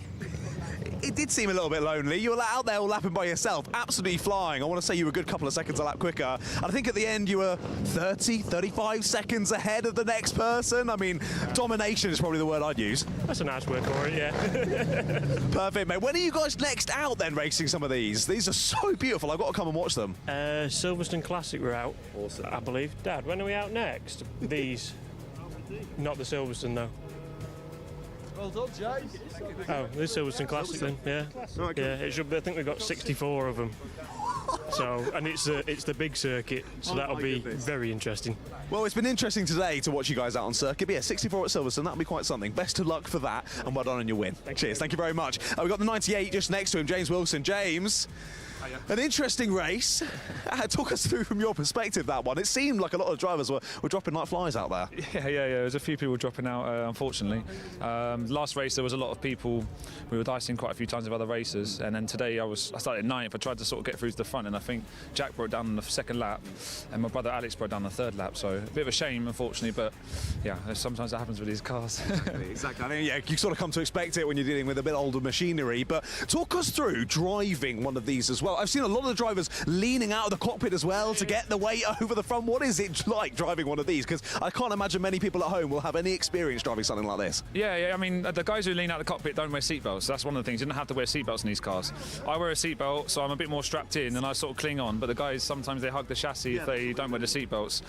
My car, I don't really fit in it, so we've just got a metal seat rather than like a leather seat. So my back is killing me at the moment, but they're great fun, and it's tough after 2 or 3 laps. It starts to tire your arms out. You can brake really late, carry really good corner speed, so some people are surprised by the lap times you do here. But yeah, they're good fun. They're little go-karts.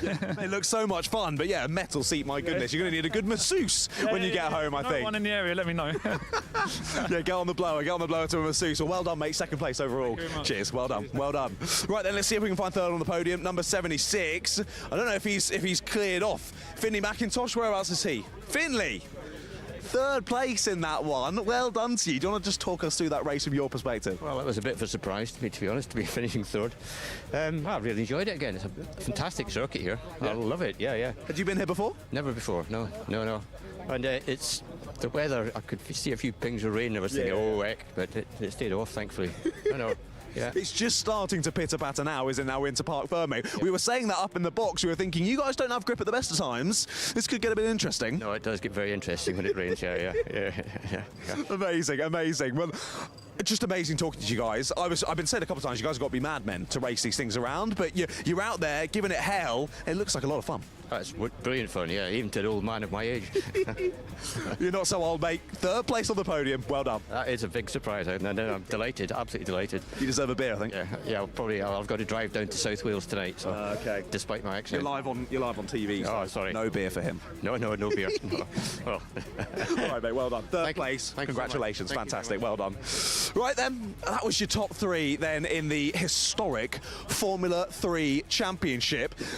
We're going to make our way over to the podium, but it's a bit of a long walk, so we'll just trek over here and say, sadly, a goodbye to you at home, wherever you're watching from on the live stream. Thank you so much for joining us here for the Brscc Summer Festival at Anglesey. I promise it is the summer festival. The rain is starting to fall here at Anglesey, so I better get back in the nice, warm and cushy commentary box. A big thank you to Brscc for having me here on commentary and interviewing, and a massive shout out to Alpha Live for always bringing you brilliant coverage of Brscc events. A big shout out to all the camera crew, all the medical staff, and everyone out there who made this event possible. It was absolutely fantastic. Thank you for joining us wherever you joined us from, and we'll see you very, very soon.